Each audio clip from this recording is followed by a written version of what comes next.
Macmillan Audio presents Mordew by Alex Pheby. Read for you by Kobna Holdbrook-Smith.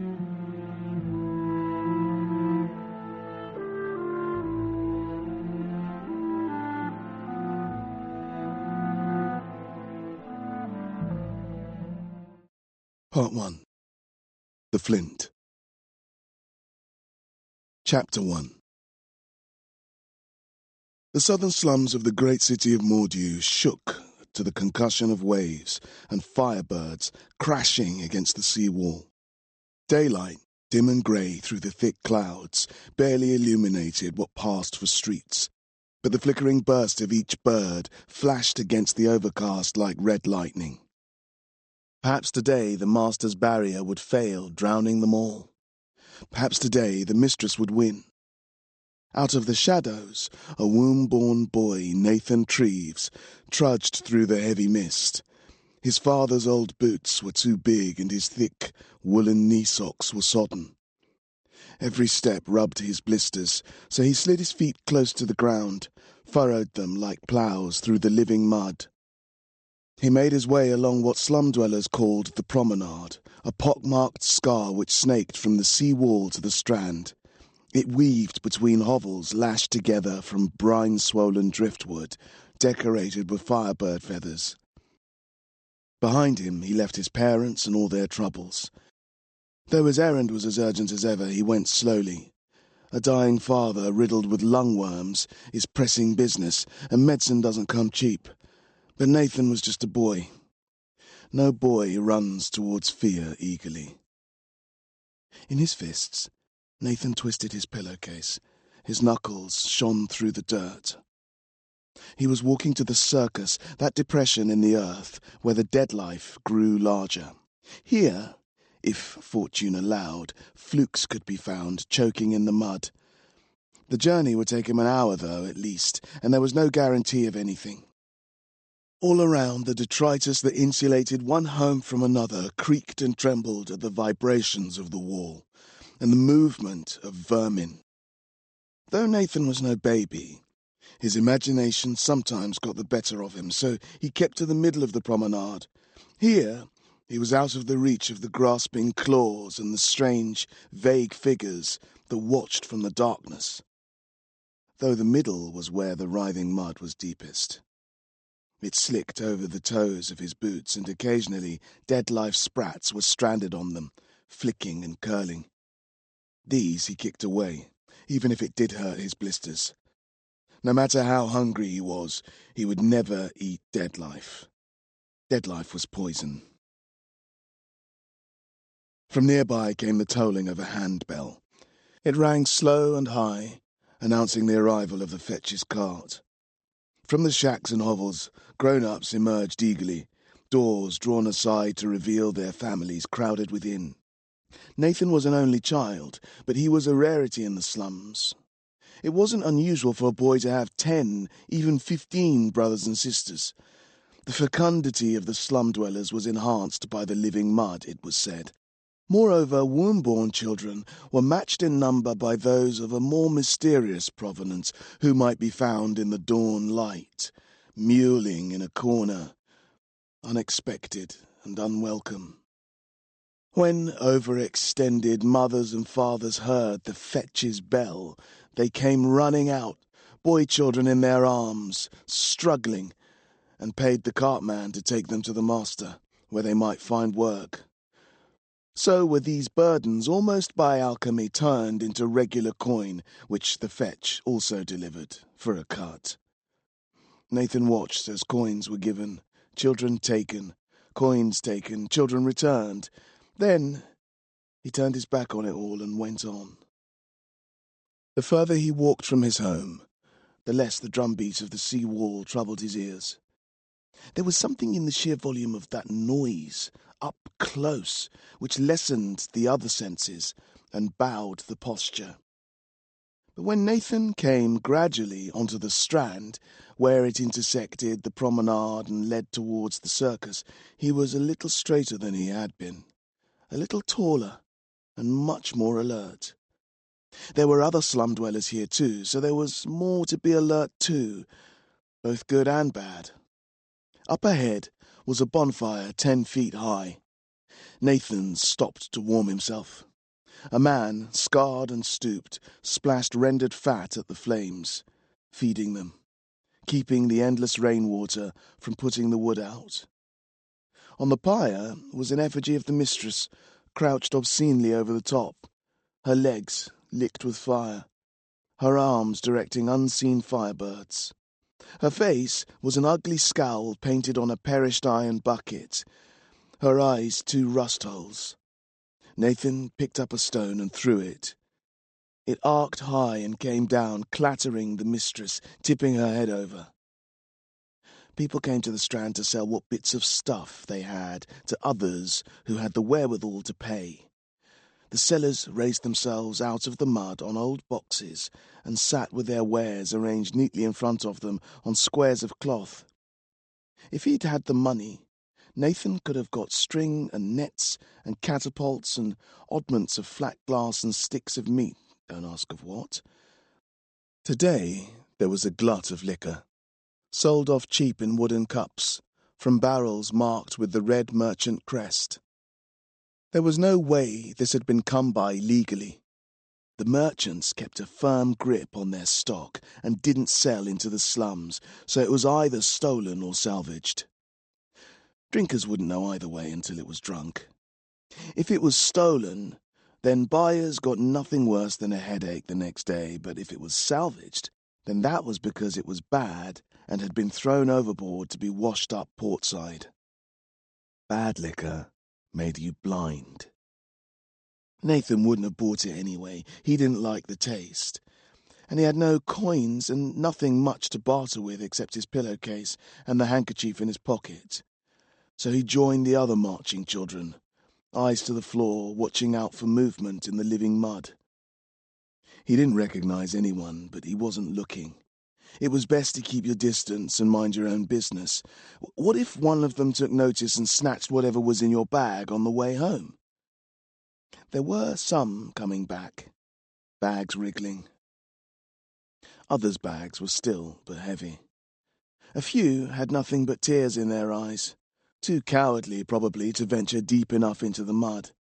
Nathan could have stolen from those who had made a catch, grabbed what they had and run, but he wasn't like that. He didn't need to be. As he got closer, the itch pricked at his fingertips. It knew, the itch, when and where it was likely to be used, and it wasn't far now. Do not spark, not ever. His father used to stand over him when Nathan was very small, serious as he wagged his finger, and Nathan was a good boy. But even good boys do wrong now and again, don't they? Sometimes it's hard to tell the difference between good and bad anyway, between right and wrong. His father needed medicine, and the itch wanted to be used. Above, a stray firebird struggled up into the clouds, weighed down by a man hanging limp below it. The Strand widened. The street vendors became fewer. Here was a crowd, nervous, a reluctant semicircular wall of children nudging and pushing and stepping back and forwards. Nathan walked where there weren't so many backs and shouldered his way through. He wasn't any keener than the others. He wasn't any braver. But none of them had the itch. And now it was behind his teeth and under his tongue, tingling. It made him impatient. The wall was 3 or 4 deep, and it parted for him, respecting his eagerness, or eager itself to see what might become of him. A dog-faced girl licked her teeth. A grey, gormless boy with a bald patch reached for him, then thought better of it and returned his hand to his chest. When he was through, itch or no itch, he stood with the others at the edge for a moment. In front was a circle marked by the feet of the children who surrounded it, large enough so that the faces on the other side were too distant to make out, but not so large that you couldn't see that they were there. The ground gave way and sloped, churned up, down to a wide mud-filled pit. Some stood on it, knee-deep at the edges, waist-deep further out. At the distant middle they were up to their necks, eyes shut, mouths upturned, fishing in the writhing thickness by feel. These in the middle had the best chance of finding a fluke. The complexity of the organisms generated by the living mud, it was said, was a function of the amount of it gathered in one place, while those nearer the edge made do with sprats. Nathan took a breath and strode down the slope, the enthusiasm of the itch dulling the pain of his blisters until he could barely feel them. When he had half walked, half slid his way to the shadows, he clamped his pillowcase between his teeth, first to protect it from getting lost, but also, for later, to stop dead life finding its way into his mouth. The mud was thick, but that didn't stop it getting past his socks and into his shoes. He had to think hard not to picture new-spawn dead life writhing between his toes. Deeper, and there were things brushing his knees, some the size of a finger, moving in the darkness. Then, occasionally, the touch of something on his thighs, seeking, groping, flinching away by reflex. There was nothing to fear, he told himself, since whatever these things were, they had no will and would be dead in minutes, dissolving back into the living mud. They meant no harm to anyone. They meant nothing. When the mud was up to his waist, he turned back to look the way he had come. The circle of children jostled and stared, but no one was paying him particular attention, nor was there anyone near him. The itch was almost unbearable. His father said never to use it. Never use it. He couldn't have been clearer. Never. Finger-wagging. So Nathan reached into the mud, itch restrained, and fished with the others. Flukes could be found. He had seen them. Self-sustaining, living things. If he could catch hold of one, then he wouldn't have to betray his father. He moved his hands, opening and closing through the mud, the sprats slipping between his fingers. There was always a chance. As he felt for things below the surface, he stared upward at the slow spiral of the glass road. It showed as a spider's web glint that looped above him, held in the air by the magic of the master. If Nathan turned his head and looked from the side of his eyes, it became clearer, a high pencil line of translucence leading off to the master's manse. What did the master think of the circus? Did he even know it existed? There! Nathan grabbed at a wrist's thickness of something and pulled it above the surface. It was like an eel, brown-grey, jointed with 3 elbows. Its ends were frayed, and it struggled to be free. There was a hint of an eye, the suspicion of gills, what might have been a tooth, close to the surface. But as Nathan held it, it lost its consistency, seeming to drain away into the mud from each end. No good. If it had held, he might have got a copper or 2 from someone. Its skin useful for glove-making, the bones for glue. But it was gone, dissolving into its constituents, unwilling or unable to retain its form. Now the itch took over. There is only so much resistance a boy can muster, and what was so bad? They needed medicine, and he either blacked his eyes or made a fluke. Wasn't this better? He glanced surreptitiously to both sides, and put his hands beneath the mud. He bent his knees, and it was as easy as anything, natural as could be. He simply scratched, and the itch was released. It sent a spark down into the living mud, and with the relief of the urge, pleasure of a sort, and a faint, blue light that darted into the depths. Nothing happened for a moment. The relief became a slight soreness, like pulling off a scab. Then the mud began to churn. The churning bubbled, the bubbling thrashed, and then there was something between his hands which he raised. Each fluke is unique. This one was a bundle of infant limbs, arms, legs, hands, feet, a tangle of wriggling, living parts. When the children in the circle spied it, they gasped. It was a struggle to keep his grip, but Nathan took his pillowcase from between his teeth and forced the fluke into it. He slung it over his shoulder, where it kicked and poked and whacked him in the back as he trudged in the rain back to shore. Chapter 2. The tannery was deep in the slums, and the whole journey there, Nathan shielded his pillowcase from the gaze of onlookers, whether they were children, hawkers, or slum folk. This fluke would never live into childhood. It was too corrupted, and had no mouth to breathe with or eat. But that didn't seem to discourage it. The dead life in it provoked it to ever harder blows on Nathan's back, which bruised where they landed. He walked back past the bonfire. The effigy of the mistress was gone now, burned to ash. The bucket that had made her head was resting hot in the living mud, singeing the dead life, making it squeak.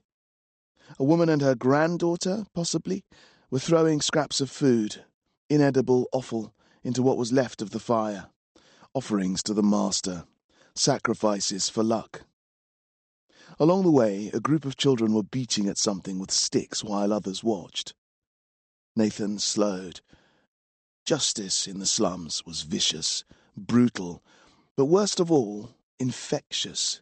If this was a righteous crowd, he wanted to avoid becoming an object for it. In the middle of them there was something red, struggling, rearing, reaching. Nathan took a few steps closer. It was a firebird, a broken thing near to death. Few firebirds made it past the seawall, and those that did were always worse for whatever defense the master deployed. This one was gashed across the chest, rolling and bleating, its arms hanging limp, bucking with one good rear leg. Its wings were bare spines and torn membranes. One child brought a heavy plank down across the length of its skull, and a shout went up as the thing slumped. The spectators rushed in, pulling out handfuls of feathers, whooping and cheering, plucking it bald. Nathan looked away, but its woeful face, dull-eyed and slack-jawed, crept in at the corner of his thoughts. He took a different way back, longer, and came to the tanner's gate. Harsh, astringent pools filled with milk of lime made Nathan's eyes hurt, but he was glad to drop the bundle on the ground, where it twisted and bucked and splashed. He rang the tanner's bell, hoping the daughter was busy and that the old man would answer. The tanning liquids had got to him over the years, and now he was soft, confused. Nathan was in luck. The old man was there like a shot, as if he had been waiting just out of sight. He was small, scarcely taller than a boy, brown as a chestnut, shiny as worn leather. Without troubling to ask, he took Nathan's pillowcase and looked inside. His eyes widened, cataracts showing blue-white in the gloom, and then quickly narrowed again. "A limb baby," he said to himself, not quietly enough. And then numbers passed across his lips as he counted the arms and legs and the things that were neither. "What do you want for it? I'll give you 20. Nathan didn't smile, but he would have taken 10. He had taken 10 before, but when a man offers you 20, you don't settle for it. 50, he managed, his voice betraying nothing.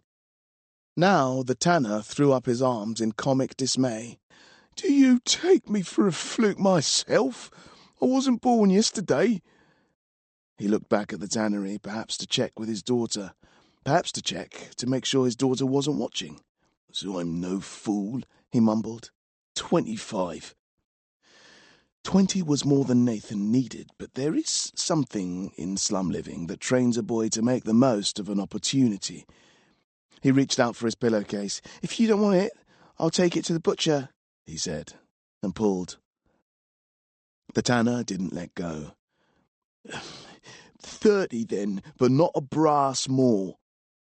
He rubbed his sleeve across his lips, then wet them again. "I'll admit it, we've got an order for gloves." He looked back to the tannery, squinted, and frowned as if he was thinking. Nathan let go and held out his other hand before the old man could change his mind. From a satchel at his waist, the tanner took the coins, slowly and carefully, scrutinizing each and biting it to make sure he hadn't mistaken one metal for another with his bad eyes. Once the last one was handed over, he turned, swung the pillowcase hard against the killing post, and slammed the gate. Nathan cursed, realizing too late that the tanner had taken the pillowcase with him. Chapter 3. It wasn't far home, and Nathan clutched the money, 15 to a palm. Perhaps this would be the end of it, all the misery. He rounded a turn between two shoulder-high piles of broken pallets, and there was his home ahead. It was the same as he had left it, except there was a woman drawing aside the tarp that made the door. She was broad and red-haired, fine of feature and unscarred. Nathan recognized her immediately. She was the witch-woman who provided cures. Before he could guess at why she'd been inside, his mother came out. "You'll do it!" she screamed. "I will not!" The witch-woman hitched up her skirts and turned. They both saw Nathan. Whether there is something in the presence of a child that draws arguing adults to a stop is debatable. But they stopped. Nathan, as if he could sense what the source of their disagreement must have been, held out one hand and opened it, so that the coins glinted in the pile they formed. His mother ran forward, almost insanely eager, her lips pulled back and her hair wild. She spared Nathan one glance, her eyes burning blue and ringed with black, and grabbed the money. "You'll do it!" She threw the coins at the witch, and they fell into the living mud at her feet. The woman bit her lip and thought, and then, slowly, kneeled and picked them up, delicately separating them, wiping away the dead life. "Whatever you command, mistress." The witch-woman began her folk magic, and her shadows met in the middle of the sheet that divided the two halves of their shack. The two witches came together, each shadow interfering to make a definite shape, dancing. This woman had enough about her to command the light to acknowledge her edges, round and wide, and with a gathering of hair that extended her head back, as if she had been skull-bound at birth, after the manner of the slum dwellers to the north of the city. Nathan watched his hands, clutching in front of him. At what? The possibility of a cure? The revival of his father? There had been a time, though so long ago that it was less real now than a dream, when his father had lifted him high, held him up and shown him to the world. There had been a time when his father had laughed. There had been a time of happiness. Hadn't there? Now, in the corners, rats and dead life encroached on the shadows, and the idea of happiness seemed nonsensical. From behind the curtain came a high, light music, not specific to any instrument, but not seemingly a voice. The silhouette worked at something, rubbed something between its palms, and directed the contents of that working up and over where Nathan's father lay. The dust of dry herbs, pollen, salt? Nathan stepped forward. It was easy to make his father cough. It was easy to wake him. Nathan's mother held him by the wrist and kept him still beside her. Nathan turned, and she was staring, as he had been, at the outline of the witch woman. There was something in his mother's expression, some hopelessness in the set of her brow, something wrong that disturbed him. Did she want this to succeed? Did she want her husband better? It seemed perhaps that she did, but also... The woman clapped her hands, and when Nathan turned back, she was swaying, muttering, shaking behind the sheet. She stopped, and the silhouette breathed, began again, flowed like water from a jug, arms twisting, repeating words under her breath, words which eluded the mind, even though the ear could hear them clearly. Nathan could recognize some syllables by their edges, and the same with the movements of her body, the positions of her hands, gestures mapped against sounds. The light from the candles guttered and flickered, increased in intensity. Her voice grew louder too, the potency of her spell, the depth of her shadows, the size of her silhouette. A smell, now, of rose petals, of aniseed. Nathan leaned closer, his mother's hand around his wrist, tighter. He turned to her. "Is it working? Will it work?" His mother turned away from him. If there was any reluctance in the witch-woman's dance, it wasn't visible in the shapes she cast on the sheet. If she was fooling them out of their coins, then she didn't act as if she was. If anything, she moved with an unnerving commitment, a complete lack of reticence, no sense that she cared what anyone thought of her, as if she was dancing for unseen watchers, for magic, for God. The shack shook with the force of her heels hitting the earth. The sheet billowed when she spun from the waist, rippled when her fingertips touched it. Her arms extended, her hair a vague flame in the air around her head. She whirled and span and threatened to bring the fragile integrity of their home down around them. The scent of her sweat overwhelmed the rose petals, and her panted exhalations interrupted the incantation of her spells the faster she span. But she didn't stop. Just when it seemed she would bury them all in a jumble of wood and iron and junk, she grabbed out at the sheet, clenched it in one fist.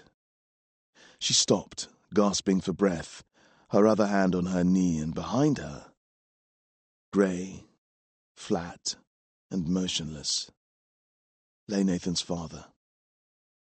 His chest unrising, his breath only visible in the dappled shadows his ribs made on the skin between them. "It's no good," the witch-woman said. "The worms have him. There's a power protecting them. Nothing I can do." Nathan's mother was at her almost before she'd finished speaking, but the witch-woman was more than a match. "No refunds!" she shouted. She pushed Nathan's mother away and held her at arm's length. "I'm sorry. No refunds." When she was gone, Nathan rehung the sheet while his mother slunk back to bed, her spine concave, as if the air was too heavy for it, her shoulders incapable of bearing the weight of her arms. She buried her face in the pillow. "Don't worry, Mum." Nathan put his hand on the bed. She edged towards it. "I've got more money." He opened the palm of his other hand, and the remaining copper glinted. She stopped moving and then sat up, stared at him.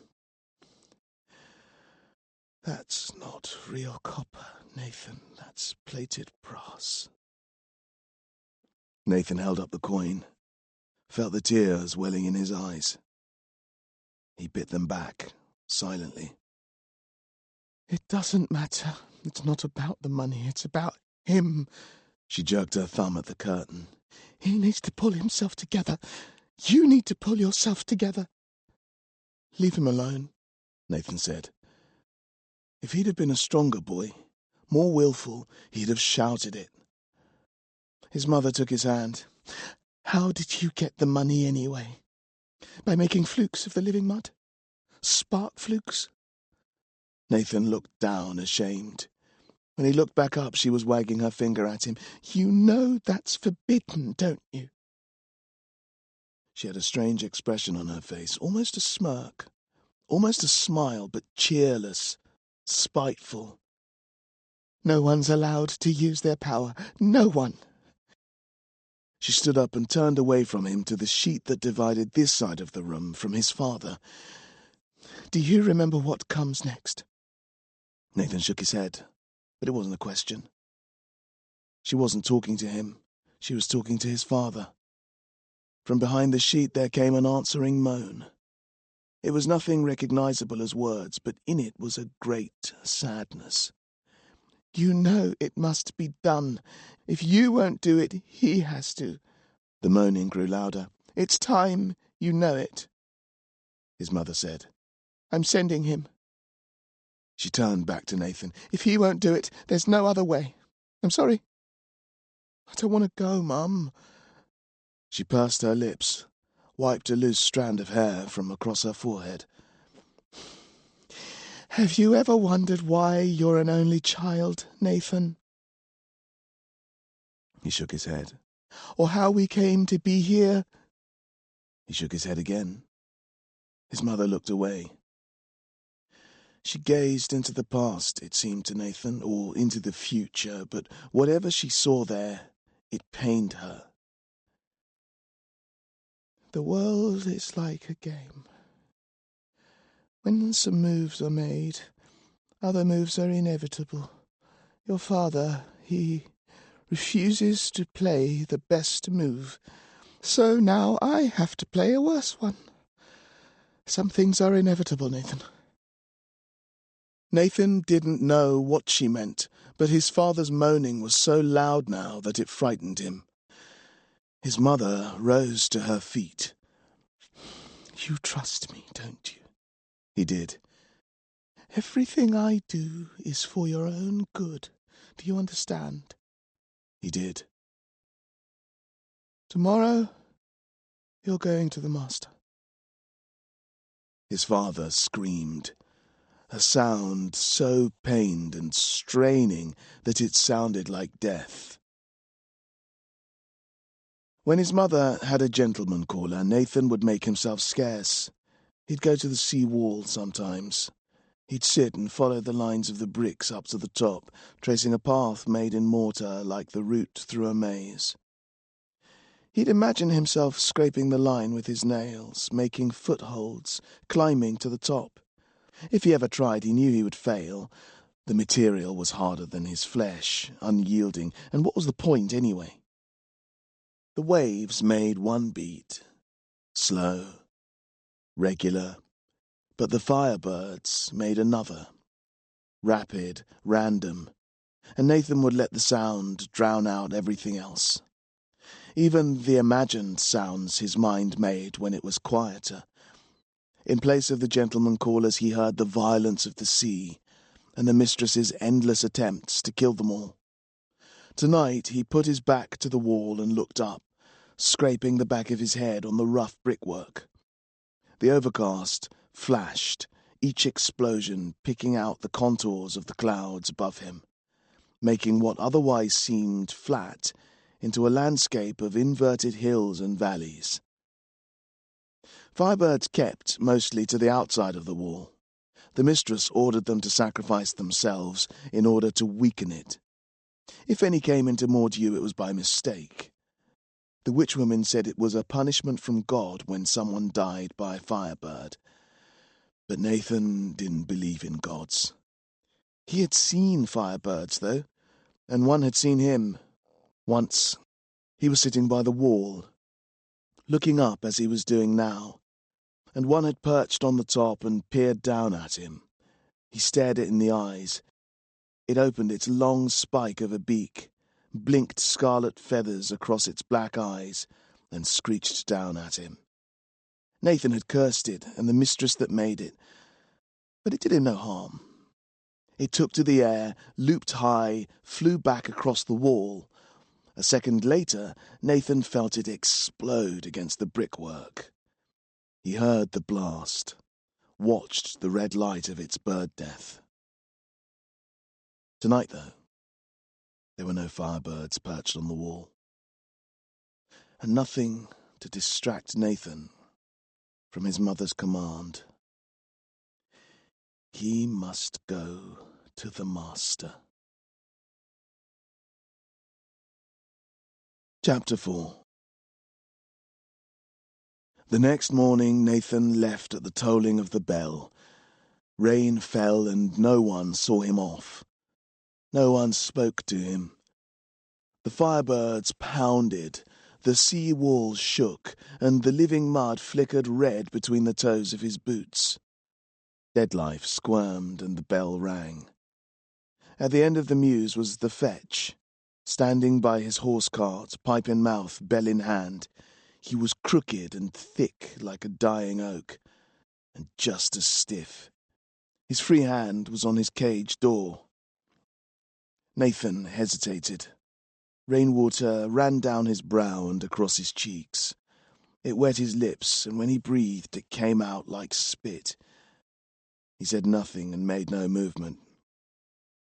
"Come, lad, if you're coming," the fetch growled from the back of his throat. "Last bell's rung." His words were thick with tobacco tar. He threw the bell in the back of the cart, took his pipe from his mouth, and billowed grey up into the clouds. "The horses want to leave this hell. I ain't holding them back for mud-hole scum like you." The fetch let go of the door. He turned and clicked his tongue, and the horses started to walk. Clenching his fists against the pain in his feet, Nathan ran towards the car. "Wait!" The fetch turned back, his pipe gripped between his teeth again, and both hands out, reaching. "Want to meet the master, do you?" Nathan stopped dead. The fetch smiled like a fox smiles when it finds a nest of baby rabbits. Nathan almost turned back, home to his mother, back to Dad, almost. "Yes, sir," he said. "I want to go to the master." The fetch came forward, pipe blazing. "In the cage, boy. We'll see if we can't cure you of that." The cage was full of other boys. They watched Nathan in silence. They were a strange crowd. Some womb-born, others clearly flukes. No one moved to let him on either bench, so he sat with his back against the cage door. One of the boys raised the peak of his cap. From the shadow, one good eye peered out, while the other was hollow and black.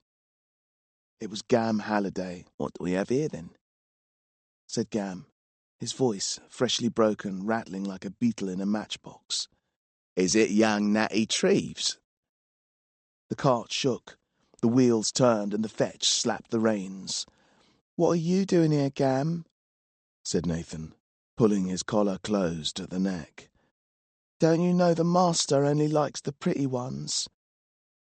Gam smiled, his last white tooth standing as lonely and crooked as an untended gravestone.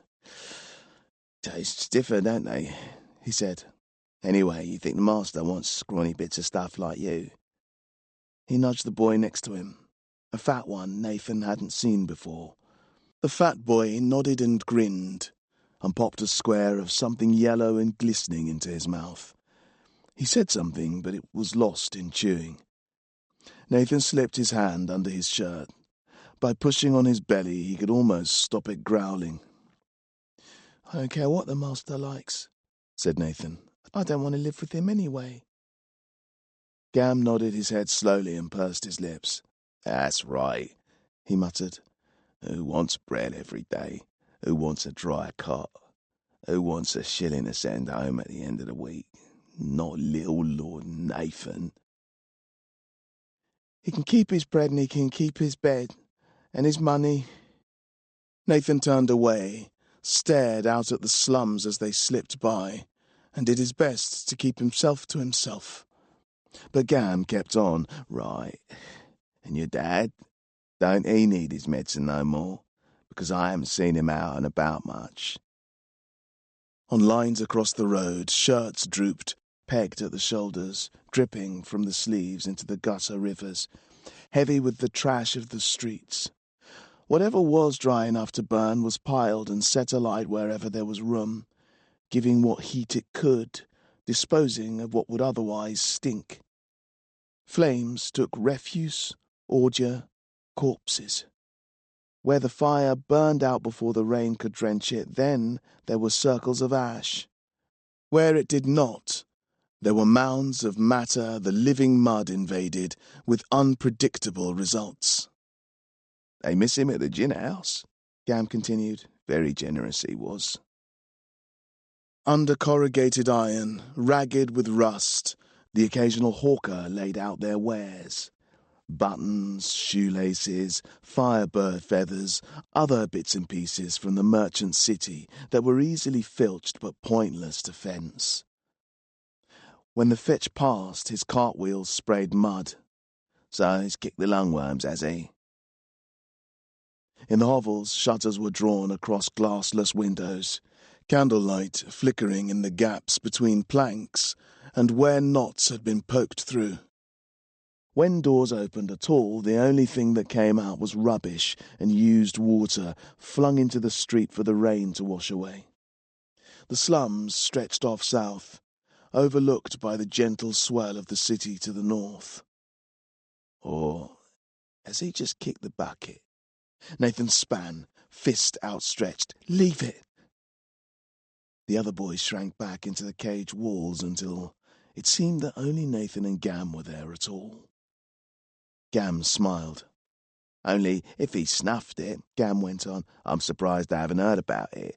Your mum hasn't sold him to a pie shop, has she? No? Too gristly, I reckon." Nathan leapt over and punched at whatever part of Gam he could reach. Gam took the blows, and then he grabbed down below, twisting until Nathan couldn't breathe. Nathan fell to his knees, mouth wide and airless.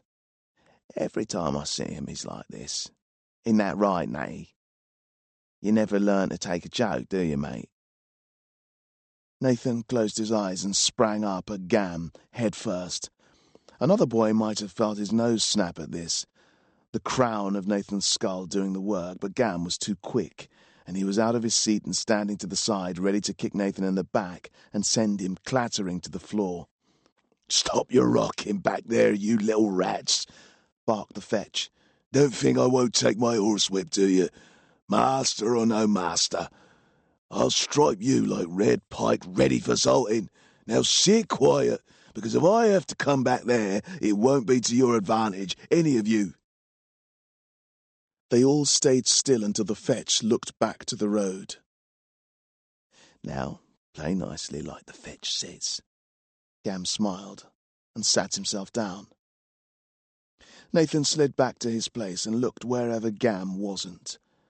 The cart was rolling into the port now, potholes giving way to cobbles. Broom handlers, thick-armed and sweating through their caps, swept the living mud down into the sewers or out to sea.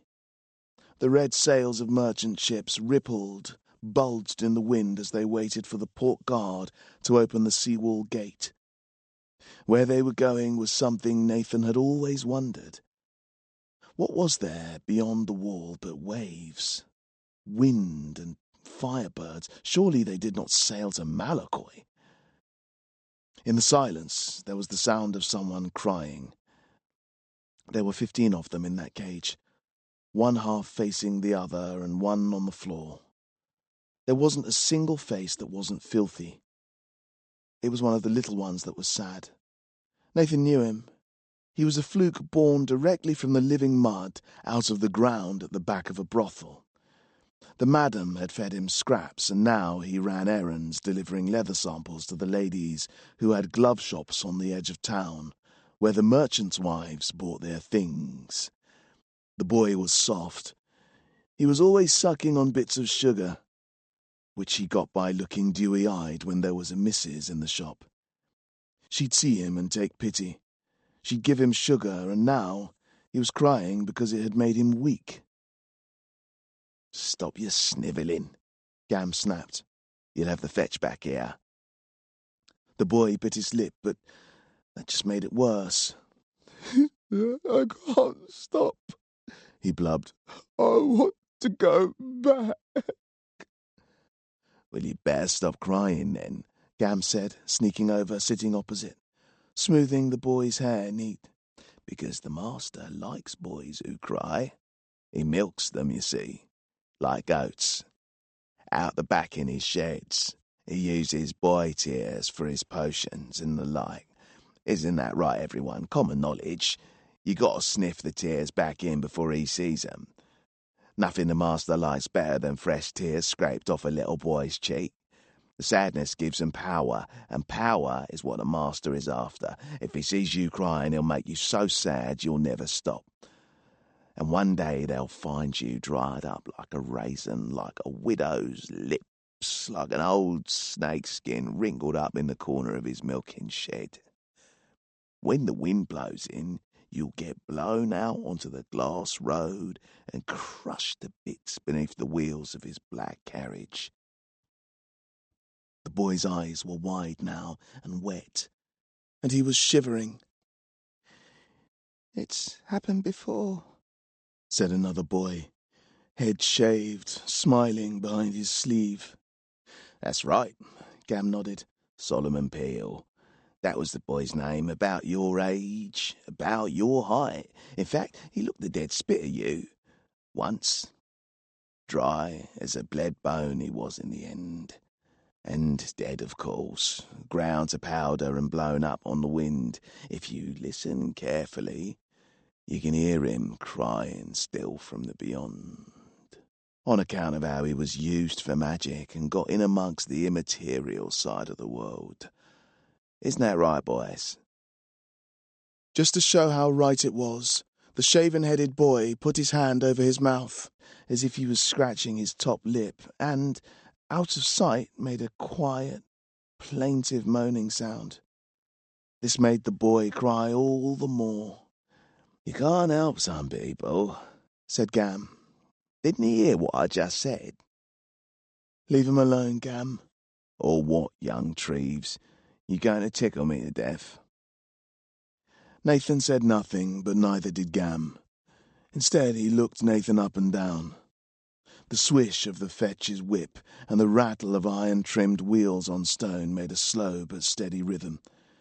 It was only after Gam had examined every inch of Nathan, and the cart had begun to trail away from the sea, that he said anything more. "You thought about my offer?"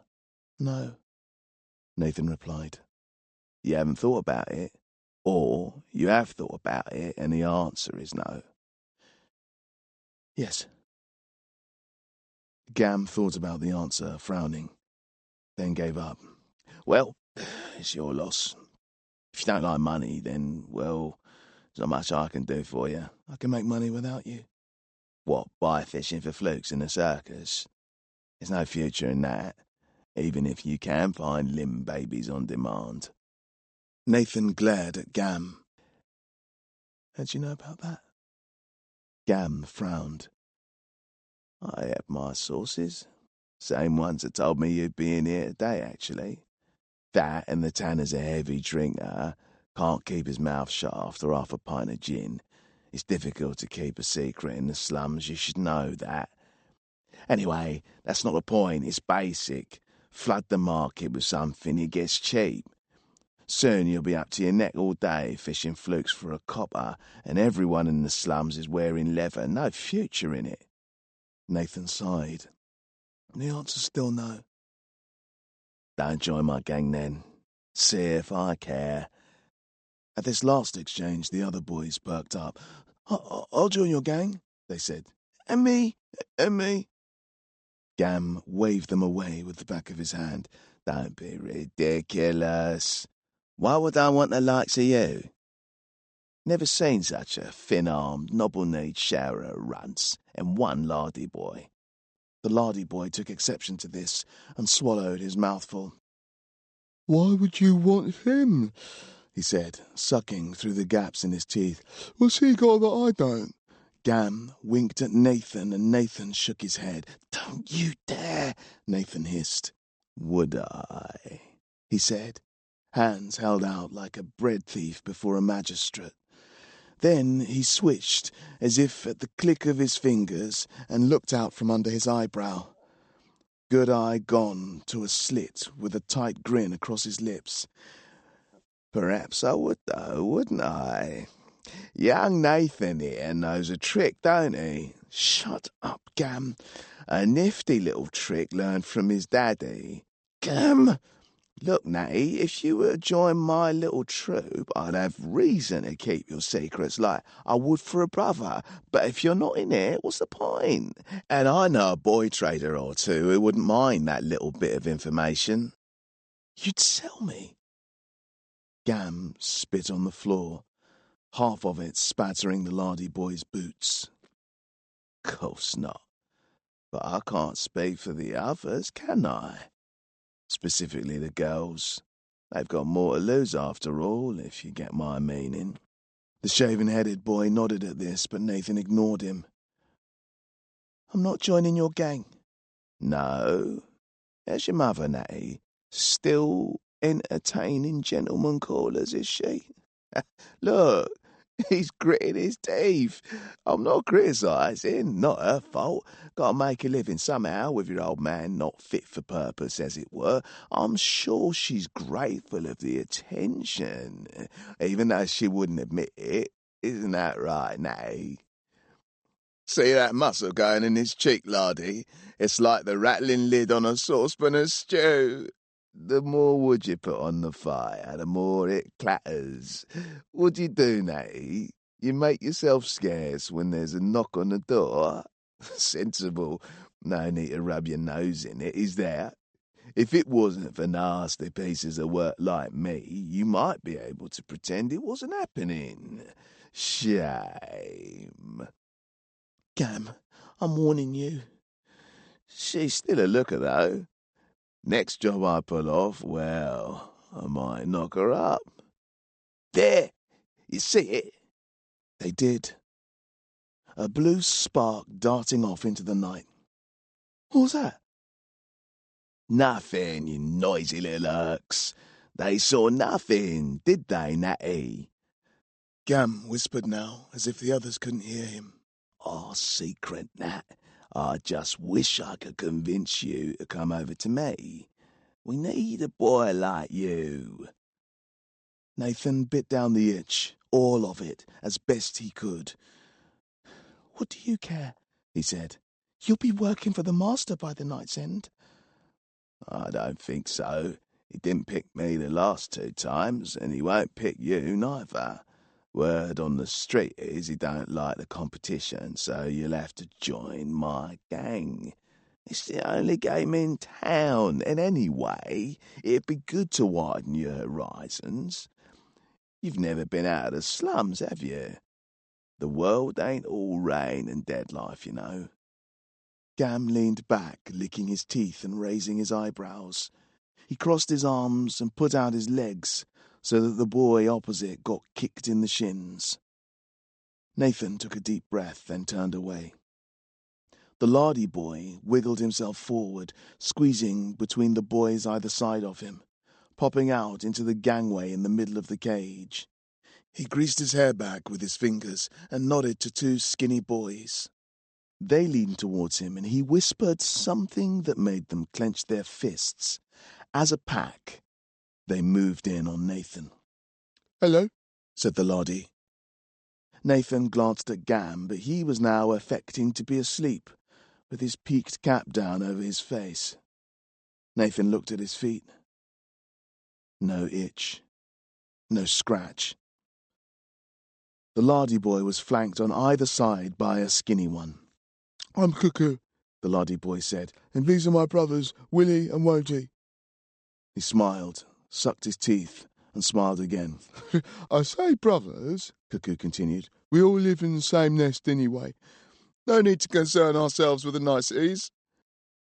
Found him in the laundry pile, said Willie. Shut it, covered in bird shit. Shut it! Don't take notice of these two. Dad's sick of the lot of us, never mind where we came from. If the master won't take us, he'll sack us in the docks as if we was a mouser's kittens. Will he? Won't he? He will, so we've got a proposition for you. He won't know what that is. A deal. The deal is, we won't kick your teeth in if you show us how to do that spark. What's more, we won't snap your spine. He'll snap it. He likes to snap things. I do. I'm not drowning, sucking in wet canvas, coal dust the last thing I taste, because some little toad knows magic and won't let on. We want to live, don't we? We do. We do. Nathan looked up from his boots at the three of them. You don't want it. You don't want it inside you. It's not a trick. It's not a game. Nathan stood up. For a second, he was just a small boy, barely anything in the world, but then he was lit from somewhere, from inside. His eyes blazing and his hair on end, as if the still damp air was blowing a hurricane. You want the spark? He said, quivering, the itch thrilling through him, desperate to be scratched. Gam lifted the brim of his cap. You can't have it. It's his. It was passed down to him, and now, on the event of him reaching his 13th, he's blooming. Isn't that right, Nathan? Coming into his own. Take it, Nathan whispered. One touch, and he'd scratch. Just one touch. Natty, come on. Take it. Cuckoo came closer, reached. Take it. What's that racket back there? Right, I warned you. The cart stopped and the fetch came back and the itch disappeared unscratched. The fetch unlashed the door, reached into the cage and fished around until he found an ankle, any ankle, and dragged. Perhaps it should have been Nathan and perhaps it should have been Cuckoo, but it was a blonde one who was pulled out into the street, grasping air as he went, knocking knees and skull on the wood. You mouldy strip of leather, I'll tan you. The fetch brought his whip down on him, whoever he was, across his cheeks and his shoulder bones, sending cracking slaps echoing between the merchant garrets. Immediately 3 welts shone through the ingrained mud, singing red and tight. The boy thrashed like a newly gelded weasel, and the fetch had to renew his grip before he could add another 3 stripes, intersecting with the others, crisscrossing beneath the boy's tears. If I tell you quiet, I mean quiet. You want to make my horse's ears twitch? You think they want to hear your nonsense? You dogs! Down came the whip, striking on his outbreath. They do not want to hear your barking. The boy fell to his knees, and the fetch made to finish his lesson. But something inside, not compassion, not shame, a seizure, made him clutch at his chest.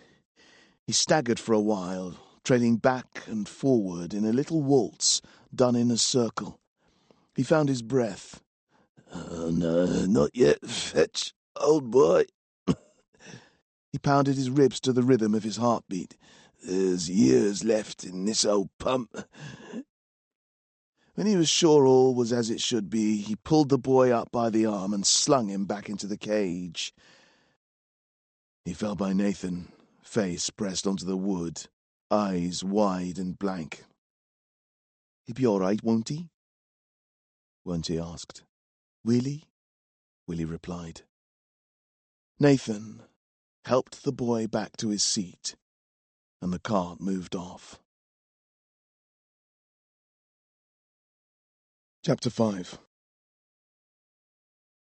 A few yards after the fetch gate, the horses refused to go on. They tossed their heads and chewed their bits, and in the air there was the tang of their sweat. When they stamped, their hoof-falls rang like the fetch's bell, high and pure. They had hit the glass road. It seemed to grow out of the cobblestones, shifting gradually from their grey-green, lichen-crusted surfaces, smoothing in the course of a few feet, growing darker, becoming one single, undifferentiated block, as if there had been a furnace here capable of firing the matter of the earth and glazing it. A black path, like the hugest piece of jet, went then in a perfect shallow spiral, around and up and over the slums, circling the city mountain, disappearing from view, coming back on the other side to cross the merchant city, disappearing again, stretching by ever higher loops over the pleasaunce and the forested heights, all the way to the entrance-way of the manse high at the pinnacle. The boys shifted in their places. This was the master's work, cold and resonant with his magic. The fetch got down, put his pipe in his coat pocket and walked forward, stroking the lead horse as he went. He calmed and cajoled it, whispering baby talk and giving it little kisses on the neck. From inside his coat he pulled booties of wool, which he rubbed down the horse's forelimbs. Any hint of living mud he wiped away with his handkerchief. Any dead-life leeches, too. He gradually slipped the wool down over the horse's iron-shod hooves, repeating the process slowly and sweetly until both were spared the unnatural sensation of walking on glass. Only then did they agree to go on again. "And what do you think you're looking at? Keep your staring for those who appreciate it, if there are any." Where the cobbles had rattled and jolted them from side to side, the glass road was so smooth that the city slid past Nathan's gaze as if he was meant to look, as if it was designed to give them a grand tour of the master's ingenuity. They went quickly, too, the surface having a fluence placed on it which urged travellers forward, counteracting the gradient, facilitating the master's business. Parts of the city were familiar to Nathan.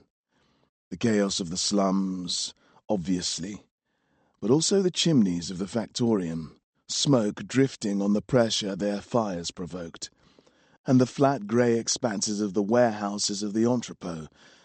But there were many things he had not seen before. As they left his home far below, as the glass road looped higher, there was a square of variable green flowing out of the mountainside like factory smoke that never spread. It was caged by tall iron fences, but swayed in the wind. Amongst it were limbs of wood, and creatures with wings, and strange rats holding high, proud tails of fur.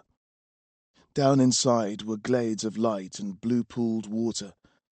Nathan turned and stared, but soon they left it behind the endless turning of the road, and it blurred in the confusion of his memory. Then there were the merchant houses, with coloured glass for windows and steep, tiled gables. Between the houses were streets with lamps, lit yellow, people with gloves and muffs and hoods of leather. Higher still, there was an archway filigreed with bronze. That spanned a road of cobbles. This road split into many paths, each splitting into more and joining again in junctions. In the spaces between these paths were cages, open to the sky but enclosed by high walls, windowed, behind which strange beasts were gathered, huge and in pairs or families, all of the one type, barracked together.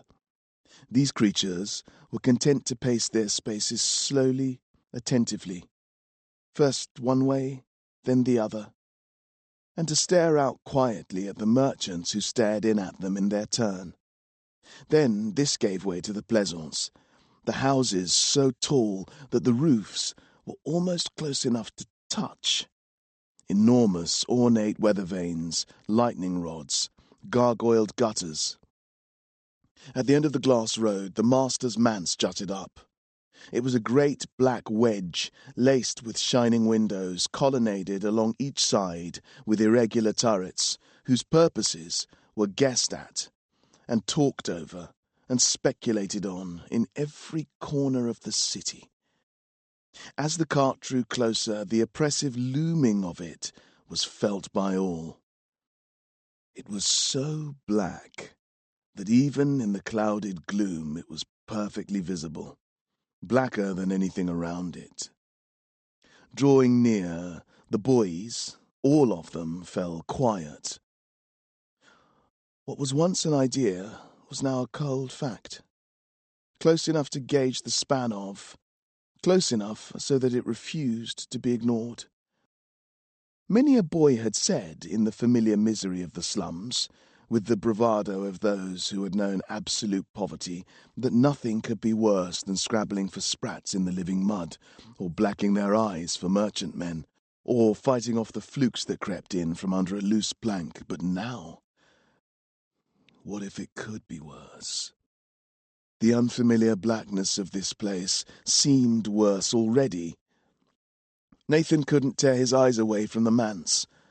The very top had squares cut out of it and slits like battlements, and between each of these were flagpoles, black pennants, blowing away east in the wind. The tower was not like a cliff. Its surface was decorated, and what he'd always thought must be irregularities were alcoves in which statues had been placed.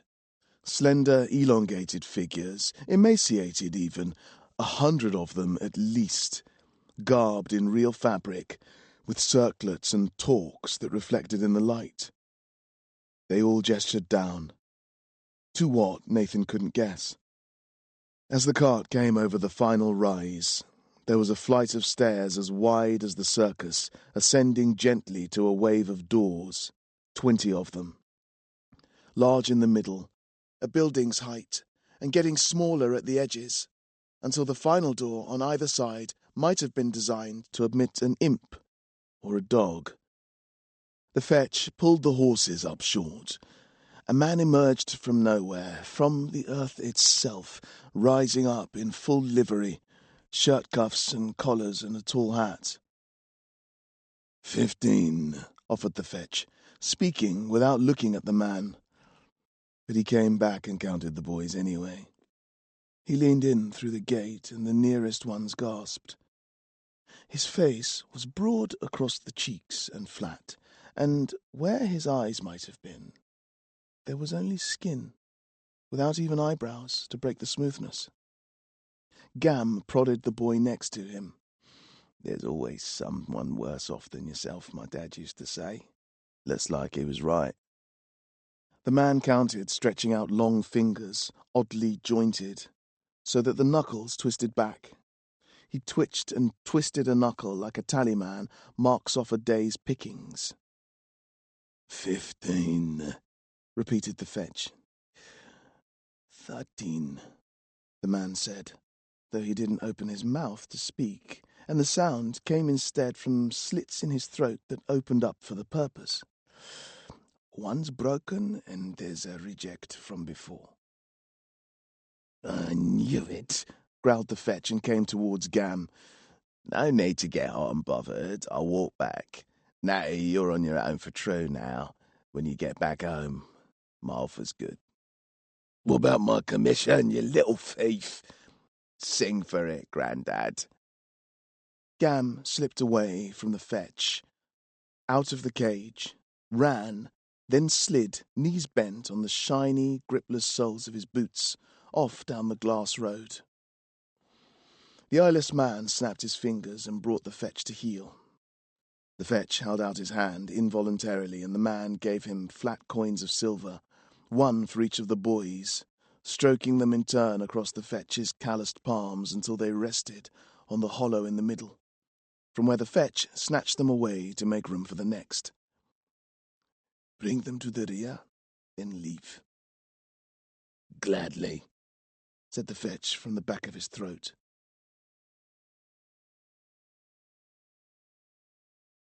Chapter 6. Round the back, the dark, broad-paved grandeur of the facade was quickly forgotten. Piles of slag gathered beneath soot-stained hatches, Smoke steamed and issued from pipes coming jagged from the wall. All around were people shouting and labouring. The fetch barked commands over the sound of the grinding gears in the deep, so loud it shook the earth and caused the dirt to move as if it were alive with ants. He dragged the boys out of the cage, 2 at a time, slinging them aside as if they were soiling his good straw. The eyeless man came and linked the boys' hands together so that they formed a chain that might more easily be led than a crowd of children operating independently. The blond boy lay where he had been left.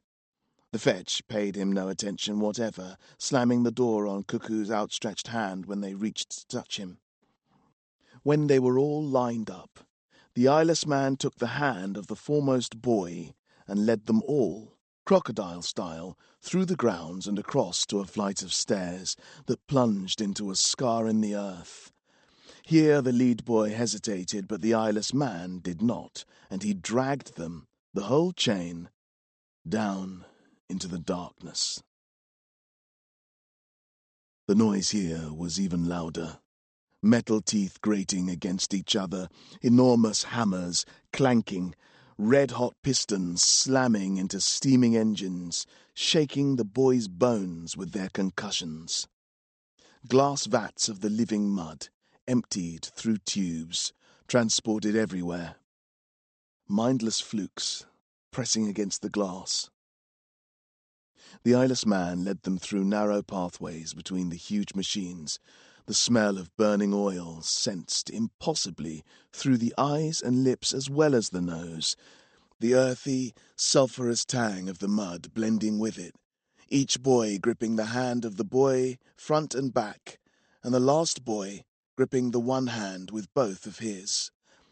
The purpose of the machines was not clear, to Nathan at least, but it was certain that they must have a purpose, one they followed with endless, tireless energy, fiercely, with no consideration for creatures as small as these boys were made to feel. Here the mud was processed, but to what end? Nathan was holding Cuckoo's hand, and from time to time the fat boy looked back. If it was for reassurance, Nathan had none to give, though so vicious seemed this place that he would have given it if he could. All the previous acrimony seemed of no import at all. Were they to be part of this machinery? Were they to be sent into it to loosen trapped workings like loom boys in the merchant city? To unplug obstructions from the tubes? What information reached the eyeless man, Nathan couldn't tell, but he moved without pause. When junctions came, he negotiated them surely. Ladders would take them up and down, and though Nathan had resolved to keep track of their movements, the complexity was beyond him after only a few minutes. They travelled for close to an hour.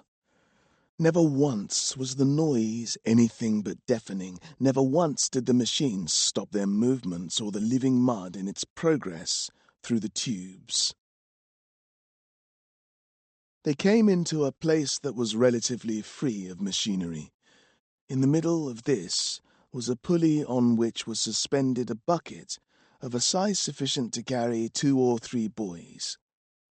The eyeless man stopped here and loaded boys in. Nathan, Cuckoo, and the shaven-headed boy. The pulley was hoisted up without a pause, and they lurched into the air. Nathan and the boy were face to face, their noses almost touching. Nathan looked up. The chain disappeared into the darkness 50 or 100 feet above.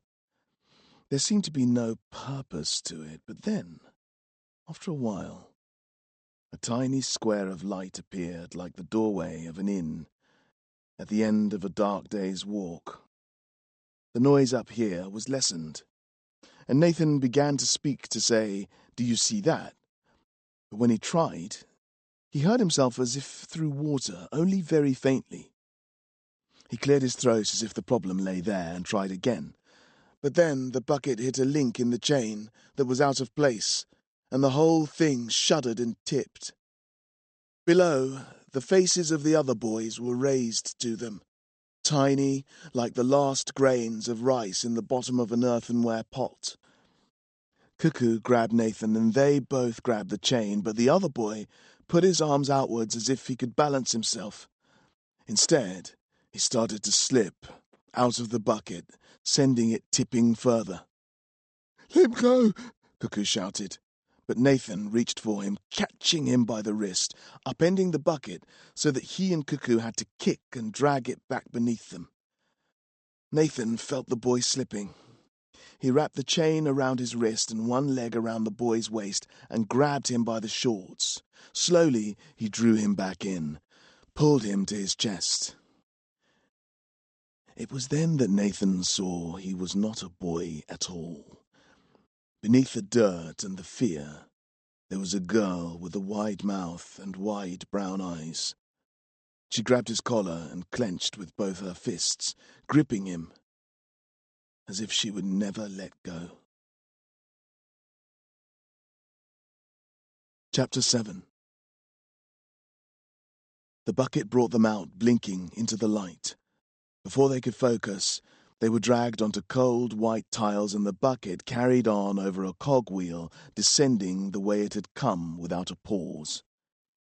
The whole ceiling was white with light, one solid block of it. The 3 children were lined up on the white floor. "Where's the hot water?" a woman shouted. "Waiting for you to draw it, you stupid cow," called another. A third came over with a pair of tailor's scissors, snipping the air around them, crab-like, interrupting the conversation. "Should I strip 'em or shear 'em?" she called. "Both. And for his sake, hurry. There's more of 'em on the way." The woman shoved Cuckoo apart from the others, slipped the scissors between his plump waist and the waistband of his trousers. "Oi!" Cuckoo cried. "Watch it!" The woman stopped and cast an eye over him.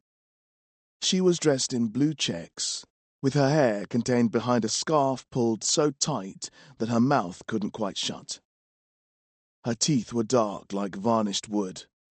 She closed the scissors and Cuckoo's trousers fell to the floor. She gave him a withering, appraising once-over. "You've got plenty where you don't need it and none at all where you do. Anything I snip off will be doing the world a favour. Arms up." Cuckoo held up his arms and the scissors traced up to his neck, letting the rest of his clothes fall as they went. When he was naked, she shoved the scissors into her apron and pulled out a razor. With this, she took the hair from his head. Cuckoo hid his shame the best he could. "Get the broom and sweep that muck into the hole. It's crawling with mud. Don't worry, the master will kit you out in new gear whether he keeps you or not." She shoved him in the back towards where the broom lay. "Next! You!" The girl clung tighter to Nathan, breathing as if she had run a mile. "Come on! You think I've got time to waste on the modest? If you had an idea what kind of sight you look, you'd be glad to get cleaned up." Nathan took the girl's hand and eased it from his collar. "She's some kind of flaplapper," the girl hissed. "She tries anything funny, I'll kick her in the ducts." "I don't know," Nathan said. "It'll be fine." "Ain't that sway?" the woman said. "Two lovebirds chirruping. Now over here." The girl set her shoulders and went. Nathan turned away as they undressed her. He wasn't sure why. "Ha! You've got less than him. Shove it up your slit." "Shove what? Get over here." When it was done, and Nathan too, one of the other women doused them all with hot water. "Take a brush and scrub. When you're sparkling free of dead life, I want you dressed." She indicated a bench with pegs on the wall behind, from which hung white smocks like headless ghosts. Before she could say anything else, 3 of the other boys were up on the bucket, and the women rushed to tend to them. Where the children had once been like scarecrows, mud-caked and damp, now they seemed like porcelain dolls fresh from the kiln before the hair is needled into the scalps. They stood in a line, white-smocked, bare feet splayed on the tiles. The women went up and down, scraping stray hairs here and trimming nails there. "Is Bellows ready for 'em?" said one. Are they ready for bellows? That's the question, said another. Shall I see? When she returned, she went down the line, a licked thumb, wiping smudges and nails, pinching motes of dust. You'll have to do, but I can't see Bellows smiling at the sight of any of you. She came down the line and stopped at the girl. And you, little sister, can forget it. He smells estrus from 100 yards, and the master won't tolerate female stuff. It disrupts his equilibrium, he says, and puts his work in a tizzy. I'll put that road rubber in a tizzy, The woman hushed her. Bite your tongue, child. I won't give you away. We have to look out for one another. But Bellows can't be fooled, and he sniffs out even the girlish among the boys, so he'll sniff you out too. What's more, he's no joke, and this place is no joke neither, not for me and definitely not for you. The only girl up there is Mistress's daughter. That's just a rumour. You'll believe anything, one of the other laundresses cried. I believe what I know. Bellows' brother brought her back, and now Master keeps her locked up, quarantined. The other woman pulled a face and rolled her eyes. You don't believe me? I'm from Mallarcoy, so I know. That's why the mistress sends her firebirds, hoping to get Dashini back again. The woman looked up, suddenly, through the ceiling to where the master must be. She tugged at her lip, worried perhaps that she'd said too much. When she wasn't immediately spirited away to answer for her treason, she turned back to the children. Anyway, be civil or prepare for the worst. Time for you to go in, and I'm going to take you. Behave. No crying, no wailing, and no pleading if Bellows won't let you through. It won't serve anything except for getting you whipped. Bite your tongues, and you'll soon be done, one way or another. Should say, I suppose, that the master has taken few recent, and of them there's been some discards. So I reckon there's a fair chance he'll take some of you. Whether you think that's a good thing or a bad thing, I don't know. All depends on how much you need a shilling, I suppose. Follow me. Nice and neat now. She led them through the door into a corridor panelled with wood, along which moved all manner of traffic. Men with trays, men pushing carts, men rushing in one door and out another, each of them dressed the same in tight black frock coats with high-buttoned necks. Nathan was relieved at least to see they were not eyeless and had no gills, and that when they spoke through their mouths. Mind aside, one might say, or behind, and there was nothing strange to it other than the speed they all moved at and the urgency they showed. The woman lined the children up against the wall. I best go now. Women folk aren't tolerated long this close to the master's quarters, and I've no requirement for a beating. Remember what I said, and best of luck to you, whatever it is you're hoping for. With that she returned to the grooming room, and they were left in amongst the never-ending flow of people with urgent things to attend to. The girl was a few places away, her head down and her teeth gritted. Nathan wanted to go to her, but each time he made to move, someone would sail too close to him or a trolley would clatter past. Beside him, the crybaby wept, and on the other side, Cuckoo grabbed his arm. Is that him? Bellows? A figure came towards them down the corridor. It would be wrong to call it a man, with arms and legs as thin as birch branches. He was hunched over and moving as if his knees bent back rather than forward. He was dressed all in black with gold brocade. He wore a tall hat that rested on the bridge of a huge nose the size of a man's hand, held upright and perpendicular to the face. The nose was like an oar blade or a rudder, and it was this that came foremost. If the man had eyes, they were not visible from under the hat. If he had gills or a mouth, they were hidden under a high, starched collar. The traffic of the corridor parted when it saw him coming, never coming within a foot of him to either side. Not one of the men looked up at him. All of them averted their eyes as he came along. When he was 10 feet distant, he stopped, one hand rising immediately into the air, the fingers outstretched. "Ah," he said, "Bellows's nose sniffs out a girl child. Not a crime to be a girl in and of itself, certainly not. Without girl children the world would be in a perilous state, one possible supply of boy children in due course being thus endangered. But is not the mistress our enemy of the female persuasion? This fact, bringing all of that sex into disrepute, still do not despise yourself. You will be judged on your actions, not by accidents of birth. Yet now, for the master's purposes, you are worse than nothing. Your proximity would chafe on him. He does not trouble himself with smells. For that he has bellows. But the female reek is so pungent, it makes the very air tremble. Again, do not let this disturb you. Many malodorous things have a use. Some cheeses. Ammonia. It is simply a fact. Closet yourself with your own kind for now, so that you least inconvenience those around you."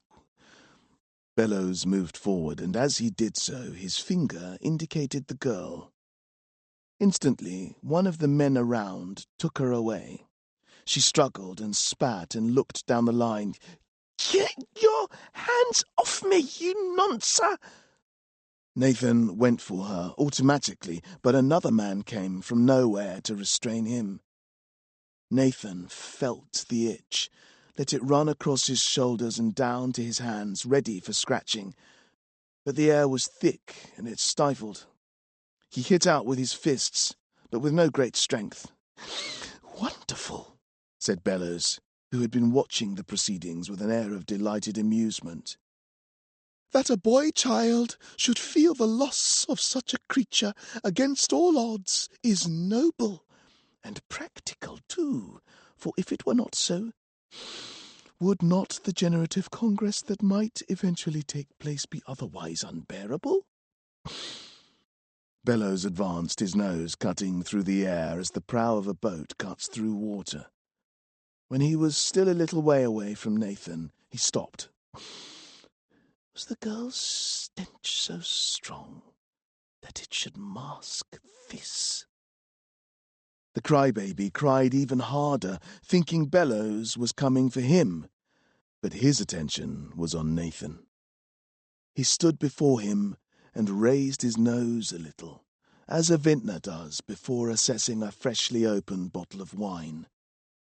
When the nose was at the correct angle, there was a whistling intake of breath as Bellows's nostrils flared, opening black immediately in front of Nathan, who could not help but cringe. "Unprecedented, so rich, I have no doubts." Bellows put his hand on Nathan's shoulder, and he was taken from the line and placed off to one side.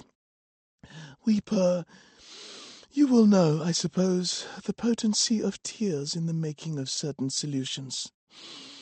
You may well be chosen." The crybaby was also taken to the side.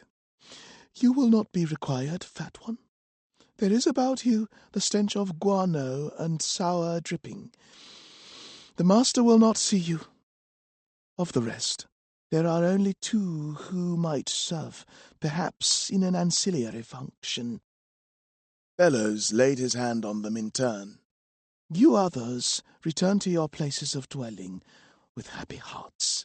You have come within a few rooms of the master of Mordew. You have been fortunate enough to share your existence with his, and while you might never come here again, you will know, in part, what majesty the world contains. What wonder? Let this comfort and sustain you throughout the remainder of your painful existence. Should you ever feel unfortunate, recall this day, and do not forget the privilege that has been accorded to you in coming here. Now, leave as quickly as you may, in order that you might the sooner appreciate your present luck in contrast with the gross drudgery that exists without. The ones who had not been chosen were spirited off by men at Bellows's instruction until only the 4 others remained. "And you, my boys, you cannot imagine your good fortune yet, having no way of understanding it, but within the hour you will have stood in the same room as the master. Who knows, perhaps you will have received more even than that." Nathan strained to see where the girl might have been taken, but he was shoved forward and made to follow Bellows, who slunk and loped down the corridor with the other boys behind him. As he went, he declaimed, "Oh, how I envy you, boy children, to be in that wondrous state of nervous excitement, to anticipate the appearance of a legend, no, a demigod, and not yet understand how little his reputation does him justice, how greatly he exceeds even the most hyperbolic of those rumours that you will have heard approaching the divine. Blasphemous though your witch women will decree such a notion, yet they are ignorant, are they not? Never having seen him. If they beheld the master, they would cast aside their misheld faith and worship him instead, as I have. Once I was as you are, unaware, unprepared, and if it were not for his continuing magnificence, which is boundless in its ability to astound, I would return to that state in an instant, to once more appreciate his wonder from the viewpoint of one whose eyes had never been opened, as a blind rat who first sees the sun, and so, in awe, appreciate most fully his wondrousness." Bellows halted at a doorway and turned. The boys stopped in their tracks, and the nose sniffed for them, arms either side beckoning. "Come forward. Beyond this door lies the antechamber into which the master will manifest himself." The boys did not move. Bellows nodded, the nose tilting gravely as he did. "Quite right. You wonder now if you are worthy. You wonder if you, in your grossness, in your ignorance, in your poverty, have the right to stand before him. Let me tell you that your concerns are correct. You are too gross. You are too ignorant. You are too poor.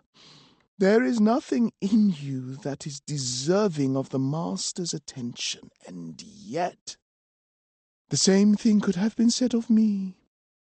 Bellows crouched down so that the nose was at the level of the boys' heads. The nostrils pinched and relaxed in a mode that suggested the restraint of great emotion.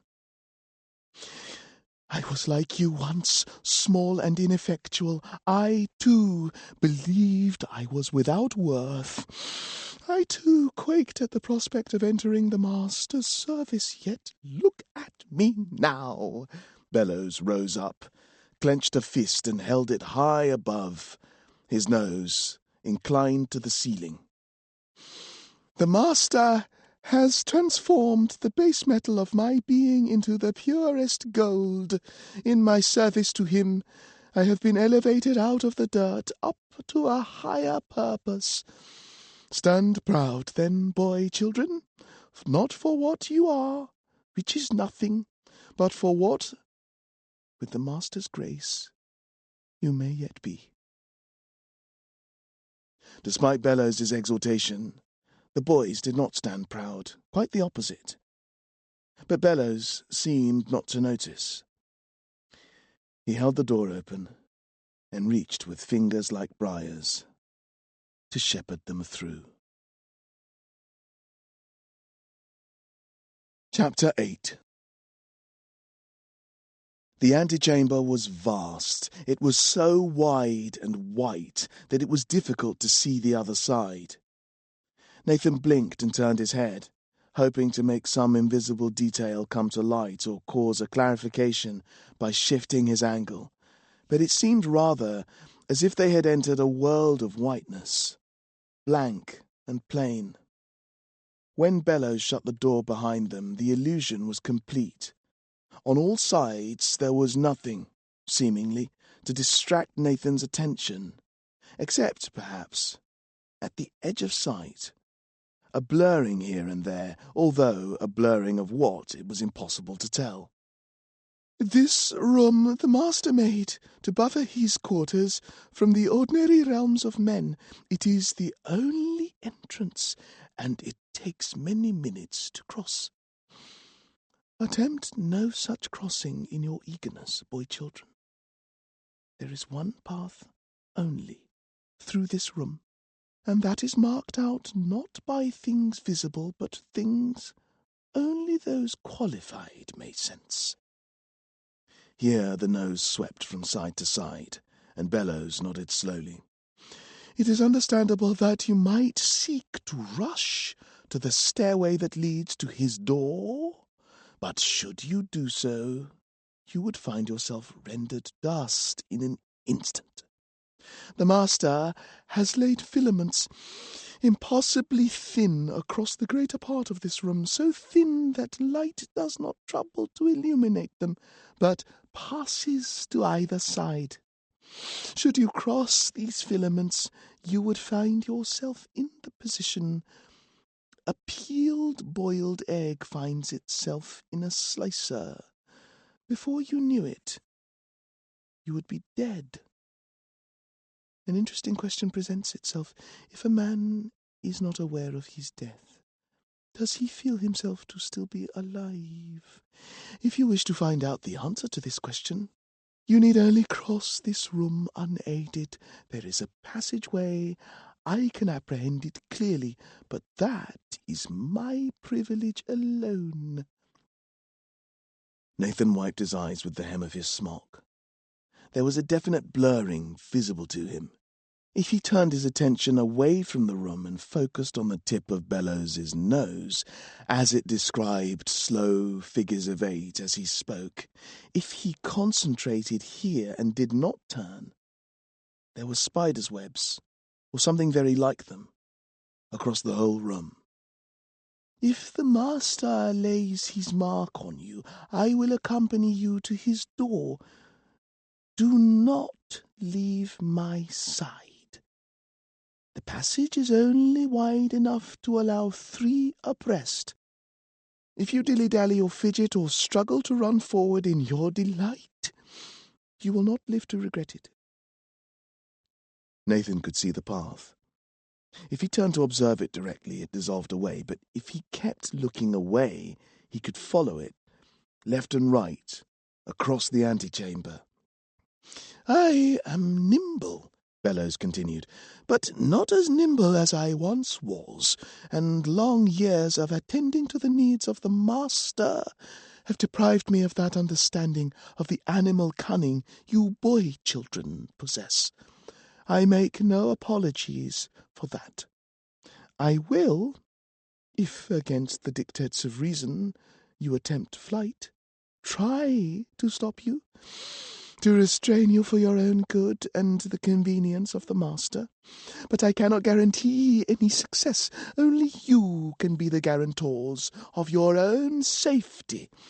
When the master appears, restrain your emotions and restrain your movements." As if on cue, on the other side of the room, a door opened, visible in outline against the white. Bellows drew in a great breath all at once. "He comes." In through the door came a shadow, though at a great distance it was very clear against the blankness. It was a man's shadow. He stood in the doorway, tugged at his sleeves, and adjusted the lie of his jacket. His arms were not unusually long, and they jointed in the proper way. He put one hand to his head and smoothed back his hair. He wore no tall hat or stiff collar. When he reached to straighten his tie, there was nothing uncanny in his movements in any way. And then, immediately, he was in front of them, not needing, seemingly, to pass through the intervening space. "Good afternoon, gentlemen," he said. His voice was calm and pleasant, like a kindly uncle's might be. He wore a very ordinary suit, cut to a standard pattern, respectable and unostentatious. He was Nathan's father's age or thereabouts, though much better preserved. Bellows bowed so low that the tip of his nose smudged the ground in front of him. When the master begged him to rise, he wiped the mark away with his handkerchief. "Really, Bellows, there's no need for all this formality." He turned to the boys. He had an affable face, open with an attentive set to his eyes. He paid the first boy in the line, the crybaby, as much attention as one could expect a man to pay anyone, no matter how important. "Young fellow," he said, "what can we do to cheer you up, do you think?" The crybaby looked up, the tears shining on his cheeks. The master smiled and the boy held his gaze. "No need to cry now, is there? It's not as bad as all that. Would you like a lolly?" The master held one out, though where it had come from Nathan couldn't say. The boy did not move, but he licked his lips. "Go on. I won't tell anyone." The boy reached out and took it. As he did, there was a movement too fast to see, but when it was over, the boy's face was dry. Nathan blinked, but no one else seemed to notice anything. The crybaby, crying no more, popped the lolly in his mouth. The master smiled and nodded to Bellows. "See, Bellows," he said, "my lollipops are excellent medicine for a case of the grumps. Fortunately, I have an unlimited supply." To prove his point, 4 more of them appeared. One he popped in his mouth. Another he offered to the next boy in line. "And who are you, sir?" "Robert," the boy said, taking the lolly. "Well, Robert, are you the type of chap that enjoys an adventure?" "Depends," Robert said.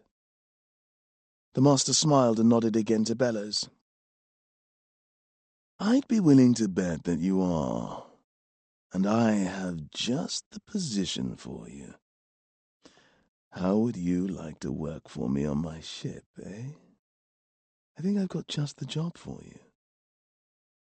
"Depends," Robert said. "Of course it does." The blur again, impossible to see. Across the length, then the breadth, then the depth of the boy. "I think you'd fit the position perfectly, and all the lollies you can eat." Again, the master did not pause for so much as a fraction of a moment, and no one reacted in even the tiniest way. The blur was like the spider's webs, not seen straight on. Nathan looked over at the doorway and kept his eyes focused there intently as the master turned his attention to the next boy. "And you? Have you ever considered a career in horticulture? I have some very rare blooms that require nurturing. You look like a boy with green fingers. May I see?" The boy held them out, and then Nathan saw it. In a fraction of a second, the master took from his jacket a needle and pricked the boy's palm with it. A drop of blood was raised. The master took it with his fingernail and put it to his lips. Then his hands were where they had been, as if nothing had happened. "Wonderful. I see great potential.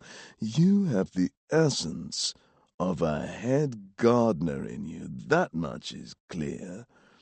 If you put all of yourself into it, I'm sure my plants will grow and grow. And you... He turned to Nathan and became still, his mouth frozen around the syllable he had been uttering.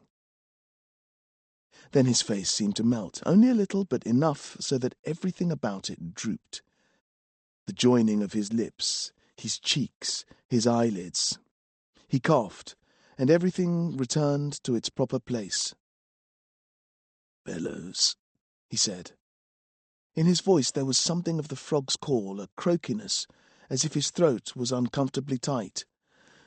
"Who do we have here?"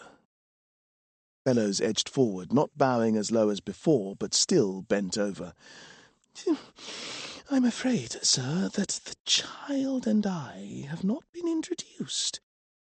He has the odour of an inheritance about him. Quite strong. A very interesting specimen." The master nodded, but his eyes remained on Nathan. He did not look away, not even long enough to blink. "From where was he brought?" "He came with your fetch from the south, as did they all." "I see. Young man, what is your name?" The master leaned forward. His eyes were deep and brown, but the whites were threaded with veins. His skin was coloured with powder, and where the powder was patchy, grey could be seen beneath. The grey of a man who worries, or who does not sleep enough. The collar of his shirt was a little grubby, and now he seemed much more like Nathan's father, harried, unwell. "My name is Nathan." The master put up his hand. "Treves," he finished. Nathan nodded, but the master had already turned away. "Bellows, these three I can find a use for. The last, no." "But, sir—" Nathan grabbed the master's sleeves. The master turned, and Bellows froze, dismayed. The master stared at Nathan's hand as if it were very unusual indeed. Nathan drew it back. "I must work for you. My mum says so. Dad is ill, and without the shillings for medicine he will die. She has no bread for either of us." The master examined Nathan closely. "Do you spark yet?" he said. Nathan was silent, startled to think this man knew his secret business. He wanted to say no, to hide his shame, and he tried, but his head nodded despite him. "Well, don't," the master snapped.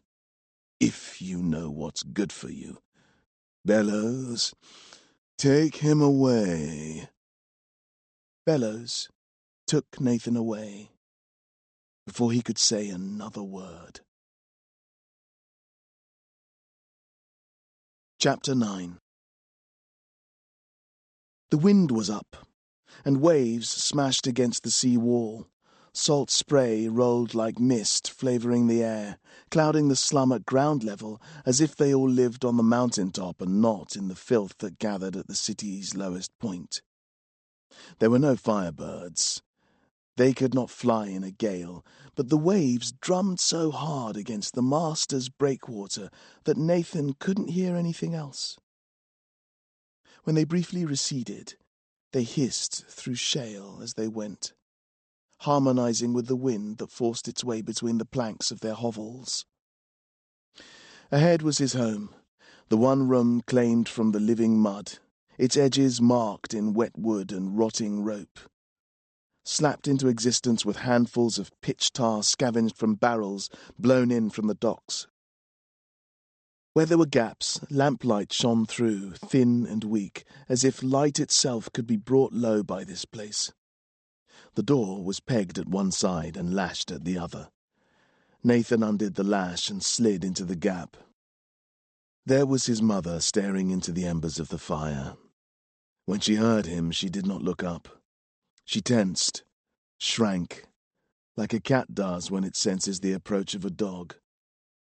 Without looking away from the fire, she gathered her hair back, tied it in a bunch, leaving streaks of soot. She reached down from the edge of the fire, picked up a piece of burned, brittle wood the size of a pea. She crushed it between her finger and thumb and rubbed it into powder. When it was fine, she shut her eyes and put her head back so that she faced the ceiling. Her mouth parted slightly, lips full but almost blue, as if she could not find enough air to breathe. With her fingertips, she blacked her eyes, painting the lids in ash, drawing her fingers along the lashes. "What will it be?"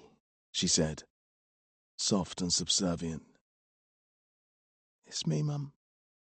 She jumped up, eyes wide as if she'd been stung.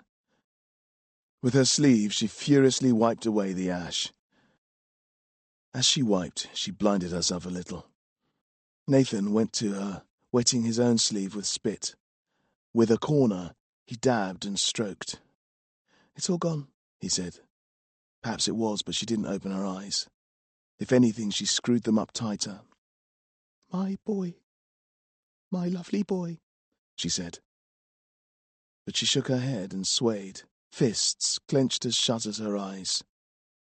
Nathan put his hand on her shoulder, and she took it and kissed his palm, taking in his scent as she did it, never opening her eyes. "My sweet boy," she said. Nathan stood, not knowing what to do. "It's all right, Mum. I'm back." She opened her eyes. "Why?" she said. Nathan bowed his head. "He wouldn't take me."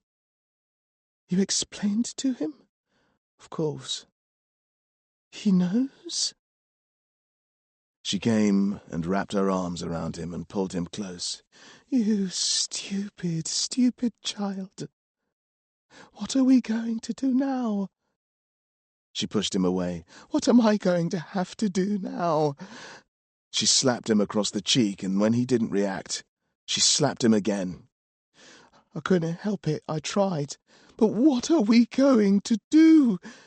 The slaps turned wilder, harder but unfocused, more frequent but less painful. She kept repeating the phrase, missing out a word every now and then until she was simply saying, "What?" over and over. From the other room came a cough. "Now look, you've woken him. What if someone comes?" "I'll see to him." Nathan went through the sheet, pushing into the darkness beyond where the light from the fire did not penetrate. Everything was in shadow. The broken pallets that made the furniture, the useless lamps salvaged from the mews, the piles of cloth unpicked and waiting to be resewn. Nathan stood in the dark, breathing quietly, listening for the rhythmic wheeze that would mean his father was still asleep. He stood without moving, his eyes closed, listening hard as he could, hoping to make out something. There was a silence at first, but then a struggle of movement, rustling, the creaking of the wooden boards that the mattress lay on. Nathan took a stub of candle from the top of an upturned box and lit it. His father was on the bed, on his hands and knees, his nightgown gaping and the sheets bunched up. At first, Nathan thought he was resting, gaining strength for the hard work of getting out of bed, but then he saw his hands, striped along the knuckles, the tendons tight from gripping the mattress. As he watched, the redness spread to his face and down his neck, which was corded with steel beneath. His mouth was half open, held the way a stammerer holds it when he wants to speak but can't. The line of his jaw trembled with tension. For a second, his father's eyes opened, bloodshot and bulging, but then they closed again, having seen nothing, as if to leave them open would risk rupture. His father shifted a few inches so that he was now gripping the edge of the mattress. A sound started, so quiet at first that Nathan hoped it was coming from his own body. rather than his father's. It was a creaking, bubbling, straining leak of air, as if a balloon was emptying itself through a puncture which barely existed. His father's mouth opened wide, the lips as tense as his knuckles, as his brow, as the bones of his skull that revealed themselves through his skin. He was trying to cough up a worm, but he would need to breathe soon. Nathan went over to him, unsure, as always, of how best to help. He wanted to slap his father between the shoulder blades, but he looked so frail, his brittle spine so obvious through the flimsy nightshirt, his skin so thin that he couldn't risk it. So he put his hand there instead and rubbed, gently, as if that would make the slightest difference. His father lowered his head, sank to the bed as if he had been given permission to give up. And in came a rush of air, whistling, filling him up, only to be expelled immediately as he was racked with coughing, coming down deep from the gut and shaking him like a dog shakes a rat. Nathan tried to calm the tremors, but his father pushed him away, and despite the coughing, got back on his hands and knees, and the whole business started again. Only this time, a thin line of spittle ran from his quivering bottom lip. He raised his rear end in the air, straightening his legs to gain purchase against whatever he was fighting against inside. The creaking, bubbling, straining sound returned, louder now, and over the top of it was a growling, a defiant, angry growling. His father tore at the mattress, ripped into it, his fists coming away with bunches of grey-black wadding. All the time his mouth open and his neck taut, and the terrible sound getting louder and louder. Soon he was almost standing, doubled up on the bed, his legs straight, tendons now like bowstrings. Then there came a hideous gurgling, as if he was forcing his very insides out through his mouth. Nathan stepped away, and to his shame he put his fingers in his ears. He couldn't bear to hear it. When the sound came in despite his fingers, he hummed to himself, not a tune, he couldn't think of a tune, just humming. And if he could have hummed his eyes blind, he would have hummed that too. But he could not stop watching. Too much fear and too much love. He watched, humming at the top of his voice and humming in his mind to keep out the memory of the sound until his father suddenly stiffened even further than anyone would have imagined was possible and went absolutely still, as if petrified. Over his bottom lip slid a small, thin, black lungworm, the length of a fingertip. It wriggled as it came and fell onto the sheet in front of his father, who collapsed in a jumble on the bed as if a puppeteer had suddenly cut his strings. Nathan darted forward and picked up the worm between finger and thumb. By his father's bedside there was an enamelled tin bowl, like an upturned helmet, and Nathan dropped the worm into it. The bowl was 2/3 full, a writhing black mass of them, hundreds, glistening in there. Nathan took the bowl and emptied it into the living mud, which met the worms with a frenzied thrashing. "Are you all right, Dad?" Nathan asked. But his father was asleep or unconscious. "He needs medicine." She was at his shoulder. "I know. Do we have bread?" "There is a crust, that's all." "Where?" His mother brought it out from a wooden box with a latch, where she'd hidden it against the flukes. Nathan took it and went to his father. He knelt by the side of the bed. The bread was hard, dry like sandpaper, and gritty like it too, probably as much sawdust as it was flour, and stale. When he pulled it in two, the part in the middle was a little better, so he pinched this out, rolled it into a ball. "Dad," he whispered. There was no response. "Dad?" He tried again. His father's face was still. Only the flickering of the candlelight gave any impression of movement. His lips were parted in the image of a smile, but the set of his eyes and the deep lines carved about them gave the lie to that. Nathan took the ball of bread and raised it to him. "Dad, you've got to eat something." "Leave him. He's sleeping." "He can't eat when he's asleep, can he? And he can't eat when he's coughing up worms, can he? He's got to. Dad, wake up." He didn't. He lay there utterly still. Nathan put the bread to his own lips, took it into his mouth. He chewed it for a little. When it came out, it was softer, wet like paper. He put this to his father's lips, edging it past them. "Dad, try to swallow." "He can't. He's not moving." "Dad? He's gone, isn't he? Dad?" Nathan pushed the bread in anxiously now, onto his teeth. Was he dead? He reached for his jaw to start the chewing, and his father lurched up, grabbing his arm and staring hard into his face. "Never. Never. You must never do it.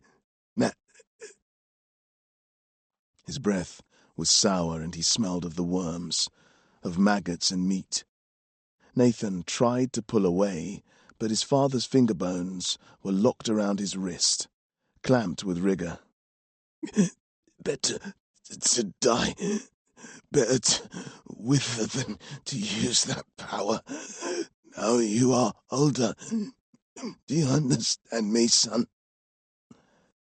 Nathan nodded over and over, not so much in agreement as from a desire to have this all end, to give his father what he needed to hear so that he would lie down again. But he did not lie down. Every inch Nathan pulled back, his father dragged himself forward, so that terrible, parchment-skinned face was always in front of him, and the death-stinking breath was always hot on his cheeks. "It will corrupt you. It will pervert you. You will come to degrade those things you love without knowing it. And in your ignorance, you will relish it. Do you understand, Nathan, my love? Do you? I will help you while I live. Hold it back. Keep it inside me while I can.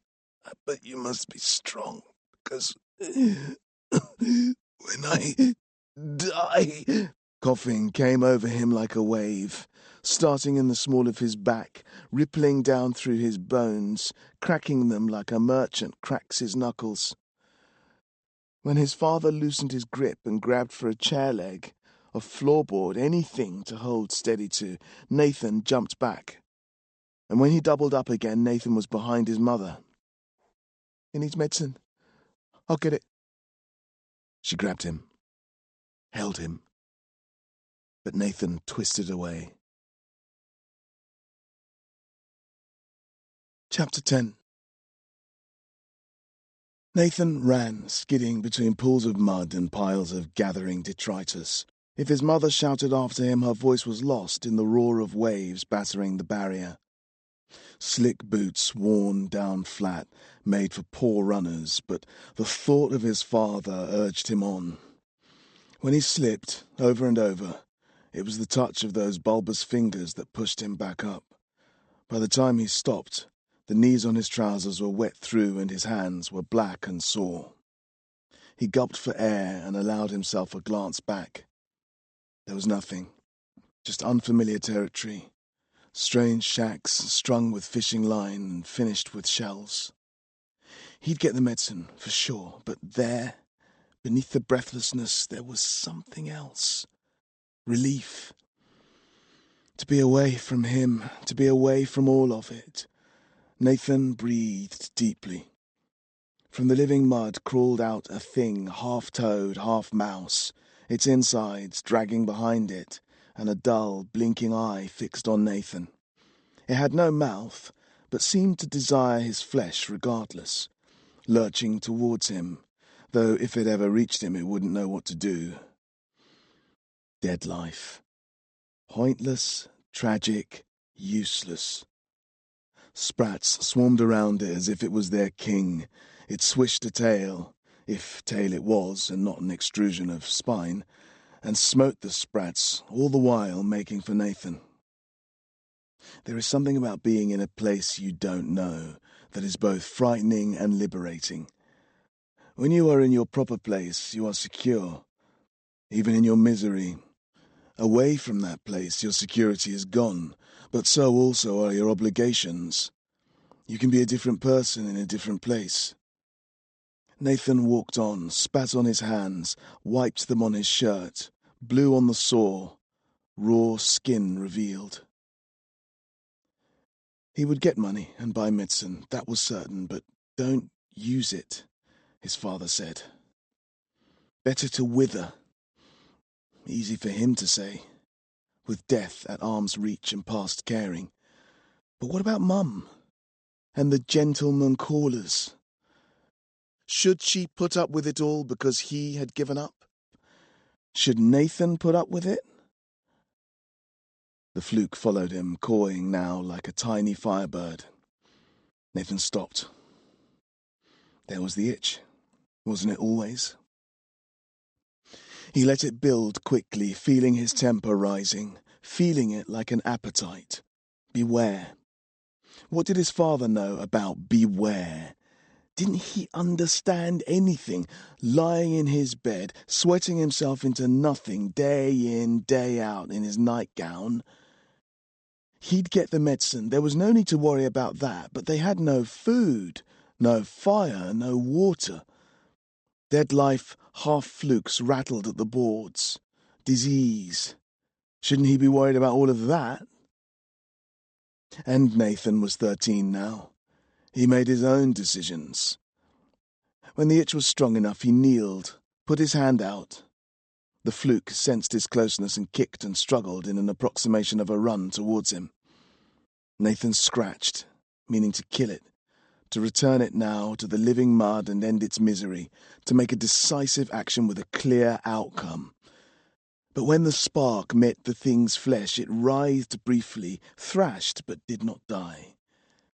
Instead, it became a rat, red-eyed and yellow-toothed, which leapt at him and bit him on the soft part of the hand between the thumb and forefinger.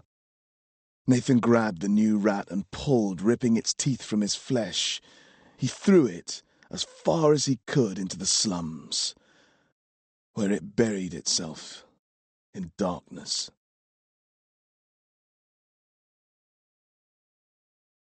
Chapter 11. He took a route by turns up the hill, backtracking where he met a dead end or a blazing bonfire, climbing around wherever he could, sucking at the wound on his hand. Along one stretch of road, nothing more really than a gap between two opposing waist-high piles of gathered waste, someone had stuck firebird feathers at intervals. Where they met the living mud it roiled and smoked, a little red light given off. Nathan looked back to where he'd left his parents, clenched his jaw, strode on without stopping. After a climb he was on the border with the merchant city, a line marked by stone walls and cobbled roads, high enough to see the slums laid out, the seawall behind them, and beyond that the sea rough with waves. Up the slope there was a gate without a guard. Nathan took it in but walked right past, put his hands in his pockets and his head down. The guard was nowhere to be seen, visiting some poor boy's mother, no doubt, or servicing some merchant's wife with a taste for the rough, and the only man there was a broom handler. He was too old for his job, the hair on his head as sparse as the bristles on the broom, his arms as thin as the stick. He put what strength he had into pushing living mud and stray dead life down into the slums, but soon this gave out and he wandered, groaning, up into the maze of streets. Nathan wheeled back. What right did his father, nothing more than a bone bag, have to decide what Nathan did any more? Would he prefer it if Nathan blacked his eyes? It would never happen. It will never happen. Enough. Nathan went to the gate and put his hands over the lock as if he was cupping a lit match, and he concentrated. It was harder to make it come with the rat in his mind, but he could do it. He cleared his thoughts and breathed, reaching down inside his head, down through the throat, and then the lungs, and then into the stomach. There was nothing left, at first. It was as if the rat had robbed the itch of its fuel, but little by little it came up inside him.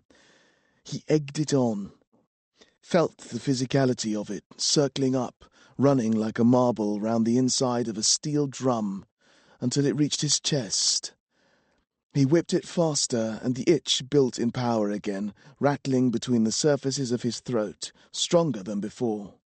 Through his skin and the loose weave of his clothing, he could see the glow.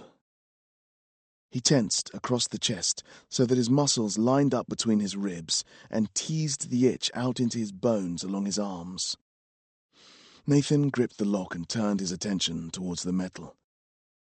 He tried to scratch, but the spark wouldn't catch, just as fire is reluctant to light damp kindling. Then came his father's face, unbidden, forbidding him, his finger wagging. Nathan furrowed his brow and concentrated as hard as he could on the gentleman callers, on the dead life, on his mother's face, on the fluke rat. The itch flared up wildly, lighting the crevices of the street, the mortar between the bricks, the solder on the ironwork, revealing every hidden detail of that place. With a grunt, Nathan scratched. He sent the spark down, tingling through his arms, burning his skin where the bite was, into the lock. Deep inside, the metal wanted to live, rearranged itself like the living mud did into the semblance of a simple creature, like a lock might be if only it were an animal, a turning, clicking body of gears and cylinders. Nathan could feel it, breathing. The spark burned his skin and the bite felt it the most. The wound, most vulnerable, singeing, then blistering, then, horribly, blackening. Nathan pulled his hands away, gasped. If he could have stood it longer, the lock might have remained alive, but once the spark stopped, the metal died, leaving fatigue and corrosion where once it had been sound. Without fanfare, as if it were perfectly ordinary, the lock opened and the gate swung in. Nathan took a little while to compose himself and then walked through holding his hand. The merchant city was quiet at night, not like the slums. The waves were just a gentle heartbeat in the distance that only made itself felt when Nathan turned into a street that led down to the slum border. The houses were solid and close and high. The upstairs windows shone gently with warm and flickering candlelight, dimmed occasionally by figures passing inside. In the steep streets there were lamps, burning wax and oil behind glass. Oranges, blues, greens, beacons winding up. Each house had a door, closed, and numbers, some names, and slots midway rimmed in brass and shining. What sounds there were muffled, pots and pans clattering from deep behind walls of brick. If there were shouts, they were inquiring, not angry. From a place by a fire, perhaps, asking after food or hot milk. Not about death or wounds. Mostly, though, there was the heavy, blanketing, silent moon, smoothing the streets, its pale gleam reflecting on every surface. Where was the red lightning of firebirds dying? Where was the dead life? Where was the living mud? Nathan looked down at his feet, angled where they met the slope. No sprats on his boots. Over his shoulder there were no faceless flukes observing him from the shadows. The street had been swept clean, and this ground beneath his feet, stone, solid and ungiving, made his heels bang as he walked, not squeak. Suddenly Nathan felt tired, exhausted even. So he huddled by the warm wall of a baker's, amongst empty flour sacks. It was just as comfortable as the floor of his house, and much less damp. In the heat leaking out of the oven inside, his clothes became drier than he could ever recall them being, steeped as they always were in sea spray, mud, and rainwater. It was light when he woke. The street nearby was running fast with men and women. They were shouting and laughing and arguing to the crackling music of leather goads slapped on the wooden frames of sedan chairs, carried shoulder height at a trot. The sun shone through a cloudless sky so blue that Nathan didn't have a name for the colour. He shook his handkerchief from his pocket. Blue, he'd imagined it was, and held it up to the sky. It was drab in comparison. Sludged brown and grey, mildewed. He was hard-pressed to recognize it as possessing a colour at all, so blue was the sky there. It was as if God had come down and blown the clouds away, leaving nothing but this colour in its place. He wrapped the handkerchief around the wound on his hand, which was tender and swollen, throbbing now that sleep was gone from him. With the pain came the memory of the rat and his father, and the promise he had made to get medicine. He needed coins. He searched around looking for a token or attribute, something suggestive of an errand that might give him a legitimate purpose in the merchant city. There was nothing but pallets and flour bags. Some of the pallets were broken, so he prized the wood of these apart, squeaking the nails out, or bending them flat against the wood where they would not snag, until he had a pile of almost equally long pieces. This pile he hefted onto his shoulder, letting his other arm swing free and casual. He strolled out into the street. To the indifferent eye, to the sedan chair carrier and the merchant wives about their tasks, he might pass for a chippy's mate on an errand. If a guard saw him, that wouldn't wash, as he hadn't. So he kept a wary eye out for the uniforms and tried as best he could to walk with purpose. The sedan chair traffic was mostly in one direction, uphill. So Nathan walked in step with it, shoulder to shoulder, with the stooped carriers, within spitting distance of the perfumed silk canopies that protected the merchant women within from the aging rays of their naked sun. Here and there 2 chairs stopped by each other, allowing the wives to pull across the curtains and lean out, where they could exchange this or that bit of information directly into the other's ear, their red lips brushing each other's skin. Not a single one of them, at least those Nathan could see, had blacked their eyes. The sedan chairs gathered in a wide plaza laid to grass, where the women disembarked and sat around decoratively on rugs and small carpets. Colonnades surrounded them, among which vendors had established stalls. They called out from beneath the pediments in loud and cheerful voices, and above them reliefs were carved of scenes Nathan did not recognize or understand, gatherings of men and women and symbols that looked like they must be important. On the grass, the women paid attention mostly to each other. "Wonderful to see you, my dear." "You are looking splendid. Will we see you at the ball?" These things were said, and many other things just like them, in tones modulating between raised voices and shrieks, depending on the distances between those exchanging them and the subjects of their exchange. Men with trays of drinks pirouetted between the women, offering cocktail glasses for coins, and young scraps darted between them all, gathering empties for reuse. Nathan, as he walked in an ever more conspicuous circuit through the colonnades, realized that his wood was no longer necessary. All he needed was a tray, and he could join the ranks of the glass boys with nothing more thought of it. He saw one, unattended on the wall outside a public convenience, and he made free with it while the boy's back was turned and his attention diverted. Then Nathan was within the throng, collecting glasses, sucking the last drips from some, all the while alert for the careless disposition of some lady's coin purse. The game was made rather more difficult by the constant grabbing of his wrists by the drinks sellers, who seemed to think he existed for nothing other than their convenience. They didn't trouble to consider his feelings or the limited elasticity of his joints.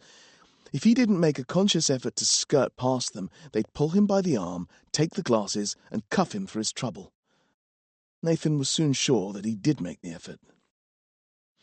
The women were a mixed bunch. Some young and fresh and apple-cheeked, some dry and withering, some smiling, showing their teeth, and others as purse-lipped as lemon-suckers. Whatever they looked like, all of them seemed determined to keep their coin purses out of sight. As he crouched to pick up their glasses, he slipped a glance at their crossed ankles and knees and thighs, pressed close as any penitent's praying hands, the shapes of them anyway. There was nothing that could be filched from anywhere. He moved constantly like a flea on a bedsheet, dancing in at the suggestion of a final sip taken to snatch the glass away, eyes always elsewhere. Here was a blonde child in a bonnet, legs tucked beneath her. There a crone, wrinkled as fingertips after a day of fishing in the circus, and just as cold. Here a glossy-skinned matron making play with a fan, sweat gathered on her top lip. All of them secreted their valuables, it seemed to him, with practised cunning. When a seller twisted him away and off the grass, he stopped and watched. If the women had coins to pay for the drinks, they must keep them somewhere. The seller withdrew with Nathan's glasses to a tented bench where the coins he had gathered so far were taken from him by a young gentleman with a scar. New glasses were laid out in a line for another man to wipe. Then they were filled from a jug, and the seller went back out. The coin pouch at his waist, which was just large enough to take 5 pennies, was open and gaping. When a buyer amongst the women was located, the seller barged his way past the competitors to service her. This particular seller was quick as a ferret, and before one woman, with a long, elegant chin dressed in red, had barely indicated that she might be thirsty, he was there. Tray tendered. The woman angled her hand back so that she could finger her baggy sleeve. When her fingers returned, there was the coin between them. Nathan nodded and returned to the lawn.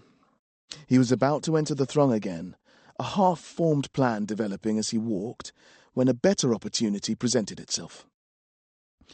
Away from where the conversation was loudest, and the women the most gaudy, the mob thinned and straggled.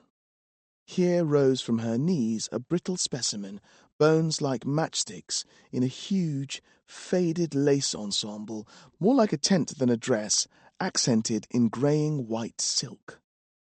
She looked like an aged spider trapped beneath a doily. Moreover, she was lost.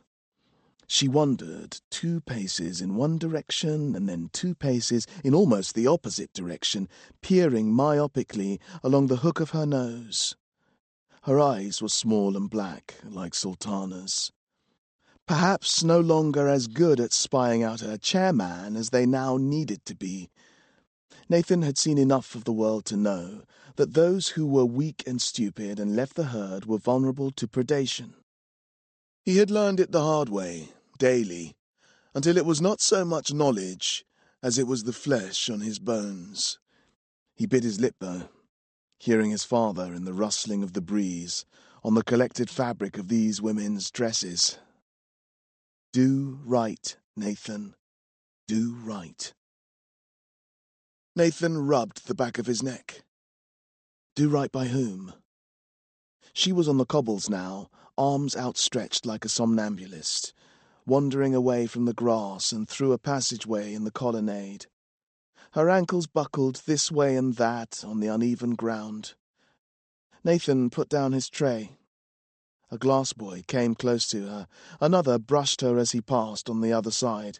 She grasped instinctively at a bulge on her right wrist, only partially hidden by her lace cuffs.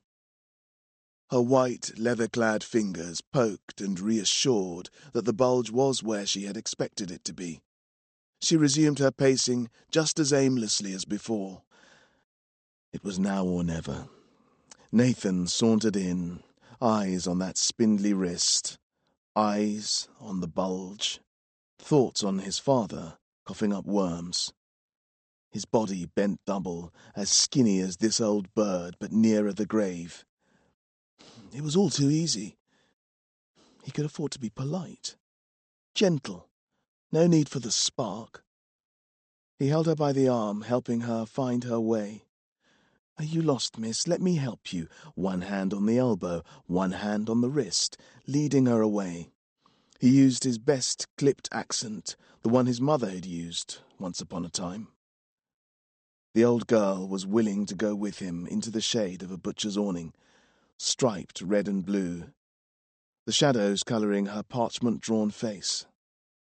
Smiles and reassurance, and then, when there was nothing else for it, fingers scraping along the thin twigs of her arm. Liver spots revealed under the sleeve, the coin purse torn from the ribbon that secured it.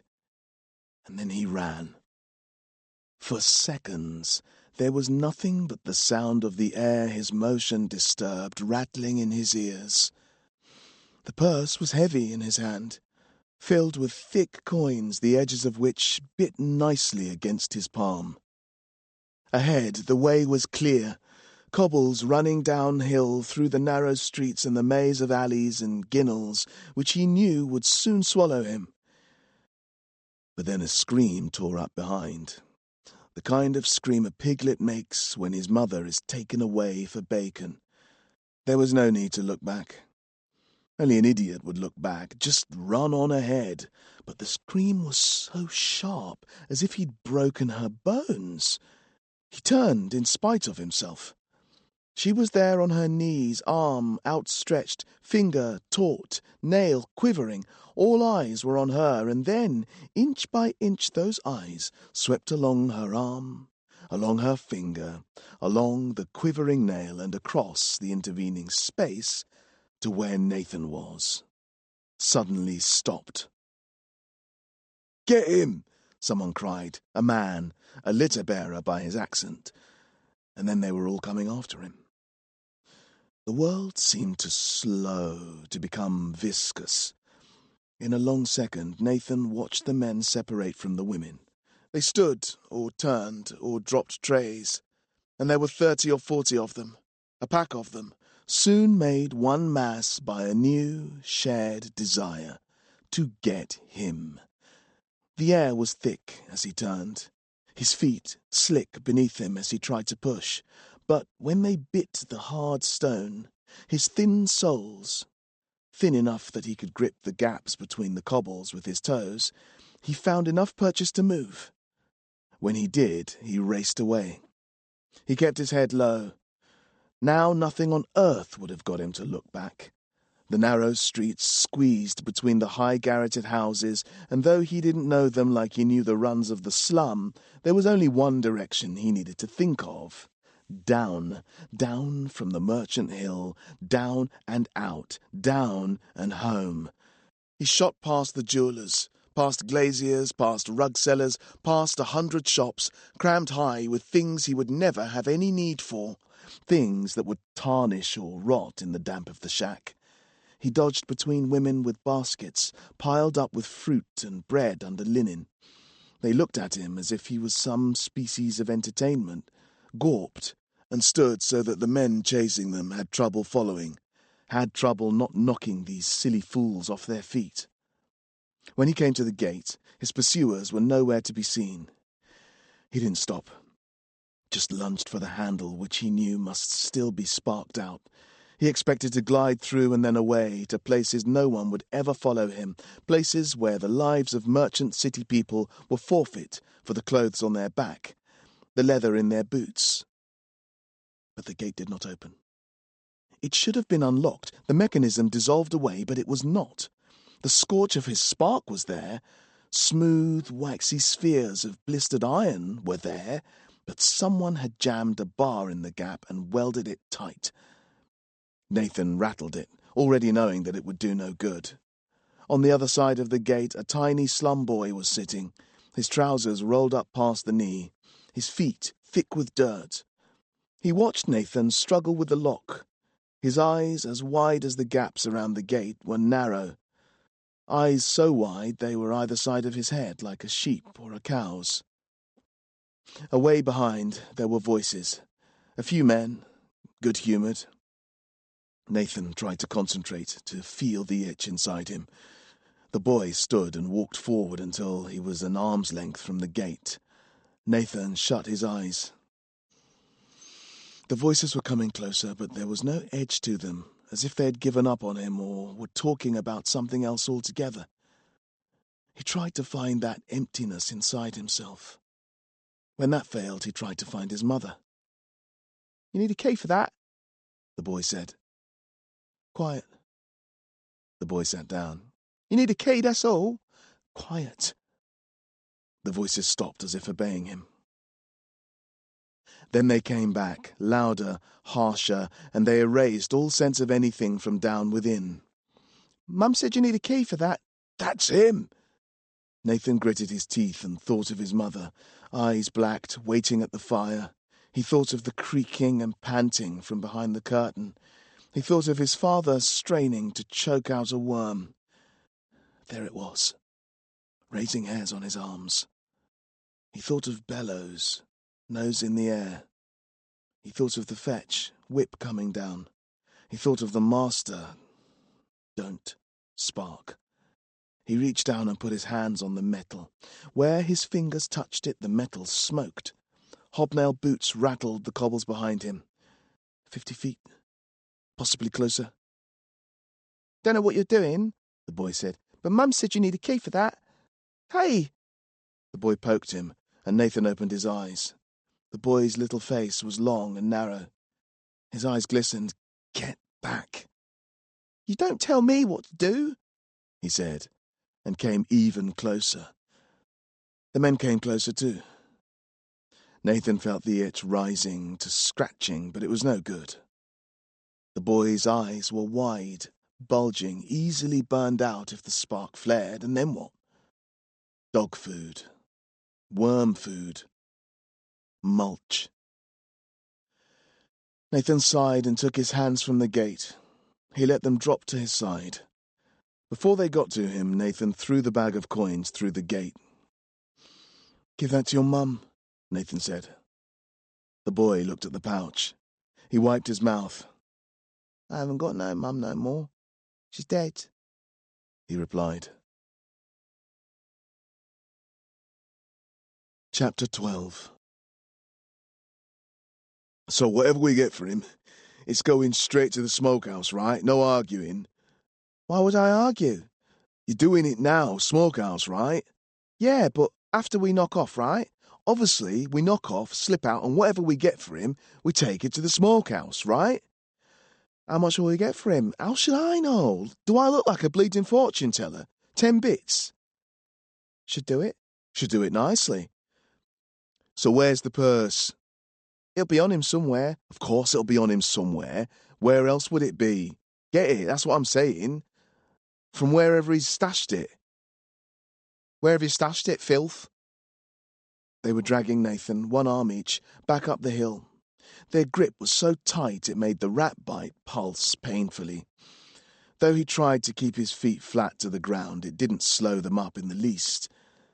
They stank, the pair of them, like dray horses stink after carting barrels around all day, musky and sweet. And now their hands were in and out of his shirt and jacket. "I haven't got it. I'm not him." "You're him, all right. And you have got it. Now where?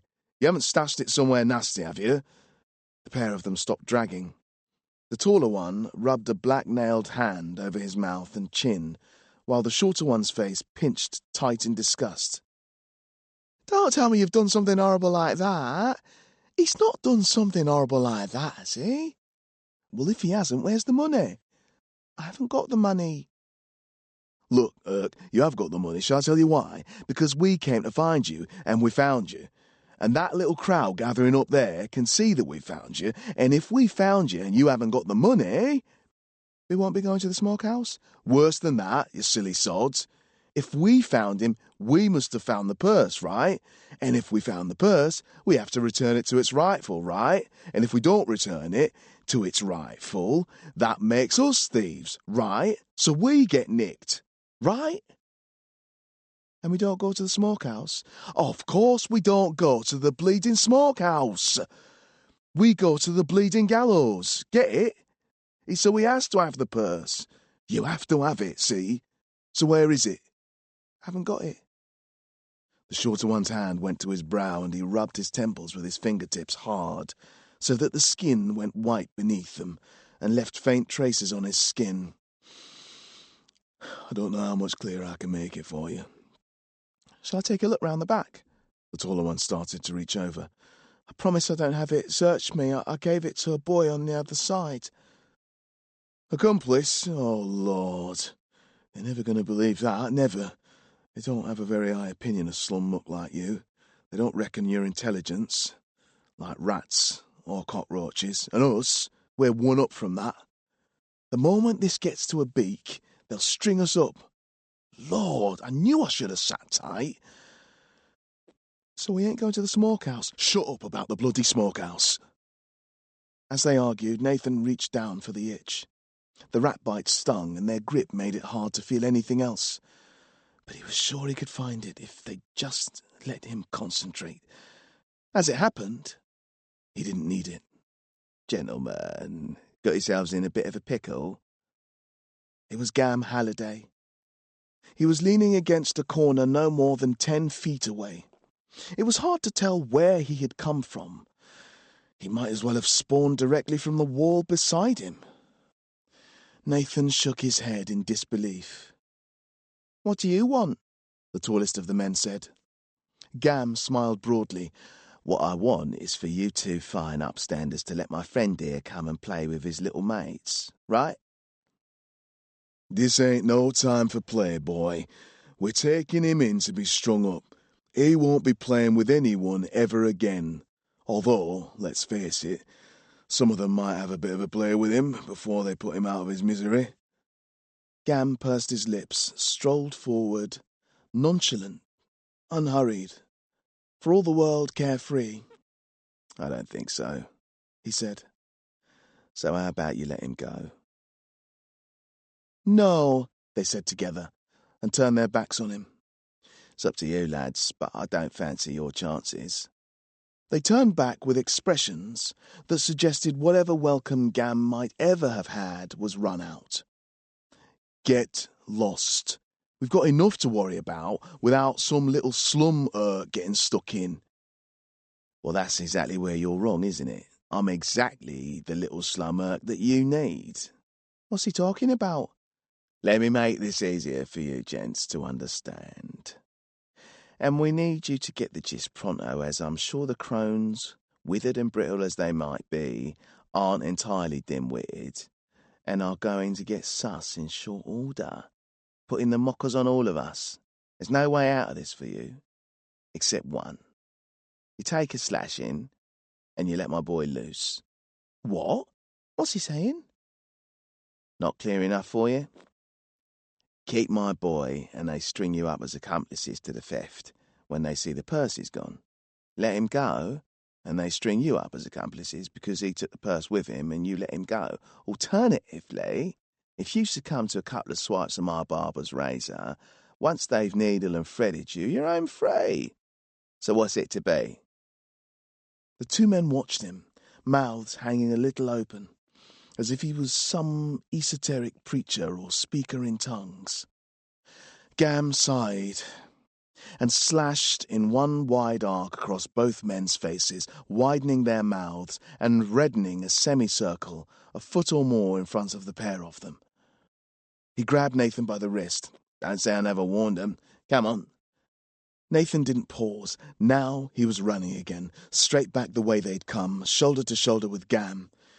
"You could have killed them." "Rubbish."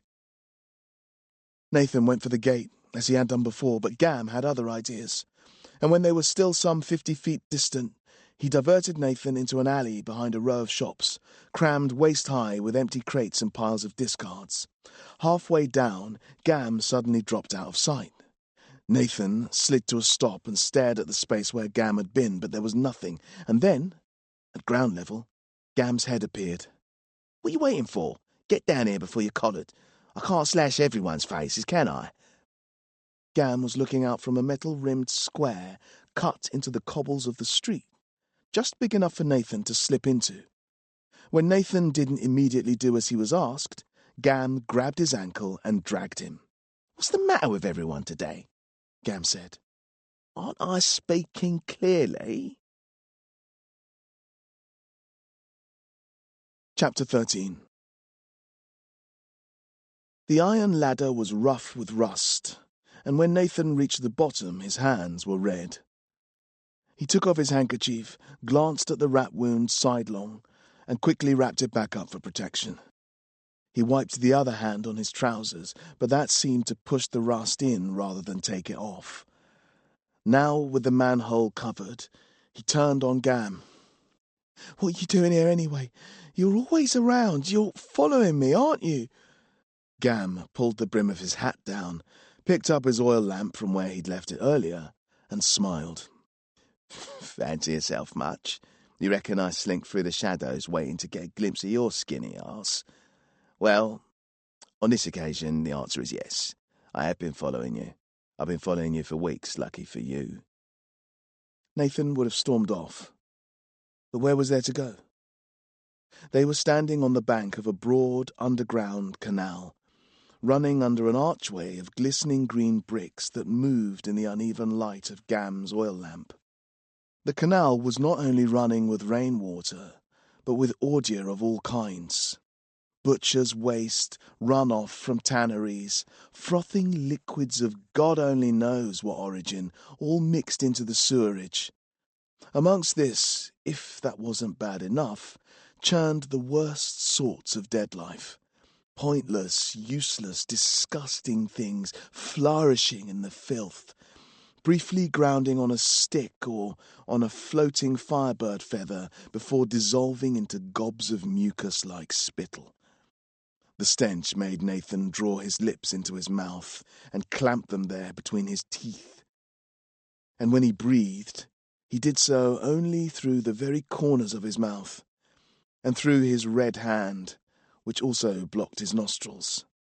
The tang of iron was barely perceptible, an accent, nothing more, in the nose of a very robust vintage. Gam smiled. "You get used to it. When I first found this place, I thought I could smell it through my skin. It was so strong. Now," he took a lungful of air as if he was breathing a dawn mist, "I don't even notice it. Can't smell anything at all anymore as it goes. Or taste anything neither. Come on." "Just leave me alone, Gam." "No, Nathan. I'm not going to leave you alone. I'm going to follow you and follow you and follow you until you join my gang. If you don't join my gang, I'm going to follow you anyway." Gam set off, and Nathan, after a brief glance back up the ladder, came after him. "Why? There's hundreds you could choose from." Gam didn't stop, but he called back, "There's no one like you, Nathan." The canal was about 30 feet wide, and the bank alongside it about 10 on both sides. Despite the contents of the flow, the ground was clean of the living mud, probably washed down by the rain. Rats, when there were any, restricted themselves to swimming and ducking in and out of the holes in the bank. Gam strode along, his feet kicking out with each step, his elbows jutting out to either side, one thumb in his waistcoat pocket. Nathan hurried to keep up with him. "Is this your hideout?" What? You must think I'm a real scumbag. And that, nay, coming from you, is saying something. This place is nothing more than a roadway, a convenient means of getting across the city without drawing attention to oneself. I wouldn't sit up here. Anyway, when it rains, the water comes down here so fast it'll clear us out in a second. No, nay, boy. Gam's gang lives in rather more upmarket environs. Where? You'll see, if you keep following. If you're not interested, of course, as precedent suggests you aren't, follow the main pipe down. You'll find it exits into the dirt not 100 yards from your slum dwelling. A brief trot, and you'll be home to the loving arms of your mother. Providing they aren't wrapped lovingly round someone else, that is. There was nothing obvious on the wall, but Gam stopped there anyway. He traced the outline of something with his finger. Or you can come with me. Your choice. When he found the right place, wherever that was, he pushed. A brick to one side slid in as if it was greased.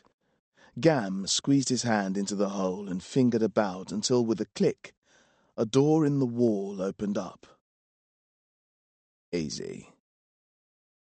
Behind the door there was a tight room just wide enough for both boys to stand shoulder to shoulder, but it was a squeeze to get the door shut. When it clicked, part of the floor shot back, and there was a spiral staircase curling down into the earth. After you. Nathan peered down but didn't move. Go on, I'd hardly waste the effort saving you if I was going to do anything bad now, would I?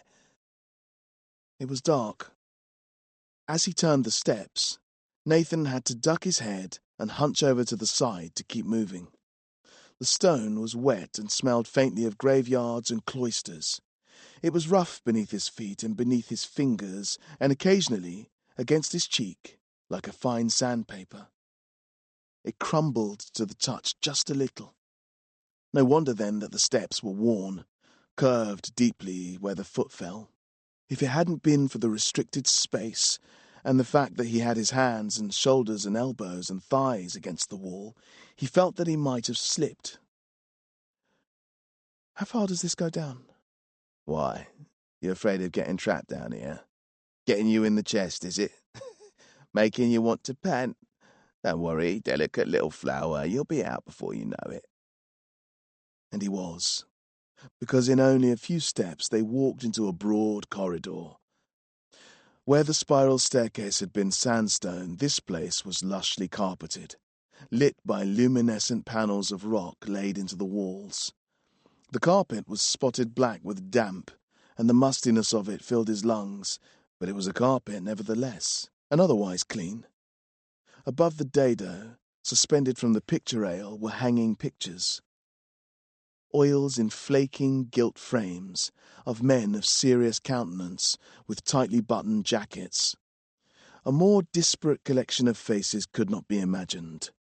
Some mustachioed, some bearded, some with broad, smooth cheeks and brown eyes. Others with cauliflower noses and wattles. Others still fresh and blonde, and barely in their majority. But they all wore the same shining black jackets, and carried a cane topped with a goat's horn. Handsome bunch, aren't they? Who are they? Gentlemen's club. This was their clubhouse. What kind of club would want a clubhouse down here? You might well ask, young Treves. Come on, it's easy walking, but don't hang back too far. It's like a labyrinth down here. Everywhere was the emblem of the ram's horn, on the pictures, in the print of the wallpaper, in the decorations on the edges of things, and repeated until it became so familiar only its shape was visible. A coil, a twist, half a spiral, mirrored, reversed, repeated. The pattern was in the line of carpet that ran down the centre of the stairs and was continued as it met a wider expanse of hallway, off which 3 doors led. Above the central door was a real ram's head, stuffed, shadows claiming and releasing the cracked and bleached horns as the torches flickered in the sewer breeze. That one's locked, said Gam. No amount of fiddling will open it. He went to the left door and turned its brass skull handle. The door swung in, almost at once the sizzle of bacon frying came in, and with it came laughter and talking. Lunch is served. Chapter 14.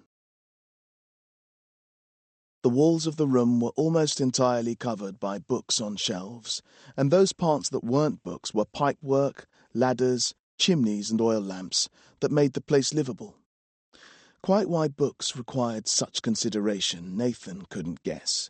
Perhaps it was the books that had built this place, and here now they lived in ordered seclusion, down beneath the rivers of muck above. Gam walked ahead of Nathan, stopping to take volumes randomly from the collection, disturbing their rest until he had a pile which reached up to his chin. "A boy's got to educate himself," he said, and went over to the fire. Here there was an armchair, high-backed, upholstered in studded red leather, with a table and reading lamp beside it. Gam put the books on the pile on the table to be read, and picked up two he'd dumped into the seat. "I never burn 'em until I've read 'em," he said, and threw the finished books onto the fire. There were two children beside the fire, warming themselves. One of them Nathan didn't know, but he did recognize the girl. Her bonnet mostly covered the bristles that crept through from beneath the skin of her shaven head, but it was her. The girl who had clung to him so tightly at the master's manse. She stood up and hefted a huge skillet from its makeshift range. An iron fireguard balanced between two stone gargoyles, flames leaking up from the books, and a stack of varnished chair legs crackling and spitting away. She held the handle of the pan in both hands and walked from the hips for as many steps as she could manage, then smashed it down on the long reading table that stretched for the best part of the room. It sizzled and hissed as the hot metal met the polish, branding a perfect circle of white next to countless others. "Next time it's your turn," she said to Gam, picking out a piece of bacon with her nails and taking it off to another red, dimpled leather armchair. "Eat up, Nathan. You look like a donkey my sister sold off for glue," she said. Nathan took a piece of bacon, an inch of fat on one side, lifting it by a thick white hair. He bit into it, not releasing it as he chewed, but drawing it into his mouth by the inch, squeezing it between his teeth. It was thick enough to choke a dog, but he took it down bite by bite, the brine making him smack his lips. "I'm Prissy," she said, and she held out her hand. Nathan wasn't quite sure what to do with it. Hold it, stroke it, kiss it, but by the time he'd wiped off the bacon grease and soothed the stinging of the rat bite, it didn't matter. She took the hand away and made a rude gesture with it. "Too slow," she said. The other child, whether they were a boy or girl, Nathan couldn't tell, since they seemed to flicker from one to the other in the light of the fire, said, "Don't mind her. She's just teasing. You're Nathan, right? I'm Joe's. If you join the gang, we'll show you the secret handshake." Joe's was lean and jittery, with eyelids that flickered like a butterfly's wings. Nathan swallowed the last of the bacon, looked at Prissy, then back at the Joes. "I suppose I'll have to join now. I owe Gam." "Ho ho! A volte-face," Gam said, looking up from a book. "About time. You want a drink to toast the occasion? There's no water, only wine." He passed Nathan a dusty-shouldered green bottle. On the label was the ram's horn, beneath writing Nathan couldn't read. "Is this it, then? The lot of you?" The three of them shared a look that was only broken when Gam spoke. "How many do we need?" "One more, I reckon," said Nathan. Prissy looked at Joe's, and Joe's looked at Gam. Only Gam was smiling. "That's the spirit." "But on one condition. My dad needs medicine, and he needs it now. We need to get it." Gam nodded. "Next job, medicine. That's a fair deal. Can't go now, though. Merchant City will be swarming with citizens on the lookout. We go back later when they've given up, and then we'll get it done. You'll be surprised how easy it all is when you've got friends, Nathan. And when those friends know what they're doing. The library was enormous. The room they were in led off to several more. There were endless cabinets with glass doors all shattered, and though they used the books freely for reading and kindling and fuel, the collection was scarcely diminished. One wall was of blue books, numbered in sequence. Another wall was of red, but mostly there was a mixture with no discernible pattern. If Nathan looked too long, his eyes blurred with nothing to fix onto, and the mass of the books became like one huge book, speckled and musty. The rooms were high-ceilinged, brittle and cold, dark in the corners, so Nathan went back to the fire. "Whose was this place?" he said. Gam sat silently, his feet resting on an ornamental iron dragon, and he sipped from a bottle, a book open in his lap. "Come on," said Nathan. "If I'm one of the gang, you've got to let me in on your secrets." Joes got up and put another book on the fire. "Gam won't say. He knows. Won't tell us. Not even Prissy. Big secret. Goes on for miles. Loads of rooms. Bedrooms, bathrooms, billiards, even a pool. The water is black. You can't drink it. Can you read?" Nathan shook his head. "The books might say, we can't read either. Gam can, but he's not talking." Prissy sat up cross-legged in her chair, relaxed in a way Nathan hadn't seen her before. "Joes can tell you other stuff, though, can't you, Joes? Tell him a story, Joes." She smiled, and the Joes looked down, almost embarrassed, it seemed to Nathan. "We might do, if he wants to hear one." "Of course he wants to hear one. You want to hear one, don't you, Nathan?" Prissy nodded her head eagerly, and Nathan found himself nodding along. "Tell him the one about you first." Joes shifted forward nearer the fire into the flickering light. "All right. We tell stories, Nathan, about people, about how they came to be. We'll tell our story, so you know we aren't snooty and above it all, and then we'll tell everyone's story, all right?" Nathan nodded again, and now, because he wanted to hear for himself, not because Prissy made him. Joes went on. "Before all this, before the city and the master and the living mud, there was only one way to get into the world. But now there are all sorts of strange things that happen. You might have noticed something odd about us, about how we are, all changing about and jittery and never settling." Jerky Joes, we call them, said Gam between sips, not looking up from the page he was reading. Unpredictable, which is handy in a knife fight. "They don't see it coming, do they, Joes?" said Prissy. Joes didn't answer, but a smirk played across their lips. "When our mother fell for us, she fell for twins, down along the promenade, deep down in the slums. The witch woman could hear 2 heartbeats in her belly. My mum was a little thing, tiny, short, and there wasn't much room inside her. It was cosy in there, warm and tight and friendly feeling. She used to fish for flukes with the children in the circus while she was carrying us. She was so desperate to keep us fed.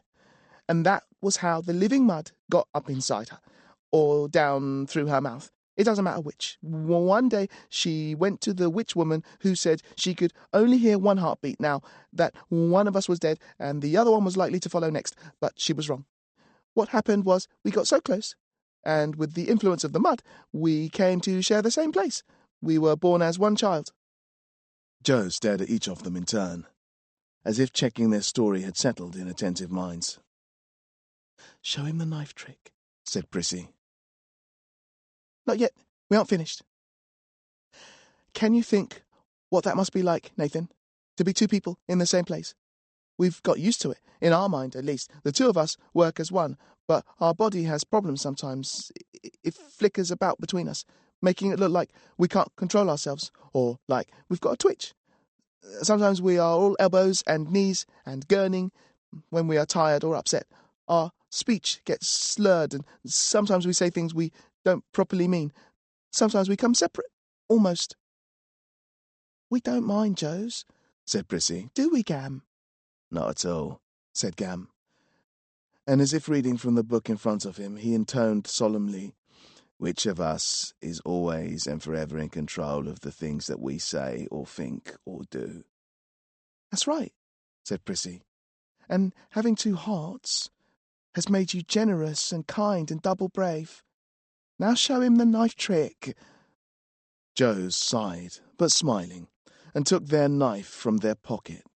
It was a stiletto, thin, shining steel, and they balanced it on the tip of one finger. Watch carefully. The knife moved up and down, and round, from hand to hand, and back again, and then Joes jerked, as if involuntarily, and the knife fell to the floor. A look of dismay came over their face. And if this had been a knife fight, Nathan would have taken the advantage and pressed forward with his own blade. But if he had, he would have died, because Joes had a second knife already at his heart, and an evil grin. Prissy clapped and squealed. What do you think of that? Nathan shrugged. It's easy to hide a second knife. Drop it. Gam tutted. There's no second knife, just one knife in two places.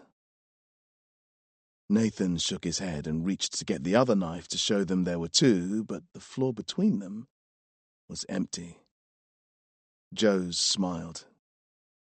You're not the only one that knows a thing or two.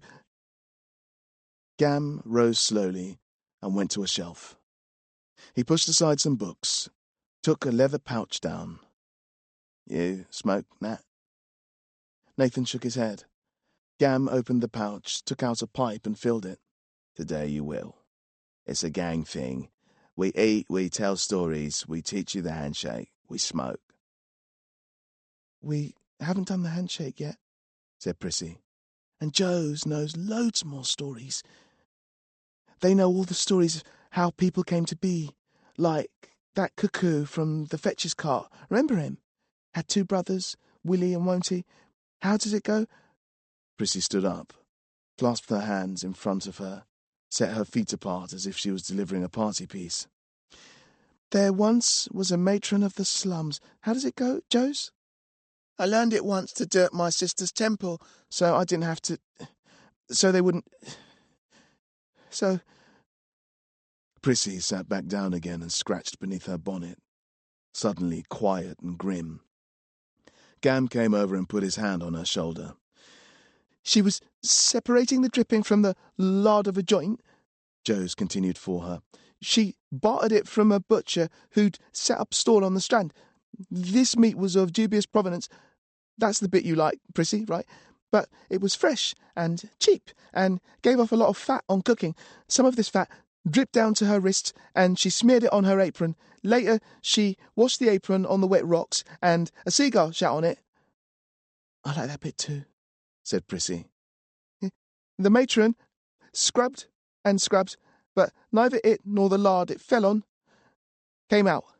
It made a stain that wouldn't shift. One night, sometime later, after the apron had been used and reused and washed and rewashed, Cuckoo crawled out, stain-shaped, stain-coloured. They found him in the laundry pile, bawling, and set him to work as soon as he was grown enough. Trouble was he was no good at it, and that's why they sent him to the master to get some money out of him at least. Should say, Gam said, Cuckoo don't recognise that as accurate. Pile of bollocks, he calls it. Joes tutted. Some people don't like the truth. So, said Nathan, what's my story? The others turned their attention to the fire, which suddenly needed tending, more fuel gathering, ashes stirring. When that was done, there was nothing left to do but answer. Gam opened another bottle of wine and passed it round. We don't ask questions like that, Nat. The answers might cause offence. Joes knows your mum's story, though. Don't you, Joes? No, Nathan snapped. Don't worry. We aren't like Gam, said Joes. He likes to hurt people with his teasing, like he's been hurt. We don't. Do you want to hear her story? Gam got to refilling the pipe, and Prissy sat on the arm of his chair. Go on, Nathan. It's a nice one, she said. Nathan didn't reply. There was in him something that was reluctant. He wasn't sure that he wanted to hear stories about her, good or bad, but whatever that thing was, it didn't matter because Joes was talking, and Nathan didn't interrupt. In the merchant city, as we know, there are all sorts of shops and makers of this and that. There are jewellers and watchmakers and tailors, and one day a dressmaker took all the oddments of ribbon and irregular pieces of silk, all the single buttons she had surplus from making suits and ball gowns for Debs, all the tiny scraps they couldn't use, but what were too pretty to throw away, and from these she stitched one perfect patchwork dress. She put it on a mannequin, and so beautiful was it that it surpassed the finest of the dresses she made for the poshest of the dignitaries of Mordew. She placed it in her window as an advertisement of her skills, but in the morning, when she arrived at her shop, there was an angry crowd of women. What bothers you lot? She said unto them, and each one moaned and whined about how the window dress was so much nicer than the one they had paid her through the snout for only a week before. Did she think they were idiots? Who would pay good money for second-class items? This went on all day. So, to prevent a reoccurrence on the following day, and to protect the value of her patterns, which this patchwork thing undermined, she flushed it into the sewer, mannequin and all. It washed up in the slums, this exquisite thing, in the living mud, and it lay there until the mud gave her life. Then she crawled, aimless, to the shack where your dad found her, Nathan. Now, with him she must stay, for if she returns upstream, they will unstitch her and burn her pieces in a fire, so to protect the prices of their merchandise. Nathan sat with his arms crossed, biting the inside of his mouth. Where's the dress, then? He said, glaring. Joes looked at him, and they flickered in the firelight, flickered in the candlelight, flickered between one twin and the other. Both of them were stern-looking. Nathan had expected Joes to be undone by this, by the obvious flaw in their story. But they weren't. She sold it, Nathan, bit by bit, to buy the food that's kept you fed all these years. And now, with nothing left to sell, she sells the rest of herself, bit by bit. After that, the conversation grew tense and dwindled into nothing. When it came time to land the handshake and smoke the weed, as Gam insisted, they all did it, but cheerlessly. Later, when the weed had worn off a little, Gam came over, dragging his chair behind him, catching a rug and pulling threads loose. So what are you going to carry? Nathan had been lying on cushions on a shelf, the displaced books making a staircase up to him. He lay on the side of his good arm. The bitten one was hot and swelling, the wound weeping. He rolled over to face Gam, clutching his arm to his chest, not sure what was expected of him. Perk up, it's time for work. What weapon are you going to take with you on this job? Nothing, said Nathan. Gam smiled sourly and nodded. He perched on the edge of the seat, elbows on his knees, face in hands. No, really. What are you planning to defend yourself with? Your sense of humour? Jerky Joes chuckled at this, but Nathan hung his head and said nothing. This isn't a game, Natty.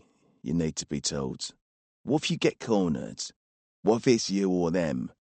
What if it's her or them? Nathan looked at Prissy without meaning to. She met his eyes and then looked down. Gam got up and stepped between them. Don't you know anything? Joes, throw me your knife. Joes slipped it from their sleeve and sent it twirling over at Gam, who knocked it into his other hand, span it by its pommel, flicked it up, then caught it with a swipe. Time for a bit of schooling. The basics is easy. Keep your eye on the target and your arm will do the rest. When you want to make a point, you slice. The knife cut the air in half, whistling. Slit something under pressure so there's a gush, so that you make a splash, then they know you mean business. If they've got a dicky tummy, they'll pull back, or faint if you're lucky. So will their mates. If you need to get the job done and nothing else will do, you poke. The knife darted forward. Poke wherever's softest, and keep poking until they don't move no more. Then poke 'em again just to be sure. Then leg it, because if they got mates, they won't stand for it. Gam held the knife out for Nathan, handle first. The blade pinched in his fingers.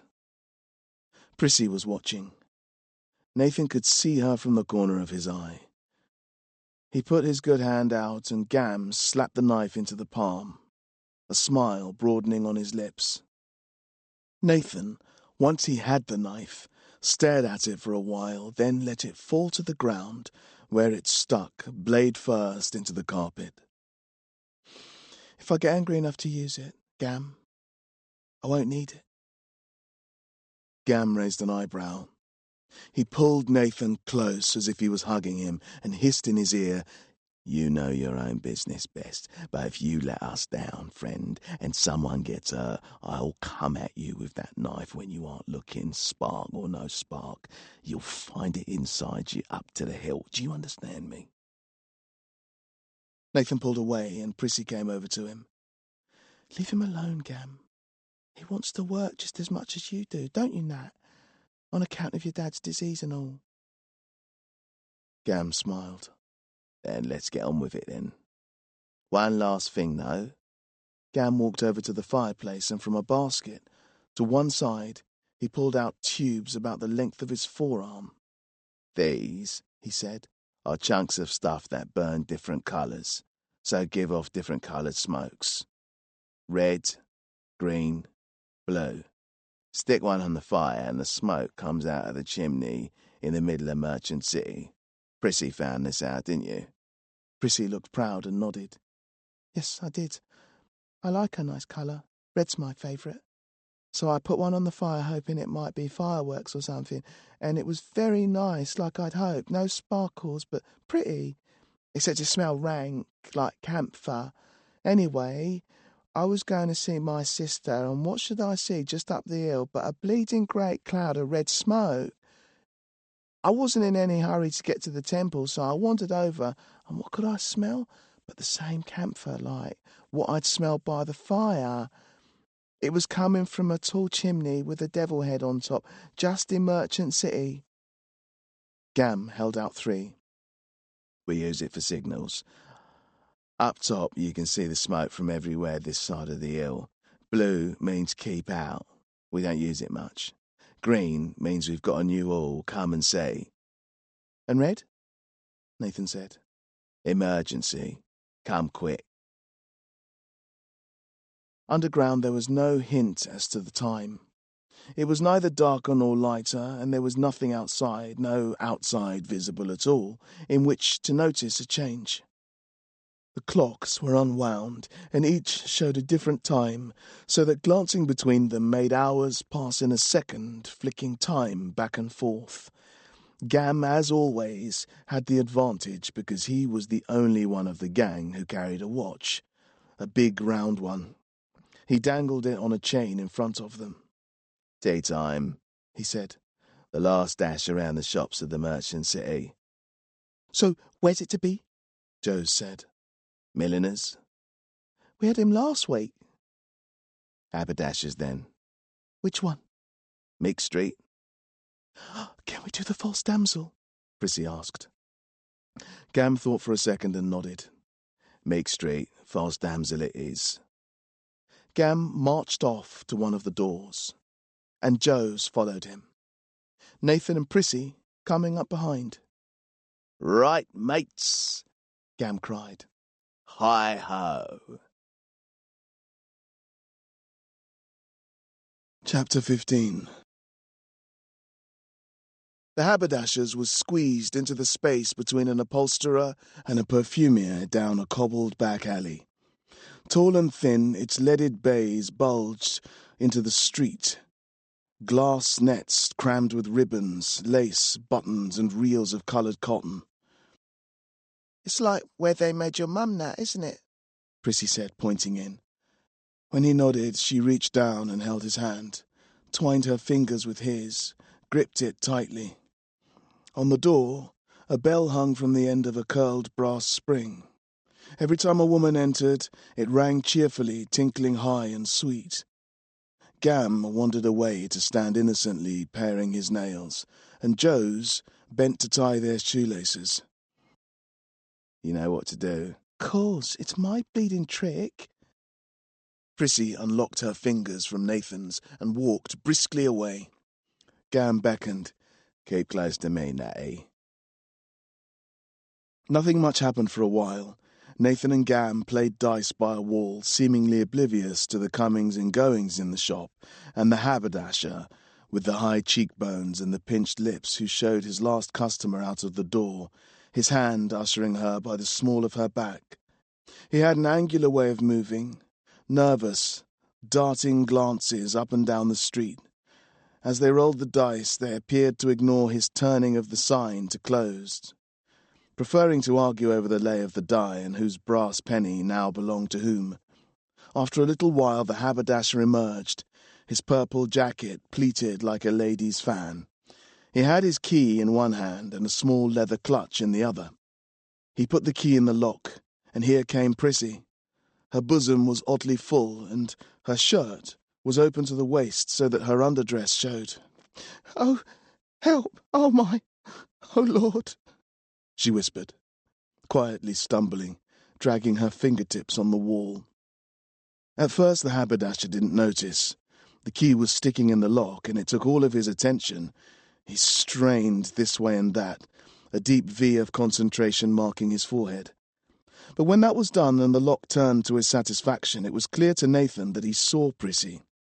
He turned away from her, thinking to make his way in the opposite direction and thus save himself the trouble of attending to an unfortunate. She raised her voice. "My honour! My honour! How dare they make so free with my honour, and so leave me in this naked state?" Prissy put her hand to her forehead, as if she might complicate matters by swooning.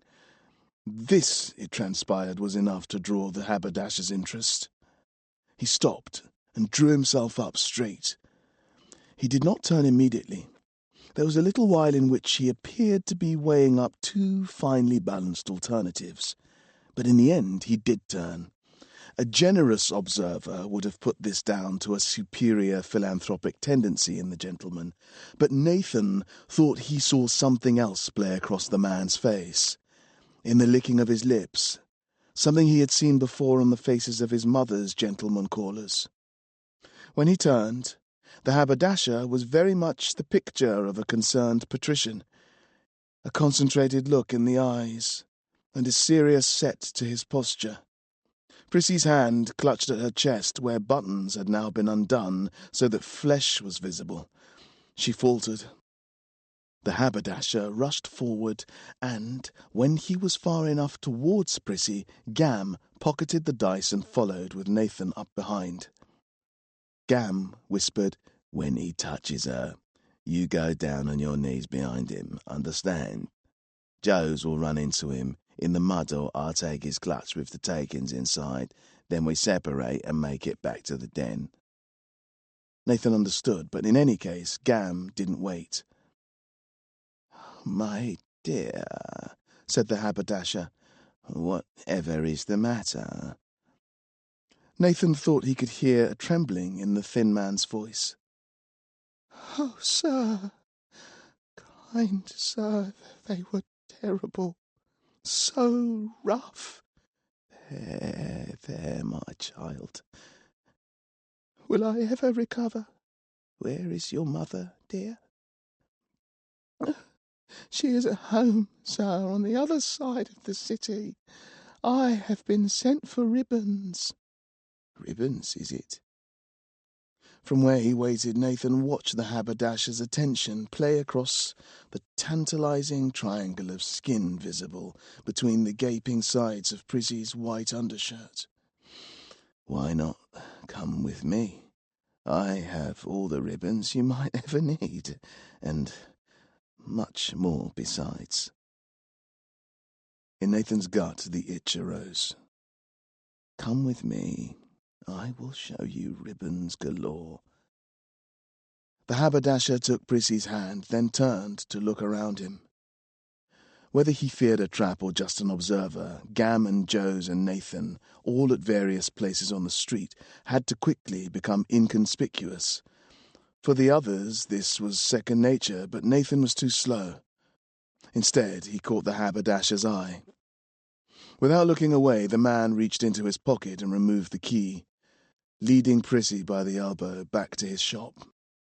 Nathan went to intercept him, but Gam coughed and, pretending to be a child asking directions, interrupted his progress. "Don't panic," he hissed. "If he calls for the coppers, then things'll get tricky. Let Prissy handle it. She's got it under control." "He's taking her inside." "I said let Prissy handle it." All Nathan was supposed to have done was kneel behind him so that one firm shove from Joe's would topple the fool and Gam could take his clutch. But now it was all ruined. Nathan hadn't kneeled. He'd got himself seen, and now what? Prissy was in danger. Nathan went forward, blue blazing in his eyes, and though Gam tried to hold him back, it was no good. "Who are you?" the haberdasher said. "One of the yobs that made free with this girl's honour? Get back before I call the militia." The haberdasher may as well have said nothing for all the difference it made to Nathan. He marched directly at him, sparks flying, itch and scratch coming on, satisfiable immediately. Prissy backed away, a look of horror on her face. Nathan put his hands on the haberdasher's shoulders. His fingers touched the skin at his neck, and the spark passed into him. The haberdasher went stiff, as if someone had poured ice water down his back. Then he began to judder. "Keep your ribbons," Nathan spat into his ear. Deep in the form of the man, beneath his muscles, between his organs, inside his marrow, the spark met the essence that made him, the thing that dictated his wholeness, his growth as a child, the processes that would one day lead him through old age to death, and it found what it was seeking. The soul of him, the thing that would take him beyond, and this it filled with energy, burning it with fire, scorching him inside. The man fell limp to the floor. Sparks arced between his skin and the cobbles beneath. Nathan stepped back, thrilled at first, then appalled. It had never been like this before. The spark. It wasn't only the pain in his hand that stopped Nathan, though that was terrible and scoured him up to the elbow. It was something else. He felt as if he could have made a ghost of him if he'd tried. "Whoa!" cried Gam with scarcely concealed glee. "You're only supposed to trip him up, not kill him." Prissy kneeled over the haberdasher, biting her lip. "What have you done?" Nathan shook his head, looking at his hands, as if they were strange things. "I thought—" "Never mind that. Grab the money. Let's get back down below." "What's he done?" said Joes. "No time for chat. Let's get out of here before someone comes."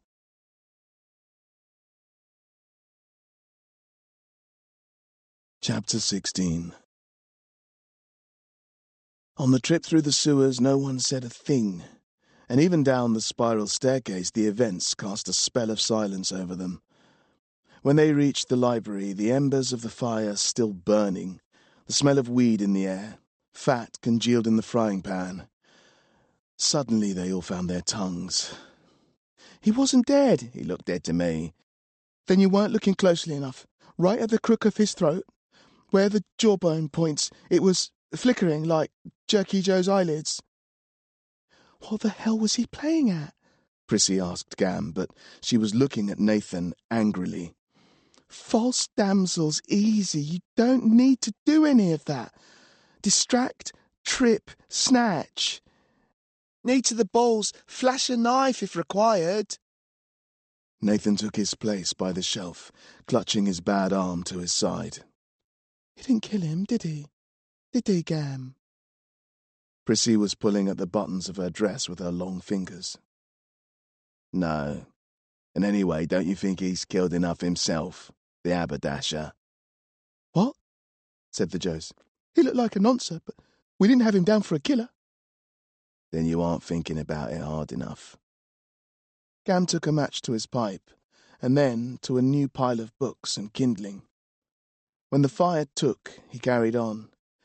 Every slum boy who's croaked, whose mums come in on him one morning to find him blue in the lips and still of breath, couldn't he have sprung for food that saved them? Not the same, said Joes. They picked up the frying pan and put it over the fire to melt the fat ready for the evening's meat. Too right it's not the same, Gam said. It's worse. He killed them sprouts in a sin of omission 'cause he wanted new glass in his windows and his missus to have had lace on her knickers. Don't tell me he couldn't have put two and two together. His shop's half a mile down from where we're dropping like flies.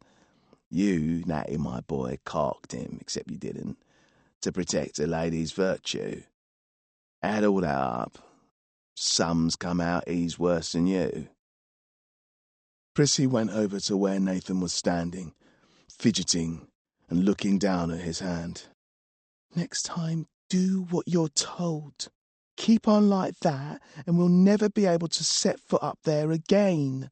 And I need the money. Anyway, enough of the remonstrations, Gam said. He threw a paper packet of bacon to Joes from a stack in the corner. Let's fry up, divvy up and get out. It's getting late and the ghosts will be up soon. I'm not staying here when the boards start creaking. I reckon Prissy gets half on account of it's her that took the risk. Who's going to tell her I'm wrong? No one volunteered, so every other coin went to Prissy. Of the rest, more went to Nathan than Gam, since he did the job with the spark, even though he oughtn't to have done. And what was left, Joe's got, them having done very little. The pile in front of Nathan remained untouched and gleaming. Though his hands were either side, he didn't reach to gather them in. I don't need money, I need medicine. Of course you do. We'll take a trip to Mr. Padge as soon as this dinner's done. I hadn't forgotten. At the mention of Padge's name, Joes turned away and tended to the meat. Prissy stayed there, and seemingly, forgetting her annoyance, went and locked her arms around Nathan's waist. Chapter 17. From the end of a narrow lane in the merchant city came the clinking of glass against glass, the shrill shriek of knife against plate, and then, as the lane gave onto a wide plaza, laughter in various registers. Gate to the shadows, Gam whispered, and nodded his head to where another lane left the plaza. Nathan did as he was told. Prissy was close behind him all the way, and Joe's behind her, but Nathan's attention was fixed on the centre of the plaza, where an area around a fountain had been roped off, filled with tables and chairs at which sat men and women colourfully dressed. Lanterns hanging from poles beside each table lit the scene like sunlight coming through a leaky roof. Patches of soft yellow light separated by grey darkness. Through them strode men in black suits, moving with a purpose, covered salvers held high. Everywhere came the smell of spices, and when the salvers were uncovered at the table, there were joints of meat of such size that Nathan could see them even from where he slipped around the periphery. Some were whole birds, their necks curled around their breasts as if they were sleeping, their heads burned black. Just as well we've already eaten, whispered Gam. The prices Padge charges would clear out your little stash before you got past the amuse-bouche. Prissy leaned in. Sometimes I don't know what you're talking about. Is that book learn stuff? Can you understand him, Nat? Joes? Nat couldn't, but Gam was off again, skirting the far wall, making for the rear, so they both followed him. At the back of the kitchens, out of sight of the patrons, the buzz of flies was loud enough to mask the sounds of merriment from the front. Around what mass the flies were gathered, Nathan tried not to think. Gam knocked at the door, little more than 3 planks in a space in a brick wall. It came open, and a child poked its head round. He was wide-faced and ruddy and seemed to recognize Gam immediately, letting the door swing in. They stepped into a bricked yard. Now the source of the buzzing was obvious. Stacked side by side along the walls were corpses in various states of butchery. Pigs divided down the middle, lambs with single legs pared down, others little more than cowheads on scaffolds of raw bones, all resting in a pool of living mud from which the flies were birthed from bursting bubbles. Off the yard was a low shed of planks nailed together, in front of which were a pair of bruisers built 2 sizes too big for their shirts and jackets, and whose ears were swollen and noses crooked. "The Dawlish brothers," Gam said. "They're a mummy's boys. Only their mummy gives Padge a run for his money. Runs a gin house back in the slums. That shed's Mr. Padge's office," Gam said. And if Nathan hadn't known Gam better, he'd have thought he heard nerves in his voice. "Who is Mr. Padge?" Nathan said. "Joes?" "He's a nasty piece of work," Joes said, lowering their voice to a volume that scarcely competed with the buzzing flies. "His dad shaped him from a block of butter gone rancid and stuffed him into black velvet. His mum topped him off with ringlets shaved from hair sellers too old to blacken their eyes. They made him to punish the city, since they had come here from Malakoi to find their fortune, and found the slums instead. They raised him in the ways of gentlemen and civility, and sent him to high society to do his worst. You shouldn't expect to find good in him, any more than you'd expect to find good milk at the bottom of a churn of sour. All he wants to do is rise like cream, and then only so he can poison and choke those at the top, and not because he wants to avenge the slum folk. Them he hates too. He hates everyone. The only sensible thing to do is avoid him, except Mr. Padge does not wish to be avoided. He is everywhere like a rotten smell. Disease is carried by his odour, and he is liable to make you ill." "So why are we going to see him?" "He's my boss," said Gam. "and he can get his hands on anything, medicine included." Chapter 18. Padge was short and round, seemingly more a chubby adolescent than a grown man. His hair, which even Nathan could see the top of, was almost obscenely luxuriant, glossy mounds of curls which he'd oiled slick and shiny.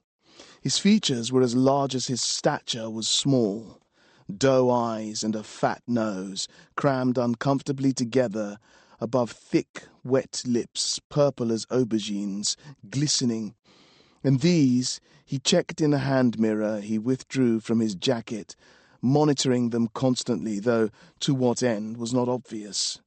He spoke very clearly, as if he were addressing a foreigner or an elderly relative, but always with a twist to his tongue, a tone of perpetual sarcasm, as if his words were meant for the amusement of someone very like him off stage listening in from the wings. "Hello, my young gentleman and lady. To what does the overworked Mr. Padge owe the privilege of your company? Something pressing, no doubt, to deprive you of your drawing-room so late of an evening? I fear I have no cigars left to offer, still less any brandy. But if you seat yourselves on that upturned crate behind you, I'll see if there's any rubbing alcohol left in my bottle." Padge bowed deeply as if he was in earnest. But, his speech done, he made no move to find anything, only looked off and smirked to himself. When he looked back, foppish and disdainful, Nathan had already decided he did not like Padge at all, and the feeling appeared to be mutual. He spared the boy a few glances only. He turned his attention solely on Gam and occasionally on Prissy, never to Joes, who were near enough invisible to him. Gam took his cap in his hands, looking for all the world, despite his usual gruffness, like someone intimidated. "I don't know about all of that, Mr. Padge. It's just we were looking to get some medicine for my friend here." "Medicine, eh?" said Padge, standing again. "A euphemism, I suppose?" Prissy shook her head. "He don't want any of that mism." Padge spared her the briefest of sidelong glances, but then dismissed her with a shudder. He checked himself in the mirror, as if Prissy's ignorance might have caused the development of a wrinkle or the growth of a wart. "No, he don't want that," Gam went on. "It's for the lungworm." Padge stepped back now, a handkerchief taken from his pocket pressed to his face. "You bring your disease into my place of work, you filthy little dogs. I should have you boiled. How dare you?" Gam raised his hands, but Padge stepped away, knocking bottles and clinking the hanging knives. No, it's not for him. I wouldn't do that, would I? I wouldn't knock about with him myself if he was ridden, would I? No, it's his old dad, isn't it?" "Is it?" Padge said, his eyes flitting over Nathan as if the sight of him was painful in itself. "Yes, you've got nothing to worry about, Mr. Padge. That I promise." Slowly the handkerchief came down.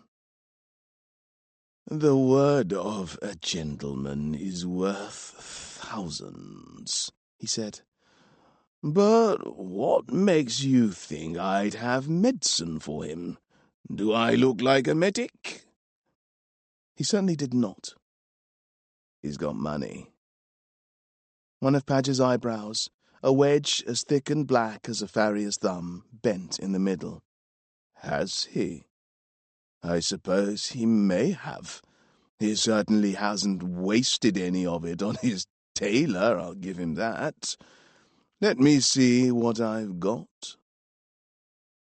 Padge turned and went to a blanket box in one corner. When he bent, the fabric on his arse stretched so tight that it looked as if two bald priests were sharing the same felt cap. He returned after a lot of rattling and cursing with a little stoppered green bottle. He held it between thumb and forefinger and raised it to the lamp.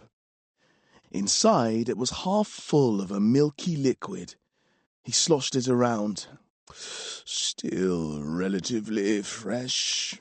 One of my fellows had it from a corpse. Don't worry. I'm assured he was free of the worm. He died from something else altogether. Indeed, he was walking around quite cheerfully before my man found him." "He'll take it." Gam reached out for the bottle, but Padge snapped it away. "What's it worth to you?" Nathan stepped forward now, and although Gam put an arm across his chest, he couldn't stop him talking. "It's for my dad. What's a dad worth?" "Depends entirely on the father in question," Padge said, smiling, as if the disgust in Nathan's voice wasn't blatant. "My father, I wouldn't have given a brass farthing for him. In fact, I paid good money to make him go away. My mother, too. As for yours, well, that is for you to decide." Nathan took out his purse, wincing at the rat bite, and emptied his share of the haberdasher's takings into the palm of his other hand. "This much?" Padge whistled. "He must be quite the man." He brought the bottle forward.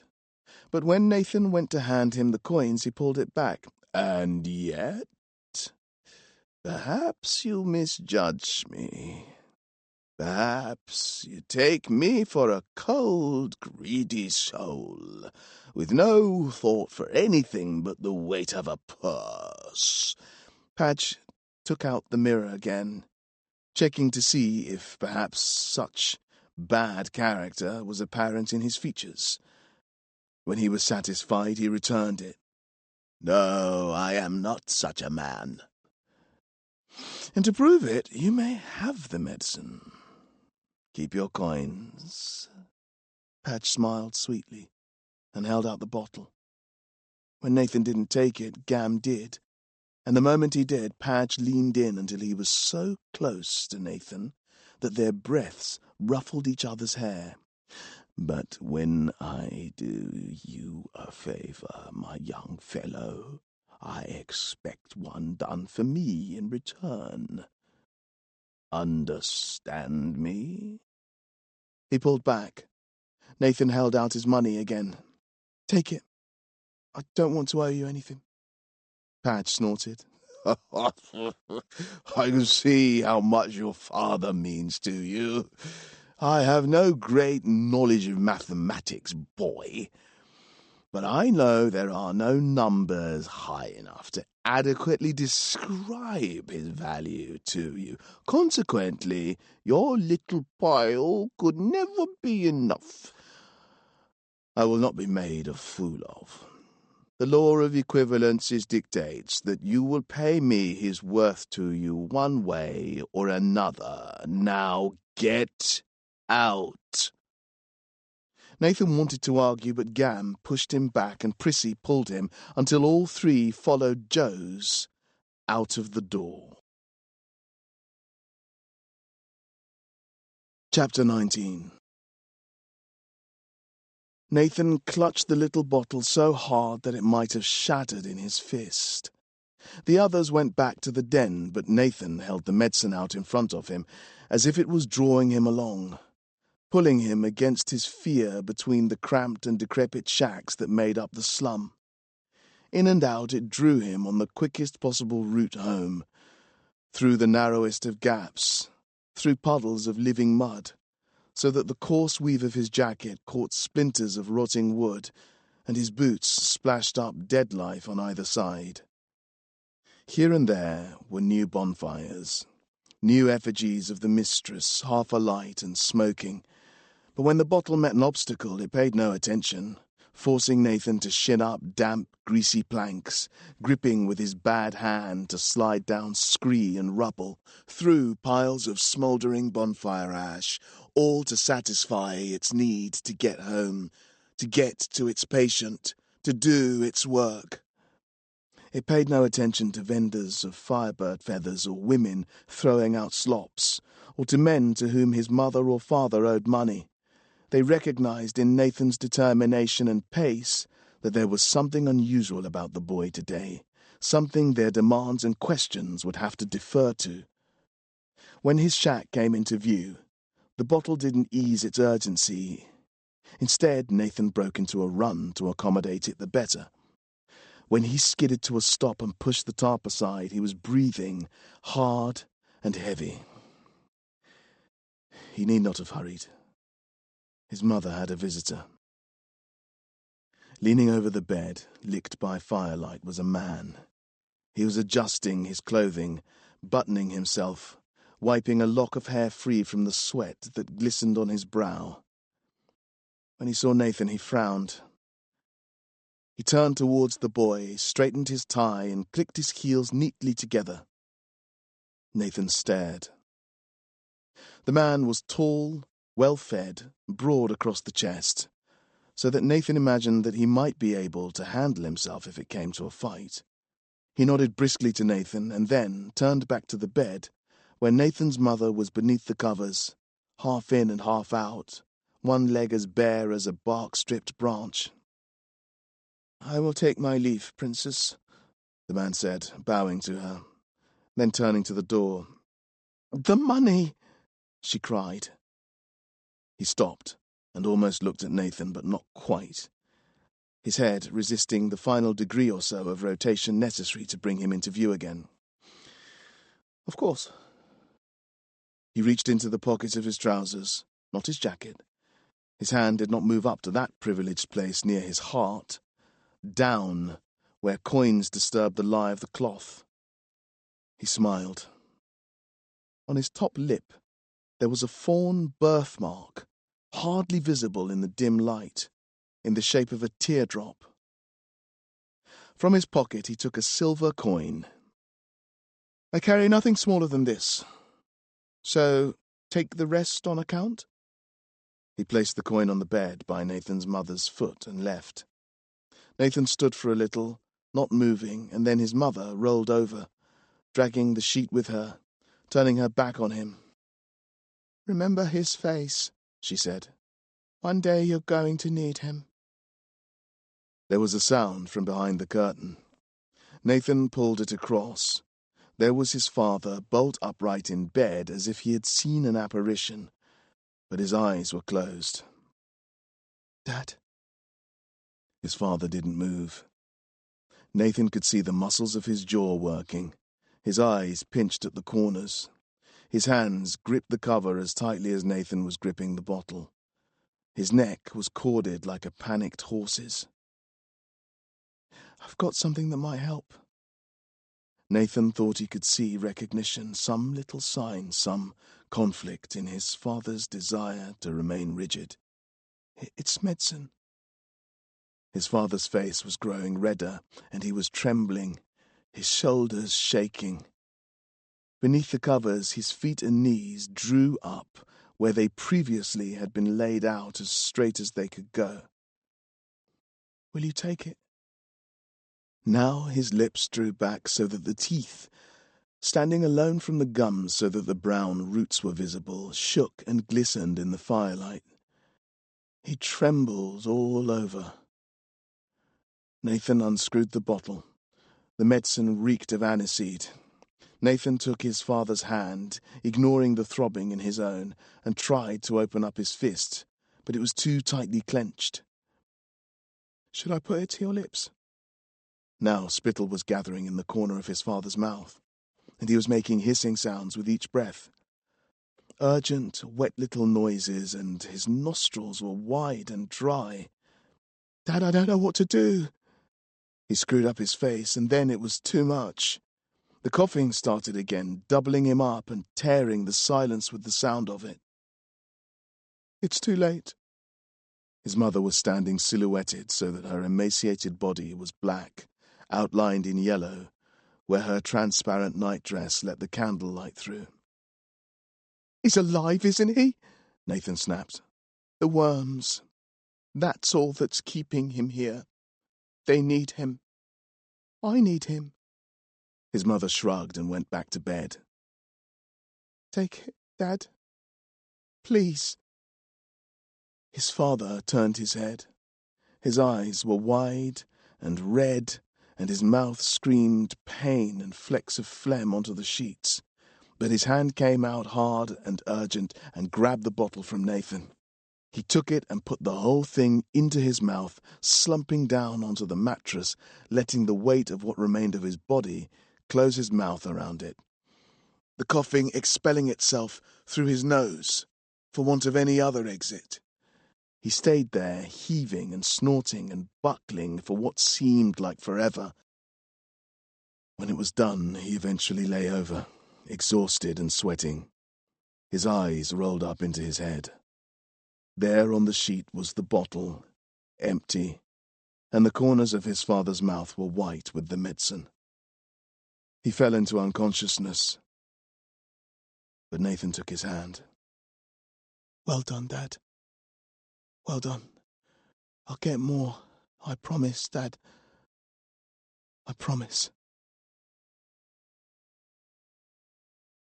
Chapter 20. At night, the master's magic leaked down from the manse. If the moon was risen, it was difficult to see. Even with the clouds and the fog and the rolling curtain of mist battered up from the sea wall, the moon was still there, dissipating, diffusing, blanketing Nathan's sight with enough interference to mask the magic's eerie subtlety. Bird death obscured it too, but when the moon sank and the firebirds ceased their attack, he could see it clearly. It was putrid green and viscous, part smoke, part treacle. It slipped from the base of the manse, where the rock turned into the facade, as if there was a breach there, a crack formed by the works below. Nathan drew his knees up towards his chest and pulled his jacket tight around them, sucked at his wound, tongued the gap in his flesh that would not close. His father's coughing was the only thing louder than the crash of the waves. Even if the medicine did seem to be giving him relief, there was something in the tenor of the coughs, a depth, a strength, that suggested he was clearing his chest, finding matter to expel. He followed the flow of magic down from the summit, through Mordew, through the merchant city, though they were too well fed and too well rested to feel it, along the glass road, past the gated verge that kept the slums out, past the houses that commerce built in the slums. The fetch and his stable, the tanner, the temples with their emaciated madams and grubby, perfumed girls, the fishermen's huts housing broken-boned, brine-pickled, sun-beaten old men and their silent widows-to-be, into the mud-caked places where Padge recruited his crews, down to where the hopeless lay in their damp bedding, a single width of wood above them, waiting for death. The lot of it was tinted green, infused by this leaking of power. The people couldn't see it, only because it was so pervasive, like a smell that hangs about, which is only ever noticed after one has been away. Except from here there was no going away, or if there was, it was a one-way trip. Behind it was the master, for whom they were all raw materials in some unspoken enterprise. His movements were too quick to recognize, his purposes too unfathomable, but he needed this city and its people nonetheless. Around him they all gathered, as if it were the other way around, as if they needed him, his light, his excrescences, his slow, seeping evil. Though Nathan wanted to hate him, to hate it, to hate everything, there was something in his putridity, in his light, that he recognized. It ran through him, too, so that he knew it immediately. The spark. The spark was in him, though he denied it. It thrilled in his bones, though he resisted it. It overtook him and burned away the dreary dampness of the world, lit it through, as if illuminating it with lightning. It was painful, but it tore away the bonds, the misery, the dead weight of his father and mother, the perversions of the haberdasher, the cruelty of Padge. It burned away the future, a life in the sea spray, watching wood blacken and turn to mould. It exceeded even the petty pleasures and comforts of the merchants by such a margin that he could burn them to dust. He need not concern himself with little things, little people. He could burn the lot of them away, if he could stand the pain. Who would stand against him when the spark came? Do not use it. He closed his eyes, and over the crashing of the waves, his father's silence was louder than anything, now that he was asleep. Nathan walked out of the slums. Chapter 21 There was an exit from the sewers on the slum side of the fence. Gam had told him about it, scratched a map on paper torn from the back of a book before it went into the fire. A pipe once carried the effluent to the sea wall, but since it might just as well discharge into the slum as into the sea, when the pipe failed, no one thought to repair it. For years, it pumped ordure out so that a lichen-slicked semicircle of abandoned ground was laid onto the landscape, but one year it stopped flowing. As the smell receded and the slum dwellers advanced, the entrance became hidden behind shacks and trash, so that now only Gam and his gang knew or cared about it. In the darkness, Nathan went to where an old, bald horse blanket was left seemingly at random amongst wind-blown scraps and peelings. He pulled the blanket aside. There was the pipe, encrusted with unrecognizable matter. He slipped into it. Inside was dry. The dripping of water echoed from somewhere, but it was not wet here. The walls flaked to his touch. His feet found a flat and glossy substance beneath them. In the darkness, there was nothing to see. Nathan was glad of that. The pipe was on an incline slight enough that he could walk without difficulty upward, towards the high ground beneath the merchant city. He let the burn in his calves guide him, and when the pipe met a junction, he took the upward path. As he went, the sound of water became louder. The odour of waste, already noxious and dizzying, grew stronger, until eventually he came to a place where there was flow. By now his eyes were used to the blackness, and could manage with what light there was. The pipe he had been walking through was blocked, a tangle of twigs and feathers and branches. But it was only when he reached the end of the pipe that he saw what held them there in the first place, what had caused them to gather there, what had prevented the sewage from moving easily, what had been entombed in layers of filth, caked on and accreted over months. It was a corpse. At first Nathan thought it was a mass of branches, but one branch was suddenly a hand, then another the crook of a knee. Then it all became obvious in a sick rush, which had Nathan scrabbling. The thing's face was half covered by the sewage, eddies swirling in its open mouth, nameless liquid washing its empty eye sockets, thin straggles of hair like algae pulled downstream by the current. The dead life kept away from it, fearing perhaps the nothingness that it represented, and Nathan also turned his back on it. He waded knee-deep until he met a pipe wide enough to require a maintenance walkway, and here he hauled himself up. Gam had showed him the signs to look for, arrows and numbers scratched onto junctions and the ends of pipe sections. Still feeling the corpse's gaze at the back of his neck, he sought out the entrance to the clubhouse. Nathan closed the door on the stench behind him, and on anything else that might have been there, lurking. It must have been an hour or two after midnight, but down here in the clubhouse, it was as light as it always was. He knew better than to imagine he would find his way to the library. There were so many turns and dead ends and recessed switches that Gam kept secret, but anywhere was better than the slums with his parents. The coughing, the well-dressed men, their hands clenching on the way in, ties loosened on the way out. He went downward, where there was the option, and at the first room with furniture, he sat himself in a chair, in the pale stone light, and tried to think of nothing. When the others came back, he'd hear them, Gam at least. He'd go to them and convince them he needed more money for medicine.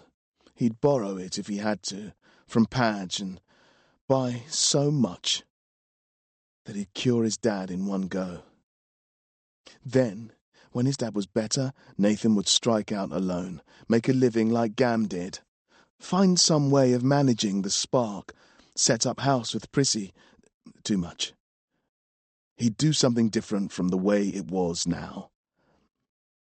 As he sat in the room, thick dust on the chair arm beneath his fingers and cobwebs blowing thin as an old lace shawl from the chandelier, he wondered how it had come to this. There had been a time, he knew it though he couldn't remember it, when there had been happiness. Hadn't there?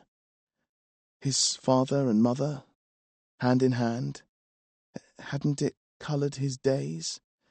Hadn't it warmed his thoughts, his stomach? Hadn't it brought a slow quietness to the world? But now he could never feel it, only the lack of it. He rubbed his eyes back in their sockets so that red blood burned his vision and the dryness of them was replaced for a moment. The rat bite bit to the bone. They had laughed once upon a time. They must have done. He remembered laughing in the way that a child laughs when it knows, does not hope, but knows, that the laughter is shared. He would laugh until he was almost sick. But at what? He could think of nothing. He rubbed his eyes harder, so that red glittering light came from who knows where behind his lids, behind his palms, from somewhere inside. And from here an image came. His mother? A woman, certainly, tall and strong and wrapped in silk, with her skin pale from being inside, but without a hint of sallowness, and in her hand she held a child. Him? And she smiled. He jerked up from the chair as if he had saved himself from falling. There was a sound somewhere far away, a voice, a man's, questioning or calling. Nathan got to his feet. Had he slept? There was no way of knowing down here, with the clocks wound down centuries before. There was a door opposite the one he had come in through, huge and heavy, with a big, dull brass handle. Nathan blinked and opened it, the brass cold in his hand. When it came open, the voice was louder. It was too distant to be clear, but it was certainly a man, and he was certainly calling for something. It wasn't Gam. Padge? It could have been Padge. The room the door opened into was scarcely more than a corridor, distinguished from one only by a low wooden bench and a huge mirror on one wall. When Nathan reached a door on the other side, the thought of Padge stopped him, and he pressed his ear against the wood and listened. Now the voice had stopped. Not knowing whether Padge was on the other side, Nathan got down on a knee and peered through the keyhole. He could see nothing on the other side. Now the voice came again, perhaps more distant this time. Nathan turned the door handle and walked into a dark room, larger than all the others, that echoed his footsteps on flagstones, and that rippled with barely any light reflected from a pool of water. As he stood, blinking, the darkness became granular, and in this grain details started to emerge. A darker patch here, a lighter one there, until, as his eyes widened, the place took on form. It was hexagonal in shape, each side with a doorway flanked by caryatids. In the middle of the room was a pool, and in the middle of that a figure rose. A devil, goat-headed, goat-legged, but with the body and arms of a man.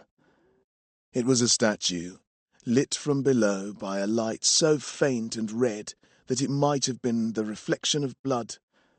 But then, beside it, Nathan saw something else, lit by the same light. It was a man thrown into shadow, only parts of his face visible, the underside of his chin, the hollowness of his cheeks, the sockets of his eyes. He was standing marmoreal in his solidity, not moving even as much as a man needs to move to breathe. Nathan let his eyes move from the face down, across the strangely ornamented clothes, beribboned in grey and trimmed with doily down to the silver buckles on his shoes and the high block heels. He was standing on the surface of the water without causing waves in it. Then he spoke. "Boy," he said in the same voice Nathan had heard.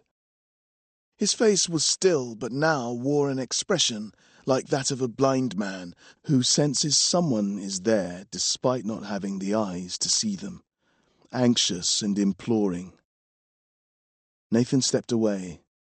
His breath caught in his throat. "I know you are there, boy." Nathan's back hit the door. It had closed behind him without him noticing. "What did they name you, boy?" When Nathan didn't speak, the man came towards him, walking heel and toe through the air, above the water, then above the ground. He groped sightlessly for Nathan. He cried out his name. "Nathan!" The figure stopped and smiled. "My name. Good."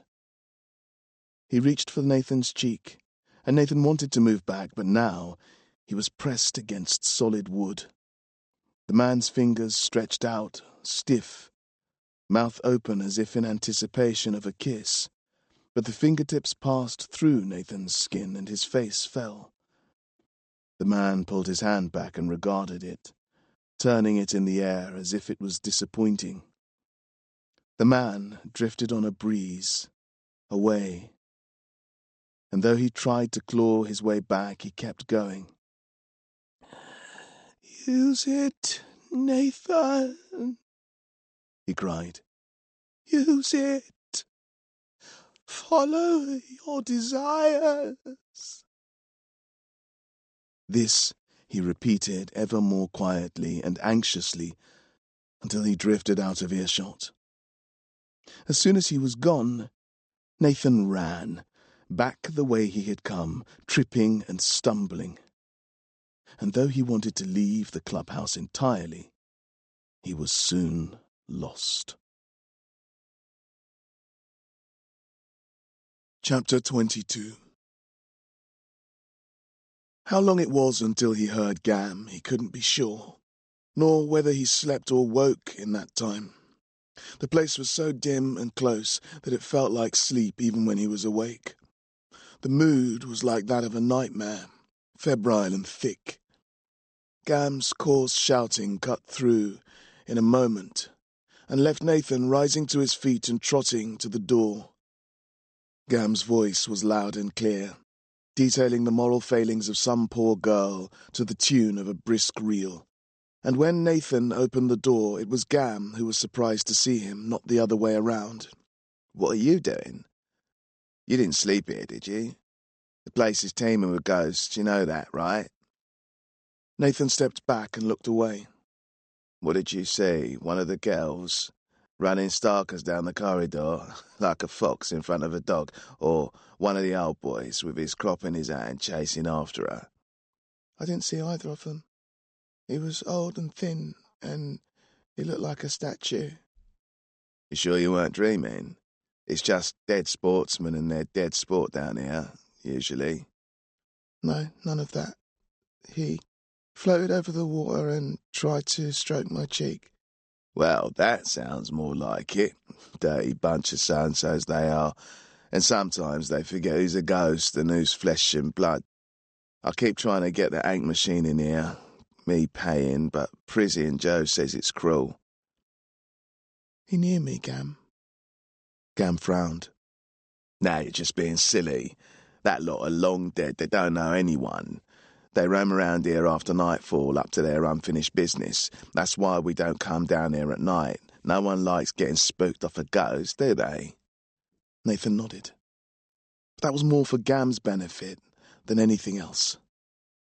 "You need somewhere to stay, Natty. You come and see me first. I'll sort you out. There won't be no disembodied spectres lurking about, neither." "I don't want to owe Padge any more favours." Gam looked like he was about to object, but he nodded after a little while. "I suppose that's fair, but Padge isn't everything. I've still got my own contacts. Anyway, you look like you could do with getting your teeth around a chop or two. Remind you of what it is to be alive." Gam raised his hands, and in each there was a thick slab of meat dripping and pink against the black filth of his fingers. Come on, these aren't going to fry themselves, are they? And I can't send a boy to work on an empty stomach. We got another job, because I need it. Right. How's your old man? He seems a little better, but he needs more. Well, let's see if we can't get you a regular supply coming in. We'll talk over dinner. I haven't had breakfast. Gam looked at him. What are you talking about? The sun sets in an hour. Anyway, first we gotta go shopping for Prissy and Joe's share. Chapter 23. The sewer gave out in the entrepot at the back of the warehouse, and Gam indicated where they should stand. All around were buildings higher than Nathan could ever remember seeing, made of black bricks and chimneys with slits for windows. There were wooden cranes on the roofs, lifting crates up from the courtyards.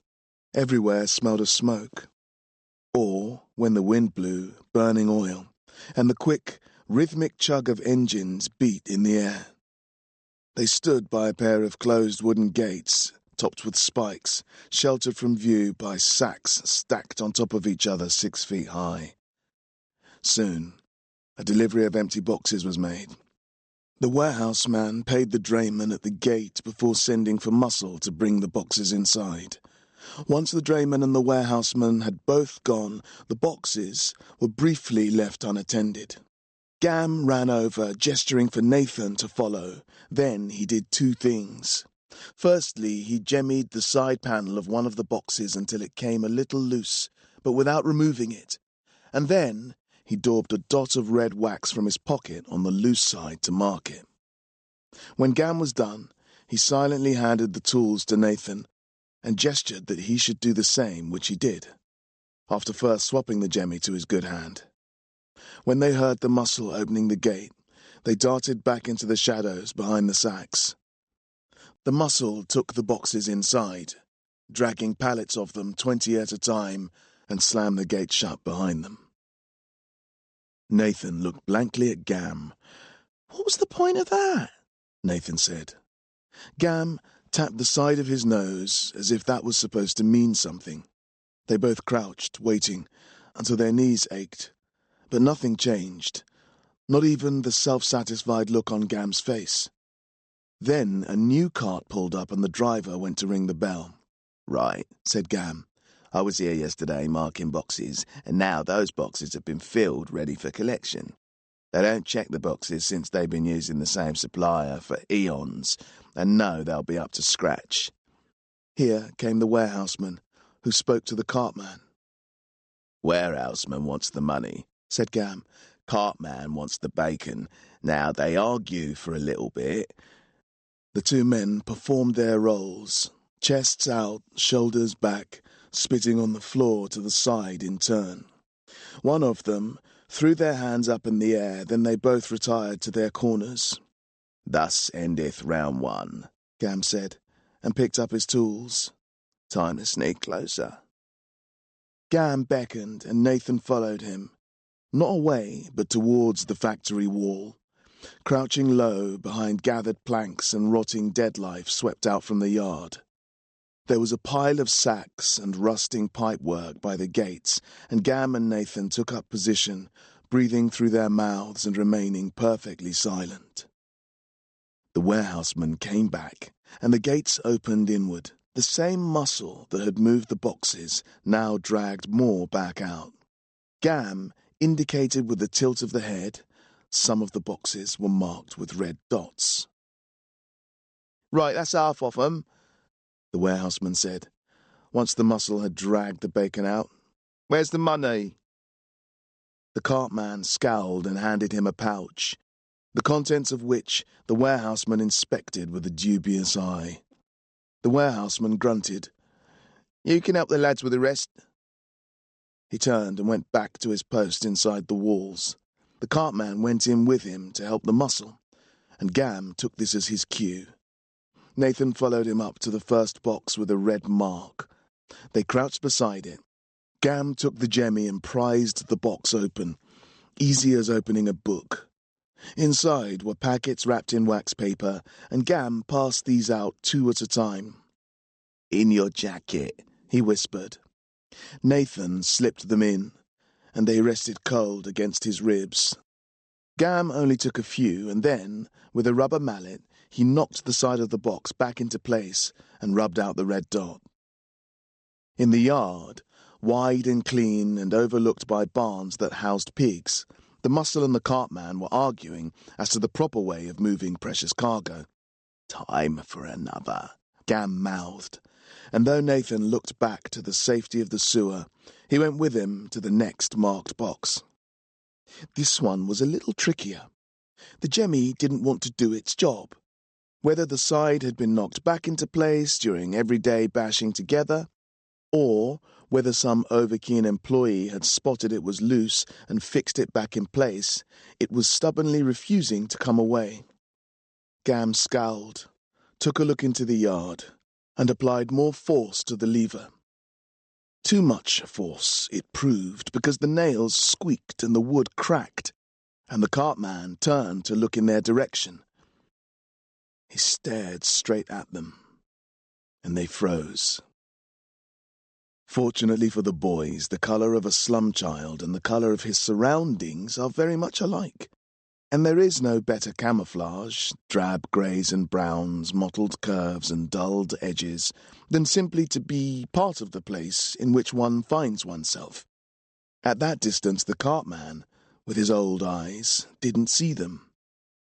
When he turned away, Gam pulled out more packages and put them in his jacket.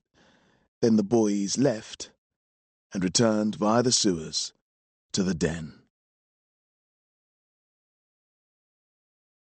Chapter 24. Gam wiped the grease from his cheeks and lit a cigar.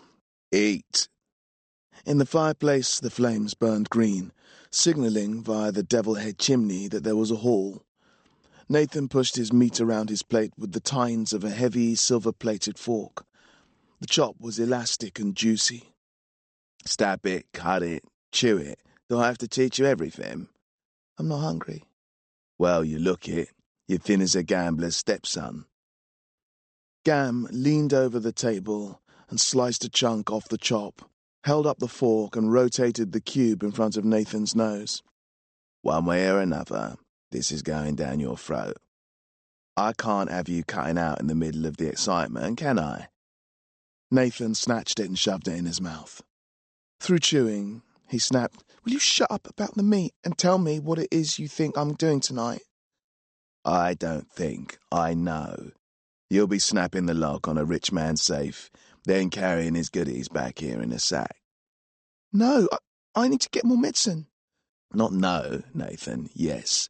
For one thing, this is going to be a big score. More than enough to go to a proper pharmacist and buy as much medicine as they've got. For another thing, you're going to want to do it despite that." "I can't spare the time, Gam." Nathan pushed his plate aside. "My dad needs the medicine. He needs it now." Gam put his cigar down in front of him on the table. "And how's he going to get it? Padge hasn't got no more, and the pharmacies are all shut for the night." "But Gam—" "But nothing. This gang lot's not a one-way street, that. You need us and we need you. I need you. Prissy needs you." Nathan sniffed. "So?" "Very convincing, I don't think. She's coming along and she needs the money. She's a girl of strong moral character, your Prissy, and without something behind her money-wise, she's going to get someone behind her money-wise, if you get my meaning. Her sister wants her in the family business, blacking up her eyes at the temple, so she's got no choice, and neither of you." "She can look after herself." Gam picked the cigar back up and took a long drag, which he exhaled into the air above Nathan's head. "You sure of that? We've never done a job this big. Might not do it neither if it didn't prove an opportunity to buy her out. Her sister isn't full of the loving kindness. She's a working lady. If Prissy wants out of her obligations, she has to pay her earnings up front to the tune of 100 gold. When else are we going to get that? So you should eat up, son. Otherwise, things might get tricky for all of us. What about Joe's? Gam coughed, and cigar smoke came in 2 puffs from his nose. He wiped his eyes. Jerky Joe's and I have had a bit of a disagreement, really, Mr. Padge. They're going to sit this one out on account of the fact that they've gone off in a huff. I can't find them. Hopefully they'll come back when they see the signal. Anyway, all the more reason we need you. Nathan sighed. What exactly do I have to do? Gam smiled, switched the cigar from one side of his mouth to the other with his tooth, and pushed his plate aside. In the dust on the table, he sketched a house with a finger. This is the mansion. Palace, really, right up the hill, where the Plaisance snuggles close to the forest. Delacroix family. Sorts of the highest distinction, security on every door. There's no way we could get in there. They'd scope us out as soon as we walked onto the road leading up. Except, of course, we won't be walking up any road. We'll be using the sewers. Gam drew a wobbly line that came up to the foundations of the house. Now, this isn't going to be a nice little trip, and I've nicked some wading levers, but, all going well, we should be able to pop up in the servants' dunny. Ironic, really, because they don't let their employers sit on individual porcelain, but give them arse splinters off a shared wooden bench. We can ladder our way up the big pipe beneath, lift the lid, and waltz in. Aren't the servants going to see us? Gam gave him a look. We'll say we're hired hands. There's a banquet on and they'll need more staff than they've got. If that's no good, my blade will convince them to keep stum. Anyway, they won't have time for any of that. With the big do on, all the knobs dancing about, eating peacock beaks and mouse lungs, drinking fermented hummingbird piss or whatever it is they like. The skivvies will be running about, sorting all that out. Meanwhile, we slip in, slip up the stairs and slip ourselves into the private areas. You spark the locks, I jemmy them open, and we get out the way we came in, loaded with your girl's buyout and as much medicine loot as you can carry. What does Prissy do?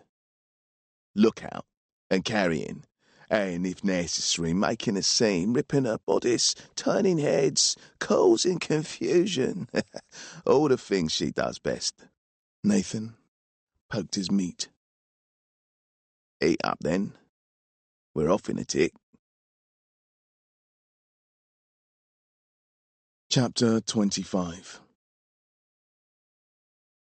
The place where Prissy's sister worked, the Temple of the Athanasians, was on the border between the slums and the merchant city near where Nathan had sold the limb baby to the tanner, but was not so near that the stink of his lime put the clients off their business.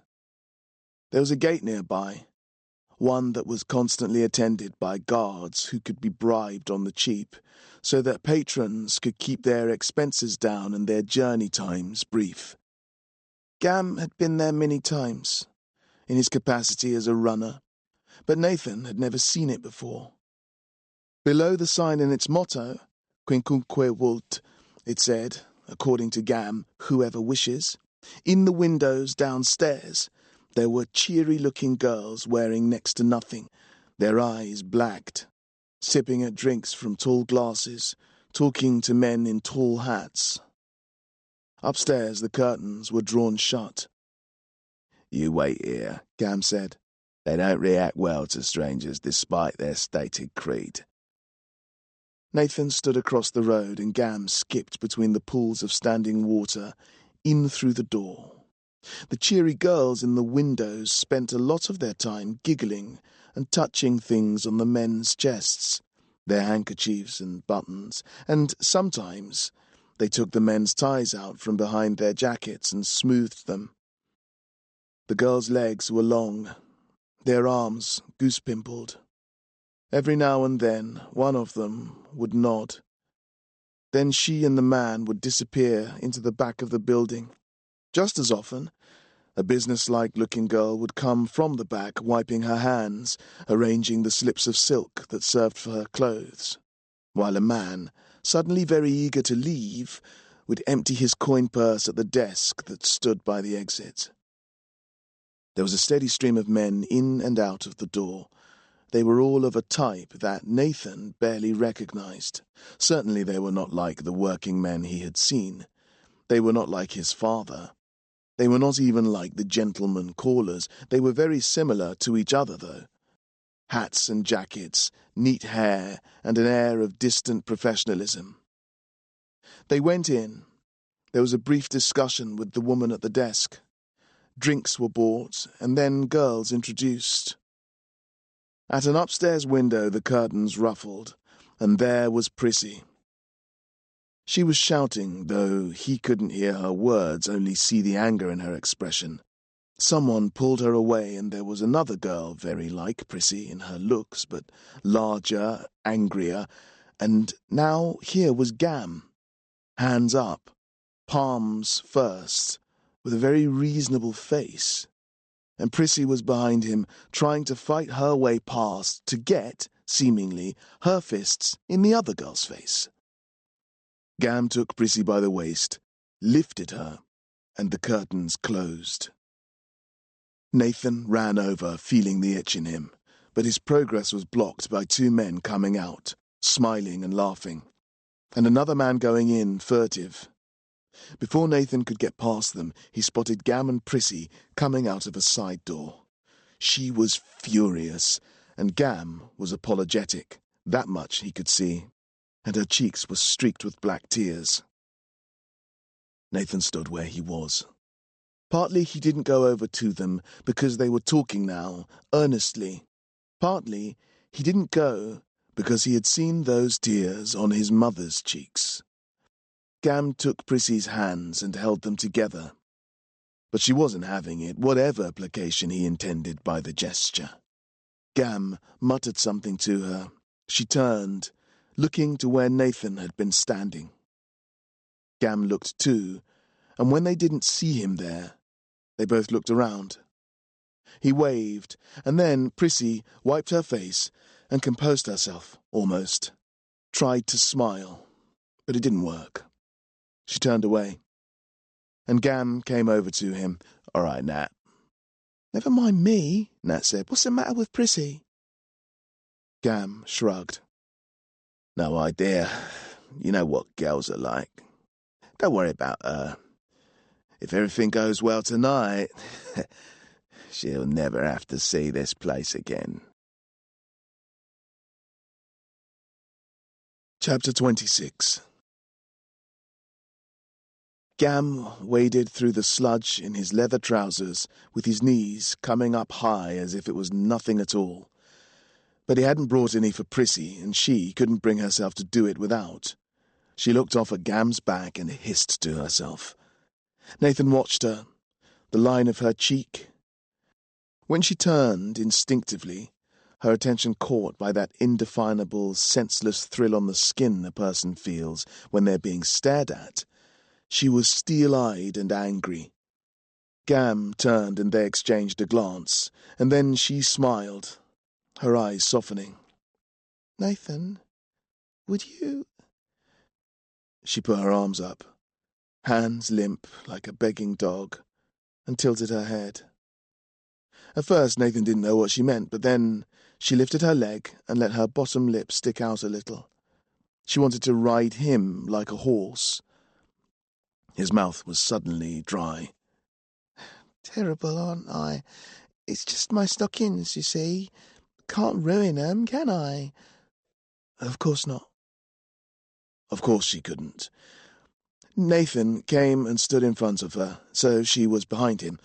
A moment passed in which it seemed to Nathan that she was reluctant to touch him, but then she put her arms around his neck and wrapped one leg around his waist. Her white stocking was so bright in the darkness against the leather of her boot that Nathan had to swallow. "Well, go on then," she said.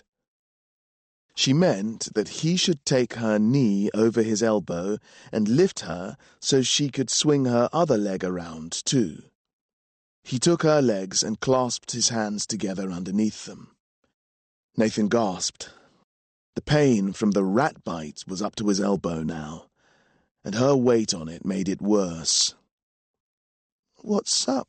Prissy asked. Nathan shook his head, set his jaw, and eased out slowly into the water.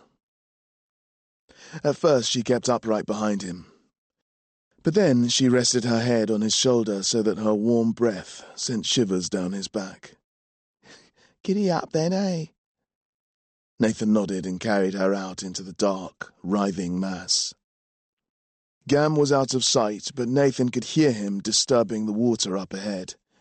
He shouted back, "Watch yourselves, floater coming down." Nathan didn't have to wait long to find out what he meant. Prissy shifted on his back and pulled her arms tighter around his neck, but Nathan barely noticed, not even the close press of her, or the slipping of her skin against his. Along the black river through the shadows came a mass, a raft of sticks. No denser than that, and darker.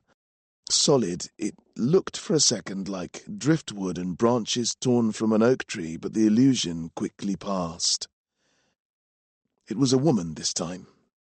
She was quite naked, her arms stiff out to the sides and her grey hair haloed out in wisps that drifted around her face. She was mottled blue, and her white, lidless eyes stared up. Her mouth slack and open as if she was amazed by what she saw on the roof above her, as if she was petrified by it. Her expression was so peculiar and eerie that it was a little while before Nathan could look away, and then he wished he hadn't. In the bowl formed by her jutting hip bones, there was a rat's nest. 5 or 6 black grubs nestled in the dip, eyes shut and bulging, and beside these blind, wriggling things, a fat mother rat lay as they suckled her thick fur, as luxuriant as any rich woman's stole, and her tail, ribbed and pink, curled around them all, keeping her children safe from the encroaching dead life that threatened to suffocate them. The mother turned her head to Prissy and Nathan, looking up at them, like she was about to introduce herself, twitching her whiskers. She said nothing, though.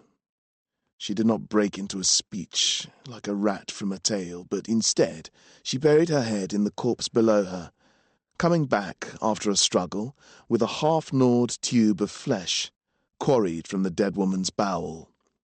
Nathan retched.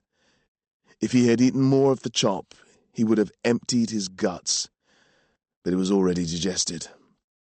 Prissy clutched him tighter, as if he was about to throw her off.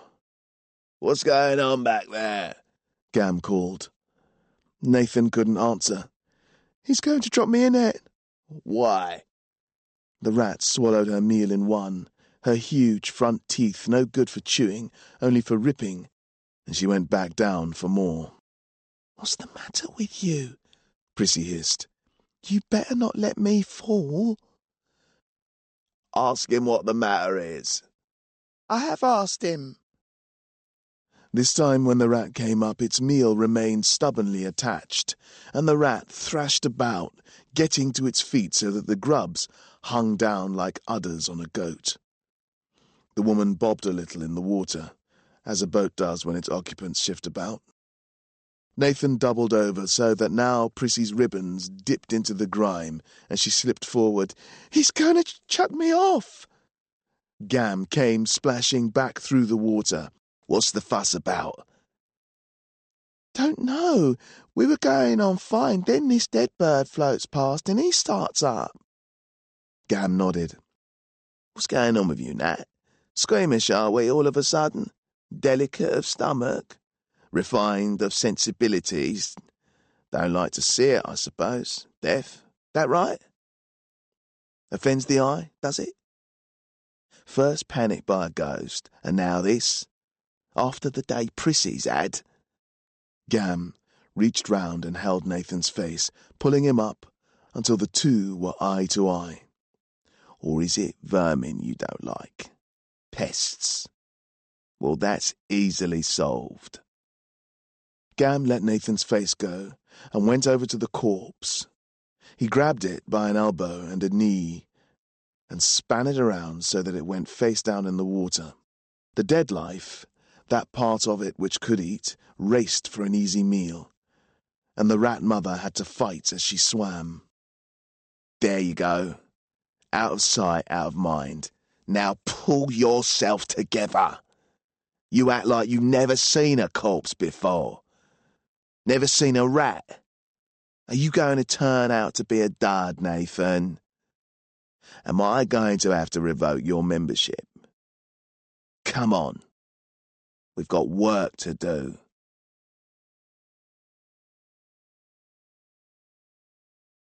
Chapter 27.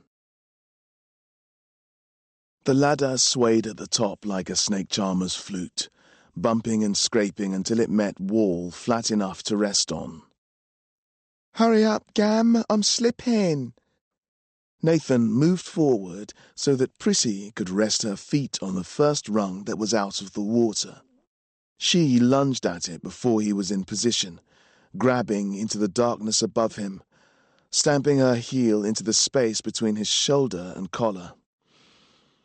And then she was off, up and away, as if he was nothing more than a convenient foothold. You go next.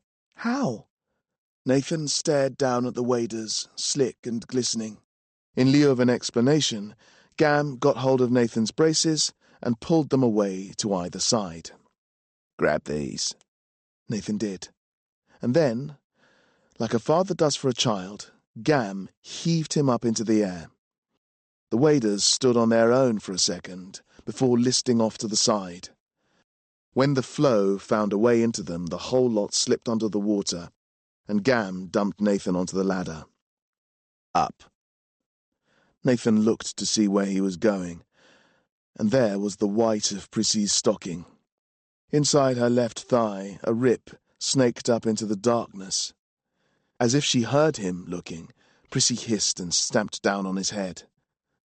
"Don't you start too." Watch it up there. I'm not going to be holding it much longer. Nathan turned his attention to the rung in front of him, pushing out of focus the frills and ribbons and scuffs and rips of Prissy's underthings. It wasn't long before what looked like moons and stars above shone enough light so that rocks and mortar appeared around him. Then the top of his head met the sole of Prissy's boot. "What do I do now?" she said under her breath. "Is there anyone up there?" Nathan whispered. "How should I know?" "Poke your head out of the hole." Prissy bit her lip and put her face up through the nearest moon. "No one." "Then push." She did. And suddenly there was a dizzying blaze of light, and what had seemed in the dark to be the open bowl of the heavens came sharply into much closer focus. The walls and ceiling of a mizzen appeared, where the sky had once been. Prissy didn't pause, and, suddenly understanding that there might be people who could harm her above, neither did Nathan. He scrambled up, Gam pushing at his heels. Soon the three of them lay sprawled on the floor, rough sawdust and shavings in clumps, tracks of dragged feet leading here and there. Gam returned the lid of the bench to its proper place. From outside came shouts and the clattering of pans and urgent orders. "Dust yourself down," Gam said. "We go from here, through the basement kitchens, up into the downstairs. Everyone will be busy with the ball prep, and no one will be paying attention to wandering urchins. If anyone asks, we're casuals hired for the event. We get up to the private areas by the dumb waiter. Find his lordship's study. In there are his valuables and the thing our client wants. Which is what? Prissy asked. None of your business, that's what it is. You keep your mind on your buyout. You can both take what you like. All right? They nodded. Right then. In and out, home by bedtime. Easy. But it wasn't easy. The moment they went through the door, each of them was dragged off. Gam by a chef, Prissy by a sommelier, and Nathan by a commie. In any kitchen brigade, there are slum irk skivvies that are more or less nothing in the eyes of the more important staff. Drudges who, stooped and lowly, foul-smelling and repulsive as they may be, can be made to do whatever dirty work requires doing at a moment's notice. The children were assumed to be of this order, and if they stank like the mizzen, then this was not so entirely unusual, and the place was, anyway, filled with 1,000 strange and unfamiliar odours, proper to the recipes and the ingredients necessary to make them, which are often awful, or distasteful for some other reason. The commie pulled Nathan by the collar, so that his top button wedged in the indent between his collarbones, and dragged him through the low, arched brickwork corridor of a cellar into a similarly cramped and dingy chamber. Gut these. On the floor in front of him, in a tin bathtub, there was a pile of chicken carcasses thick with blood, beside which was a small knife. What are you waiting for? You want paying? Get gutting. Nathan took the knife. It was stubby, no longer than his thumb, sharpened down until there was a talon of iron sticking out from the smooth wooden handle. He passed it to his right hand, the one without the rat bite, and gripped. It was made in such a way that, despite its smoothness, it was perfectly rigid in his hand. He turned, eyes down, but when he stepped forward and looked up, the chef had gone, and there was Prissy, a bottle gripped by its neck in each hand. "I can hear Gam," she said. "Let's go." Nathan dropped the knife and went back into the corridor. "Where is he?" "I heard him shouting from in there."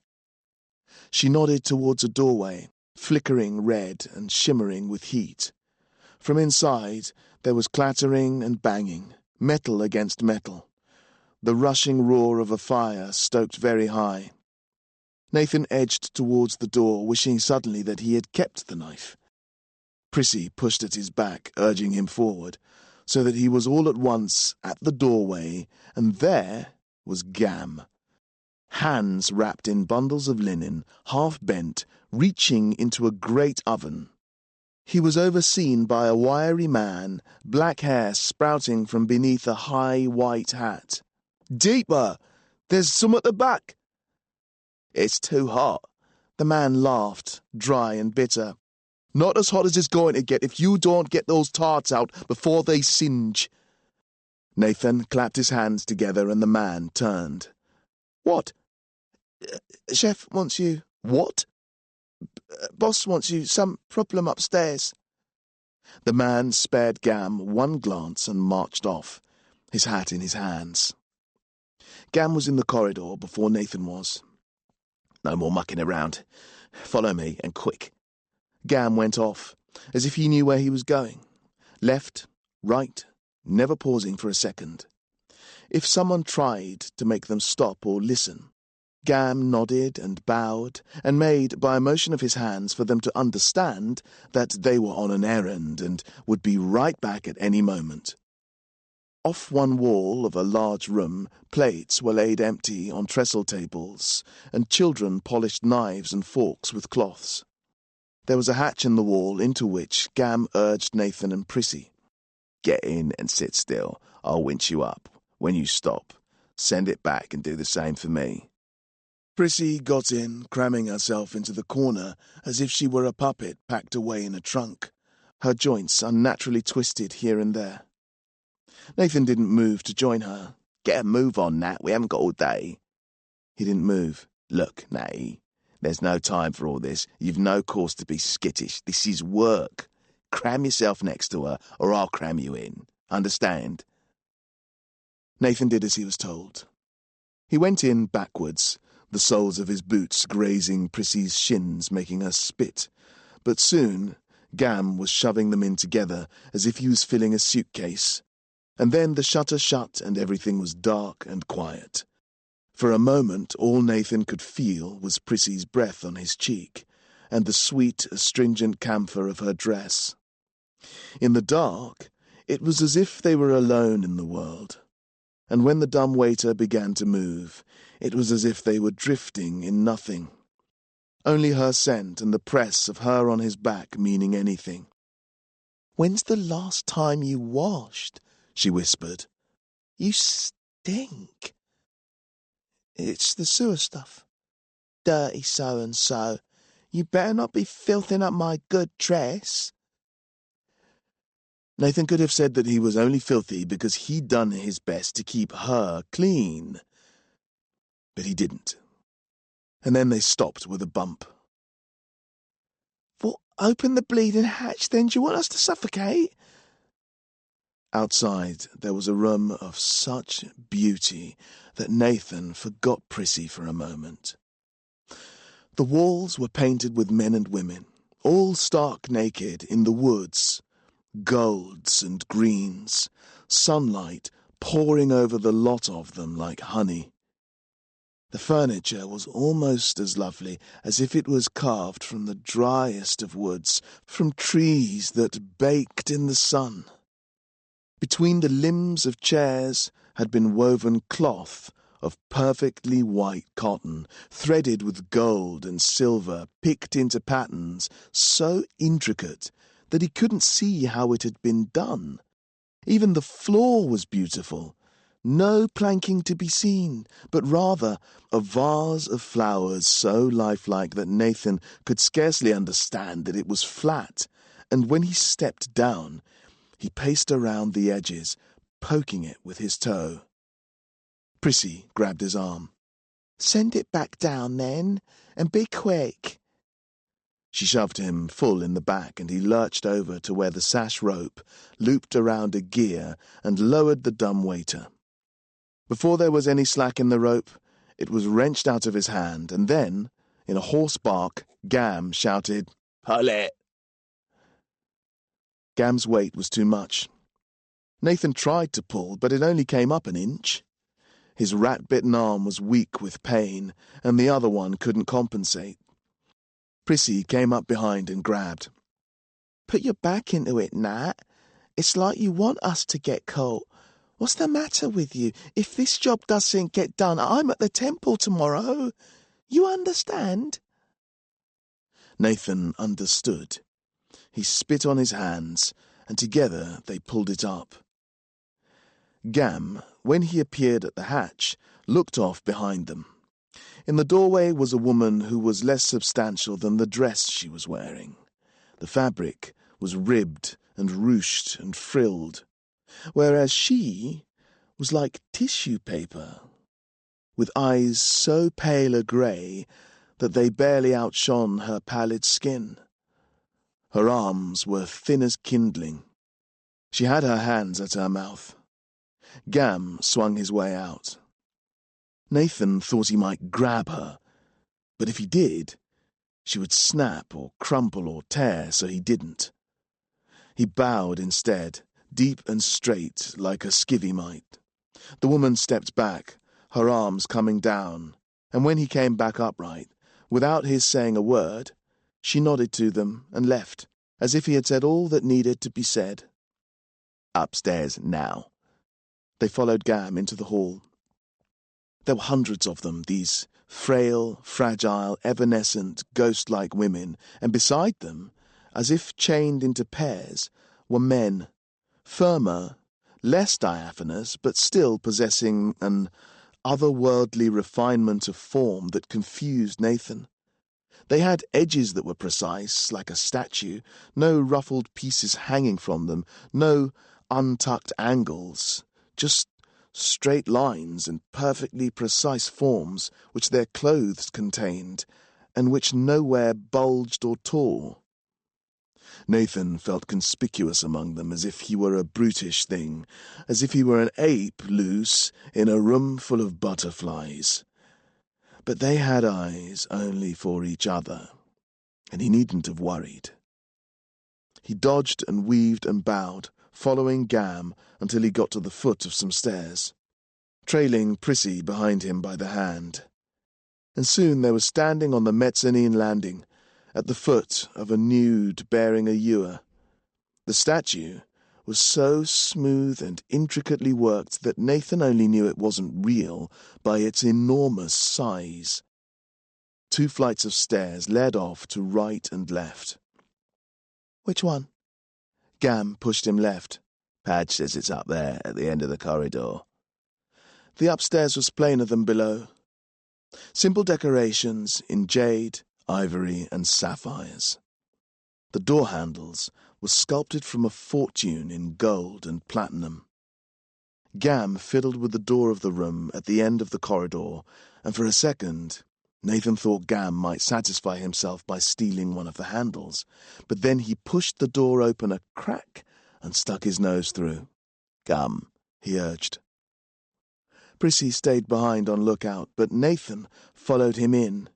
There, in front of them, was an iron box, riveted and bolted shut, with 4 keyholes in a diamond shape in the centre. "What are you waiting for?" Gam said. Nathan looked at the box. "What am I supposed to do?" "What are you supposed to do? Write it a love poem, you tit. You're supposed to open it."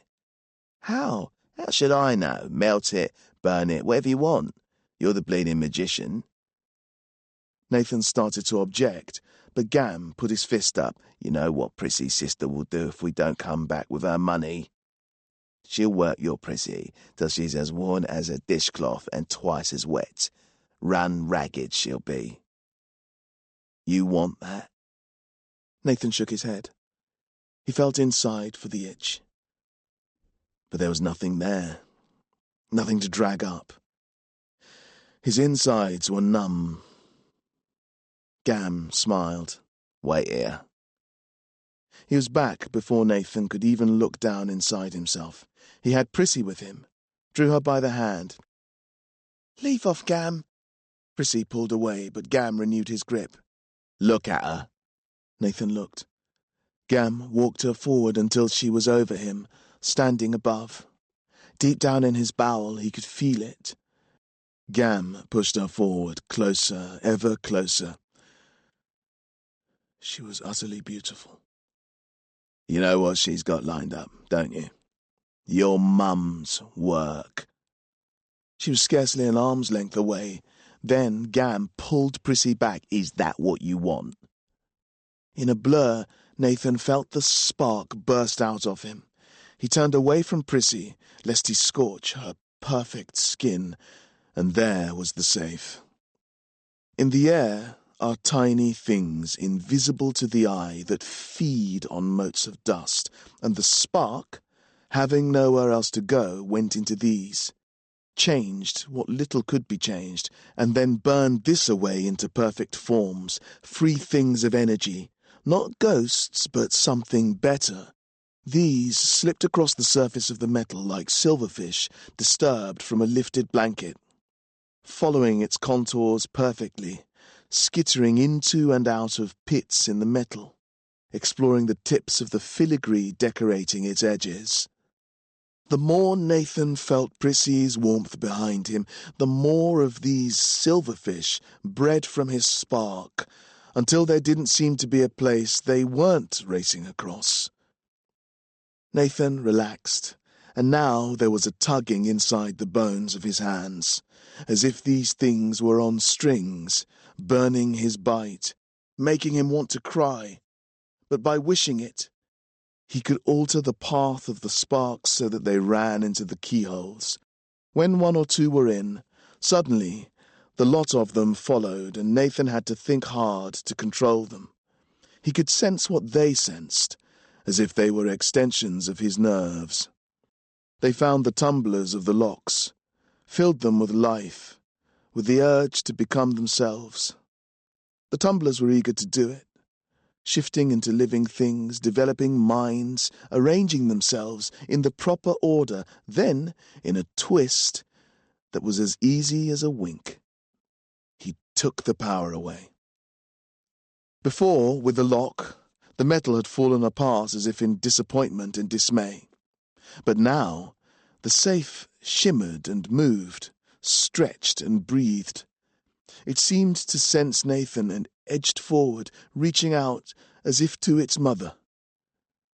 When he turned around, Gam and Prissy were watching, awestruck, bathed in the light of the sparks. "What have you done?" He turned back, and as suddenly as it had come to life, the safe died, slumping to the floor, its door opening slack and dead. Nathan grabbed at his arm, rubbed at the teeth that seemed to bite inside, gnawing from 1,000 invisible mouths. "Whatever he did," Gam said, oblivious to anything but the safe, "it's open." Inside were things of obvious sentimental value. Rings, brooches, letters with ribbons tied around them, portraits in miniature of children and dogs. Between these were things that any man might covet. Rubies and ingots, cut glass and crystal, timepieces. Gam ignored all of these and grabbed a roll of parchment, brown and brittle, half bound in silk. He turned to leave, but Nathan and Prissy were frozen like beggars in front of a feast. "What are you waiting for?" "Aren't we going to nick stuff? I thought we were going to nick stuff. My 100 gold." Gam began to say something and then stopped. And then he said, Right. Natty, take that jewellery. Prissy, you take that candlestick there." Prissy, for one, was relieved, and, the proper order of things established, stuffed the candlestick down her corset. It protruded by a couple of inches. She looked at Gam, but he made no comment. Nathan stood, but took nothing. The bite, his hand, the wrist, the whole arm up to the shoulder felt rotten. "Suit yourself," Gam said. "But if you don't need money all of a sudden, others still do, so carry what you can." Prissy came and slipped an ingot into his shirt. Rubies. "Come on, it don't cost you nothing. I've got a few too." Nathan touched the safe with his good hand. It was cold and solid, just as metal ought to be. "Right then. We're off out the back door then, right? Nathan, you go first." He walked out into the corridor, his arm crawling from the spark, his saliva tasting of rust. The world dim in comparison. He didn't notice as much as he had on the way up, or care, seemingly, if he got caught. He even stopped bowing. When the three of them reached the downstairs hall, Gam overtook him, holding Prissy in an arm lock. Nathan followed, not thinking too much about it, but Gam didn't make for the back door. Rather, looking back to make sure Nathan was following him, he marched Prissy to the double doors which stood open to the ballroom. They were huge and ornate, cast in gold to resemble dolphins and mermaids frolicking in the surf. They opened onto a dance floor where a formal dance was in progress. 100 guests, possibly, dressed like the woman upstairs. Fragile, ornate delicacies of people, diaphanous and rare, all processing in ritual modes and gesturing to the music of an orchestra. Prissy began to struggle, but Gam ran her across the threshold and barged to the middle of the dance floor. He stepped back and looked at Nathan. He smiled. "Thief!" he shouted, and pushed her onto the ground where the candlestick fell from her dress and clattered on the polished boards. The dancers stopped as if suddenly paralyzed. Gam winked at Nathan. "Save her then," he mouthed, his tongue glistening in the light from the chandeliers. Prissy was stranded in a forest of dancers. She looked around for Gam, who had hidden himself, and then for Nathan, who was too short to be seen from behind the rows of aristocrats. She made an odd little squeak like a mouse in a trap. It echoed around the room in the vacuum that came with the orchestra's stifling of their strings. Gam urged him on with gestures. Nathan edged forward, but his arm was in agony, and it threatened to invade his back, taking the route across his shoulder, down his spine. There was no itch in any case, it having been so recently relieved. From the dais that took up the last third of the room, a voice boomed out. "What is this?" The voice was deep and resonant, like the lower octave of a cello, and its owner came down with it. A gold mask covered his eyes and nose, and its edge rested on his top lip. Fangs framed his mouth, their tips making dents in the skin below.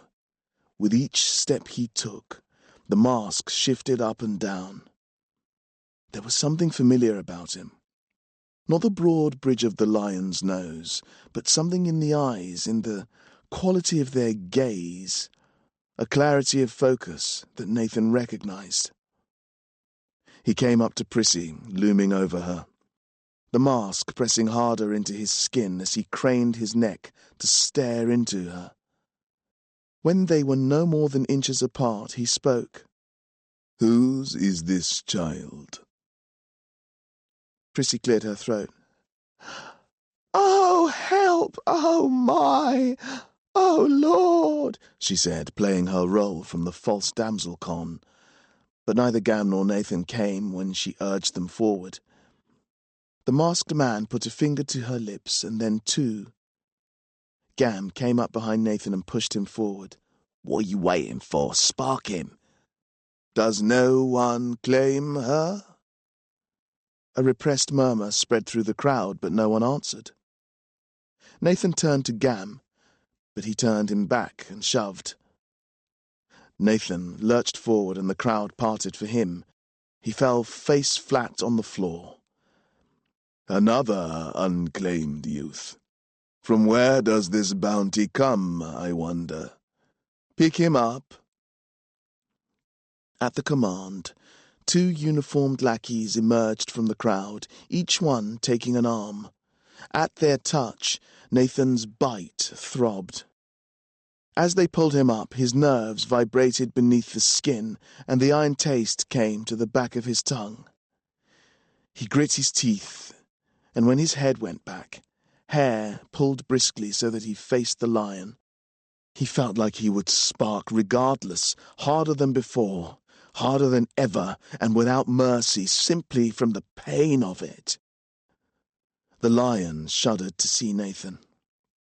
He stepped back, stumbled. "You," he said. He pulled up the mask to check if he was seeing right, and the first thing Nathan saw, before his slate-grey eyes, before anything, was the fawn birthmark in the shape of a tear. Then the mask came back down. When the man, his mother's customer, the one who had money on account, spoke again, it was first with a dry mouth. The words seemed to stick there, as if his tongue was a barrier. "Well, now," he said. Nathan remembered what his mother had told him. Was this the day he'd need him? The lion drew himself up and puffed out his chest theatrically, so everyone could see, as if he was playing to the balcony and the cheap seats. "What a sad and pathetic thing I have before me," he said to his assembled guests in a voice resonant and also somehow false. "He must know that it is a crime for a slum child to come so high into the city and to invade here, our place of beauty, and spoil it is a greater crime still." The audience seemed rapt, awestruck by his performance. Nathan couldn't understand it, but they listened so attentively that it was as if they too were acting, playing the role of people enormously impressed by his rhetoric. Some would have flogged him for it, this man went on. But though he is so low, I will not lower myself in turn to lay a hand on him, nor will I have a servant do it, which would be no better. No. Instead, he said, turning to Nathan, take this and leave. He held a gold coin between the thumb and forefinger of his right hand. He did not deign to stoop or bring himself down to Nathan's level. The guests gasped and made conspicuous signs of approval. Some even clapped, drawing the lion's eyes to them, which made them clap louder and caused their companions to grip them excitedly by the arms. Nathan could see the exact shape of his fawn birthmark, could delimit the contrast between it and the white of his skin. He could have scratched them all. It burned in his arm, behind his eyes, in the place that he saw his mother accept the silver coin, the same place her skin peeked out from the grubby sheet. The itch reached a pitch like a nail drawn out of warped oak. Soon they were all clapping, the lion customers' subjects, everyone there understanding, seemingly, that favour might be gained from their ruler if they were only appreciative enough of his gesture. He bowed, reciprocating, and then leaned forward until the coin was in Nathan's reach. His mother had said he'd need this man. He felt the pain of the spark, as if the bones of his arm had splintered inside, the shards entering his veins, piercing everything. But he didn't relieve it.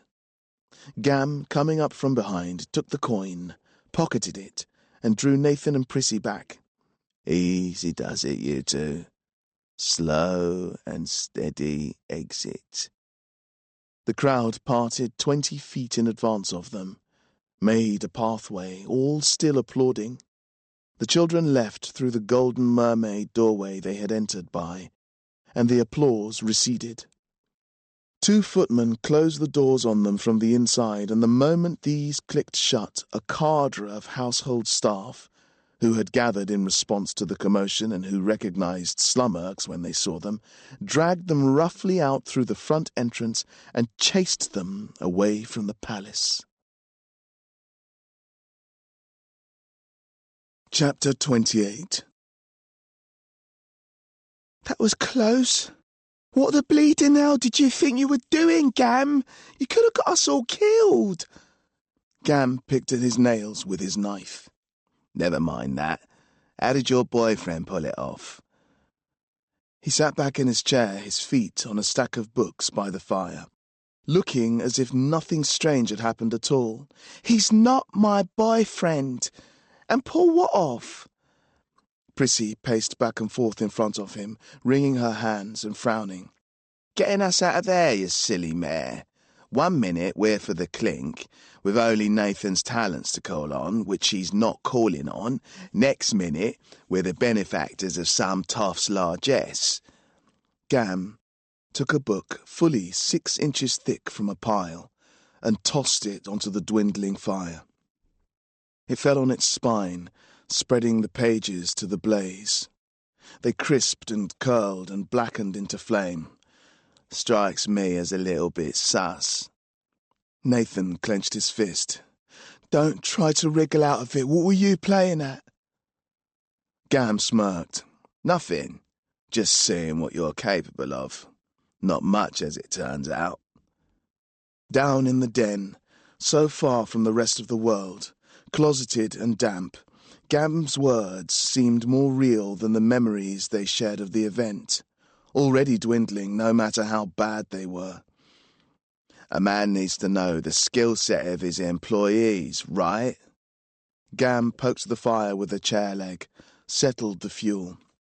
And anyway, you was so half-assed last night, Nathan, you almost got us nicked over and over.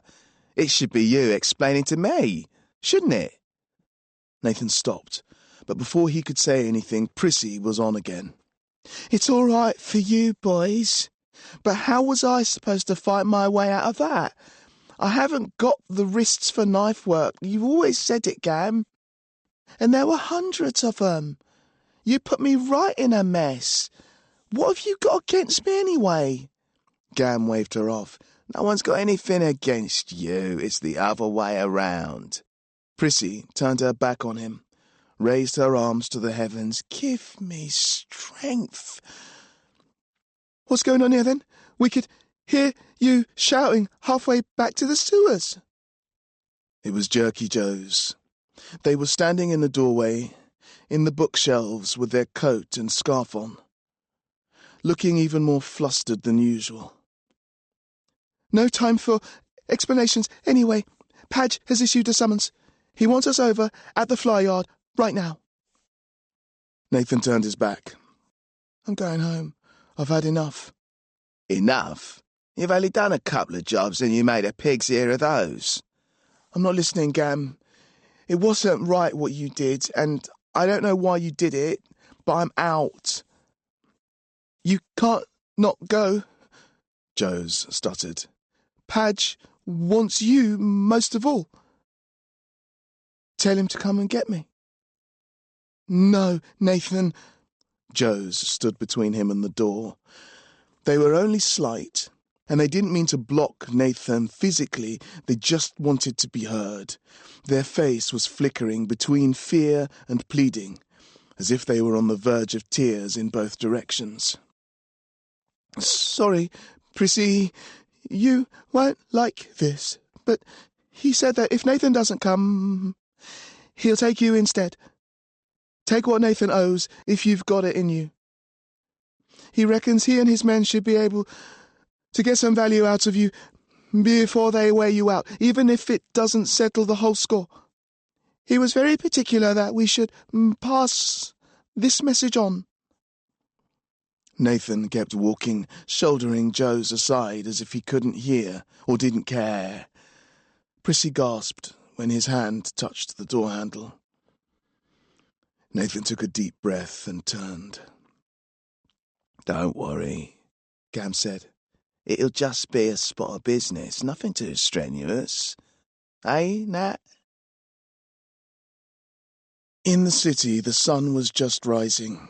Down past the slums, the top of the sea wall shone, its line interrupted by the crashing of silhouetted waves and blurred by the mist. The streets were mostly empty. Here and there were sullen seekers of rags looking for dropped handkerchiefs that could be sold back to tailors for a fraction of their price.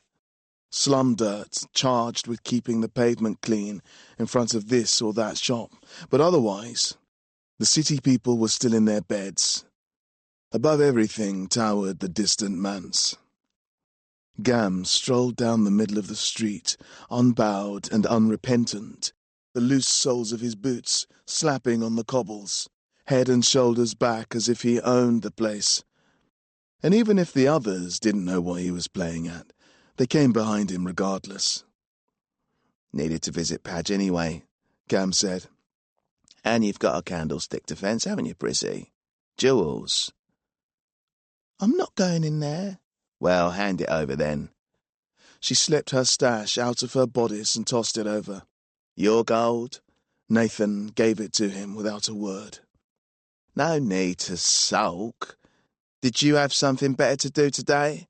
We go to Padge's, we fence the gear, we buy some medicine, buy your girlfriend's freedom, and back to the hideout to work out a new plan. If you want to give me the 3rd degree, then feel free. What's so terrible about it?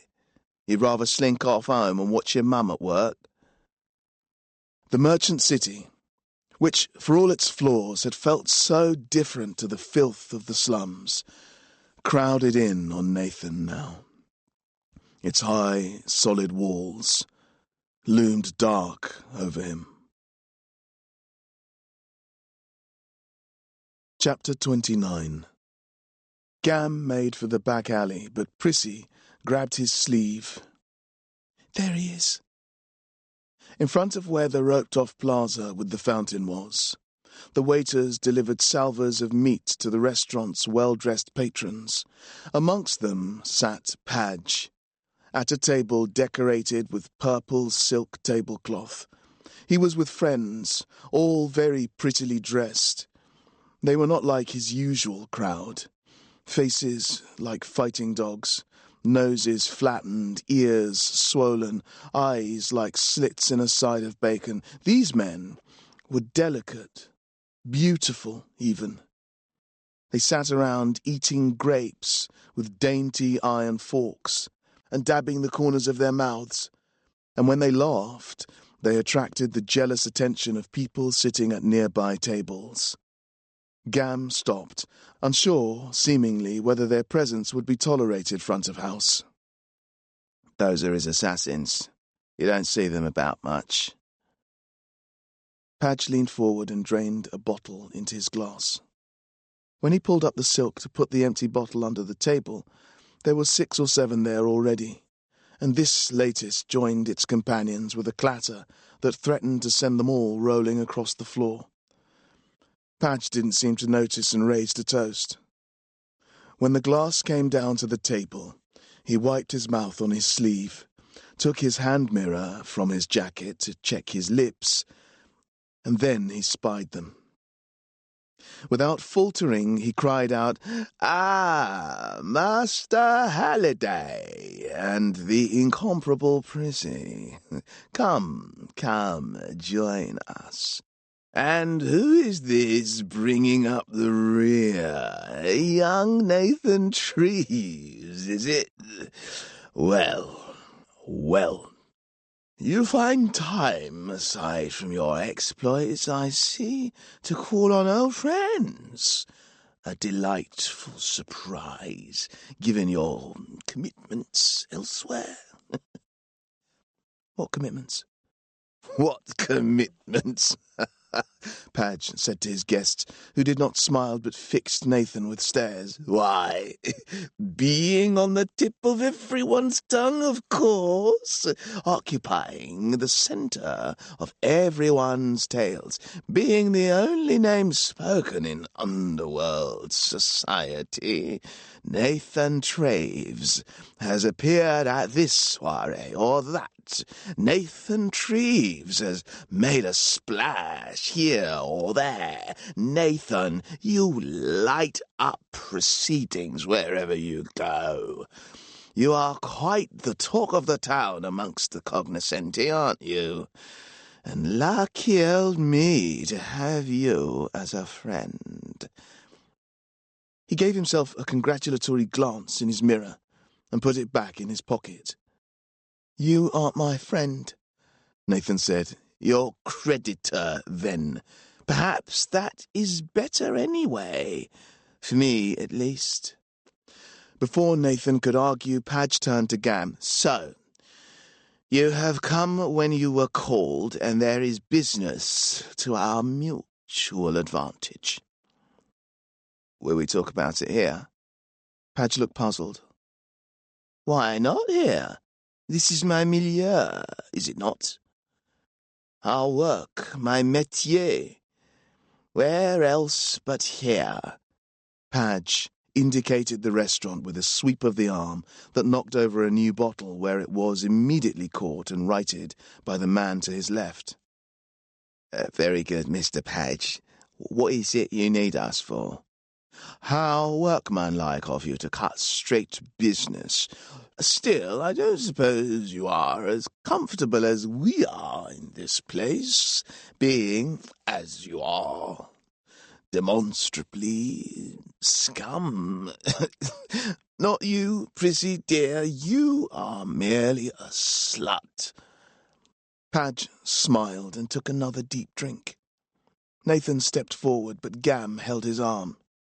"Save yourself, Nathan," Padge said. "There is no need to get excited over mere insults when you might need your energies to punish something more injurious." What does he mean? Gam gripped Nathan's elbow as tightly as he could, and Nathan flinched, the threads of rot from the bite objecting to the contact.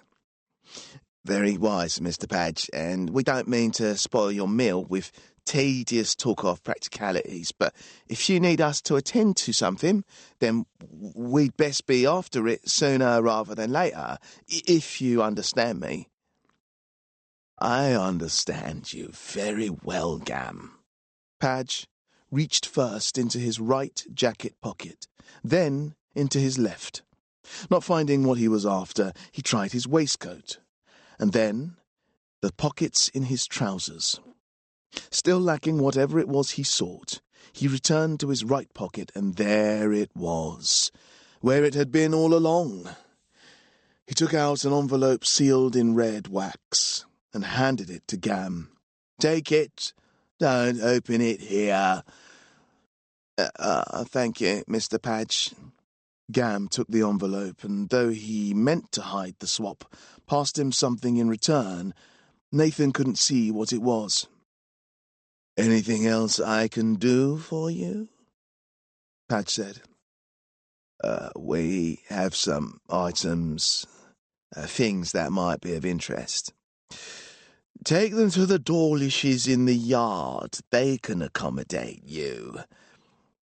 Yes, Mr. Padge. Goodbye, then. Goodbye. Nathan turned to leave, and Gam and Prissy were close behind. One more thing, Padge said, leaning back in his chair, loosening his belt, taking out his mirror, smiling into it. Nathan, just to let you know that perhaps you might want to stay out playing with your friends tomorrow. It's only that since your newfound notoriety, it's becoming very much the thing to do for men of a certain class, at least, for men without reservations about where they put this or that object, and who don't worry as much as I certainly would as to the risks involved to their health of such a thing. It's quite a la mode to spend some time imposing on your mother's hospitality, where you are a very difficult fellow to pin down, as it were. The same cannot be said of her. She makes herself much more freely available to guests. I hear that she is at home all day tomorrow, and 2, 3, all of the gentlemen in my employ, in fact, are due some leave from their work. Indeed, I have declared a holiday for them all, and will give them a single brass each, which I believe is the going rate. No, 2, in case they wish to avail themselves of any of her more specialist services. Gam edged between them and put his hand on Nathan's trembling shoulder. You make a move towards him, and you'll be ripped to pieces, spark or no spark. Goodbye, and Nathan, don't forget you still owe me a favour. Chapter 30. As they walked round to the yard, Prissy came up to Nathan and drew him away. She took his hand in hers. When she looked up at him, her eyes were full of sympathy and sisterly feeling. You're going home tomorrow, then? Her mouth was a little open, her lips framing her chipped front teeth. The tip of her tongue played across the jagged line they made. Why? Prissy frowned. To stop them men having it off of your mum, of course. Nathan looked away. I tried that once before, just when she'd started up on it. I was a lot littler then, but perhaps I had more spirit than I do now. I don't know. It didn't work anyway. What happened? I came in and caught one at it. I tried to drag him off, thinking he was killing her. He didn't take any notice. No, he got off her. Left, in fact. Said he couldn't concentrate on his business with all that going on. So, that's good, isn't it? Nathan sighed. No, she went crackers, started hitting me all over. When the next one knocked, she kicked me out of the back and lashed the door shut. Prissy nodded. Right. Same thing happened to me with my sis. Almost. Nathan, I don't want dirty blokes all over me. I don't want it either. Right. Will you promise me you won't let it happen? Gam says he won't, but I see how he looks at Padge, and I'm not sure he'd keep his word when it comes to it. He's scared of him. More scared than he is of what might happen to me. Prissy, Nathan said. If you don't want it, you don't have to have it. I'll see to that. She took the lapels of his jacket in her hands. She held them until the fabric bunched up in her hands and she stared up at him. For a second, Nathan thought he might lean over and kiss her, but just as he made up his mind to do it, she put her head against his chest. You're like a brother to me, aren't you? I had one once, a brother. He looked a bit like you, only darker. He went to work for the master, and we never heard from him again. You'll look after me, won't you? Nathan put his arm around her and pulled her close to him. I'll try. Prissy went to the temple to see her sister and pay her indenture. Joe's disappeared into the slums, and Nathan and Gam went to a nearby gin house to open the letter. The proprietress pulled across a loose plank, and Gam dragged Nathan through the tightly packed and braying crowd to the only free table at the back. What does it say? Hold on. Gam went back into the sweating scrum. His shortness was a definite advantage here, allowing him to squeeze through at waist height to the ragged, dogged drinkers. He returned with a bottle and 2 glasses, paid for with money from fencing the gear to Padge. The medicine! Nathan got up, but Gam put his hand on his shoulder. Don't fret, you said your dad was feeling better, right? He's lasted this long. He'll make it a while longer, anyway. Remember what Padge said? Probably best to wait until the queue dies down. Gam laid the letter on the table and smoothed it flat. At the top there was a map and a picture of a townhouse. Off to the side was the fountain. I know where that is. It's high up near the Pleasance, under the glass road. This must be the house alongside, the spire. Jeweller owns it. And sure enough, beneath the map, there was a picture of a locket. A simple teardrop smudged in gold, and beneath that instructions Nathan couldn't read. He wants us to get that locket. Easy enough. Gam checked the other side of the paper, which was blank. Right then. Who's doing what? I'll take the safe, Nathan said. Gam raised his eyebrows. Right. Sure that's wise? Last time was unusual. You want to talk about last time? A short old man, his face extensively veined, his eyes yellow at the whites, barged into the table. He stared, both hands steadying him, and when his eyes uncrossed, he started to laugh. What were 2 young lads like this doing in his gin house? Nathan turned him a stare, and the man's laugh curdled in his throat. He backed off, palms up, smiling, and stumbled into the throng. Gam nodded. It's all yours. And when it comes to handing the locket over, I'm doing it. Padge will never allow it. I'm not going to ask him for permission, Gam. Anyway, whose side are you on? I saw you pass him something. You were trying to keep it secret, but I saw you. At first, Gam looked like he was going to cut up, but then he didn't. He pursed his lips, gave a little smile and nodded. You know he's my boss. I never said he wasn't. That's how we get all this work. He asks for things, and I get 'em. I gave him the scroll from the palace safe, if that satisfies your curiosity. Anyway, if you don't like how I do things, then why don't you try?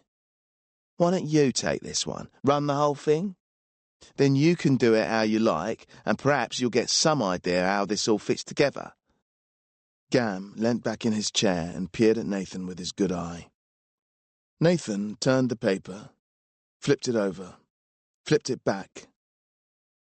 Why not? What was stopping him? We'll need everyone.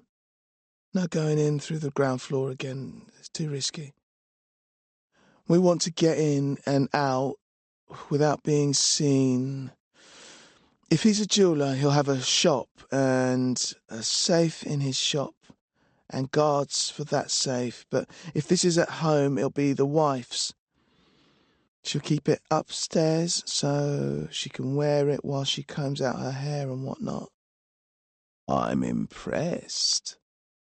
So what then? Ladder up to the window? We'd never get into the grounds. Let's go and recce in the morning.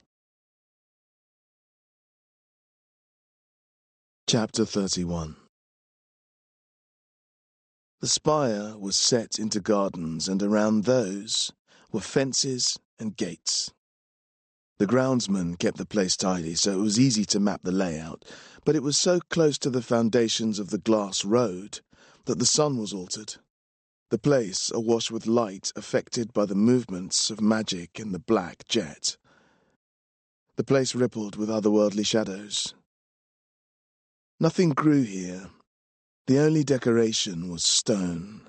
Stone trees, gravel where grass should be, and men and women nude in granite, standing about.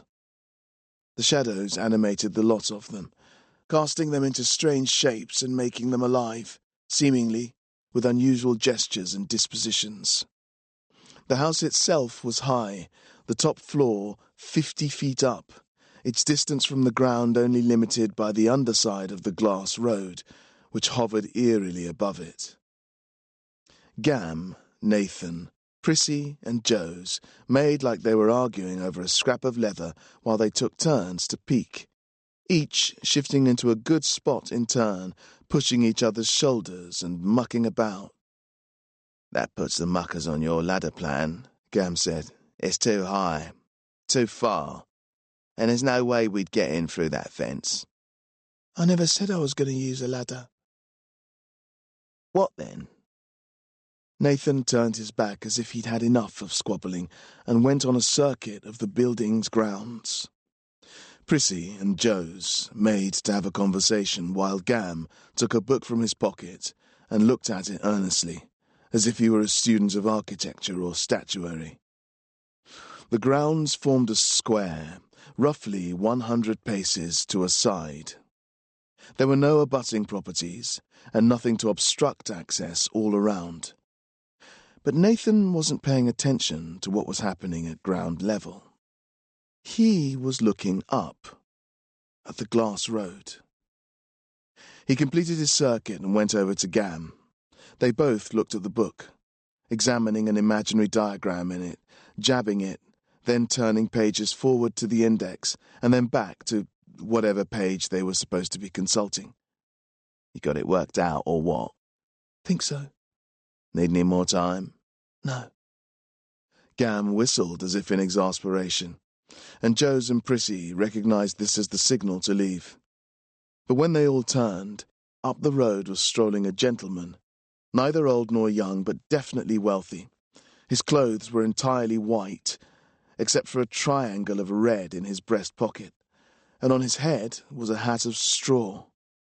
He carried a cane, but he didn't use it to put his weight on. Instead, he made it swing in and out, up in an arc to head height, twisted it, and then swooped it back as far as his arm would allow. "Hello," he called. The gang nodded, reached for their hats, but did not reply.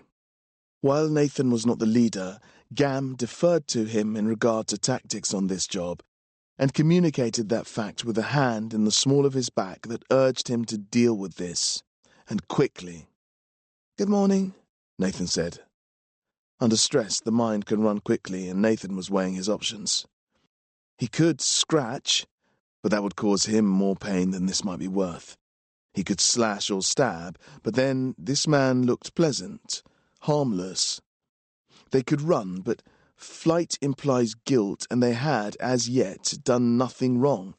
If he spoke further, then the man would hear at once that Nathan wasn't where he belonged. "Good morning," replied the man. "Lovely day, isn't it?" Nathan nodded. "Very." The man stopped, propped the cane in front of him, and rested both hands on it. "On a day out to the zoological gardens?" It was as good an idea as any, and Nathan was about to reply that they were, when Prissy rushed forward. "That's it.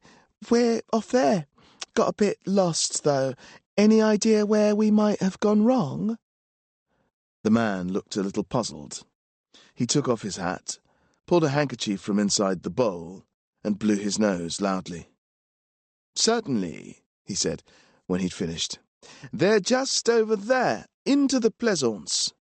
He replaced the handkerchief in his hat, put the hat on his head, and then pointed with the cane at two towers no more than 50 yards to their right.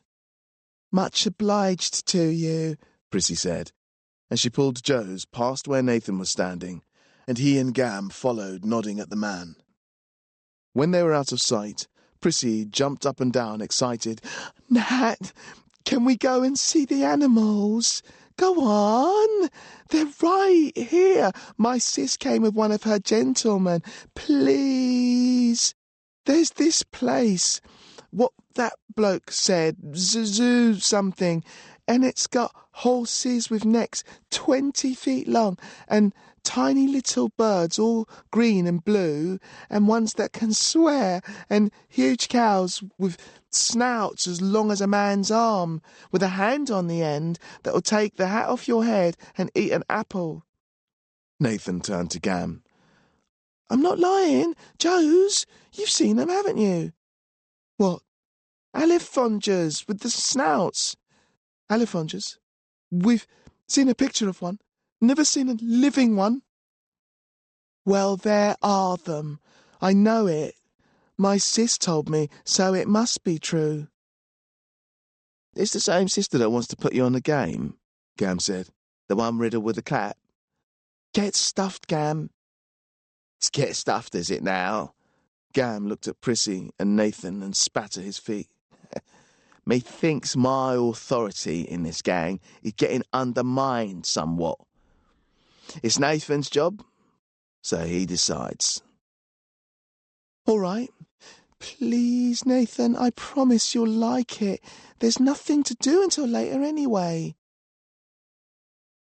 Between the two towers, there was a great glass pavilion, and behind this there was a walled garden divided like a farmer's fields into blocks of dull brown and green, rust red, olive, dirty yellow, some punctuated by trees and bushes, others left bare.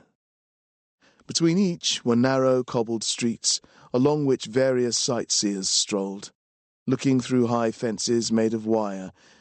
In each block, animals paced, maned dogs, huge, rugose, horned creatures. In the middlemost block, beasts that dwarfed all the others. It was to these that Prissy was pointing, the close-bitten nail on her finger rising and falling with each breath. "Do you see them, Nathan? The alifongers. Aren't they ginormous?" Even at a distance, it was clear that they were double or triple the height of a man. Even when slumped on the ground, they were grey like dry slate in the summer, dusty like it too, but creased and ridged with the whorls of a fingertip. Their ears were like ragged scraps of tarp torn and draped across their shoulders. From their faces, their teeth poked out, curved spears, cutlasses of bone. Massed together, they were a range of hills, or forgotten earthworks, and when one of them walked, it made the cobbled street shudder. Prissy grabbed Nathan by the arm and pulled him closer. I told you. There, see? That one on the edge. Its long snout, see? He saw it and nodded. Prissy drew him to her. If you take them an apple, they'll use their nose hand to take it off you, or a carrot. Have you got one? Nathan didn't have either, but at a stall nearby there was a vendor who had exactly the kinds of things you should give to a monster like this. Bags of peanuts, iced buns, and, as Prissy had hoped, apples. Nathan went and bought several of each thing with a handful of copper coins and distributed them to the gang. Gam took an iced bun, but he ate it himself. Leaning against an enclosure filled with miniature, furry men with long, curvy tails. "Don't see what all the fuss is about," he said. But the others rushed over, and Prissy beckoned the Alifongers to come to her. It seemed as if they were used to being fed by passers-by, because they came over in no time. Joes fed them nuts. Nathan fed them buns. And Prissy put the apples on her head, and one by one, the Alifongers reached through the fence and took them. Each time, Prissy screamed with laughter, like a toddler screams before it learns that there is any other reason for screaming. Even when one accidentally caught her by the ear and pulled it, she wasn't angry. Oh, Nathan, this is perfect. Isn't it perfect? I wish we could stay here all day. Nathan wanted to say that he did too, but all Prissy's noise had attracted the attention of the people around, and one of them, a slender, horse-faced man in black, went over to a uniformed man seemingly employed to police the animals and indicated the gang. Nathan tried to let Prissy have her fun, waited until the last possible moment to lead her away, but even then she didn't want to go. It wasn't until Joes explained the problem that she turned her back on the place. Though Prissy walked slowly, reluctantly, with many glances over her shoulder. They were back in the slums within the hour. We'll go in through the roof. How? We gonna fly up there? Perhaps he's got a unicorn, Prissy said. We can ride it into the sky. Unicorns can't fly, Joes pointed out. Especially not with all of us on their backs. Unicorns don't bleeding exist. Gam got up from the table, took himself a cigar from the humidor, lit it on the range, and came back. He took one long drag and exhaled it up into the coving. So, mythical horses and whatnot aside, how are we supposed to get up to the roof? We'll go down from the glass road. Joes wrinkled their nose. You're dreaming. It's got a hex on it. Master put it there. Only people who can get up there are the fetches and the master's lot. We'd never make it 10 yards up there. If you've not got permission, you can't catch your footing on the glass. Try to move up and you'll slide all the way down. But Gam was nodding and smiling. He took the cigar out of his mouth. Hold on. He's clever, this boy. You're clever. What? Prissy said.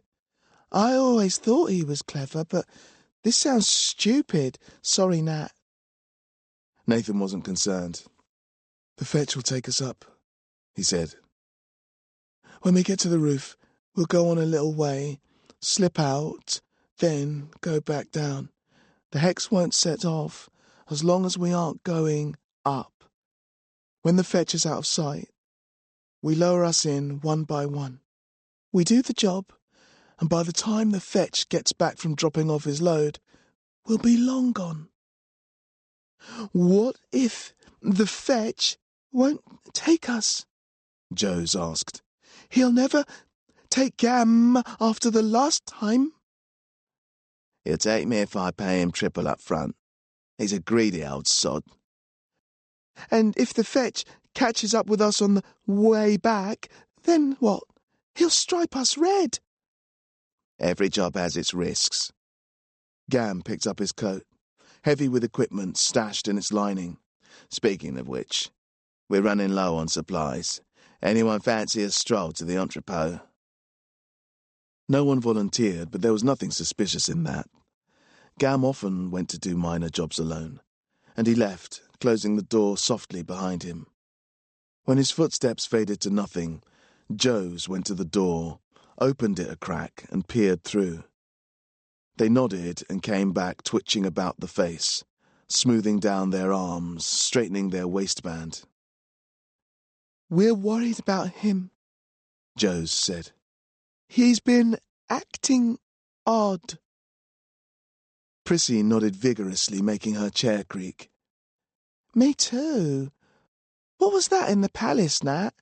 And why won't he front up to it? He always tells me when he's done something wrong." Nathan shook his head. He didn't know what the matter was, and he wasn't willing to guess. "All I know is that anything could have happened back there. Anything." Joes came over and sat as close as they could to the other two, conspiratorially, and when they spoke they whispered, looked sidelong, cupped a hand around their mouth. "It's Padge, we reckon, giving him orders, but he won't say what. We asked him, and he clammed up." They wiped their sleeve across their face, bit their lips. "It's not like him." Prissy went over to Joes and put her arm around their shoulder. "Don't worry, Joes. Whatever it is, Gam's still Gam. He'll be all right."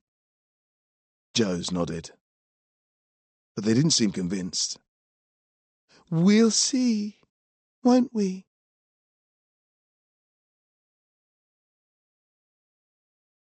Chapter 32.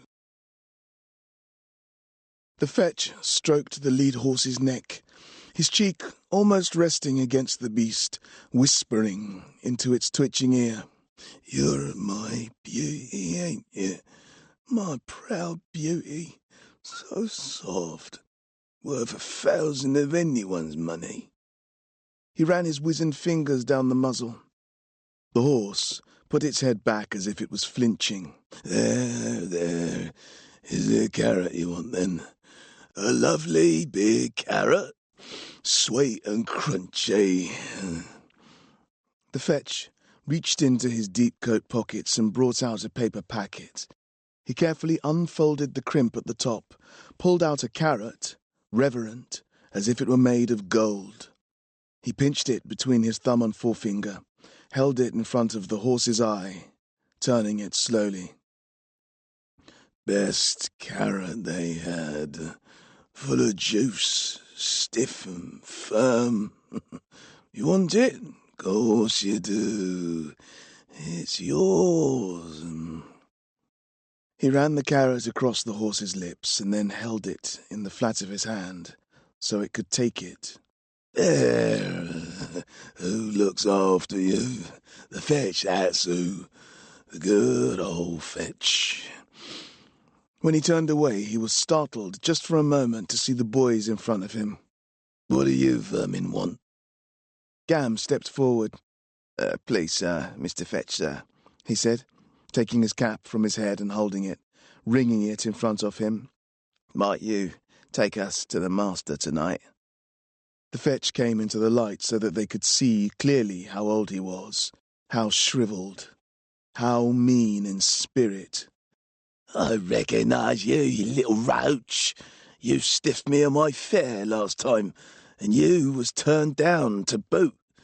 I ain't taking you nowhere, and your dungy rats can forget it too. No run tonight. My horses need their beauty sleep. Gam looked at the toes of his boots and twisted his cap so hard that it looked like he might tear it. Please, Mr. Fetch. My dad says he's had enough, and if I don't get taken tonight, he's going to have me put down and sell my bones to the glue man. The fetch came even closer so that they could smell him now. Horseflesh and rotting straw, mildewed wool and gin. Is that right? Tell your father I can provide that service if he hasn't the art for it himself. Nice and neat and no damage to the goods for onward sale. You go home and tell him 2 brass. I will tell him, Mr. Fetch, promise I will, 'cept he's given me 2 brass up front already, and he says I'm not to come back until I've given them to you for my fare.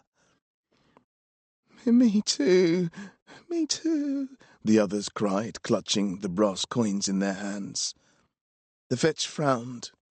His fingers moved across the beads of an imaginary abacus. His tight lips mouthed the sums. Yeah, all of your fathers once shot of you too. That's a nice bit of work for the old fetch. Good carrots don't come cheap, but still. The fetch turned his back on them and went to the horses. Joes followed him, took a bag from their pocket. Mum said to give you this for the journey. In the bag was gin in a clay flask, pipe tobacco in a pouch, and apples for the horse. The fetch reached for the bag, but Joes pulled it back. Only if you take us. The fetch rubbed the stubble on his sunken cheeks. What do you think, ladies? Is there time for one more run? The horses said nothing, champed silently and kept their own counsel, but the fetch seemed convinced.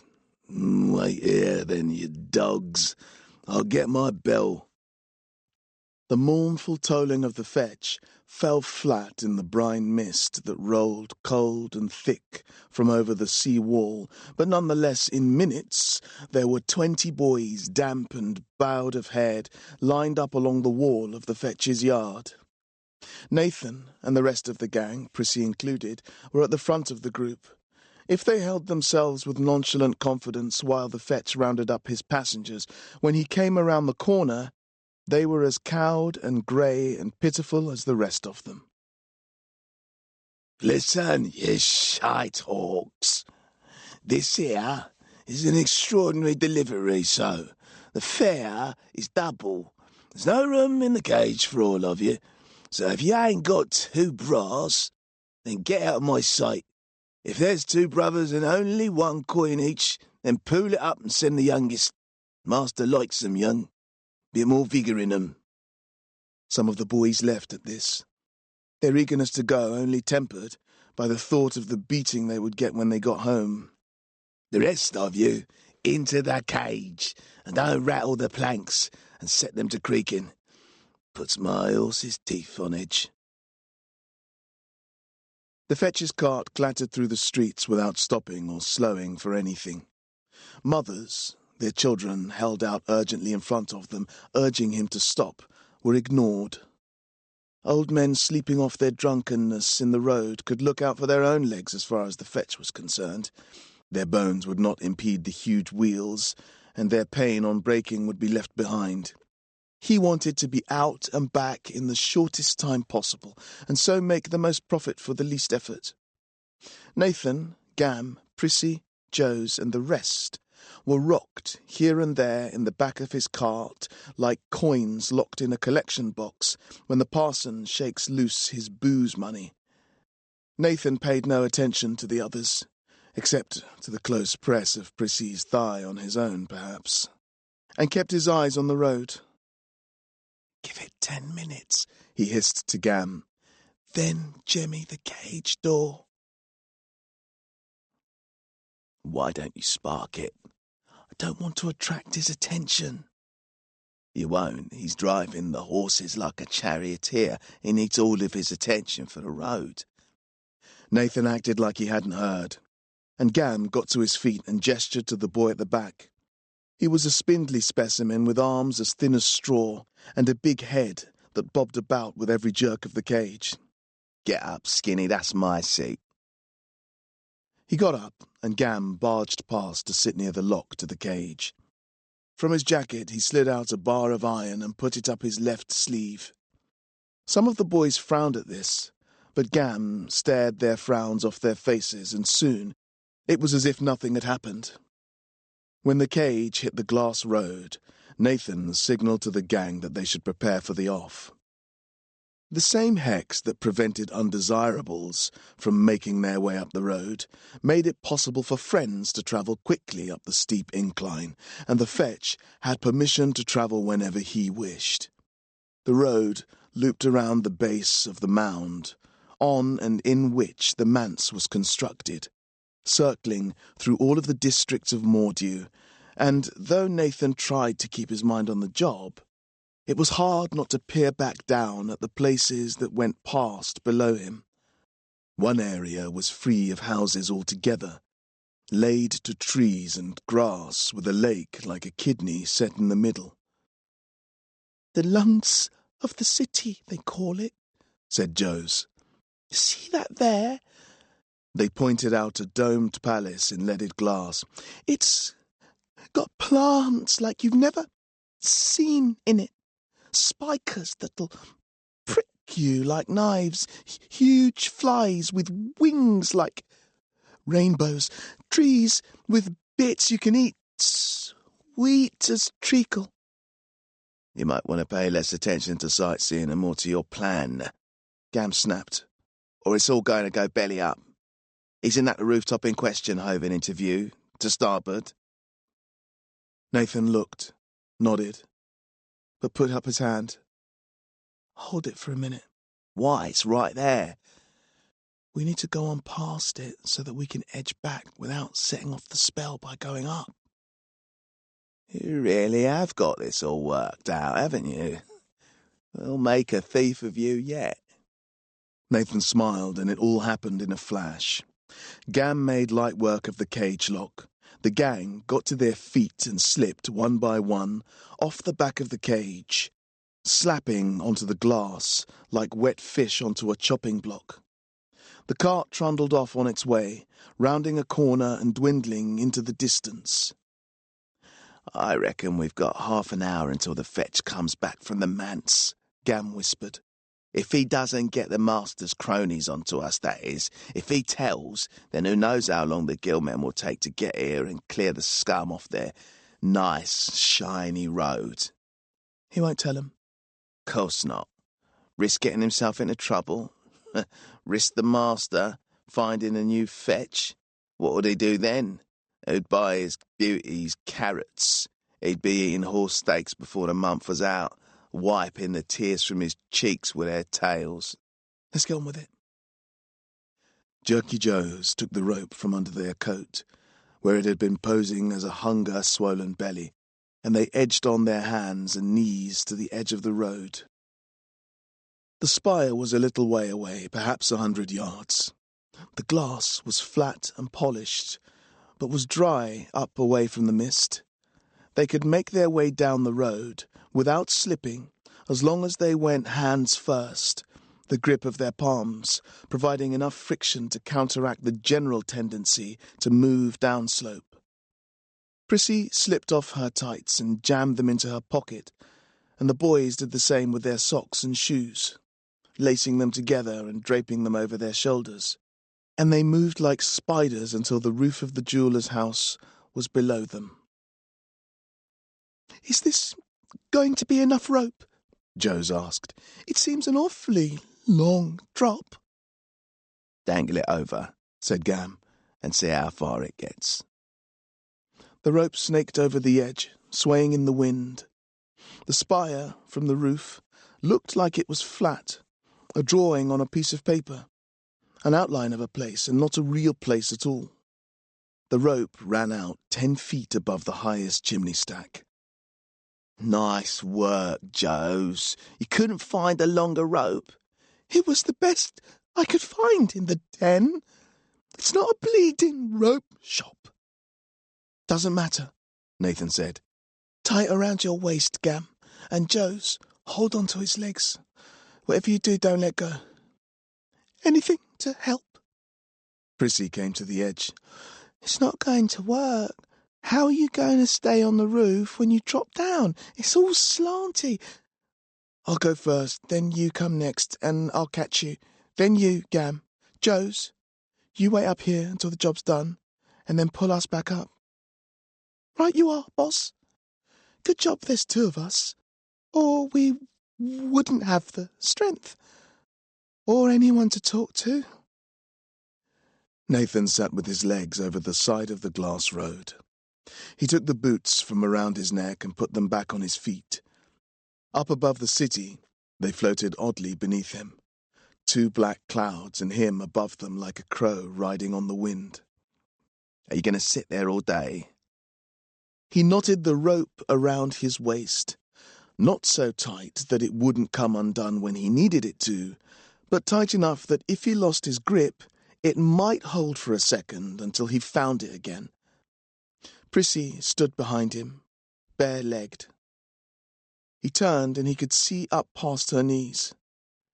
He let his legs slip over the edge until he was resting on his belly. When he looked up, he could see her thighs. He let himself drop until he was holding on by his fingertips. Brace yourself, Gam said, and if he starts swinging, pull back a touch. Nathan dropped and began to fall. It could only have been for a blink of an eye, but he thought that they had let him go, as if they had taken the opportunity to get rid of him, and now they were all up there, Prissy too, laughing themselves sick. But the rope went taut, sending a shock-wave of pain from his arm that threatened to make him faint. He gasped. But above him was Prissy, and he bit back, breathed through the dizzying pulsing, and then, inch by inch and foot by foot, he made the journey through the air. On the underside of the road, spitting swallows had made their nests. The moonlight shone through the hardened spittle. Eggs inside looked like the black spots in frog spawn. The mothers and fathers flitting to and fro, midges and flies wriggling in their beaks. Nathan looked down between his boots, and the regular pattern of the roof slates grew beneath them. When he stopped, there was a long way to go, as if he was dangling from a high tree branch, and something in him knew that if he dropped, he would break something. His shin, his skull, his back. High above, he could just make out Joe's leaning over the road, rope between their hands. And Prissy? Was that her? He moved his bad hand to his waist, the good one holding the rope, and undid one knot, clumsily, painfully. His hand was veined with blue like a ripe cheese, swollen red. The shift in how he was hanging made him swing. He wrapped himself around the rope and undid the last knot. Now he had a few extra feet to play with. He took the rope between both hands and let them take his weight. He slipped. A few burning inches, enough to take the skin off his palms and set his bad arm ringing, and then, hand over hand, edged himself to the very end of the rope. Then there was nowhere to go. The swallows above darted under the road and out, little things no bigger in the body than a mouse, tiny eyes like mouse spores. He opened his hands and fell. When he crashed into the roof, it took the wind from him utterly, and he couldn't work out whether he was face up or down, still or moving, safe or falling. That was until he felt the pain in his leg. The roof had given, his foot cracking the slates and passing through, splintering the damp wood beneath, grazing his skin. He reached for the nearby chimney piece and pulled his leg free. There was a rip in the fabric, but only a superficial scrape in his flesh. It wept a thin wash of blood over his skin, but above the rope was slipping quickly up into the sky, and the others would be coming. Prissy would be coming, and he had to get ready. Through the gap in the roof there was nothing but blackness, but it let him know where Prissy would be landing when she dropped. Nathan tested the roof to either side. It was solid enough. He stood so that his body blocked the gap and looked up. There was Prissy, her skirts billowing out like a lady's parasol, spinning in the sky above as she span on the rope. Her legs were tight together so that they looked like the handle, and Nathan watched the parasol grow in the sky until she stopped 10 feet or more above him. She was shouting something, but it was lost in the breeze. "Just drop, I'll catch you." "I can't." "I promise, I'll catch you." "I can't." "Would I let you down?" She didn't have the chance to answer because suddenly she came down in a rush. Nathan caught her under the legs and leaned heavily against the chimney-piece. The rope slapped around his shoulders, looping and falling, but Nathan didn't stumble. There was no time to wonder why the rope was there or feel his arm, because the rope was followed by a high-pitched screech, like a rabbit in an owl's talons. They both looked up, and in a flash, here came Jerky Joe's, falling with shocking speed. Nathan wheeled, taking Prissy with him to the other side of the chimney. But he could have saved the effort. Joe's landed 10 feet up the roof, back first, so that they were snapped over the roof ridge, perfectly in half. Prissy's mouth opened as if she was screaming, but no sound came out, only a hoarse, crackling breath. Up on the glass road, Gam's stocky silhouette swayed, tiny and indistinct. If he made any sign, they didn't see it. Then he disappeared. Nathan went to Joe's, and for once their eyelids were still. Their limbs were still. Everything was still. Nathan put his ear to their lips to hear for their breath, but there was nothing. "They're dead, aren't they?" Nathan nodded. "Well, make them alive again. You can do it, like with the safe." Nathan shook his head. "I don't think it works like that. The dead are dead. Try." Perhaps it would work. Hadn't he made a living rat of the dead life fluke? Hadn't he made metal want to live? Nathan put his hands on Joe's face. One hand was small and trembling, the other swollen and varicolored. But he ignored the stinging ache and closed his eyes. The itch was there, ready, and he let it build up, let it seep, past the soreness, through his shoulders, past the grating in one elbow, past the pulsing in one wrist, into his hands, where it burned on one side like bleach in a cut. His good hand could feel Joe's flesh, the warmth in it of recent life. So Nathan scratched into this, into what was left of the actions of a living body in Joe's skin, the residue of their feeling, their wholeness, their selves as they were contained in a physical object. Immediately Nathan knew that it would be no good. There was an unwillingness there, in the body, in the lock of the gate, in the metal of the safe, in the dead life fluke. There had been an eagerness for the spark, a lust for it even. Those things wanted life, to be transformed, but Joe's flesh was the opposite. It resisted the spark. Nathan pushed against the resistance, forced the flow against Joe's will. It burned his wound so badly that Nathan shook with it. From behind his closed eyes there was a light, brighter and brighter, and when he opened them, he had to turn away, it was so bright. He turned back, eyes slitted. Joe's was shining, becoming hot, steaming, then horribly charring. Their ears, their nose, their fingertips. "Stop!" Prissy cried. "You're hurting them." Nathan wasn't. Jose felt nothing, but he quenched the spark, pulled it back into his chest. The light left Jose slowly, until around them there was only darkness and the looming of the glass road above. Chapter 33. "We can't stay here." Nathan went to where his foot had made a hole in the roof, widened the gap, pulling off slates and piling them where they wouldn't fall and make a clatter on the top of the chimney. When the rafters were exposed, there was enough room between them for him to slip into the roof space. "When I go, you come straight behind me. Don't hang about. Don't look down. Just come." "What about Joe's? Nothing can hurt them up here. We'll come back for them when we've done the job." "What if the crows peck their eyes out?" Prissy covered her mouth, as if she could see it already. Nathan went over to where Joe's lay still and pulled their jacket off them. They were still warm and easy to move, and when the jacket was off, Nathan draped it over their face. "Shouldn't we wait for Gam? He'll know what to do."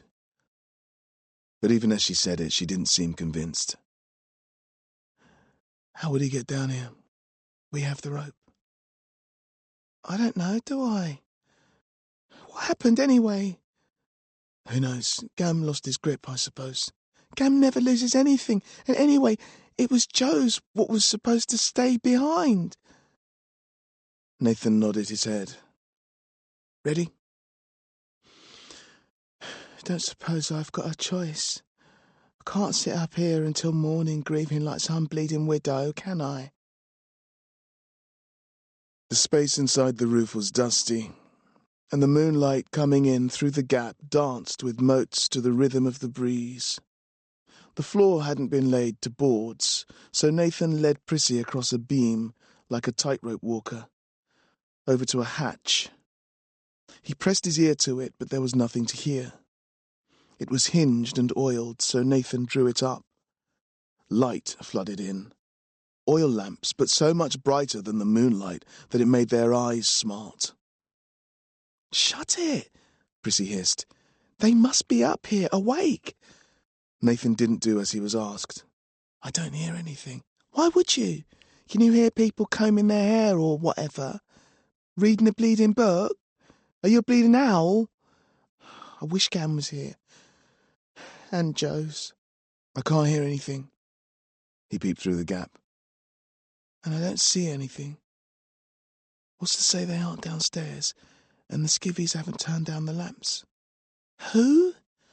What are you talking about? You're crap at this, Nathan. Whatever you do goes wrong." Nathan said nothing. It was hard to disagree. "I'm scared, Nathan. Can't I stay up here? Can't I go back up? Perhaps Joe's weren't dead." "There's no way out up there. We can't sit on the roof for the rest of our lives." Nathan poked his head through the hatch. Beneath, there was a recess in a bedroom, filled with women's dresses, and through the mass of silks and taffeta, corsetry and lace, an untouched, perfectly made bed. Without waiting to ask Prissy, he slipped down through the hatch. The room was so quiet. Quieter than anything he'd ever heard. No crash of waves or whisper of breezes. No moaning or sighs. One sound, a clock ticking on a bedside table.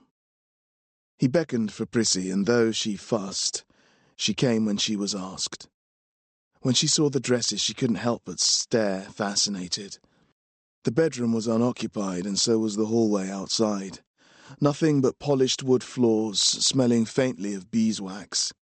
Plain walls where even the oil lamp smudges had been wiped away. Another room led off.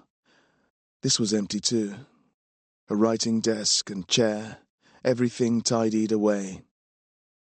Nathan stood in the doorway, listening so hard that his eyes narrowed and his head tilted. When Prissy whispered, even though she was being as quiet as she could, the words clattered around as if they were breaking glass. I can't hear nothing. Nathan raised his finger to his lips and went to the top of the stairway. He gestured to Prissy to wait at the top and went into the room they had come from. Where would the locket be? He followed their footsteps in the deep pile of the rug across to the recess and checked behind the hanging dresses and under the prim leather shoes. Nothing, no hatch into which a safe box might be slipped. No loose boards. Everything was out where it could be got at. Under the bed? Nothing, not even a ball of fluff or a chamber pot. Nathan went to the dresser. It had a varnished top polished like a mirror, inlaid with all kinds of wood and ivory, in the pattern of a smiling sun. There were drawers above and below. "Found anything?" Prissy said suddenly over his shoulder. Nathan twitched and was going to tell her to go back to the stairs when she pulled open a drawer. In it were piles of silk knickers. "She's got some fancy gear, this jeweller's missus." Prissy picked up a pair in blue, fringed in lace, and stroked it to her cheek. Then she stuffed it in her pocket and did the same with as many as she could. "Hope she hasn't got a fat arse." Then Nathan found something in her bedside cabinet. A small, flat iron box, padlocked in the middle, with a chain running through that anchored the box to the cabinet frame, reinforced on the inside with bars of iron. The padlock had a sequence of numbers on it, rotating dials. Nathan looked at Prissy. "Well, go on then," she said. "What are you waiting for?" He picked it up and laid it on the polished table, but then he stopped again. "Come on, we haven't got all day. Who knows when they're going to come back? Open it, let's get the swag and leg it." Nathan nodded, but something was wrong. There was a smell in the air like burning steel, like acid, something strange and metallic, like the spark. But then it was gone. "Give me the combination, I'll do it." "What combination?" "Spark it, then." Nathan touched his arm, which was throbbing. "Second thoughts, forget it. I don't need all that faff. There's more than one way to skin a cat."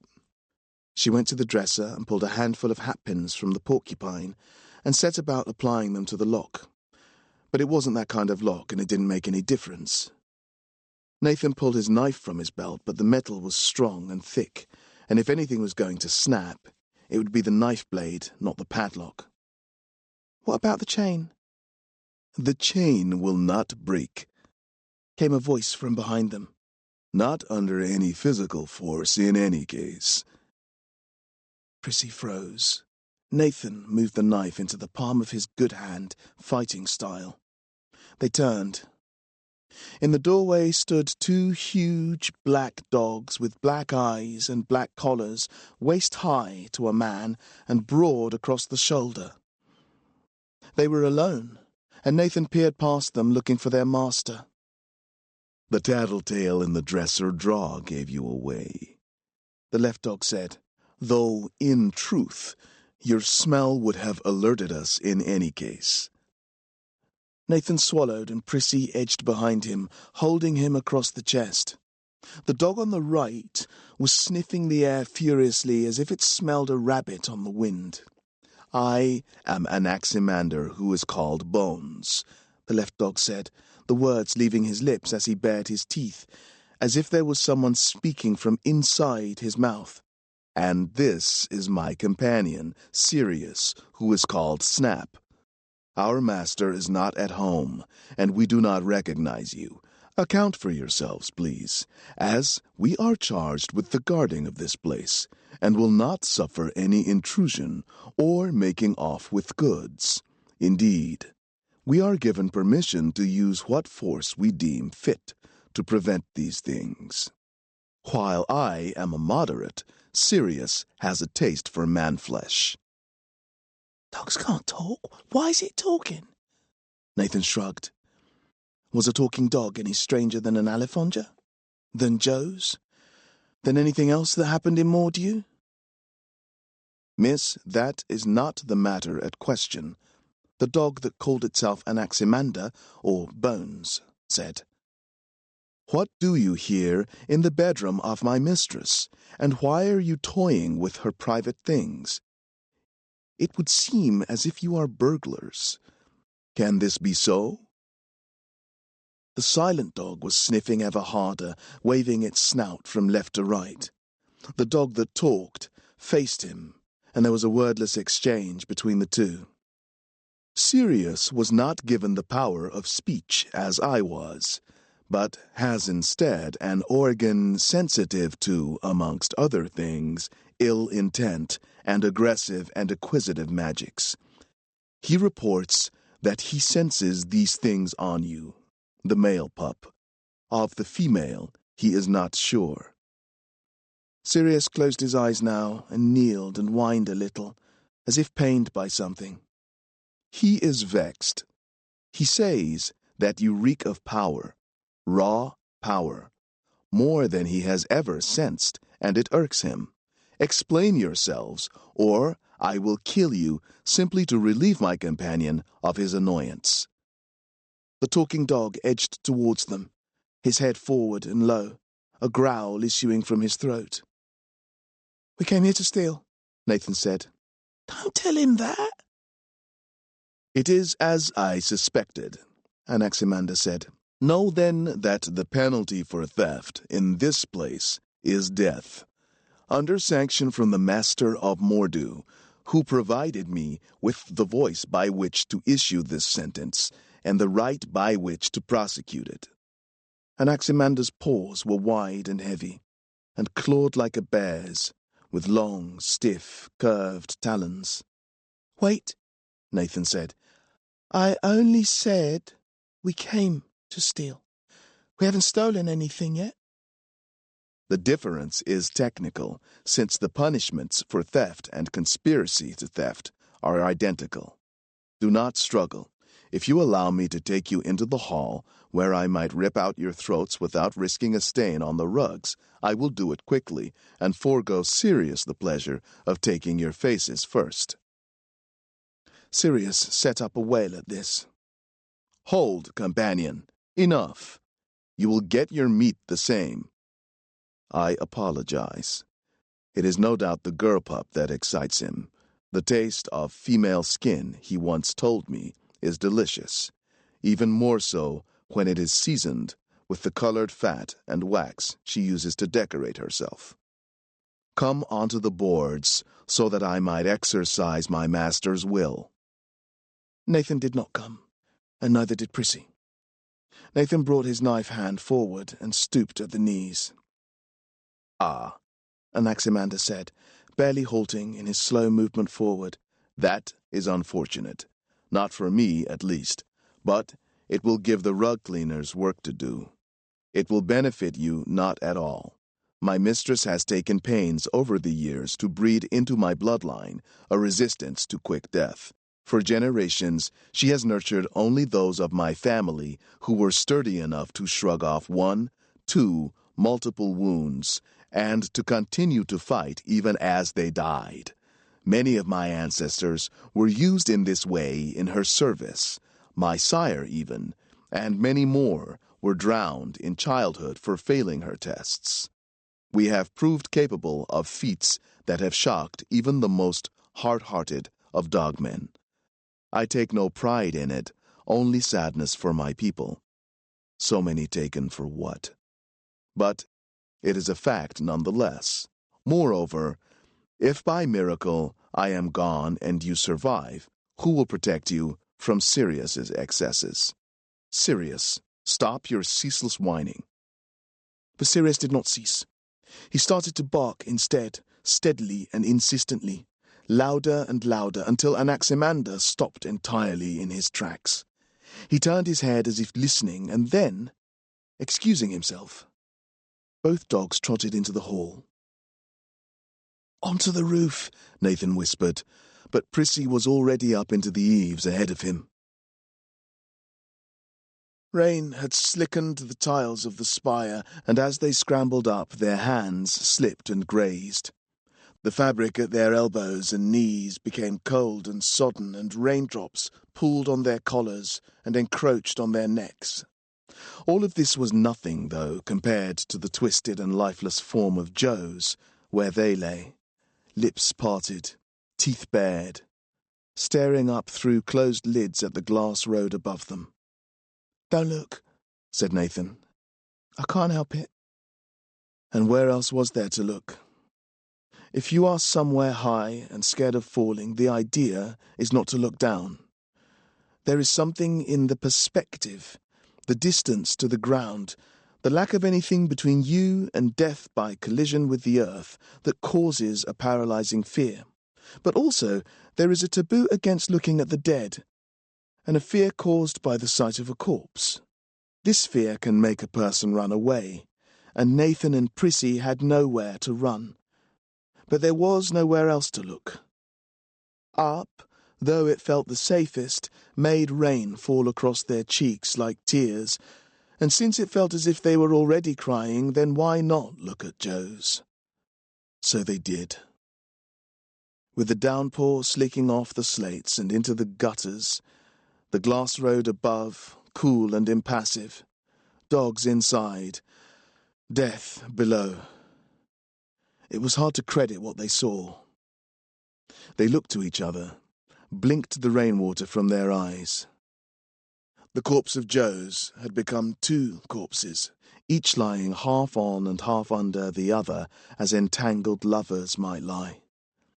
One corpse was of a boy, the other of a girl, but apart from that, they were entirely the same. They left between them a pile of clothes, discarded. Prissy grabbed Nathan's sleeve, but neither could make sense of what they were seeing. Down in the roof space, the dogs were scratching and rearing up on their hind legs. "What are we going to do? We have no choice." Nathan edged back up the roof and took the rope from where he had laid it over Jerky Joe's.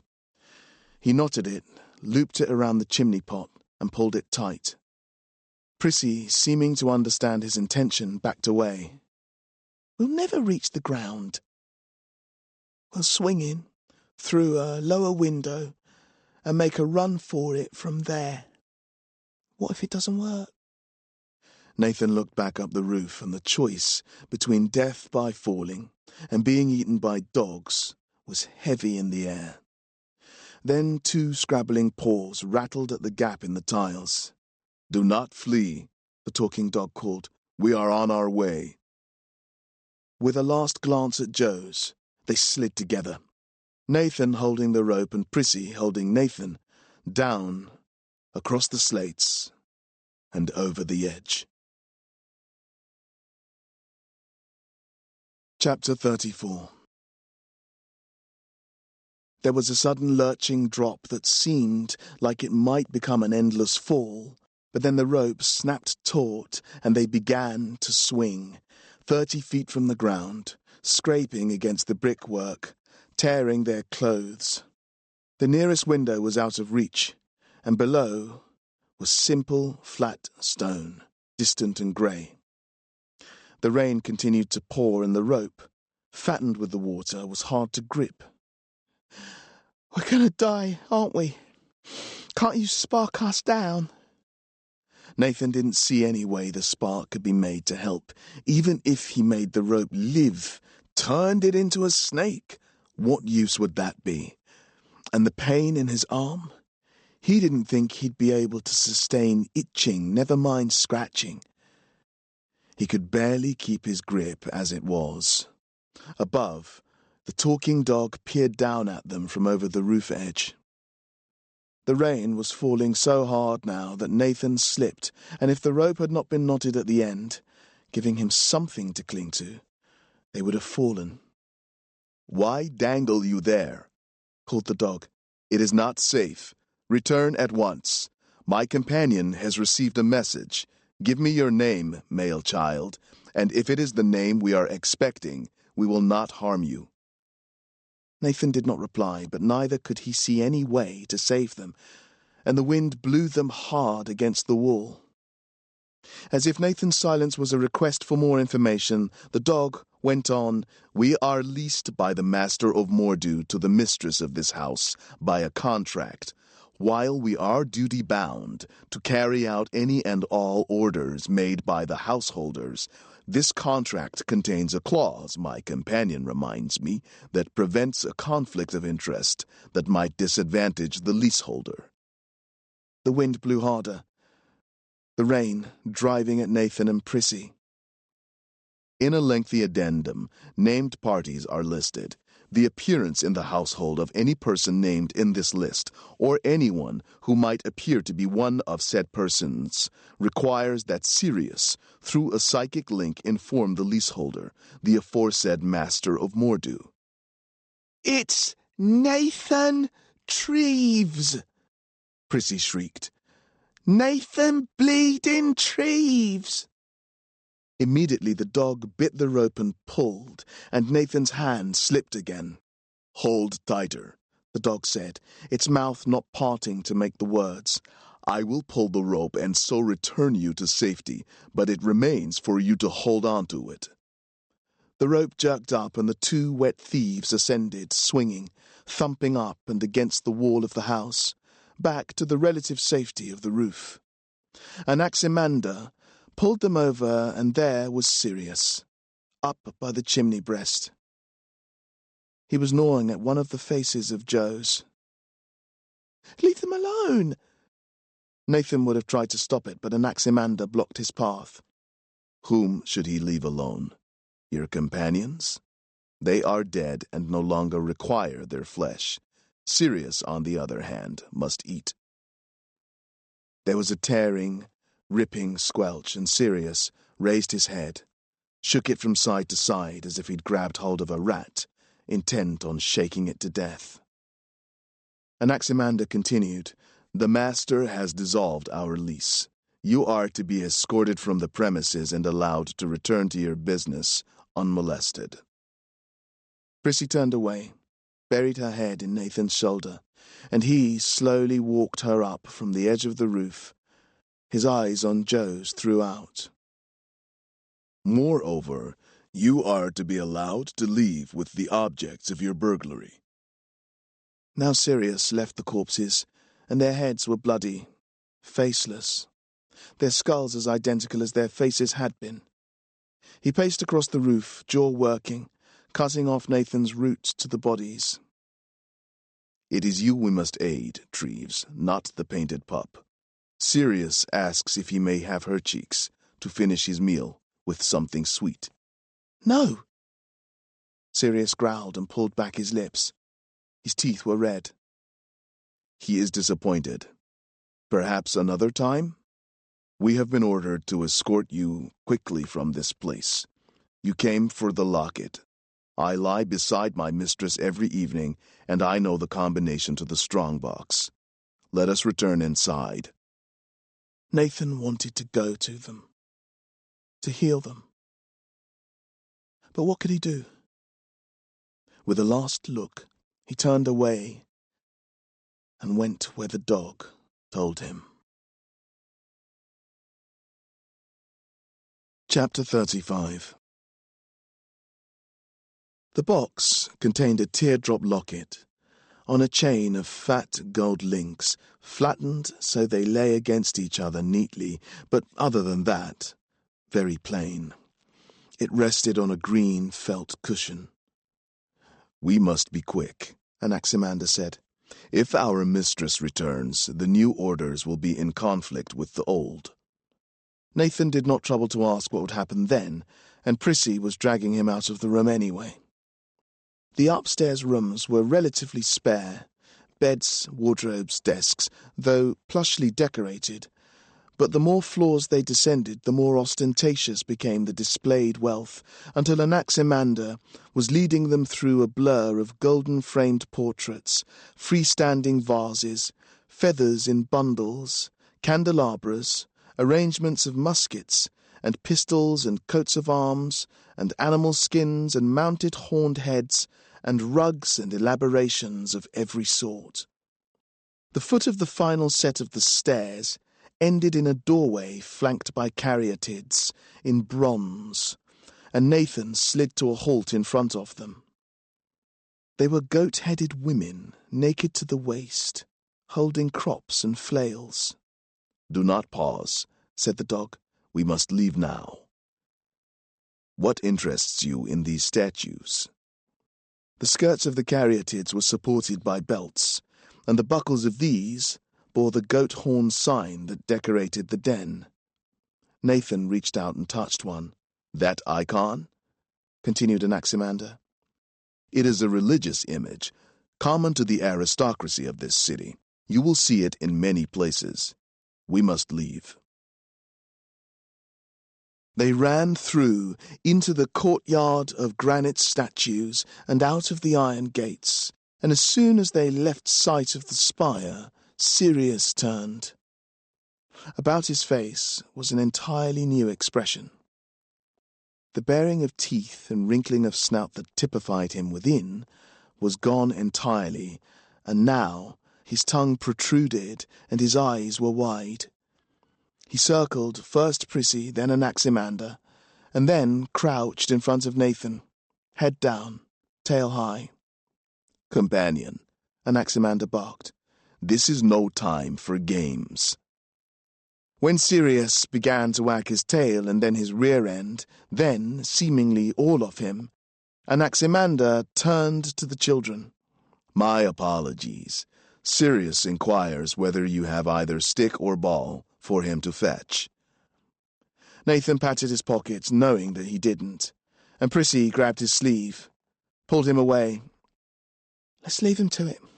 I don't want to get bit."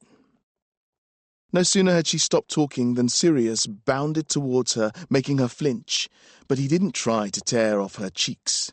Instead, he nuzzled at her hands, and when she pulled them away, he weaved between her legs in a figure of 8. He was so big that she had to raise her legs one at a time as he went under. Anaximander grabbed at Sirius's collar with his mouth and tried to pull him away. Because he didn't speak with his lips, the voice coming directly from his throat, he could still say, "He is feeling the excitement that a dog whose work is done feels. Our indenture has been dissolved, and we have been made free. No more guarding, no more fighting, no more beatings. This is a novelty for him, since he has known only servitude, and he acts without regard for propriety. He has never played, though I have told him stories of sticks and balls since we were puppies. I once read a book on the subject in the householder's infant's nursery, and he still requests the tales every night before sleep." The dog's words seemed to touch something in Prissy. She took a deep breath, reached into her shawl, and from it drew a purse, empty except for a few copper coins. She showed this to Sirius, who stared at it intently, examining every aspect of it. Then she drew it back and threw it as high and far as she could. "Don't chew it to pieces." Sirius was after it so quickly that he caught it before it landed, rushing back so directly and with such speed and enthusiasm that Prissy let out a squeal of terror, apparently fearing that he might knock her over. Instead, Sirius wheeled around at the last moment and dropped the purse at her feet, crouching again, panting. Anaximander looked at Nathan. "If this now is the way matters are going to proceed, I would not object at all, if such a thing were to meet your approval, Nathan Treves, to a rubbing of my back. Then you might proceed to scratch behind my ears, preparatory to tickling my stomach. Again, only if this is something you would feel naturally inclined to offer." After a while of this, the dogs headed for the zoo, and neither child was keen to leave them, there being something in shared play that bonds people and animals together, and makes each less aware of their troubles and their sadnesses. Moreover, beasts their size were a natural deterrent to the curious, and there was no denying the children felt safer with the dogs beside them.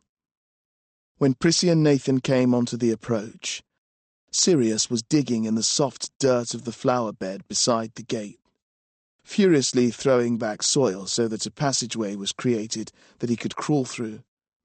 Even before Anaximander reached him, he was under the fence, his claws clicking on the paving stones on the other side, running head down. "This way!" Anaximander called, and followed his companion. "That's it. I'm not going under there and getting myself all filthed up." Nathan shrugged. "It's the quickest way home." Even in the moonlight, some of the exhibits were beautiful. Birds with eye feathers fanned out huge behind them, striped cats with staring eyes and long fangs, little pigs covered in spikes. "Aren't they lovely?" Prissy said, but Anaximander disagreed. Can a prisoner be lovely? Can the tortured be? These creatures speak endlessly of their misery. If you only knew their language. That bird, with its plumage raised in fear, would peck your eyes out, if only it got the chance. Prissy wrinkled her nose. "Why? What have I ever done to it? It's not my fault it's not got the sense to keep out from behind bars, is it? I don't blame it for me having to go to the temple, do I?" Anaximander sniffed the air, as if this was the means by which he heard the bird's speech. It sees its captor in you, and is incapable of the fine discrimination between features that you use to identify yourselves. You are all the same to it. It sees only the net it was dragged here in, and you dragging it. It pulls its feet through the dirt to sharpen its claws, and if you were to enter its domain, it would use them to slice you down to the bone. Prissy shook her head. "Bloody birds. Never liked 'em anyway. I'll pull your feathers out, mate, and make a hat out of them." She turned to Nathan, but he was looking at the striped cats. "Those two," Anaximander said. "This one remembers the hills of her childhood and the poisoning of her mother. She remembers those who make use of her species' innards for medicines, and how they harvest those goods. She counts the long and fruitless circuits of her compound, and this number she vows to make an equivalence of in the bodies of your dead. You, specifically, she would chew in the neck." "Well, tell it not to blame me." Anaximander did as he was asked, but the cat rattled the bars of the cage with its shoulder, and Prissy looked away. "What about those?" Nathan said. Up ahead, Sirius was barking at the alifonges. "Do they hate us?" Anaximander trotted over to stand beside his companion. He stood still and Sirius stopped his noise. The bull alifonger came over, and then the cow with her calves. They stood in silence, and Prissy reached for Nathan's hand. No one moved, and the world seemed to have frozen in place, subject to some eerie spell. "No," Anaximander said eventually. "They do not hate you. They want only release. There is something else, and what Sirius says makes no sense. Come, companion. We may not tarry here with these beasts. If their keepers return, we will find ourselves caged beside them, our captivity renewed. And then you would share your mystical discourse indefinitely." Eventually Anaximander convinced Sirius to leave, and the party weaved through the streets of the Plaisance towards the entrepot, until Prissy recognized somewhere. "That's the back of the warehouse where Gam gets our bacon, see? Here's where it says so." She pointed at words 10 feet high in whitewash, and though neither of the children could read them, they still recognized the shapes as letters. "Beaumont and Sons," said Anaximander, "purveyors of swine and swine derivatives." Sirius sniffed the ground around the gates, but Nathan wanted no more delays. "We need to find Gam. He's got questions to answer." Anaximander communicated as much to his companion. Nathan kneeled at the grate to the sewers, and, with Prissy's help, pulled up the cover. Chapter 36. The corridors were silent, the rooms empty. Even the sweet enveloping brininess of bacon frying had given way to the bitterness of black mould. There it was, the sigil he'd seen on the caryatids' belts, in the decorative plasterwork, in the coving, carved into the skirting boards, woven into every upholstered fabric. The dogs paced behind. Prissy was at his side, and the soft pad of their paws and the thudding of her heels were the only sounds he could hear.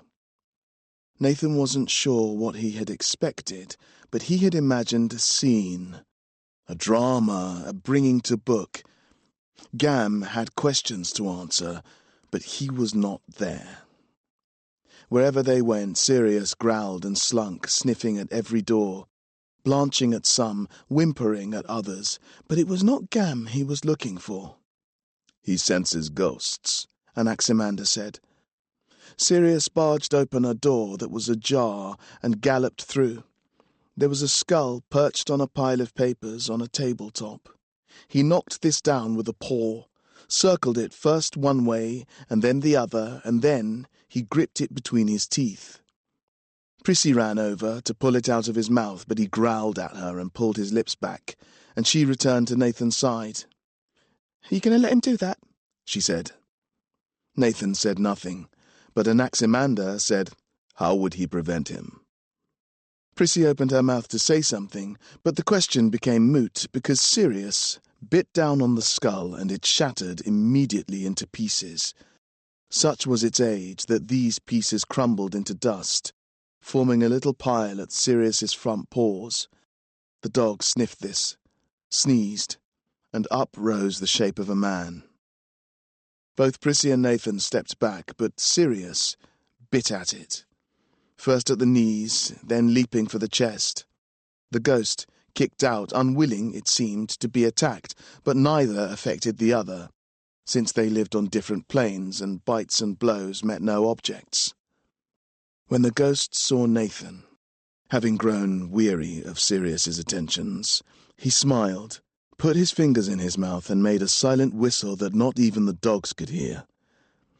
"He summons others. Look." Anaximander directed their attentions to a pillar in one corner of the room. There, in a long black wedge of shadow, stood another man.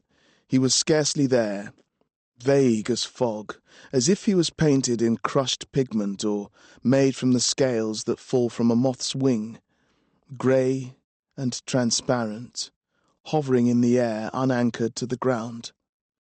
The first ghost pointed at Nathan, and the new ghost's eyes went wide and staring, almost horrified. But the mouth was split in a smile, the cavity filled in with black. About his neck he wore a locket, ram-headed, and this weighed him down. When he advanced, he did so bowed, but he was forceful with it and came at speed, like a charging bull, stopping a foot, no more, from Nathan. He stood himself straight, though his face showed the effort. He meant to say something. His expression calmed and his lips formed around a word. Before he could utter it, Sirius leapt at his throat, passing through him to land, already turning to leap again. He dissolved, reformed, but in the breeze of Nathan's breath the ghost blew away, dispersed so completely that Nathan wondered whether he'd seen him at all. Then Prissy pointed, slipped behind and clutched Nathan around his waist. There was another ghost drifting along it as if progressing down the aisle of a church, growing larger as it approached, filling whatever space it could find. This one was broad across the chest, though no less ethereal in substance. It wore a walrus moustache and, in its hands, held a bowler hat, which it clutched against itself submissively. It wanted something, seemed to be pleading for it earnestly, but again, Nathan's breath, The slightest of winds exorcised the man utterly before Sirius could even attack. It left in the shadows a young child, boy or girl. It was difficult to tell. It was wearing a nightdress, cap, and socks. This child Sirius growled at, but Prissy came out from behind Nathan, knelt down, one hand extended. As the child came forward, it disappeared as completely as the others. And now a party of ghosts. 10, 15. It was hard to make out since each was visible behind the other, and the walls and paintings behind them, and sculptures and suits of armour in between, and they were always moving, passing in front of and behind everything, regardless of how many of them there were. They watched Nathan, but stayed at a safe distance. One wraith was smiling, wooden teeth wired into wooden gums, and its tongue was wet between the upper and lower set. Its eyes were wide and staring, delighted by something that was lost on the living people there. After a little while it spoke. "We have been waiting for this moment so long, Master." Nathan wanted to go to it like Prissy had, but Anaximander put himself in the way, and Sirius resumed his growling. "Do not speak to it," Anaximander said. "The words of the dead fall heavily on the ears of the living, and their desires and ours rarely marry."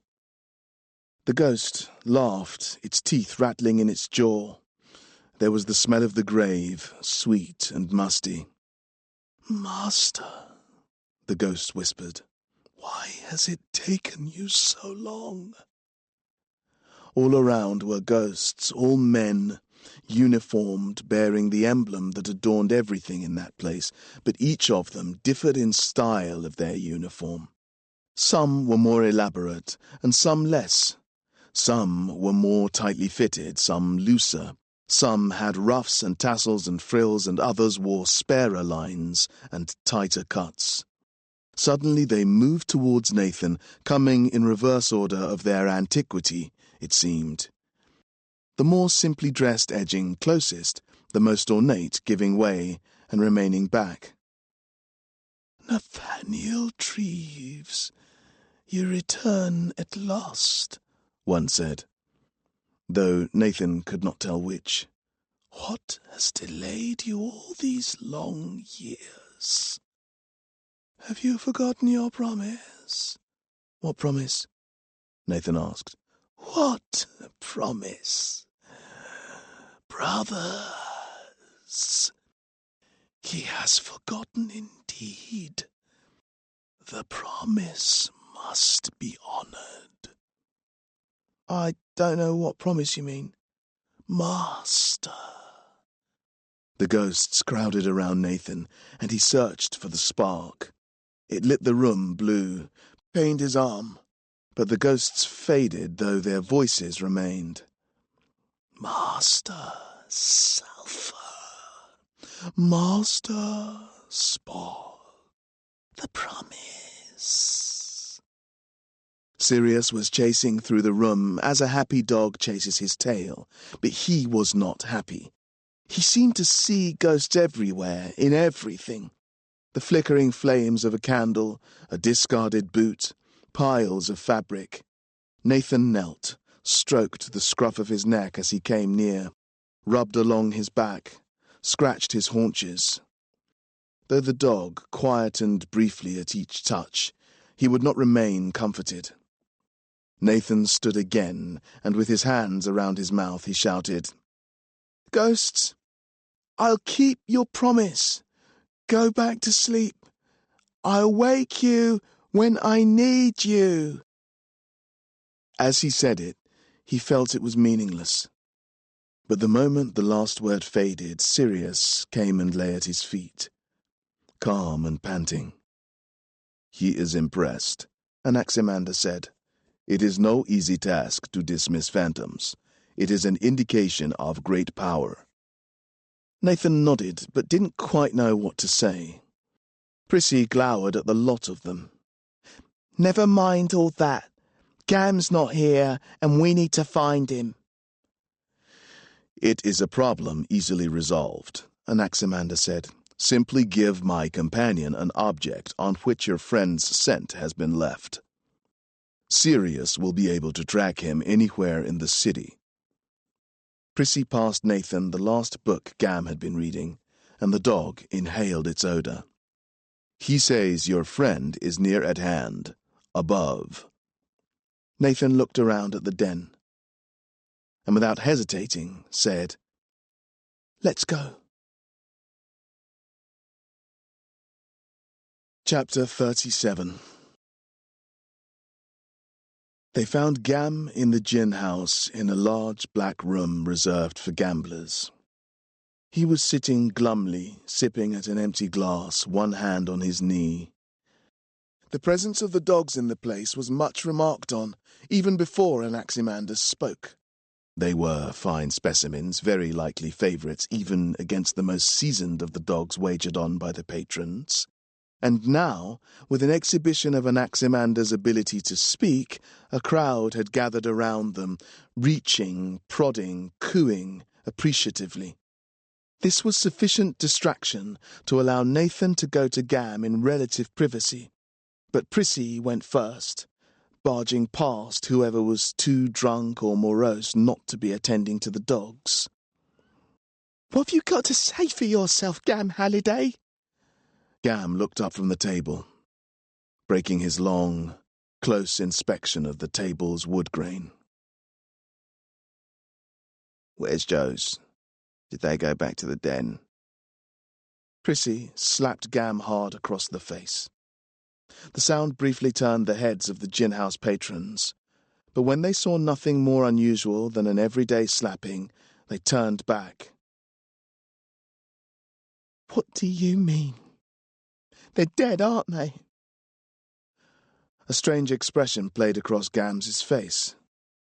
Surprise, puzzlement, disappointment, fear, all at once, then fading into sadness, weariness, guilt.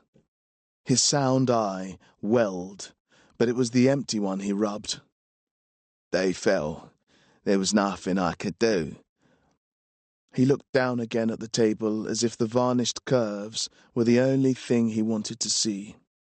"How could they fall? Weren't you holding 'em?" "They fell. What do you want me to say?" Prissy grabbed Gam by the chin. "They're dead, Gam. They broke their back, and then there were two of 'em, both next to each other. Dead."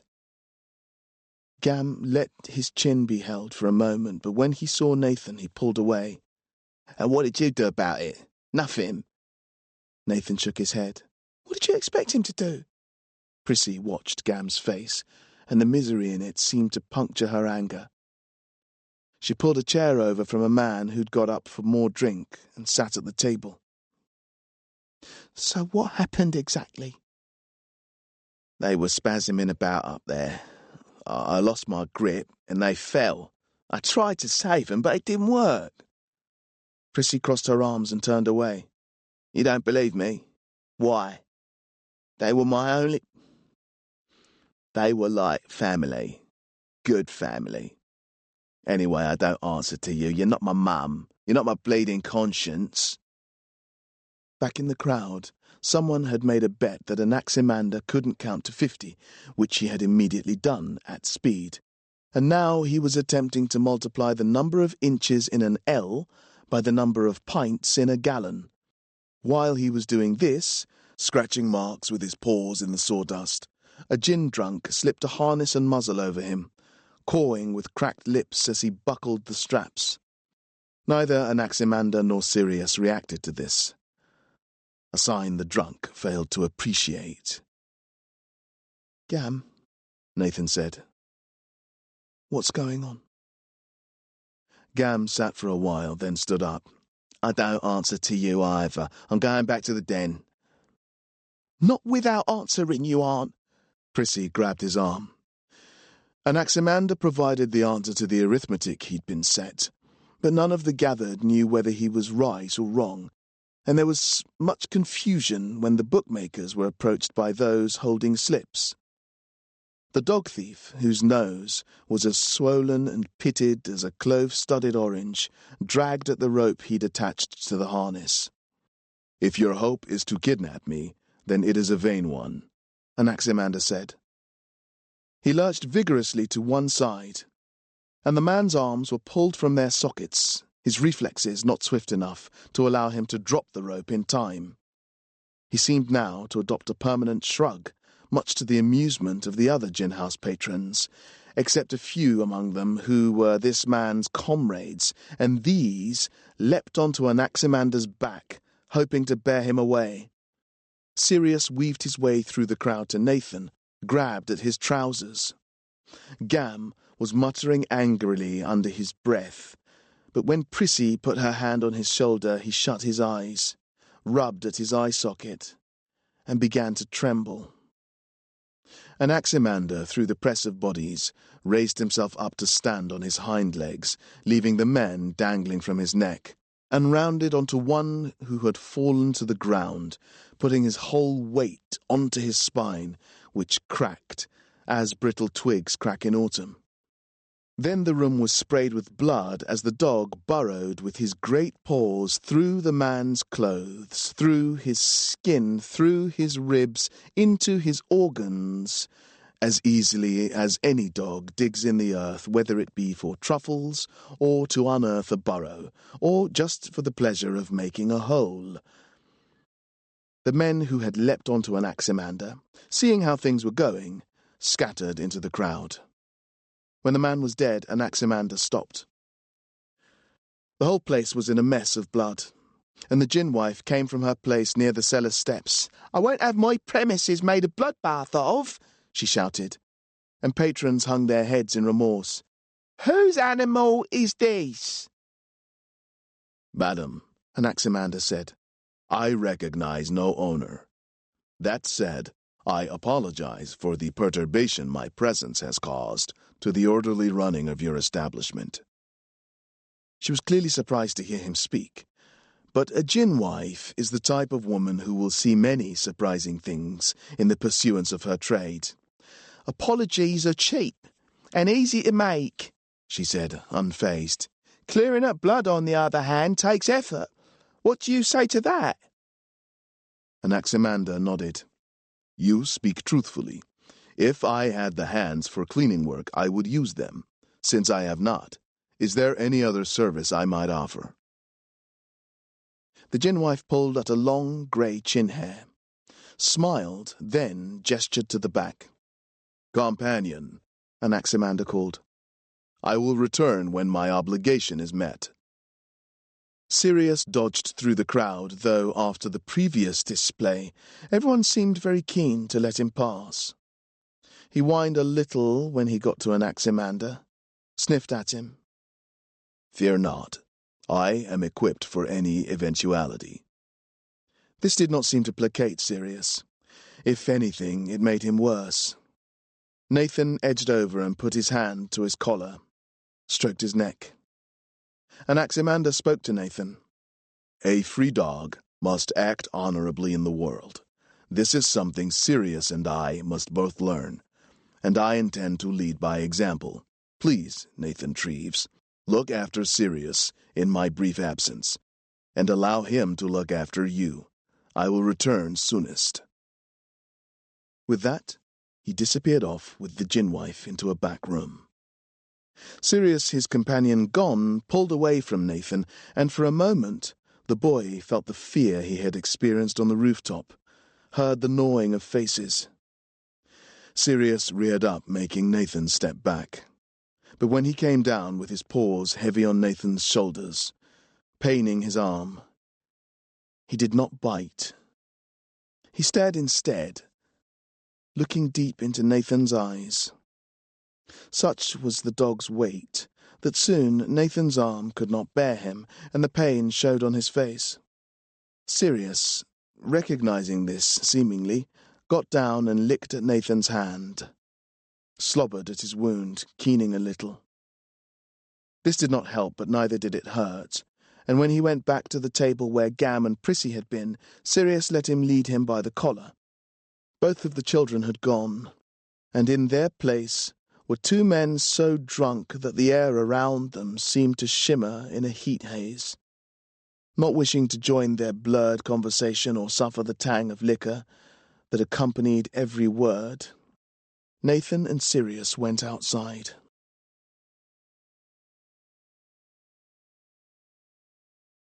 Chapter 38. Gam and Prissy weren't outside either, so Nathan went home with Sirius beside him, intending to loop round to the den afterwards. The promenade seemed that much dirtier, that much more dishevelled and drab. The people were weaker and closer to death than they ever had been before. Nathan walked upright, Sirius by his side. And when there was someone creepy or suspicious behind the next pile of lashed-together wood, or the sound of a beating leaked out into the street, he didn't shrink as he might have once, nor did he sneak through the shadows, hoping not to be seen.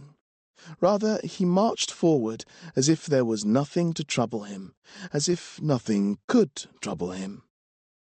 The people regarded him differently too. It was they who avoided his gaze, who slipped back into their hovels rather than cross him, who pulled their filthy children close to them as he came by. Seafret rolled down the streets, and he didn't shrink at this either, but acted as if it wasn't there at all, ploughing through it, making it part for him, as if the sea itself had better watch out. But when he came near to where his parents sheltered against the world, all that left, and he felt 6 inches shorter.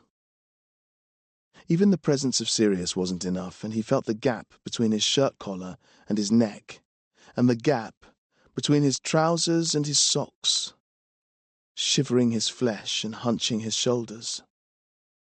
Every angle of the collapsed tumble of planks, every slit of light leaking from candle flames, and every sniff of burning wick belittled him, enervated him, drew him back into himself. By the time he arrived at the door and heard his father's coughing, he felt tiny, like a baby left on a hillside to freeze in the sleet. The dog seemed to sense this or something like it, and he came closer, offered solace. Nathan couldn't take his comfort, though, suddenly didn't feel worthy of it. How would he explain Sirius to his mother? What if the dog leapt at his father? Even in affection he would kill him. Nathan ordered Sirius to wait, still unsure whether he would obey, but the dog sat in the living mud and the boy walked the last few yards alone.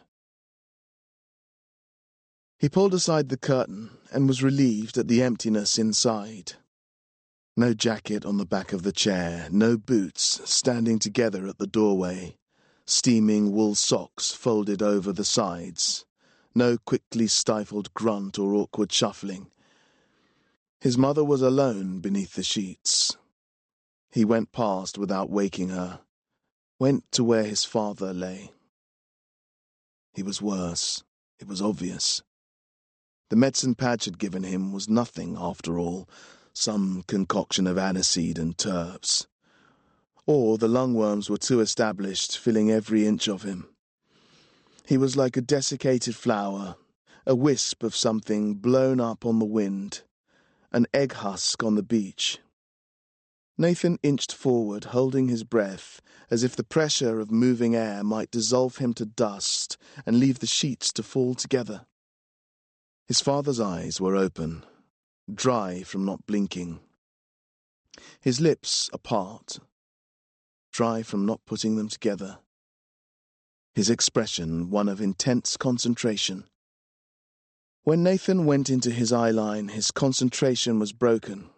He doubled up like a flick knife, his mouth screaming soundlessly, choked on an obstruction he would never have the strength to clear. The blue-greyness of his skin darkened in a second, and it must have been a trick of the light, the flickering of the candle flame, but Nathan could see the worms beneath the thin skin, wriggling and writhing, moving vigorously, with more right to call themselves alive than the shell that contained them. They were waiting for the time when they would dominate, when they could push his frail weakness aside and come forth in their own right and spawn, bursting into a spray of spores that would be carried on the mist to whichever body was too weak to assert itself against them. His mother was standing behind him. He didn't need to turn to know she was there. Her perfume announced her. Thick lavender, astringent enough to catch the corner of his eye, but not enough to cover up something else. An undertone of dirt and tears. "It isn't working, Natty." She put her hand on his shoulder. Oval nails red with lead paint, black where the colour chipped at the ends. "I don't know what I'll do without him." She pressed up against Nathan, looping her arms together across his chest, pulling him into her. He pulled away. His father was curled in on himself now, like a woodlouse without its shell, circled against attack, but with nothing to defend itself. "Do it, Natty." Nathan turned at last. She was smaller than he remembered her, as if she was a long way away or seen through a lens. Her silk slip was torn at the shoulder, and her eyes were freshly blacked. "Have you been busy?" She flinched, but was not shamed. "Do it." "Do what?" "You know." He did know. He knew, and in his gut he could feel it rising. At the backs of his knees he could feel it, and in his bad arm. The hairs rose on his neck. He turned, and then there didn't seem to be a decision to make. A worm the size of a thread of black cotton was on his father's cheek. It entwined itself between the stubble there, making its way towards his father's eye, even as he strained to rid himself of it. Nathan grabbed his father by the shoulders, and sparks, like those that had opened the safe, like silverfish, came easily, without prompting, as if they knew better than Nathan did what he had to do.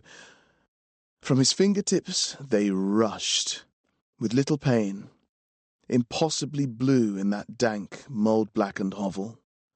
The dawn sun rising over a pit, sapphires in mud, and sought out his father's mouth. The first one slipped inside, the second burned to ash the thread on his cheek. Then all of them invaded the brittle body. It looked as if his father would allow it. He closed his eyes and his muscles slackened. The pressure was releasing, the sparks relieving him simply by their presence. Nathan grit his teeth as his arm suddenly objected, but more sparks came, thousands of them, lighting every corrupted, worn-down surface of that place, casting shadows that danced around like the after-images of marsh lights. He felt inside his father, found the worms, the dense, writhing mass of them, and he scorched them, stripped them of their earthly forms, made of them lungworm ghosts that blew away in the winds of the other side, too ineffectual even to haunt this place. But then from deep within his father there came a growl, like the grinding of rocks in an earthquake. It built, even as the lights flickered, seeming to compete with them for attention. Nathan didn't stop. He forced more of the sparks inside, no matter how much it hurt. He could move them easily, as if they were mercury on a tin plate, that he could tilt here and there, watch the beads of it coalesce and circle the rim, faster and faster, burn his father clean. The sound stopped. There was his father in front of him, above him, and his hands were around Nathan's neck. They were thin as paper, cut-out hands, tissue paper glover's guides, but they gripped with force, and when Nathan brought his own hands up to pull them away, the sparks were gone. skittering to the ground, dying there like the sparks made when a farrier makes a horseshoe. Glittering for a second, then nothing. Nathan pulled his father's hands from his throat. His father was missing a finger. His index finger.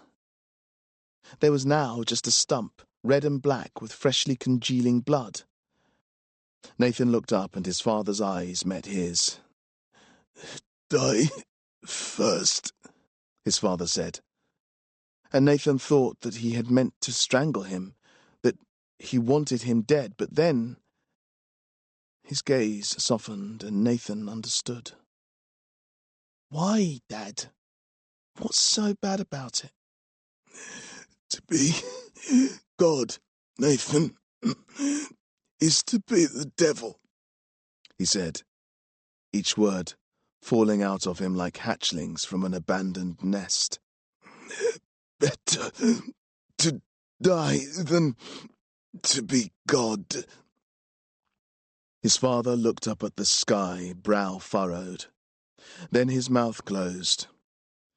He had no strength to speak or stand, but before he fell back to the bed, he lifted his arm and moved it in a gentle sweep, palm up, so that the gesture took in the whole of the room and ended at Nathan's mother. When he hit the bed, he buckled again, returned to the struggle against the lungworms. The struggle he could never win, even though there were fewer of them now. Nathan turned to his mother, and she was shivering, her teeth bared, her fists clenched. I say, do it. Ignore him. He's weak. Cure him, Nathan. Bring him back. I'll get more medicine, real medicine. It might work now. There's no time. I'll go now. Leave this place, and you are not my son. Mum, do it. I can't. Outside, Sirius stood guard. And when Nathan emerged from the shack, the dog dragged him to a figure standing in the darkness. It was Prissy, wringing her hands and desperate to come over, but fearful, seemingly, of getting too close. What is it? Nathan said, taking her hands and calming them. It's Gam. We argued on the way to the den about Joe's. Gam reckons it's Padge's fault, and he says he's going to punish him for what he did, she said in a rush. Sirius trotted over, sniffing at her feet. She raised her legs in turn, but he kept sniffing and licking until Prissy stroked his mouth. I came straight here, Nathan. Padge'll kill him. He'll kill him for sure. Chapter 39. Padge wasn't at his table, and neither were any of his well-dressed men. There were men and women who spared Prissy and Nathan a glance, and others who stared. But if they were Padge's people, none of them made any sign of it. He'll be in the fly yard, Prissy ran on, turning to see whether Nathan was coming, but not slowing for him, and Sirius went with her. The road was dark. Away from his father, he could feel the energy itching under his skin like anger. When he ran after Prissy, he could taste acid in his mouth. They were by the back gate, and in front of her were two of Padge's men, arms crossed.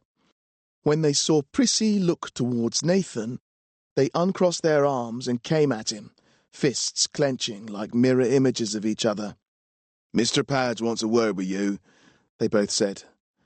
Nathan didn't stop running, and the itch didn't lessen. He reached them, and they reached out for him, intending to lift him off his feet, carry him to see their boss.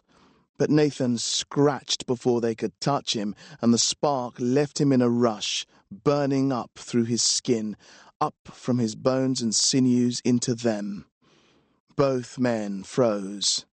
The only thing moving was their teeth, chattering in their jaws, clacking like dice shaken in a cup before they are rolled. There was a moment in which the spark wanted to keep contact with these men, to finish the work it had started, to make ghosts of them. There was a moment when Nathan wanted it too, but it passed like a fire doused in the rain. Sirius leapt at the nearest one, landing heavily against him, knocking him to the floor, but Prissy pushed the door to the yard open and ran in, forcing Sirius to go with her. Nathan followed. The stench of rot was stronger today, and the flies more numerous. Stripped carcasses piled against one wall, ready for rendering. But Nathan paid them barely any attention. Prissy barged up to the door behind which Padge had his office. Nathan and Sirius close behind. It wasn't locked. And here was Padge, standing just beyond the extent of the door's opening. He spared Nathan the briefest of glances, as if the boy was nothing, and addressed himself to Prissy.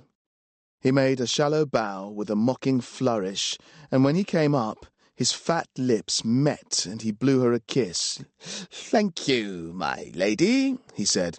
"This will save me a great deal of tiring walking." There was no sign of Gam.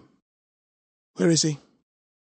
"Where is he? Where is he? How impolite to mention neither of us by name. Where, if you please, Mr. Padge, is my friend Gam Halliday? That is the correct formation of a question. Your dog is much better spoken." Nathan stepped forward in the dark, though the pain in his arm restrained the spark, and in Padge's mirror he was outlined in blue. The whites of his eyes and his teeth shone with a light that burned behind them. Padge raised his eyebrow and opened his jacket.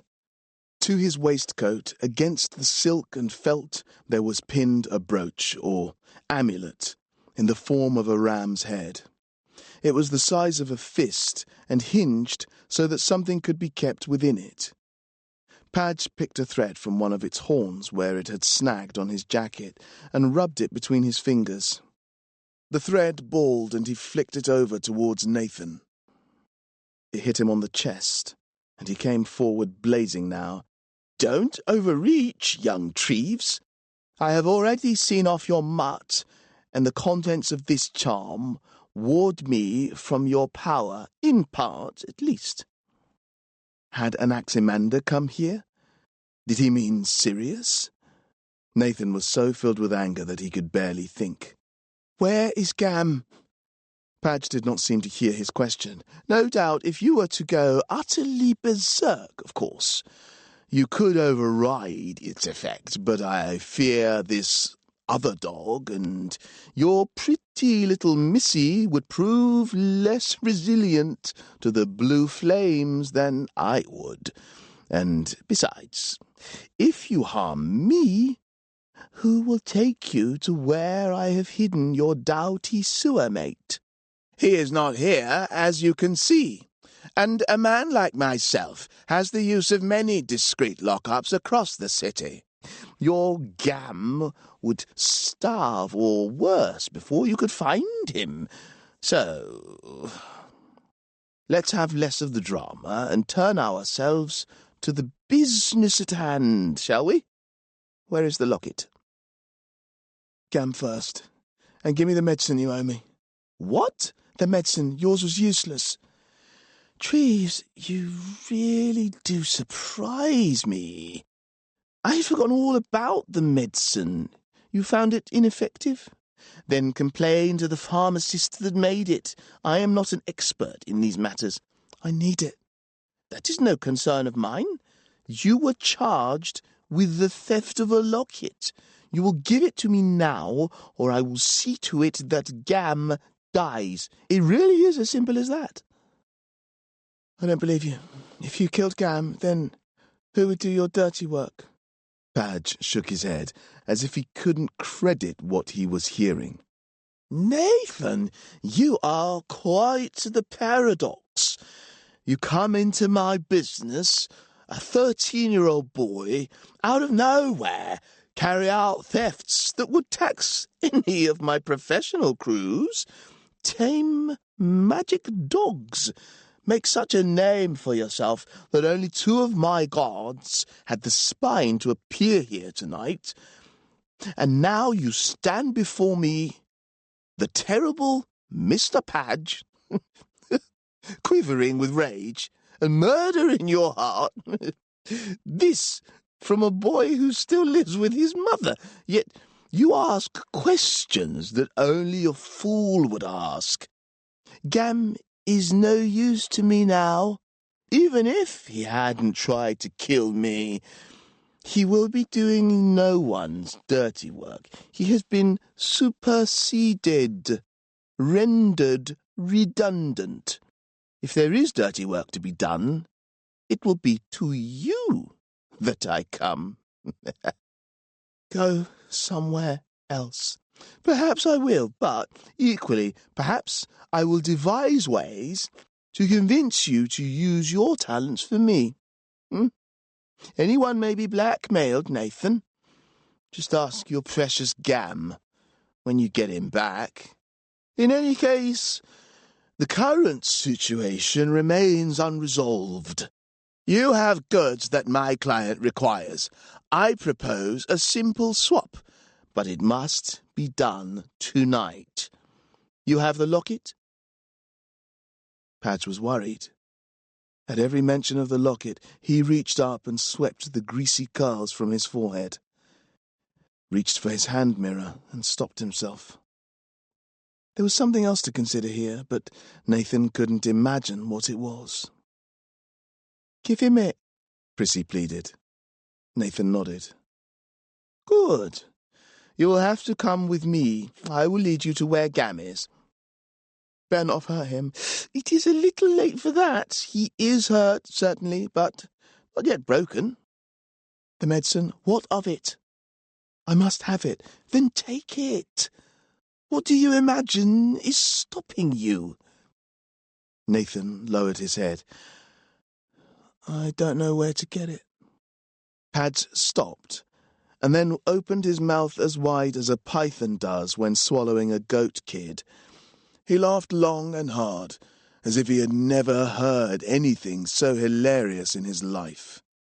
When he stopped, he wiped the tears from his cheeks.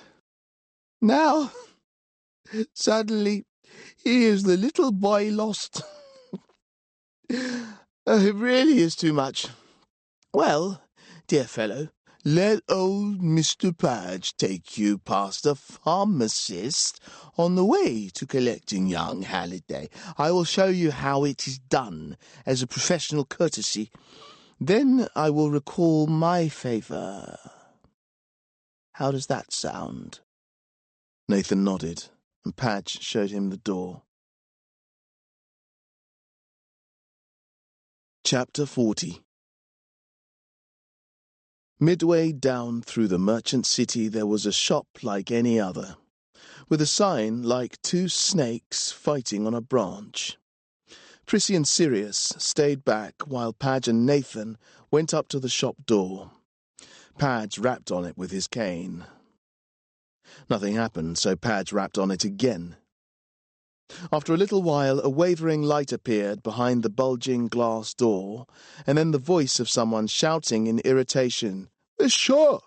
Your needs must wait until tomorrow! Padge smirked and coughed. Then his face took on the look of a distressed nobleman. Good sir, I would not bother you if it were not of the utmost urgency. My wife is in distress. She requires analgesics. Padge gave Nathan a conspiratorial smile. Tomorrow! Are you deaf? The candle was held on the other side of the door now, and Nathan could make out the outline of an old man in a nightshirt. I beg you, sir, I can pay. Padge took out 2 shiny gold coins from his waistcoat pocket and clinked them together. At the sound, an eye came to the peephole where Padge held the coins, turning them about, letting them catch in the light. One moment. Now there was the sound of locks turned and bolts drawn. You understand there will be a charge for out-of-hours care, of course. The instant the door opened a crack, Padge kicked it in. The cane he had used to knock was the sheath of a vicious blade, and he drew it out, pressing his knife at the man's neck. He gestured for Nathan to come in, and Nathan shut the door behind them. "What do you want?" the old man cried. What do I want? That is not the question. I want many things. Padge shuffled the old man into his drawing room. The place was immaculate, with souvenirs and knick-knacks and frilly doilies and painted miniatures of children and grandchildren and nieces and aunts, all piled on the lid of a grand piano. Padge pushed the knife an inch up, so that its point pressed into the man's jawbone. What do I want? Your wife. She is asleep upstairs. "Do not wake her. I will give you whatever you want. Do not wake her. She is terribly nervous. She would faint and die." Wake her? I would do more than wake her. I would take my knife and slit off her lips. I would feed them to her. I would pop out her eyes and make her chew them. I would knock out her teeth and make her swallow them. What do I want? Do not ask me what I want. He is the one that you must satisfy. Nathan stepped back, but Padge urged him on with a wink. There was nothing for it. Lungworm medicine. And it had better be effective, or we'll return. "Lungworm tincture. Yes, I have it. But you must understand, there can be no guarantee of efficacy." No guarantee? Padge inquired. "If a case is very bad, to cure the lungworm is tantamount to killing the patient, and some worms are immune. I cannot say it will work." You cannot? Oh, but I insist that you do. With one arm around the pharmacist's neck, Padge took the knife and let the tip of it rest on the man's left eyeball. Would you like to guarantee this medicine's efficacy while in possession of 2 eyes, or 1? Or perhaps none. It is your choice. The old man stuttered, and Padge let the knife slip into the white. The man went to cry out, but Padge was no amateur. The knife was out of the eye, and his other hand was already over the old man's mouth. When I uncover your mouth, you will guarantee my friend here that your potion will work. If you do not, I will switch my blade hand, and we will begin again. Do you understand? The old man nodded frantically, and Padge let him speak. "I guarantee it." Good man. Your surgery is in the rear, I suppose. Come, let us select your freshest batch together, while my friend takes advantage of your well-upholstered chairs. When they returned, Padge had a parcel in white wax paper. Farewell for now. While your customer no doubt hopes he will not require a further dose, I very much look forward to renewing our acquaintance. Good evening." Padge bowed and slammed the door with a flourish.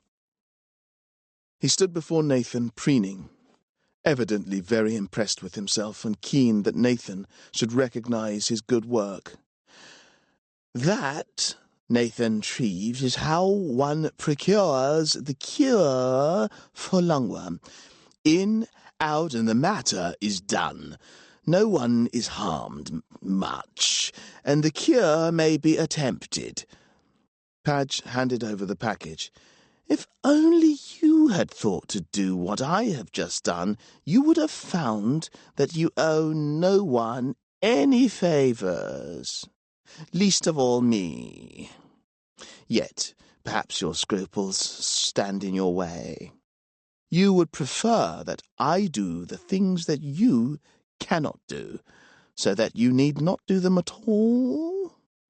Very well, Nathan, but there is a price to pay for a clear conscience. You are young. You have not learned this lesson for yourself through hard experience.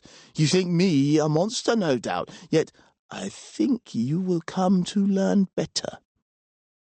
From his velvet jacket he brought out the scroll they had stolen from the man with the fawn birthmark, and from his pocket took a quill.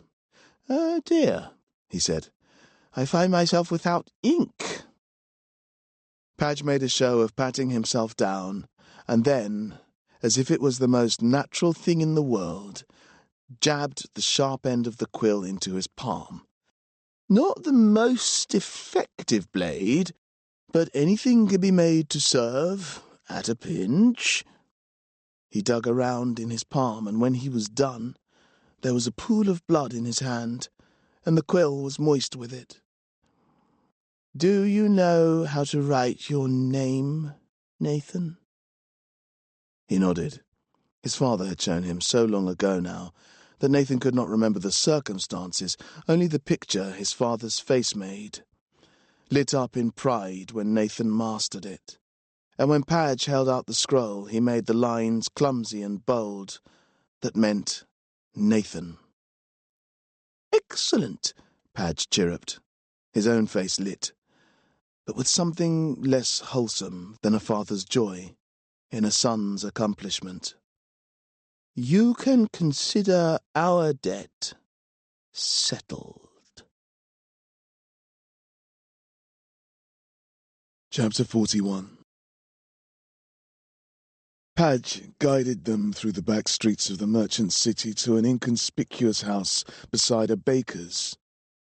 "The entrance to the cellar is in the rear," Padge said. "Shall we try an exercise in trust?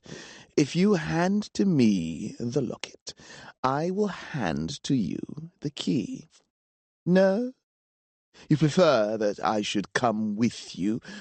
And what if you were to take advantage of your superior numbers to overwhelm me? What then? What if I am tricking you, and when you go down into the cellar, I lock the door behind you?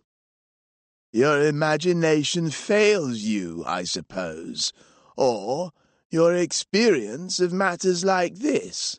Still, I am more seasoned. Here, take the key. I will wait in the cold until you verify my good faith.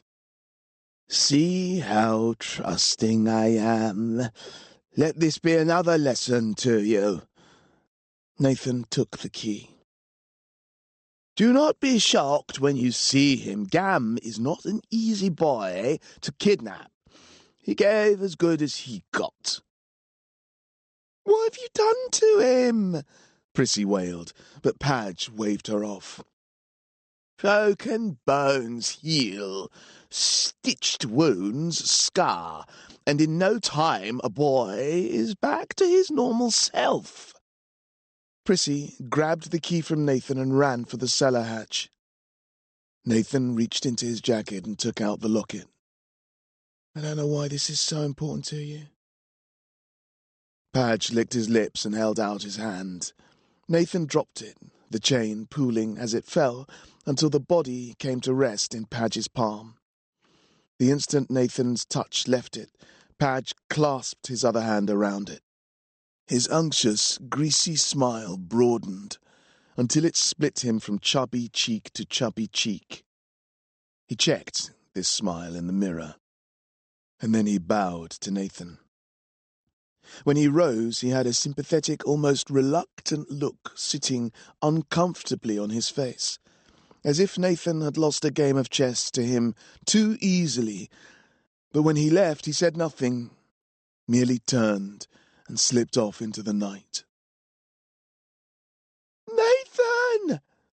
Prissy's scream was heavy with tears. Gam was behind a barrel. He might have been sleeping, and his breathing was like a man in the depths of a troubling dream, fast, then slow. Spit-flecked and throaty, but his eyes were open, fixed on the wood directly in front of him. His dead eye was fat with swelling, and the other was red as a cherry. His lip was split, so that when he breathed, a fine spray of blood came with the air. Uh, I'm sorry, he spat. His left arm was twisted beneath him, but it was clear from the angle at which his hand emerged that something wasn't right. Padge made me do it. Joe's. He said if I didn't, he'd get his assassins to kill Prissy. Said he'd have her minced and fed to his customers. He's done it to others. When Gam spoke, there was something in his chest that caught, a broken rib or bruised muscle that made him flinch. Prissy's face didn't know which emotion to show. Concern for Gam, broken, anger at Gam, killer of her friends, gratitude to Gam for saving her from Padge. You, she began, but couldn't resolve her confusion. But Joe's, said Nathan. They were your friends. Gam started to sob. It was so odd to see him reduced in this way to a child that Prissy and Nathan felt like children suddenly too, small and weak and ineffectual. Perhaps Gam sensed this because all of a sudden one expression was replaced with another and he stopped sobbing, as if his sadness was supplied through a tap which he could turn off. He promised me you'd bring him back, Nathan. Don't worry, Gam, he said. Nathan will fix it. Why didn't you fix it? He tried, Prissy sighed, but it didn't do no good. Gam nodded. No, course not. I'll make sure he pays, Gam, Nathan said. Padge will pay for this. Gam shook his head gravely. No, that'll be my job. Chapter 42.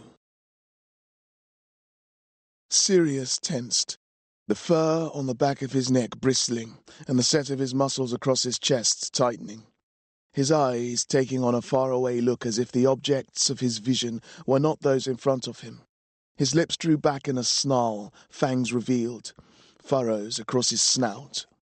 Then he turned and reared up, placing his paws on Nathan's chest, heavy enough to weigh him down, to buckle his knees. Prissy ran over and pulled at the dog, pushed at him, but he paid her no attention.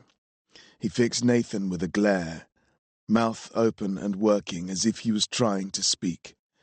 With Anaximander gone, there was no one to translate for him. Nathan raised his hand and stroked Sirius at the neck softly. The dog went down and grabbed Nathan by his belt, growling, pulled him to the door.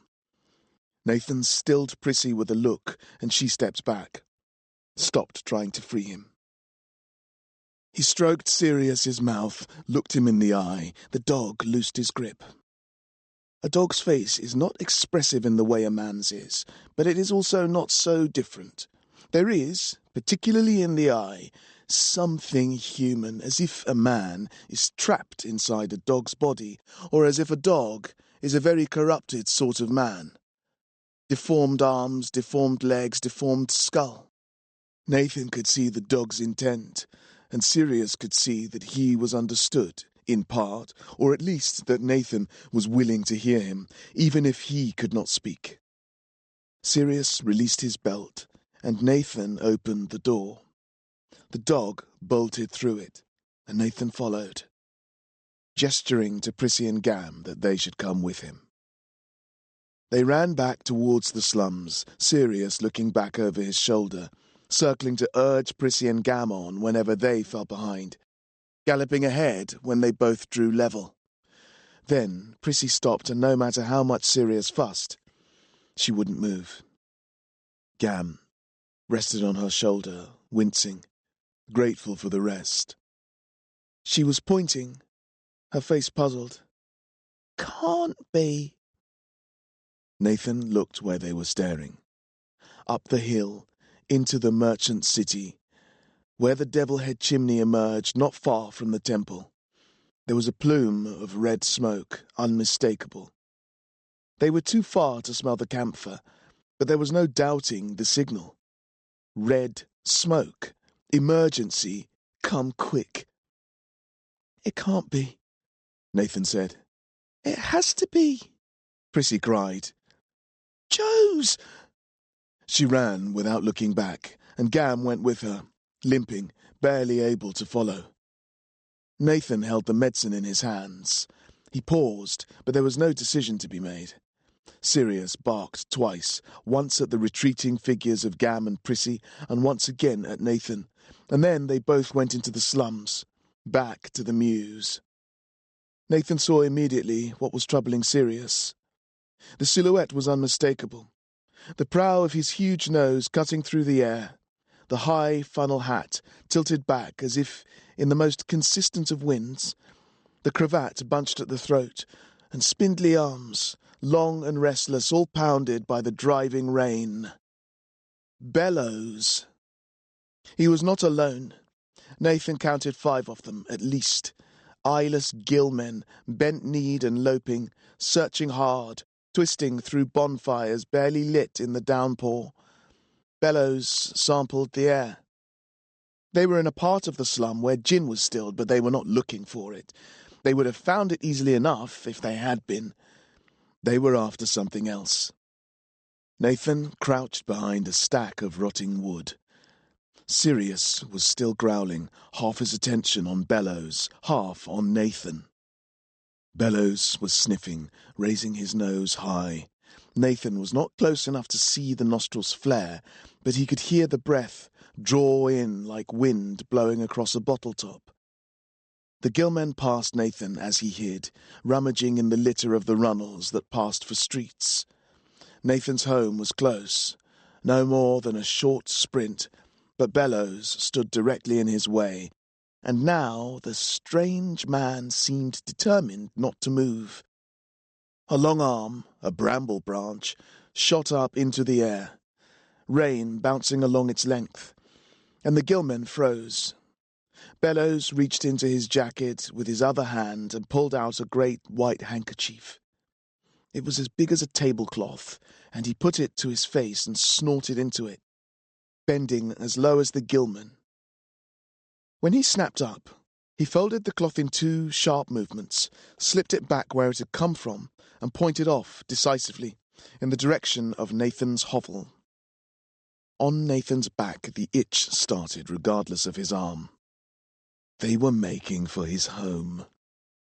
The gillman went first, with Bellows watching, and they were so rapt that Nathan could easily follow unobserved. The itch grew, reaching across his back and round to the front, across his ribs. What did they want? What did their master want?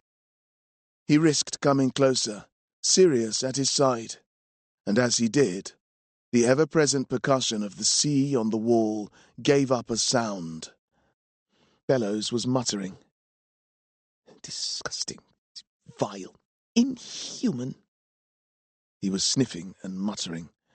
Both hands went up to the huge nose and stroked and soothed it as if it were a fractious child. Unbearable, the reek. The itch was building. Soon no amount of suppression would deny it.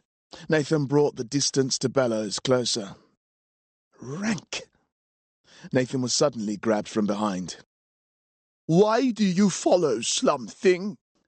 The gillman was buttoned up to the chin so his slits were visible, but there was no hiding the lack of eyes.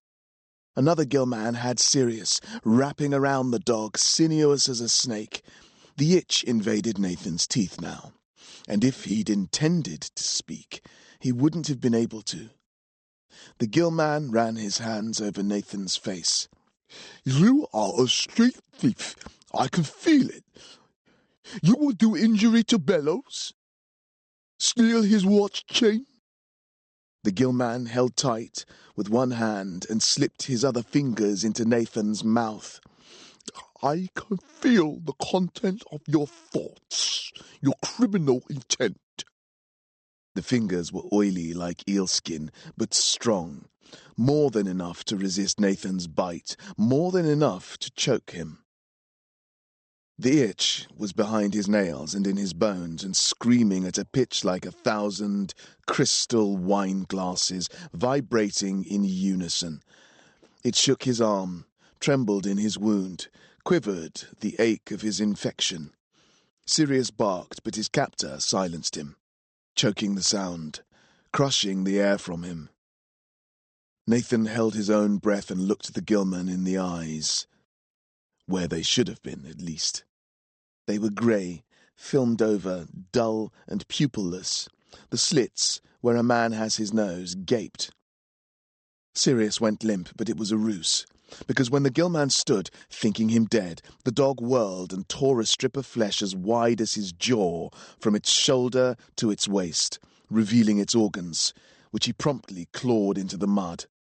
Nathan, no longer able to deny it, filled the other with the spark, through shut eyes and teeth gritted in agony. Bellows was at the entrance to Nathan's shack, the other Gilman standing protectively at his side. He stiffened like a dog who has caught sight of a dead bird and is indicating it to a hunter. One hand went up and rested on the planks. The other wafted air towards his nostrils. Then he went inside. Nathan came 2 steps forward briskly, crackling with the power which filled him like a fever, and Sirius went too. The Gilman were watching after Bellows and did not see them. It would have been very easy. Sirius with his teeth and claws, Nathan with the spark, but then Bellows was out, rubbing his hands together, slapping them. He indicated to the Gilman the direction in which they should leave, and they did, taking the mews away by the most direct route to the glass road. Nathan watched them go for the briefest time, beginning his run before they were out of sight, but he didn't care. If they found him, they found him. Damn the consequences. Inside the shack, his father's corpse lay on the bed. It was so little different in appearance to his living body that when Nathan blinked back his tears, he wondered if he was dead at all. And then the lack of him was made worse. The sense of his absence. It came strong and dizzying. He sat down. Sirius sniffed, circled, puzzled perhaps by the similarity in smell between Nathan and his father, perhaps by something only he understood. From his jacket pocket, Nathan took the medicine Padge had extorted from the pharmacist and laid it in his lap. His mother came and placed her hands on his shoulders. She stood there for minutes, not saying anything, her hands gripping softer and tighter, like waves, approaching and receding, while Nathan stared. What was there to look at? Wasn't this day always going to come? Nathan turned to look at her. She took his face in her hands. No one can hold you back now, Nathan. No one. Chapter 43. The rain had stopped, and the bonfires were newly stoked with fat, burning and spitting, when Nathan and Sirius left the shack. They went into the sewers, which lit up around them, the walls clearly curved, where once they had dwindled off into darkness. They were constructed from hundreds and thousands of bricks laid out in lines where once they had been made of nothing.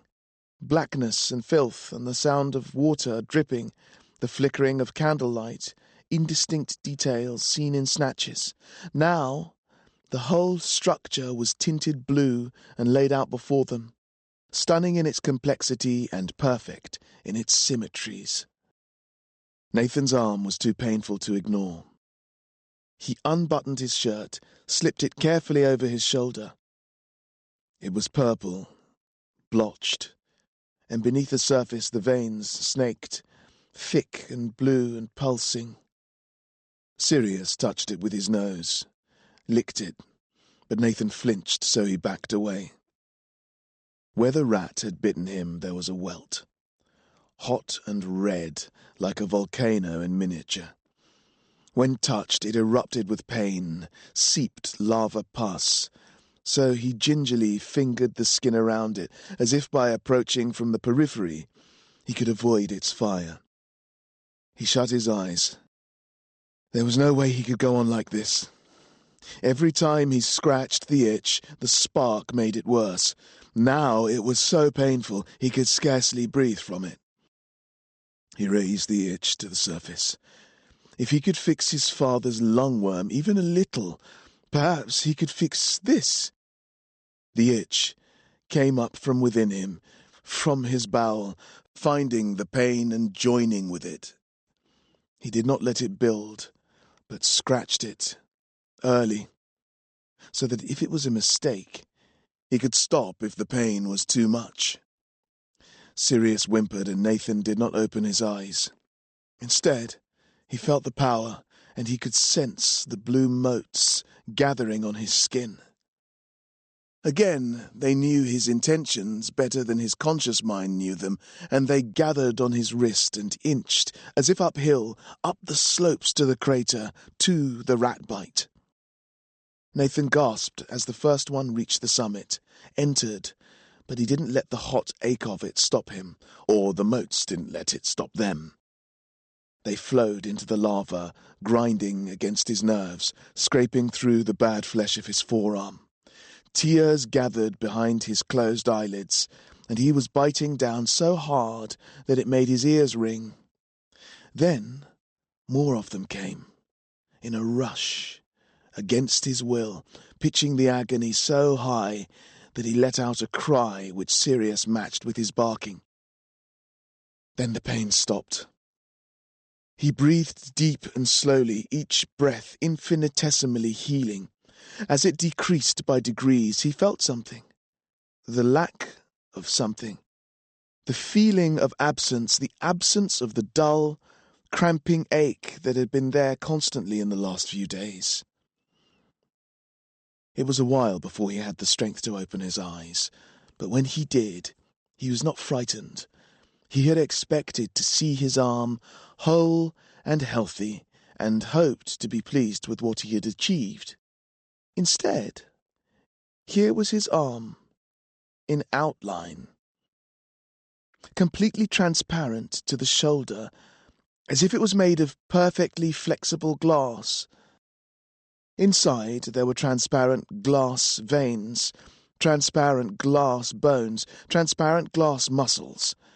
When he moved and flexed and articulated the arm, liquid as clear as water pumped through the glass arteries. He put one hand on top of the other, and it did not obscure the view. Sirius saw the arm and growled at it until Nathan put his other hand to the dog's head and scratched behind his ear.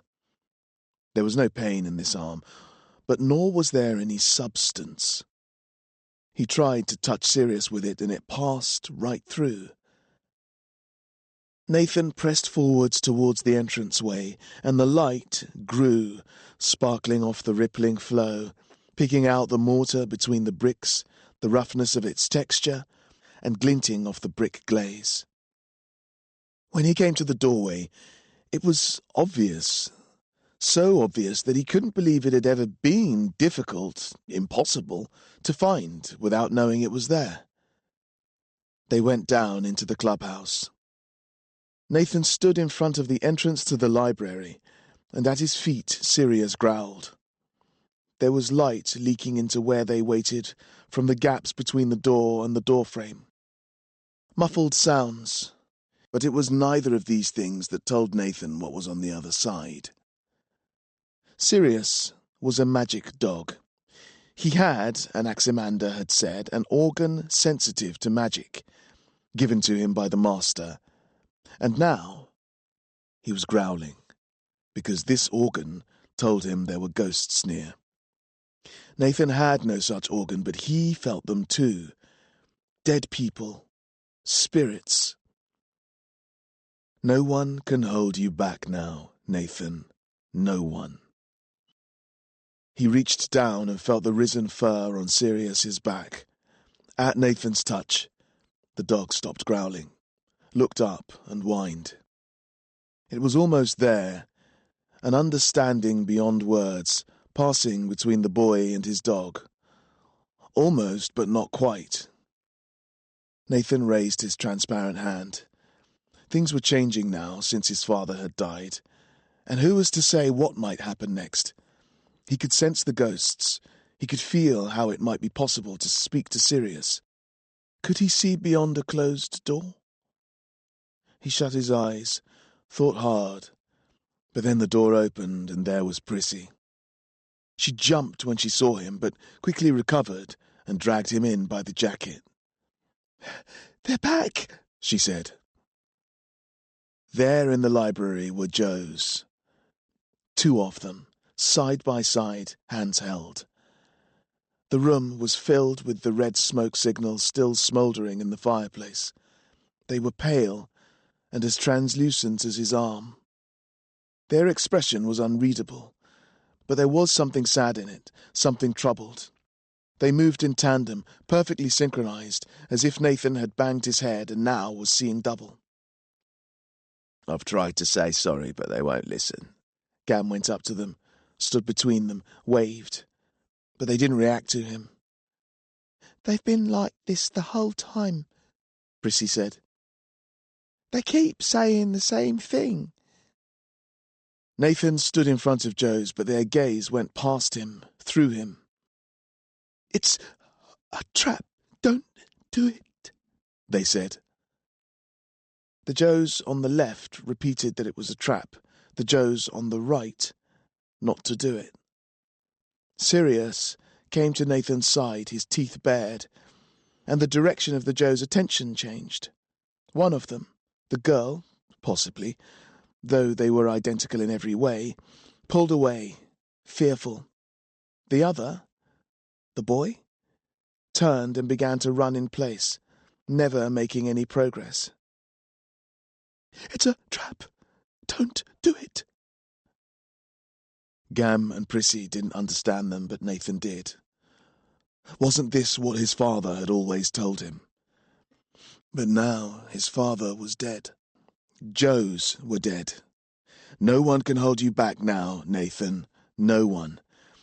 Nathan raised his ghostly arm, let the spark fill it, and with a gesture sent the ghosts back to where they belonged. In the light of the fire, Gam was a pitiful sight. His skin was bloodless, except where he was bruised, and filthy, except where he was streaked with tears. Nathan recognized his friend's frailty, but he did not feel it in himself. Quite the opposite. He turned to Prissy. "Is he okay? We need him for a job." She struggled, looked away from Nathan as if she didn't know him. She moved her foot from where Sirius's tail was swishing. "What's happened to your hand, Nat?" Nathan held it up, turned it. "I don't know," he said. "Answer my question first. Is he fit for a job?" Prissy frowned, backed away from Nathan as if she was scared, retreated towards Gam. She got behind him, put her hand on his shoulder, but he pushed her away. "I'm finished," Gam said. "Useless." "Not yet." Nathan lit the room with blue light. "One more job," he said. "The biggest yet. Big enough to make up for everything." Gam shook his head. "I'm not up to it." Nathan made the slightest of gestures, a hint at a brotherly caress, raising his hand to Gam's cheek, making it shine. And the sparks came flying, not angrily, but with succour, attending to his superficial injuries, making the cuts whole, and scouring the deeper wounds of any putrefaction or nascent gangrene. With Nathan's father dead, there was nothing stopping them, no counterforce repressing him or his will. "I need you," Nathan said. Gam stared at the sparks, horrified at these maggots of light invading his skin. When they went for his ears, he began smacking at them as if he was putting out a fire. "Get these things off me." The sparks went into his mouth as he spoke. Where they met bare gum, tooth buds sprouted, and they went into his eye socket. The nerve, so long scarred over and dead, came alive. Gam put his hands up, awestruck, it seemed, judging by his expression. Please, Nathan, stop. It's too bright. But Nathan didn't stop. He understood now, the spark speaking to him in a way it never had before, or in a way he had never been able to hear, his father's influence deafening him to their purpose. He could change things, make things better, repair what was broken, fulfill the purpose of things that were whole. What had been a simple itch was now a desire, full of possibility.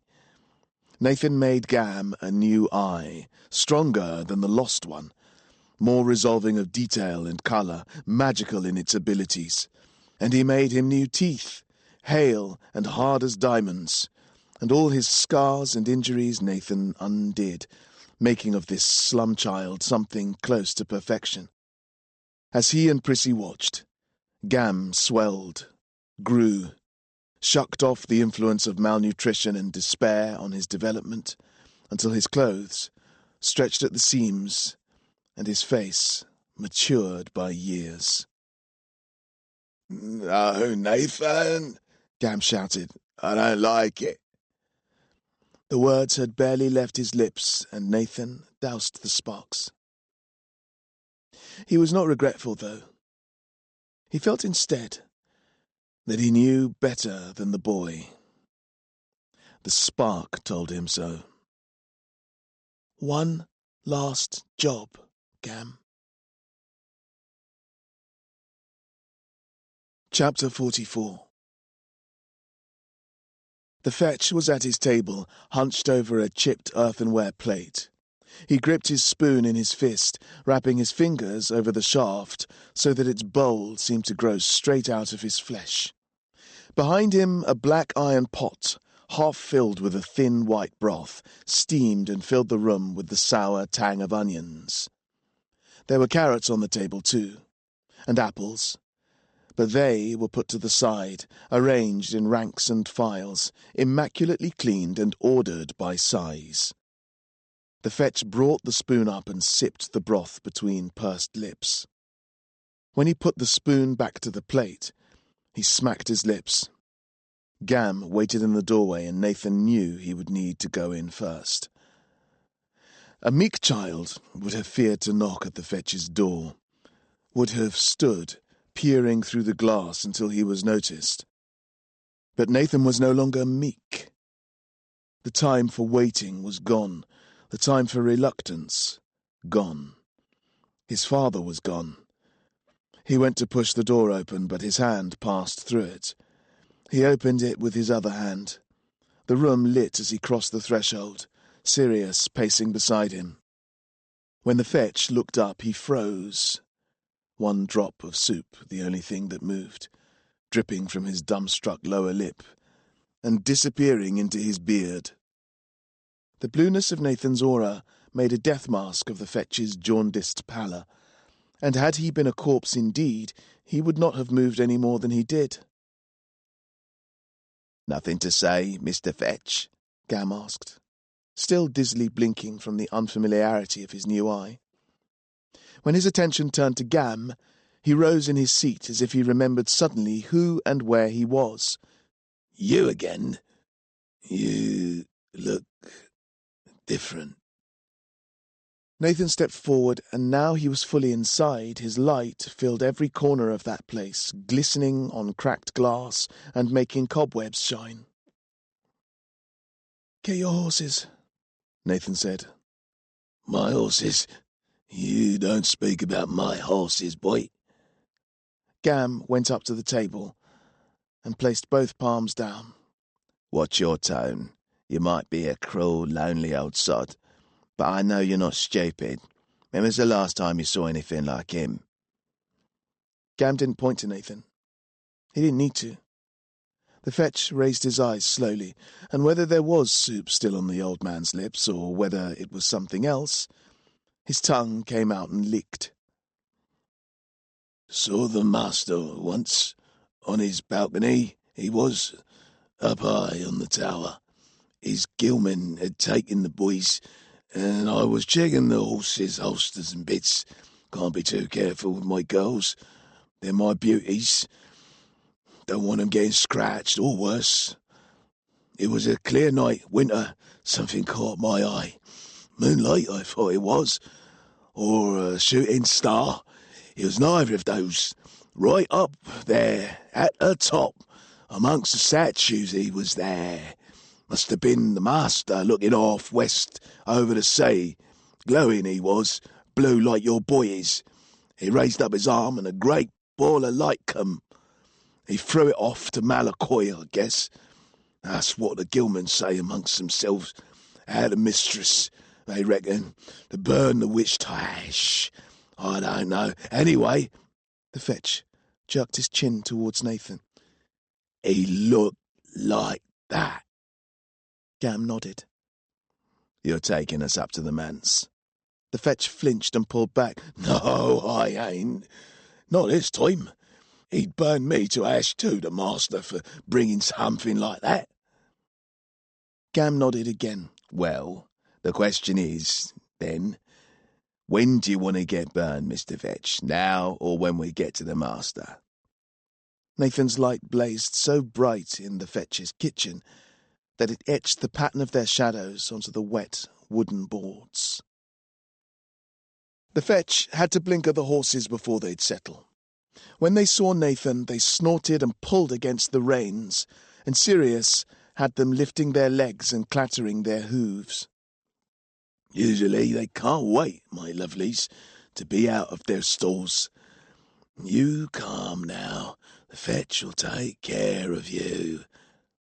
But even as he said it, he turned away and looked at his feet. "Can't you do something about it, Nat?" Prissy said. About what? Gam went over to the nearest horse and dragged the blanket from its back. The fetch went to stop him as if by reflex, but pulled back. Gam spat through his new teeth, still huge in his mouth, took the blanket to Nathan and wrapped it over his shoulders. At first it made no difference, but when he pulled it close, around his neck, and gathered it at the throat, the light that had poured into the world now struggled through the tight weave of the hemp, and when Gam took the fetch's hat and put it on Nathan's head, the courtyard dimmed back to the grey drudge it always was. A little bluer, perhaps. Don't lift your face, Gam said, and we'll be all right. You'll be going in the cage, dog and all, the fetch growled. They know what to expect. You're not riding up in the front with me. Gam began to object, but Nathan held him back. If the fetch intended anything, some trap in wood and leather, then it would fail. If he caged them in iron, it would fail.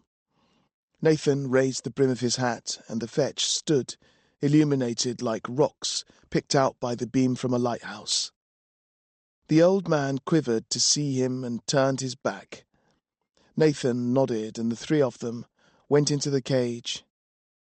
Once they were sitting, the fetch took his bell from the shelf and geed the horses out of the yard. With one hand he held the reins, and with the other he rang out a slow, clanging rhythm that fought against the deadening mist to call unwanted boys to him from across the slums. The fetch went inward, away from the sea wall, into that port-side jumble of driftwood and ropes woven from seaweed that led to the start of the glass road. Today he had more pressing concerns than the gathering of brass, and he took the shortest way, not seeming to care whether one boy or three got into the cage behind him. Today he seemed to have no heart for the chiding of his passengers. All who came aboard were spared his opinion of them. They were spared the tales of the master's predilections. One or two boys even managed to keep hold of their coins, and these they clutched so tightly that you could almost read the outline of the thin, broad discs through their bones and skin. Though the fetch took the quickest way, the cage was full in less than half the distance they had to travel. Nathan, Gam, Prissy and Sirius sat nearest the exit so that each of the boys had to squeeze past to find his seat. It was as if a representative of each of the types of boy filed past them. A thin one, a fat one, a sad one who cowered and one who strutted, but all of them were black with mud and damp around the edges. Nathan recognized none of them.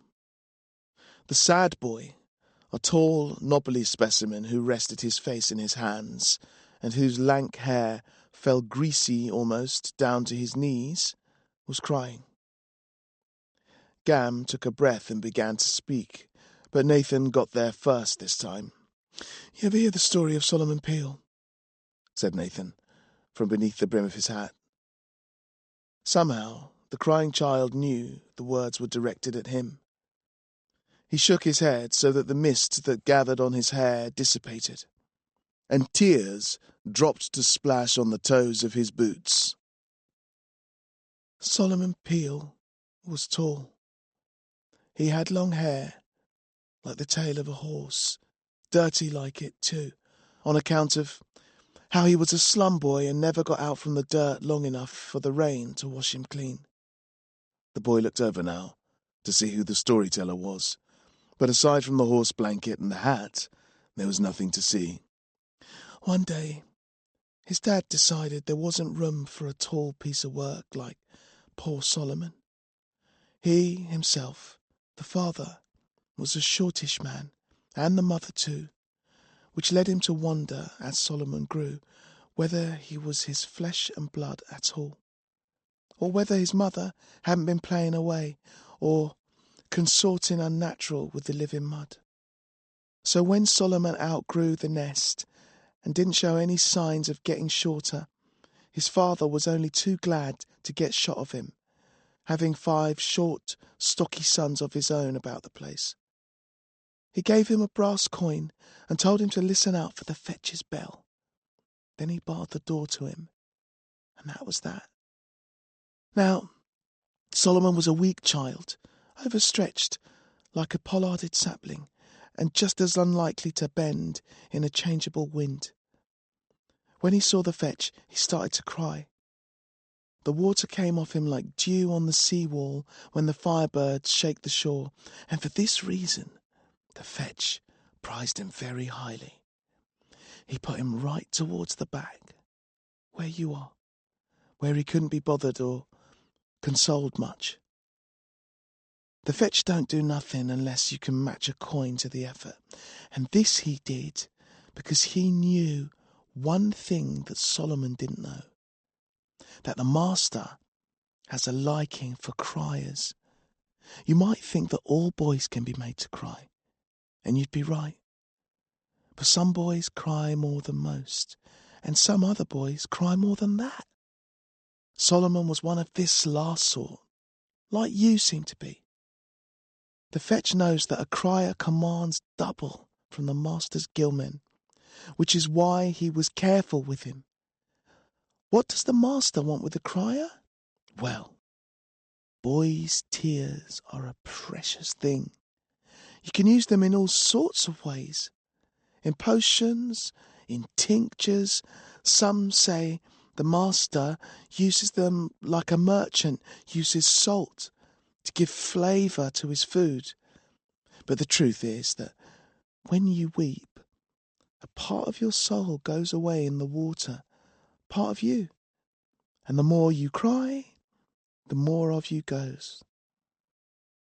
The master can work with this, can put your soul in his spells, can take you and use you in the other side of things, the magic world, where he gets his power from. And Solomon, he cried so much when the master encouraged him that he cried himself out entirely and died, leaving only his dry skin and bones behind him. Now he does the master's bidding on the other side, and when the wind blows on the glass road, you can hear him sobbing long, choking, tearless sobs from the other side, as he does the master's will. Gam nodded confirmation, and the crier's head dropped until his hair rested on his knees. and when he cried, he did so silently. "That one," said Nathan, "was for Jerky Joe's."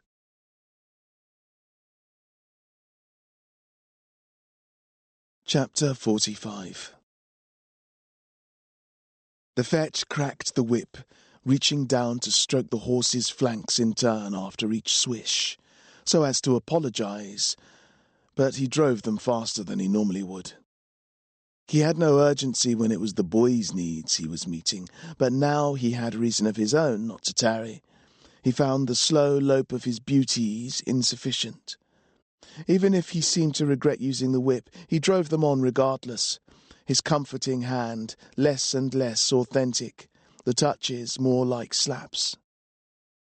Down below, the roofs of the city jerked with each rotation of the wheel. Nathan watched.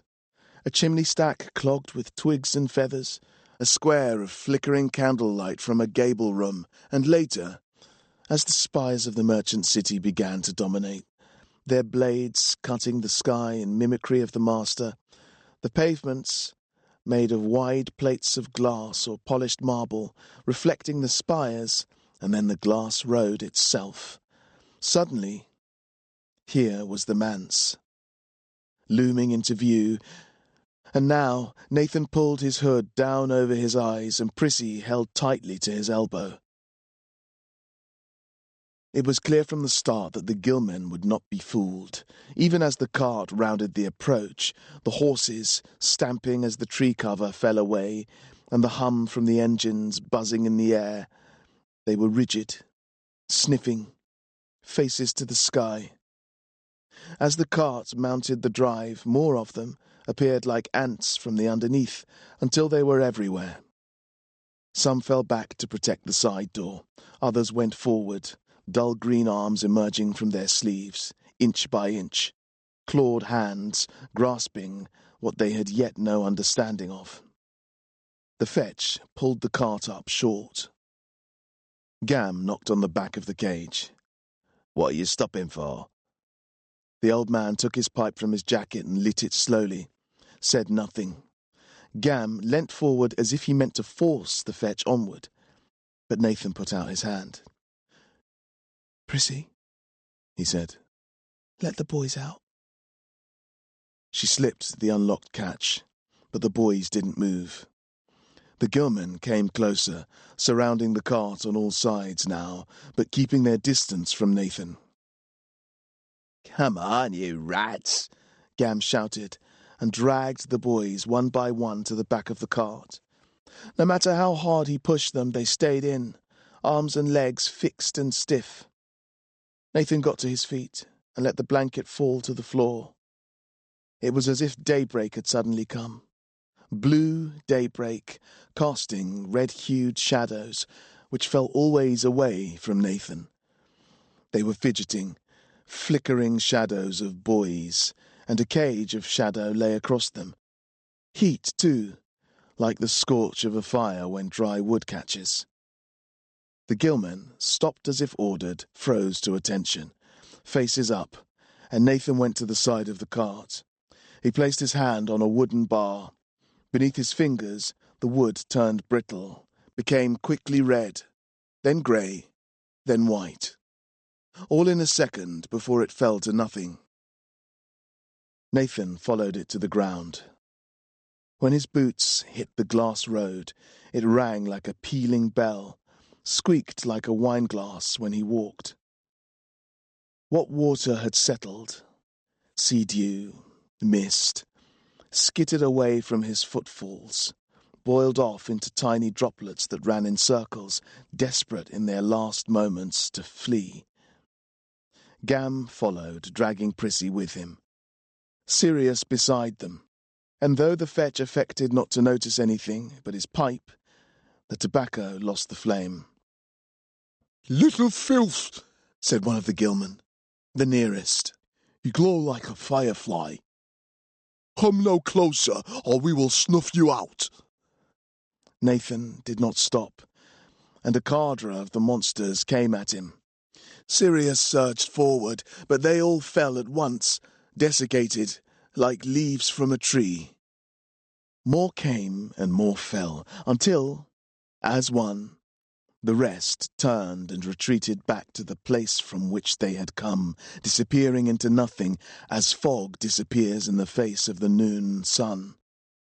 Sirius barked after them in both triumph and warning. Gam went to the fetch. "Take him to the master. You take him." Gam looked for Nathan to punish the old man's insolence, but Nathan ignored it. "Round the back." Gam pulled Prissy as if by making her move he could lead Nathan with him. Prissy came, all the while looking over her shoulder, but Nathan didn't follow. His eyes were fixed on the facade. Who the facade was meant to welcome wasn't clear. The glass road ended not at the foot of the flight of stone steps, but to the side of the manse.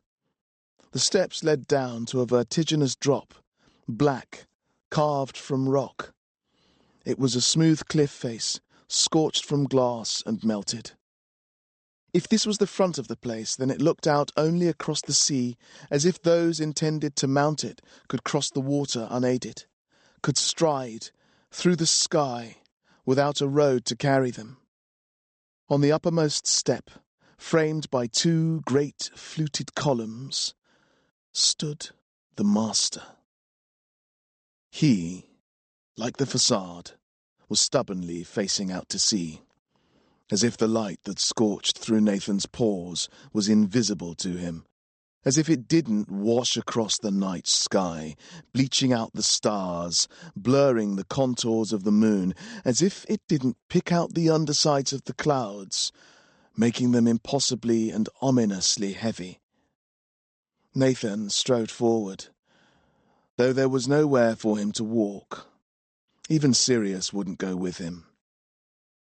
"Gam, stop him!" Prissy screamed. But when he saw the master, Gam drew back, gripping Prissy by the shoulders. "There's nothing left to do now. It's all been done." The master turned to face Nathan, just as his foot left the solid ground and he moved into the air. It was not even that the master turned. He switched instead, so that now his body was at the correct alignment without time having passed. Their eyes met, and even across the distance there was a connection, a passing of information like a shout or a slap, but quicker. As Nathan's foot drifted down to rest where the ground would have been, the master lifted his chin, and in a blur his hands moved, and now, beneath Nathan's feet, a framework appeared. A scaffold, blue as Nathan was. When his foot struck it, threads of glass filled with light and glowed like a sun-struck web below him. Nathan put his weight on it as a natural consequence of moving forward, and there was no insubstantiality that might have made him recoil. "Nathan Treves," the master said. His voice echoed in Nathan's skull and made the back of his throat burn. "You return." Nathan stopped. Gam and Prissy were dumbstruck, stilled, with their mouths open and Gam's arm across Prissy's chest. Sirius was frozen in place, caught between a snarl and a lunge. Even the fetch was motionless, the breath still on his lips. A plume of newly lit pipe smoke, solid as a dead cloud, anchored to the bowl of his pipe. "I'm sorry to hear about your father." Nathan bit his lip and tried to move, but he was as paralyzed as the others. When he tried to speak, the words were stifled, slow-moving, deadened. The master came down the steps, slipping his hands into his trouser pockets. When he came, he skipped, almost boyishly, taking 2 steps at a time. "We knew each other very well, your father and I. Very sad business, very sad. But it's an ill wind that blows nobody any good, so they say. And here you are, blazing with his power. I hope he taught you well." Nathan seethed, and now he felt a shift, The slightest movement in his muscles. Lungworm, was it? Terrible. Easily cured, though, if you know what you're doing. Nathan leapt all at once onto the lowest step, whatever force that held him finding itself outmatched. The master's face flipped into a mask of horror for a second, and Gam ran back, dragging Prissy with him. Sirius sprang into the air. The fetch puffed again on his pipe, and his horses champed. Then the master was in his doorway, hands in his pockets, and everyone stopped again. Nathan found he was bound with invisible wires. I understand they give a very painful death, and undignified. Nathan forced himself to move, and though the wires were thick and heavy, the master could not prevent him. This fact seemed to be a surprise. He raised his eyebrow and adjusted his cuffs, and when he returned to his efforts, it was with gritted teeth. My, he said. We are growing strong, aren't we? Unprecedentedly so. Nathan did not reply except to increase his pace, 3 steps for every 2, and no matter how hard the master grit his teeth, it was easier now, more fluid, until Nathan's foot touched the marble. "Enough!" cried the master, and Nathan froze again, subject to a different influence. The master had in his hand the locket, the one they had stolen. Padge was there too, all of a sudden, and Bellows beside him. "All good fun, young Nathan, but what are you here for? I sent you away, did I not, and urged you not to spark?" He looked to Bellows. "Am I mistaken?" "You are not, sir. I remember it clearly." The master took the chain of the locket and dangled it in front of him. "So do I. And now what?" Nathan said nothing. "He wants revenge, sir. I smell it in him." "Revenge?" the master said. His face was a picture of bemusement, as if the word was without obvious meaning or used in the wrong context. "I don't follow." "His father's death, sir. I smell his thoughts. He imagines you had a hand in it?" "Me? But why?" "Nathan, young fellow, you have it all wrong." "He saw me," said Bellows. "He saw the Gillmen and then his father, stiff and cold." "I understand." The master looped the locket chain over his head and lay the locket against his chest. "Mr. Padge, perhaps you'd like to clear up this misunderstanding?" Padge stamped forward against his will, gait rigid like a blubbery puppet's. With every step his jowls shook, and he looked left and right for help. There was none to be had. The master had him under his control, and directed him to walk down the steps. For a man so used to having those around him discomfited, he made quite a drama out of having the tables turned. Indeed, he wept and pulled at his trousers, as if by tugging at them he could resist his movement towards Nathan. "Now, Mr. Padge, perhaps you'd like to tell Nathan precisely who visited his father yesterday." "It could have been one of 100 men." "Specifically, his father, please, not his mother." "It was my men and I." "To what end?" "To make use of his mother." "And?" "To take delivery of a token." The master toyed with the locket. "You refer to the contents of this?" "I do." Let us open it, then. Padge, the top half of him at least, recoiled at this, though the rest remained rooted to the spot. The master slid his fingernail along the side of the locket, and it sprang open. Immediately the fire left Nathan's eyes.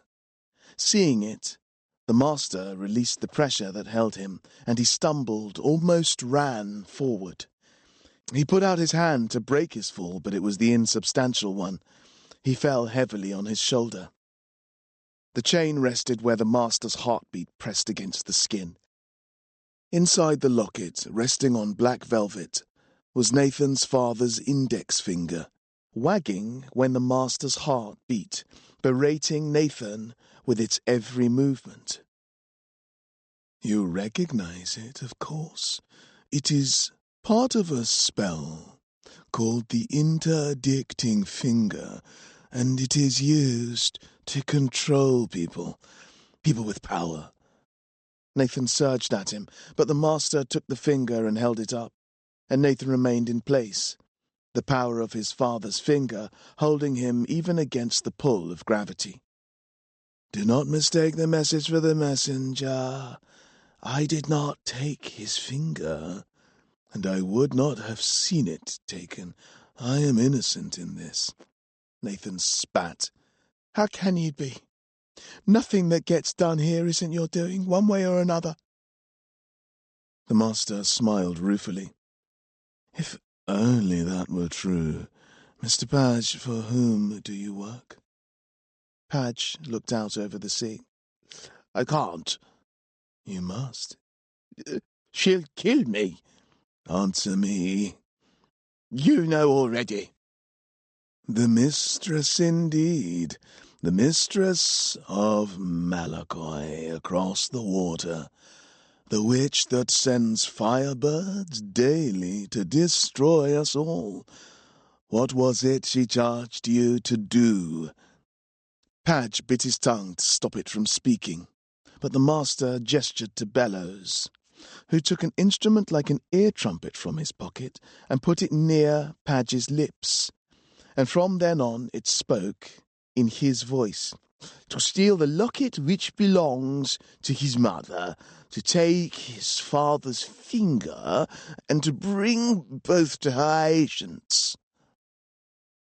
The master looked grave. To do this would be treason, Mr. Padge.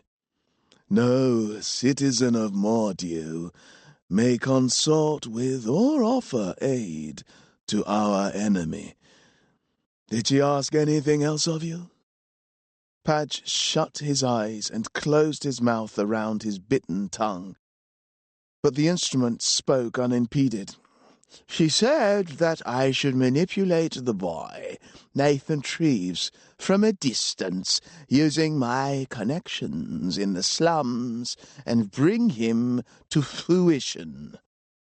Fruition? Bellows, can you make him speak more clearly? Bellows adjusted the instrument and Padge spoke again. He is the inheritor of his father's power, part of it on his 13th birthday, all of it on his father's death. His father was a master, the former master of Waterblack, the mistress of Malakoi, in prosecution of her war against Mordew, intended that Nathan should use that power against you, the master of Mordew, and thereby pave the way for her eventual victory.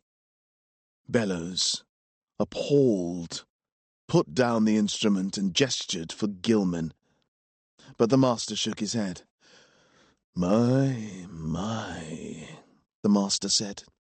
How dastardly. So, you see, Nathan, my child, it is I who should vent my indignation perhaps alongside you. You have been made a pawn of.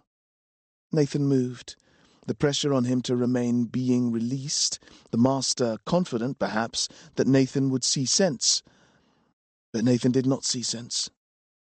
There was Bellows, nose aloft, and, beside him, Gilman. Padge was nothing. The master was everything. It was Bellows and the Gilman who were there at his father's door. Nathan rushed towards them again, but froze once more at the master's gesture. Nathan, I understand your feelings, really, but your anger is misplaced. Bellows? You blame Bellows? My boy, he is utterly benign. Look at him, for pity's sake.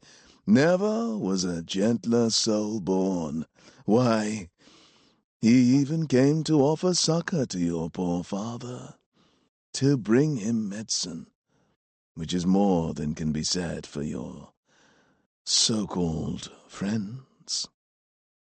Nathan bit his lip and forced himself forward, but there was no movement. Now Gam was beside Fellows and Prissy beside him. Gam was struggling. Prissy's head was down, her bonnet covering her face, but her hands clasped and unclasped, as if she was trying to hold something and then letting it go, in shock. When Gam nudged her with his elbows, scraped her with his boots, barged her in his attempts to move away, she barely noticed. What is this fellow's name, Bellows? Gam Halliday, sir. The gang leader? Yes. Against his will, Gam nodded too. And what part have you had to play in all of this, Gam Halliday? No? You don't want to unburden yourself? Mr. Padge, then?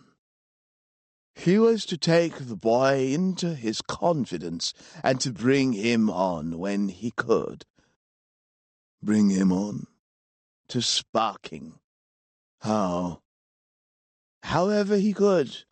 Love, money, violence, revenge. The ball, the haberdasher, the fetch, the medicine, Jerky Joe's, everything? Nathan stopped struggling now. And Prissy? Nathan said.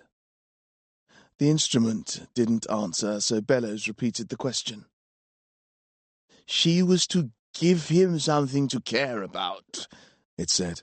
Something to love, something to lose, so that he'd have to fight for her, use his power. How terrible. The master frowned and gave every impression of being mortified at what he was hearing. Yet, Nathan, you imagine I am your enemy? Perhaps, in fact, I am your only friend. You even have one of my magical dogs. Wasn't he, with his companion, my gift to you?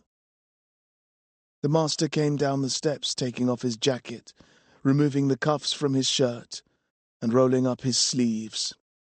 You and I have much in common, more than you think. These individuals, they are not like you and me. They do not understand what it is to have power. They envy us. They fear us.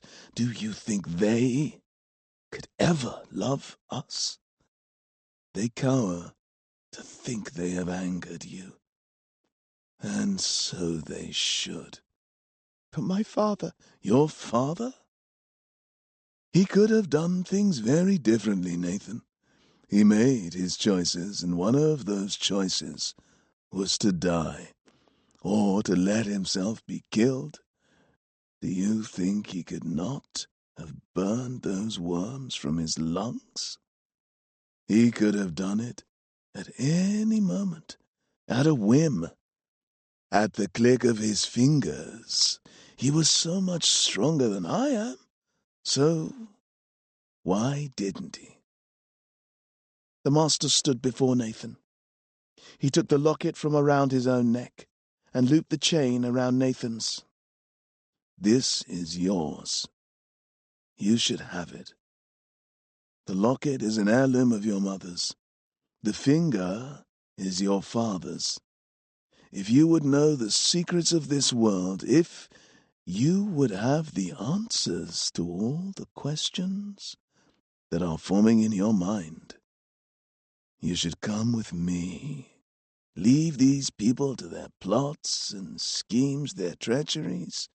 Come inside, and I will make you understand everything. Nathan looked back, and now where once he had seen friends, he saw only traitors.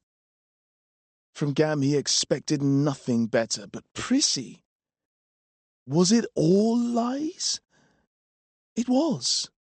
The softness of her touch, her affection, the alifonges, all a trick, a plot, a design by which he would be forced into using his power to protect her.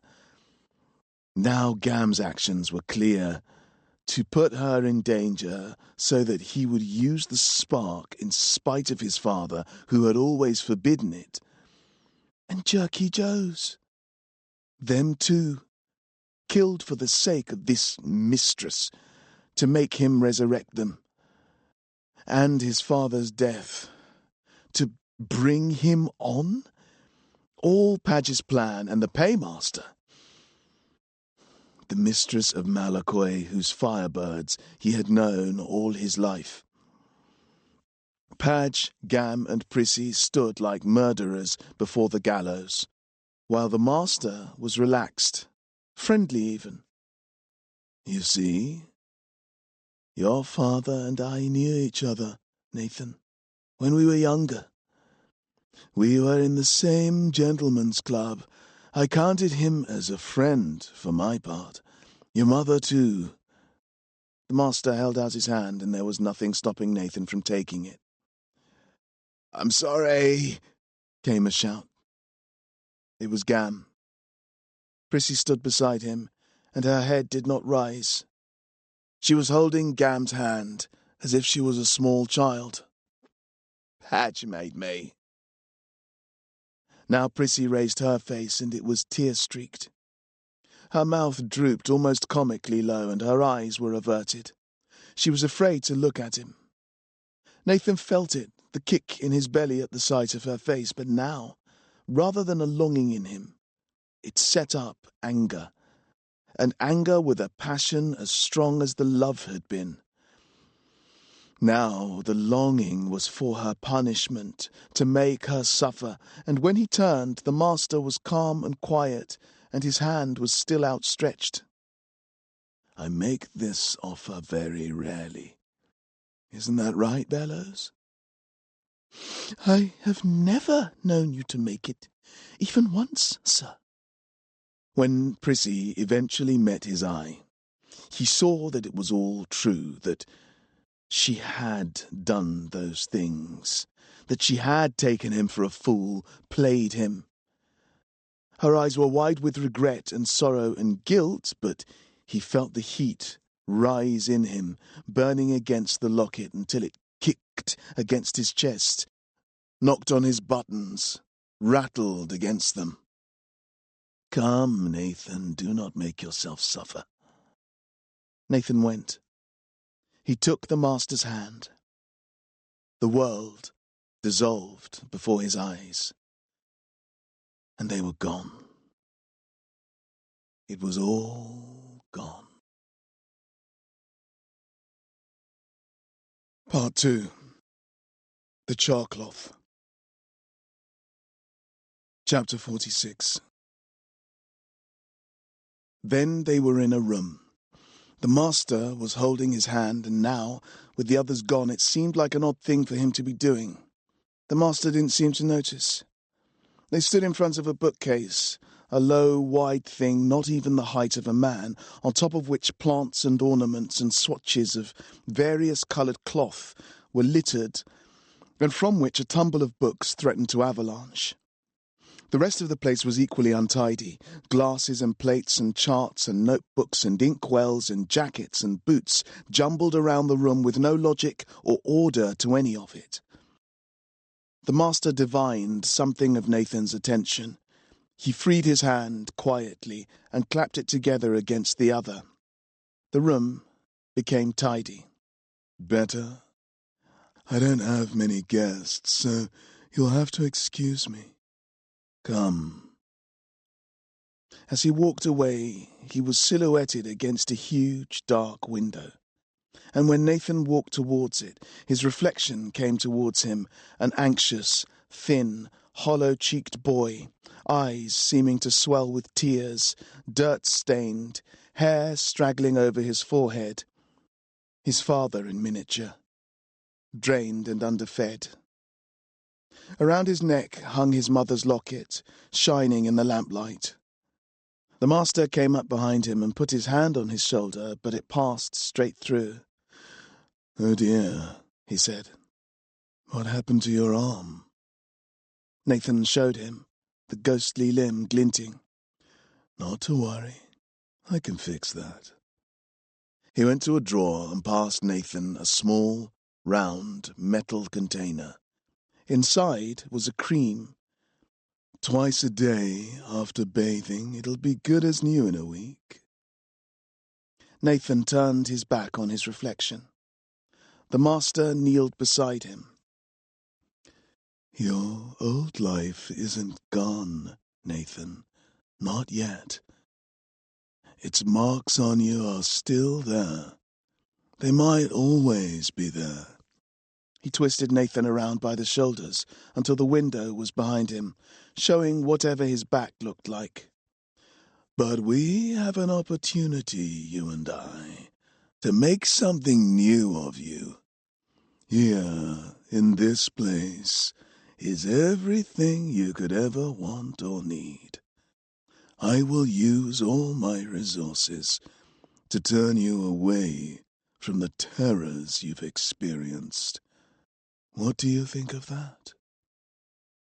The master's face showed every sign of genuine concern. Nathan followed the soft lines of his wrinkles, where they gathered at the corners of his brown eyes, traced the slight pursing of his lips up into his cheeks. But he made no reply. The master nodded, perhaps a little ruefully, stood up and walked away into his room. He had a desk on which a bowl of fruit sat. In this were perfectly yellow bananas, pink peaches, green and red apples, things Nathan had only seen before if they were on the turn, or bruised, or brown, or in some other way not up to the standard necessary to attract a purchaser of the merchant class. The master ignored them entirely, sat on the edge of his table.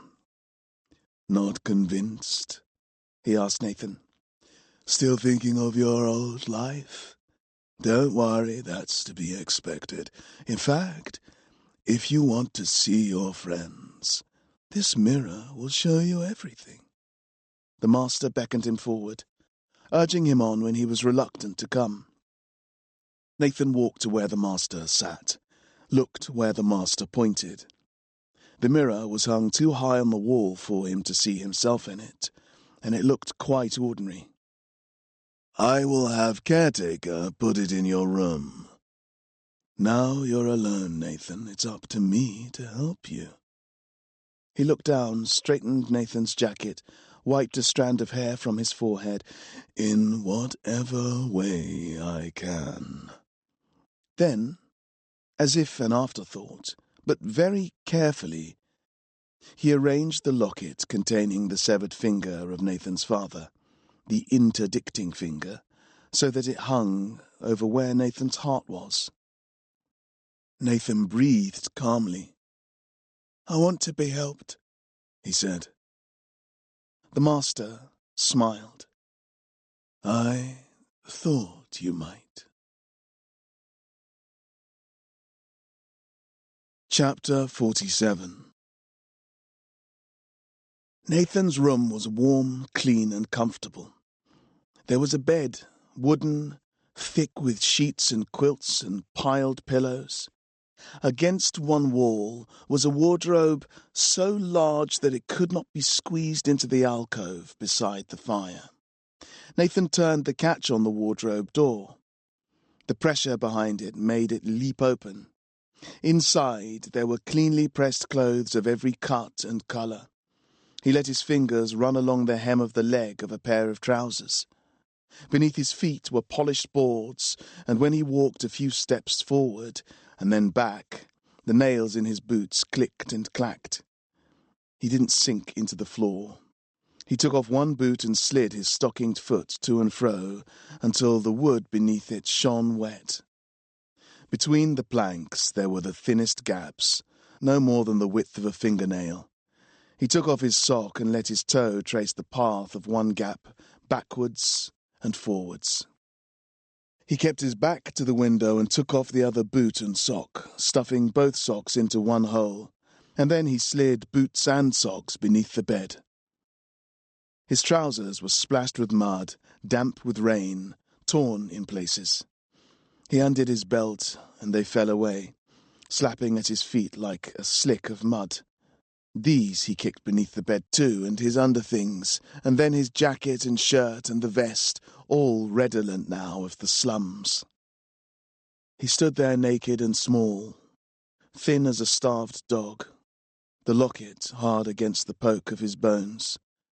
His skin tissue thin, one arm a ghost. Where the locket touched him it was warm. In the little room off there was a deep enamel bath. Nathan filled it. When there was enough steam to mist the window, he looked up. The bathroom mirror was misted too, and a vague grey shape about his size stood before him. Nathan's nails were black with filth. The lines of his knuckles were black too, as if inked in. A sketch of a boy's hand, an etching, and across the lines were hatched red and white, scars and scratches and scrapes. His palm was the same, the lines telling of his bad fortune. When the bath was full, Nathan hitched his leg over the side and followed it in carefully, inching into the hot water toe first. His skin bled dirt in muddy clouds that spread out into the clean water. When he was in, the water came up to his shoulders. He wrapped his arm around his knees and stared at the overflow. A gaping black mouth set into the white enamel. There is only so long one can avoid thinking about pain. It comes looming up from the stomach, announcing itself as an ache that sets in, rises through the chest, growing with every breath, until at last it lodges in the neck and threatens to choke you. The bathwater was opaque now, and grey, and under it shone the locket, the only thing visible.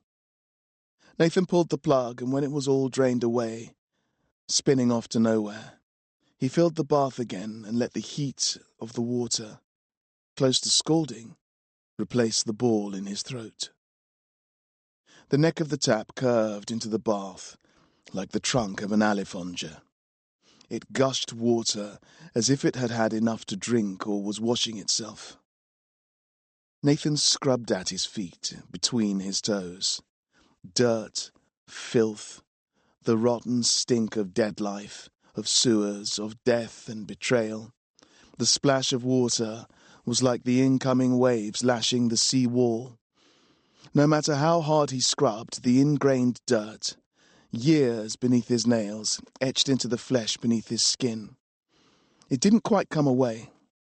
The water darkened again, and the gas guttered in the lamp glass, causing breakers to clash against the enamel, giving height to them in shadow, rushing back from the sides to meet Nathan's elbow, breaking the surface of the water as he scoured and scraped at himself, nails scratching the skin.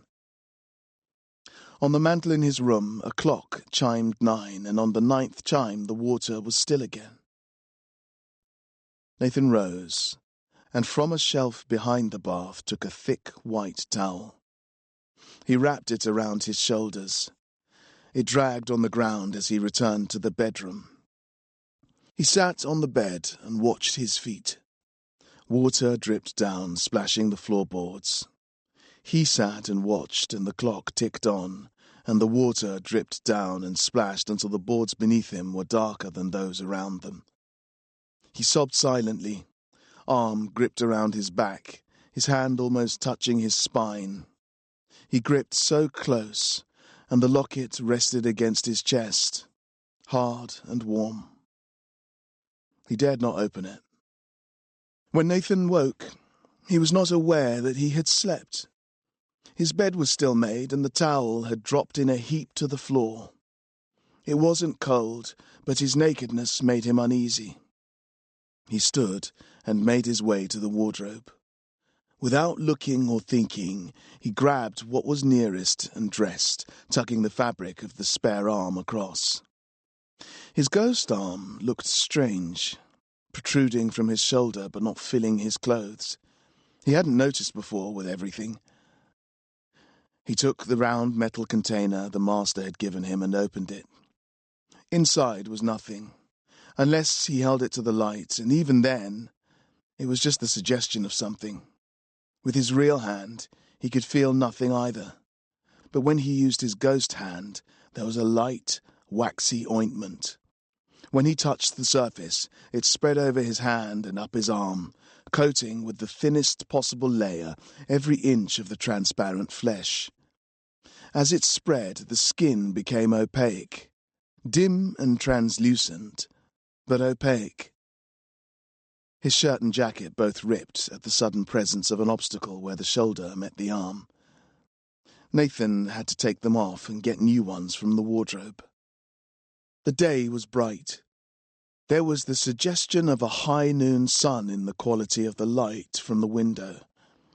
The new clothes were stiff, a little, but clean. He placed the locket straight so that it fell like a necktie. Then he went to the window. There was a knock at the door. It was gentle, as if not intended to wake the occupant, more to suggest a presence. A testing knock. Nathan went over and opened the door. There was Bellows. Though Nathan couldn't see his eyes, the angle of his nose betrayed the fact that he was averting his attention, preserving, if it needed to be preserved, Nathan's modesty. "Young Treves," Bellows said, "how does the morning find you? Well, I hope. Rested, perhaps?" Nathan stood and stared and said nothing. "Tolerably both things, let us assume. In body, if not in spirit, eh?" Behind Bellows, a hallway stretched off in both directions. On the wall was a portrait of a man on a horse. The horse was rearing up, but the man seemed unfazed by it. He was smiling even.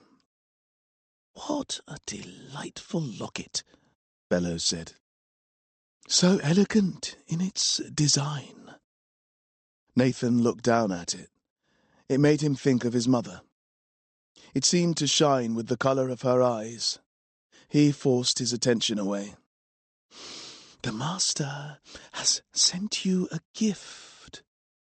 Bellows beckoned, and an old man came hobbling slowly past him, carrying a mirror in an ornate gilded frame. It was the one the master had shown him, and was about the same size as the portrait of the man on the horse. After a great deal of groaning and complaining and rubbing his back, the old man, caretaker possibly, managed to get it hung from the picture rail.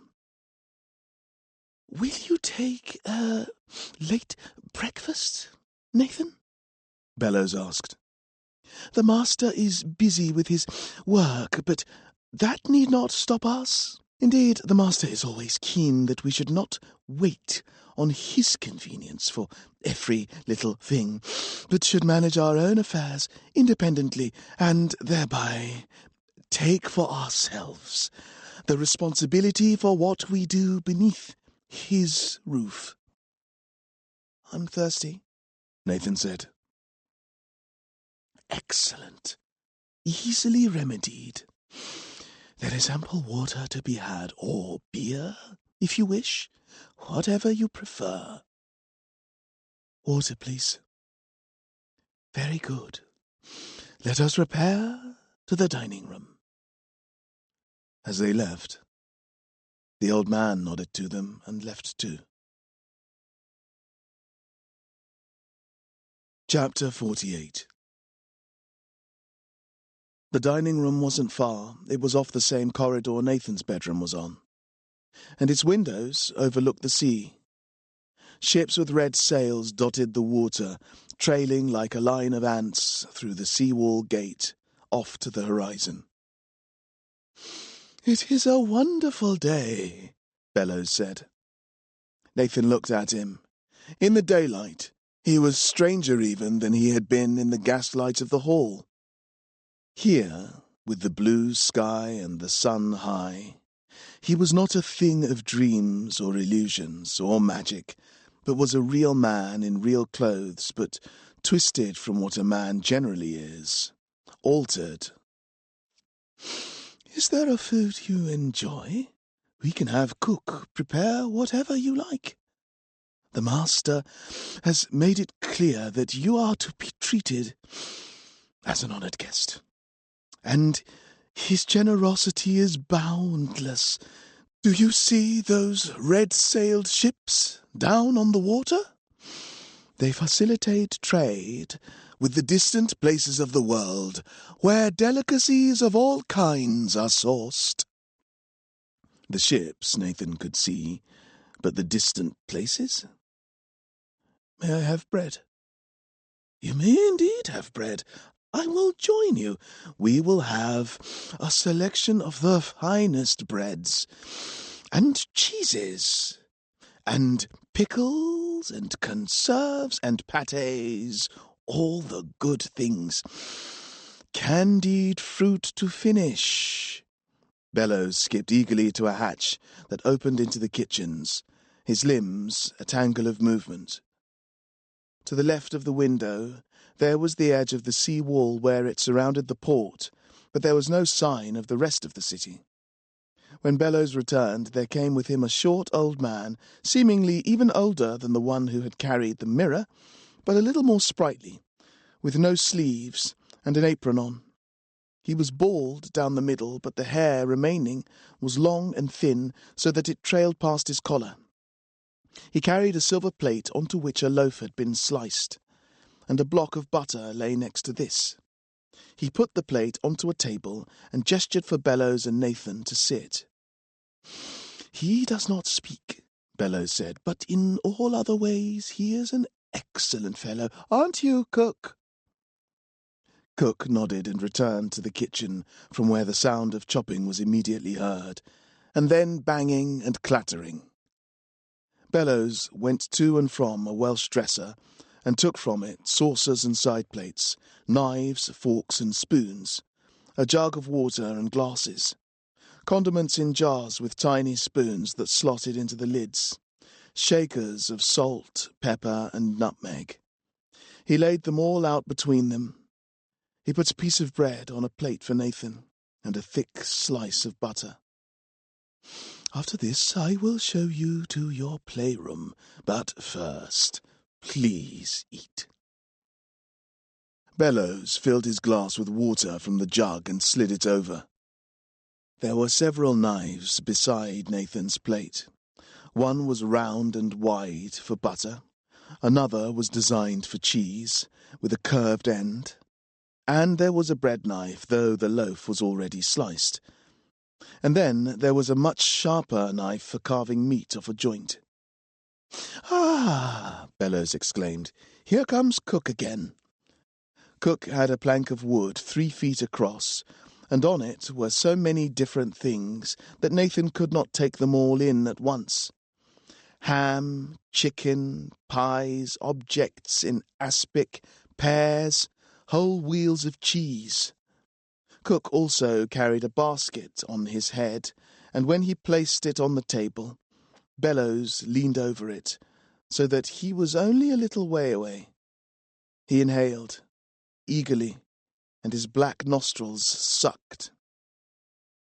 Nathan looked at the meat knife where it lay still beneath, where his locket swung slowly. He picked the knife up. When Bellows had finished smelling the bread, he turned to Nathan. "There is something wonderful in simple things done well, don't you think? This bread, this butter, Your jewellery? Nathan gripped the handle of the knife until it hurt his fingers, and then Bellows sat back. That locket is a very helpful thing. Do you know what an interdiction is, Nathan? Bellows was more than an arm's length away now. Not too far away, but a stretch. It is a forbidding, he went on, even though Nathan did not reply. If you feel you might do something forbidden, think something forbidden, or ask something forbidden, think of the locket. It will help you. You are in the Master's home now, and to do something he forbids would be a grave error. Touch the locket. Nathan looked down. There it was, and he had been asked to touch it. So he touched it. If Nathan wanted to do a forbidden thing with the knife, then he couldn't feel that desire now.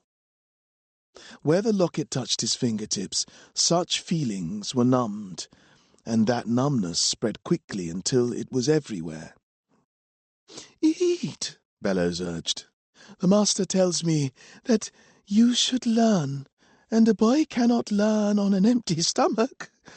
The aches lack creates, Nathan, can make it difficult to concentrate, to see things correctly, don't you think? Bellows took his own knife, and moving so swiftly that his arms blurred in Nathan's vision, he carved and cut and sliced until his plate was full. And one must see clearly, must understand things as they are, before one can act properly in the world. Bellows took his fork and stabbed a wedge of yellow cheese. Wouldn't you agree? Nathan took a deep breath, a deep, clean, clear breath, and sat back in his chair so that the locket rested where it ought to be, over his heart. He put the carving knife down, picked up the butter knife, and turned his attention to the food in front of him. Excellent, Bellows said, and they both began to eat. Chapter 49. After breakfast, Bellows made good on his promise and showed Nathan the playroom. It was off the same corridor his bedroom was, just like the dining room, though the corridor seemed to narrow as they travelled along it, the ceiling to get lower. At first, Nathan thought it was just a trick of the light, there being no windows here, whereas in the dining room there had been many, filling the room with daylight.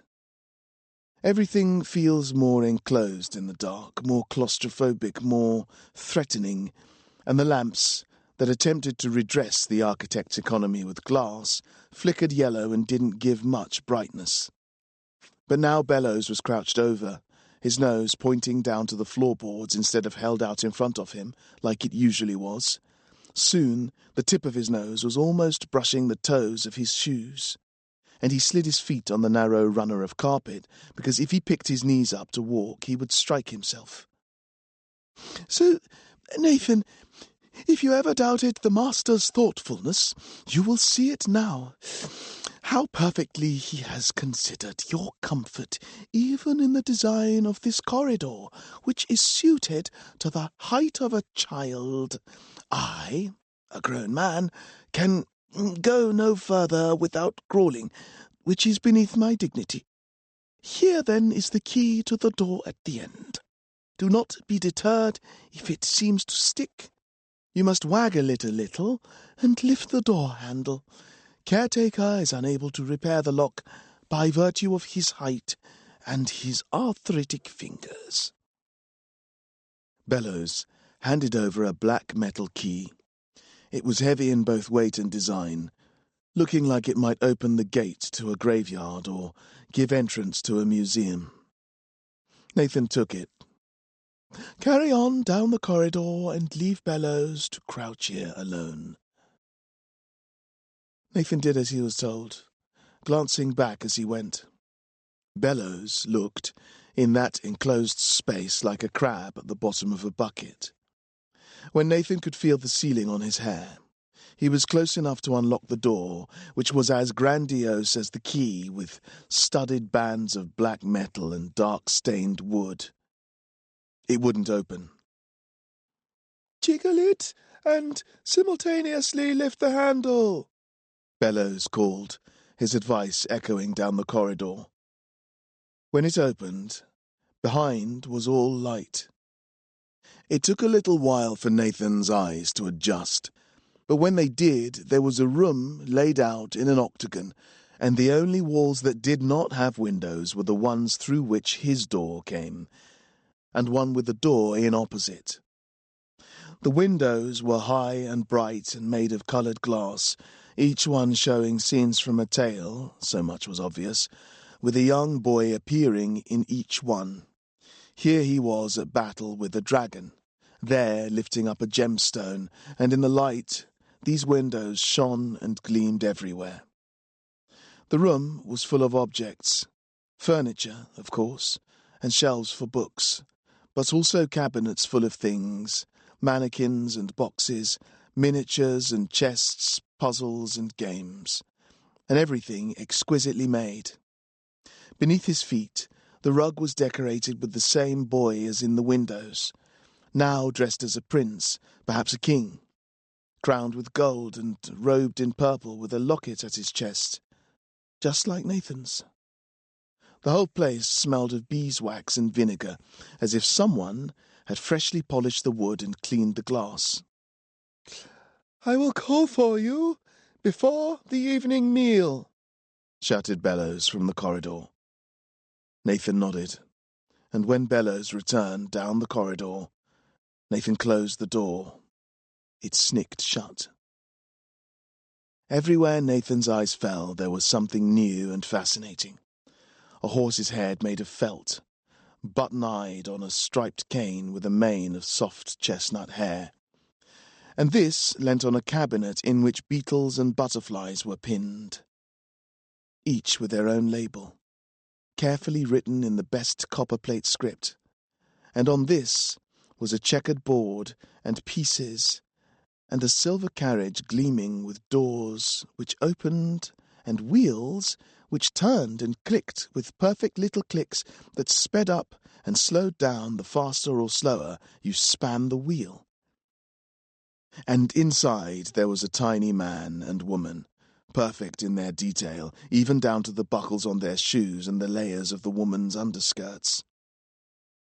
When he pushed it along the carpet, it ran on polished bearings until it stopped at the feet of a suit of armour, boy-sized, in tarnished steel, muddy at the heels and calves, turf in its spurs, holding an axe with a wooden handle so smooth that Nathan couldn't feel the grain, even with his fingertip.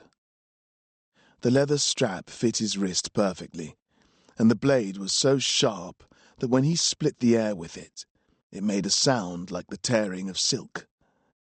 Behind the visor, deep inside, was blackness, just the size and shape of Nathan himself, as if it had been made for him.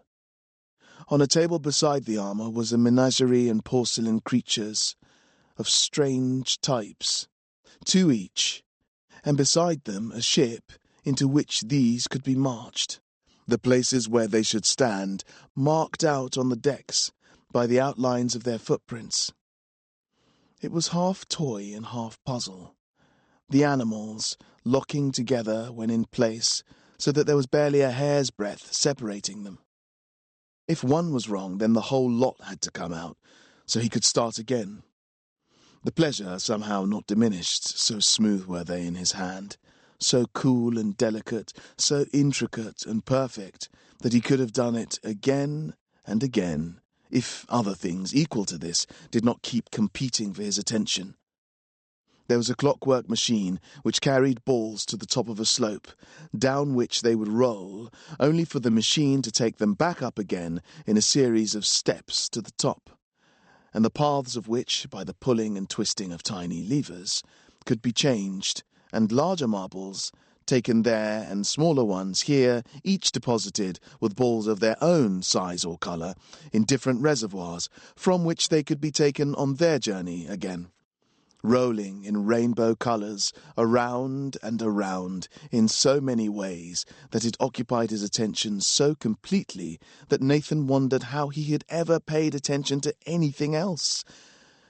But then there was a musket that fired pellets of paper at a target, and a bow made of ivory with which sharpened feathers could be shot, and a tiny theatre stage on which figures could be placed.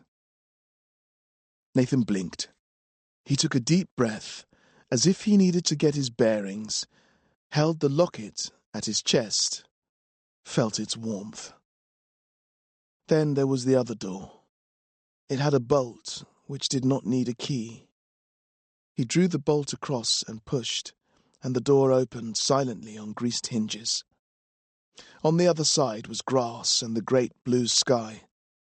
The colours were what Nathan saw first: green and the purest blue. He stepped through the door, and the grass was thick beneath the soles of his slippers, blades surrounding them, wet with dew. He took the slippers off and left them by the door, and let the coolness spread between his toes. The sky surrounded him, and it was only when he turned back that it was broken. The walls of the tower behind him, the leaded glass, but in front the sky was everywhere. Was this a dream? It felt somehow like a dream. It felt like a dream, but he walked forwards and the dream persisted. Some dreams drift into anxiousness the moment you realize they are dreams, but this was grass and sky, and the edge of it was a wall, crenellated like castle battlements.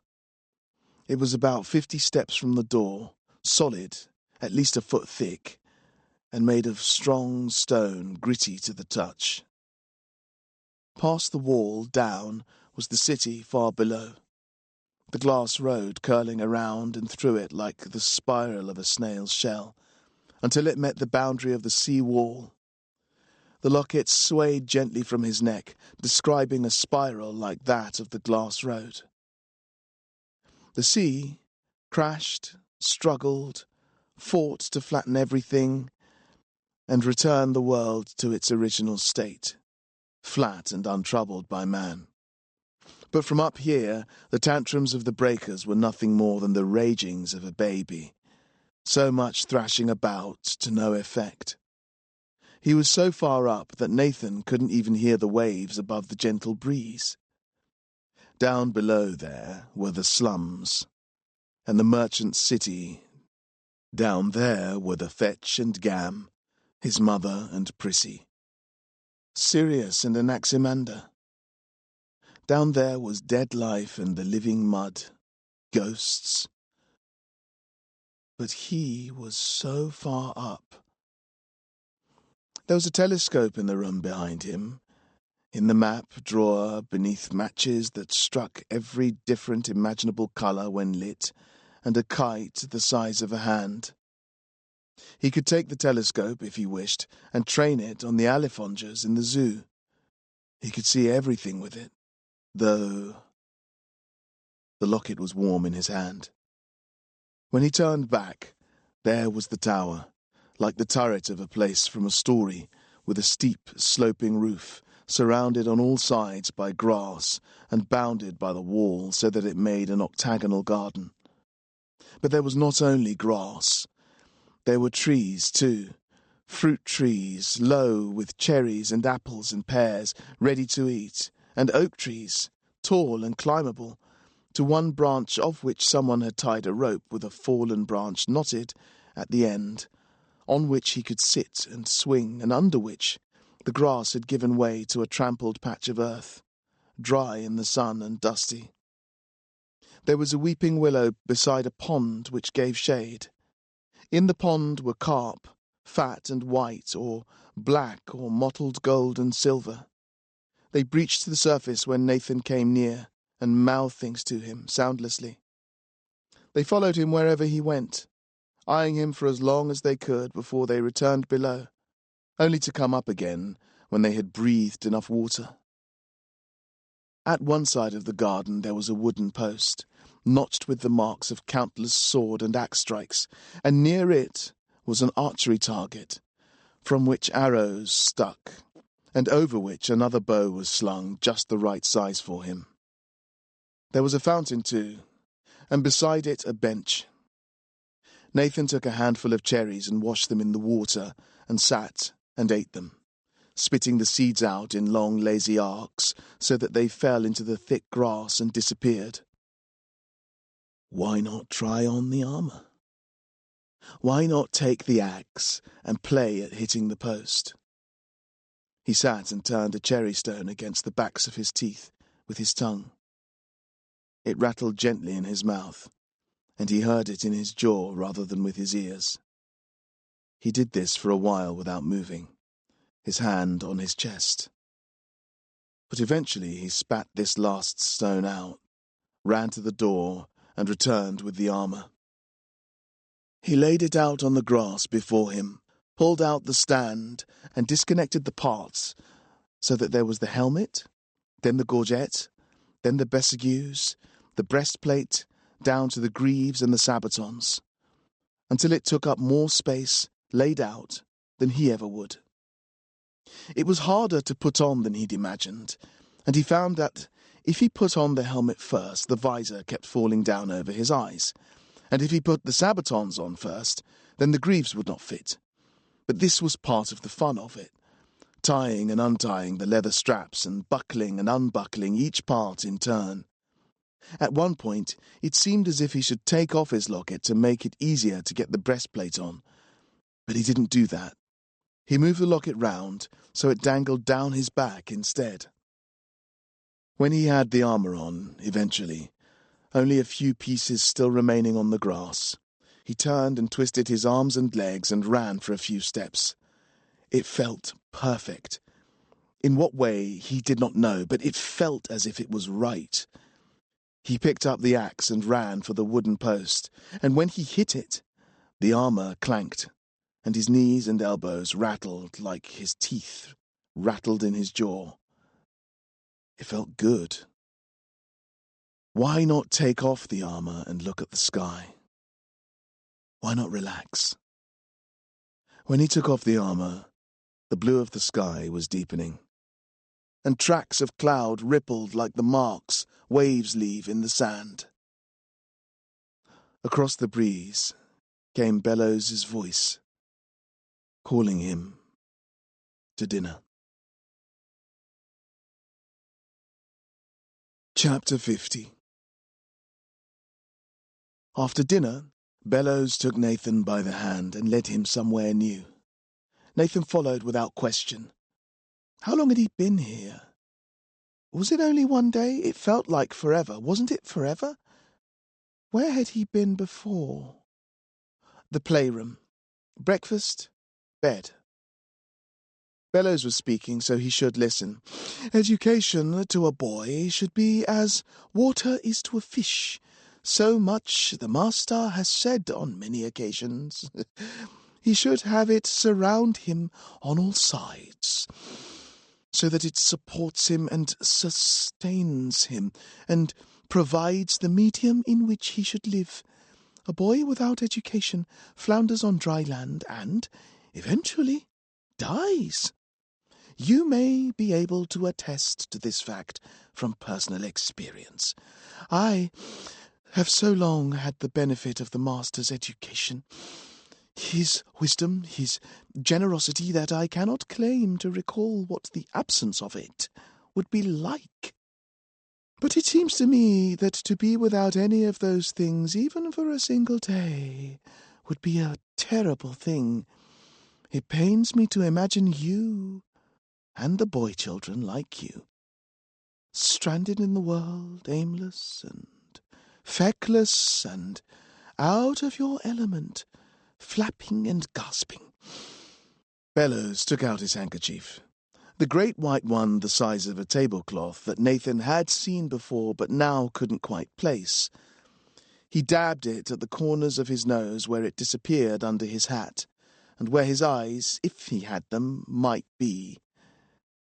When he spoke again, it was only after he had pulled himself together and straightened his lapels. "Still, let us not dwell on the past. Today we will introduce the fish to water and let him swim. I will both lead and follow, and who knows where we will end up. Hey, boy?" Nathan followed close behind Bellows, walking almost in his footprints, except Bellows's stride exceeded his by quite a way, and Nathan had to skip between the gaps to keep up. He could think of nothing to say in reply, and in the silence left in the conversation, Bellows described the men who were painted in the pictures they passed, and the places on the framed maps. He gave brief histories of the artists who had made likenesses of flowers and vases, and braces of rabbits strung by the ankles, and game mallards, limp and glaze-eyed.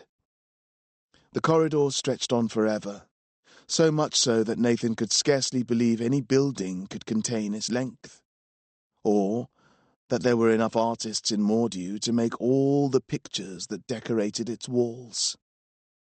When it eventually came to an end, they passed through a white stucco archway and into a vaulted hall, the roof domed and made of clear glass onto which rain drummed and slicked in sheets. It put a cast to the light which made thin shadows, the ghosts of waves, on the walls around them. It was like the library in Gam's den, except that Nathan couldn't picture that now.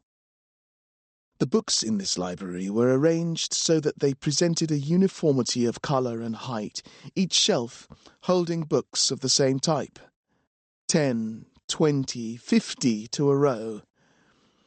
There were so many shelves, and they reached so high up the walls, that what little arithmetic Nathan possessed was insufficient to enumerate them, though he felt the need, suddenly, to try 50 to a shelf. 50 shelves? What did that make? The room smelled of leather and stale spices, and there was a taste of dust on the edges of his tongue, and a dryness in his eyes. Bellows strode towards a lectern on which a book was already split, a red ribbon lying between the open pages. Bellows stood so that he leant over the book and indicated that Nathan should take a seat. "I hear you cannot read, Nathan. Is that correct?"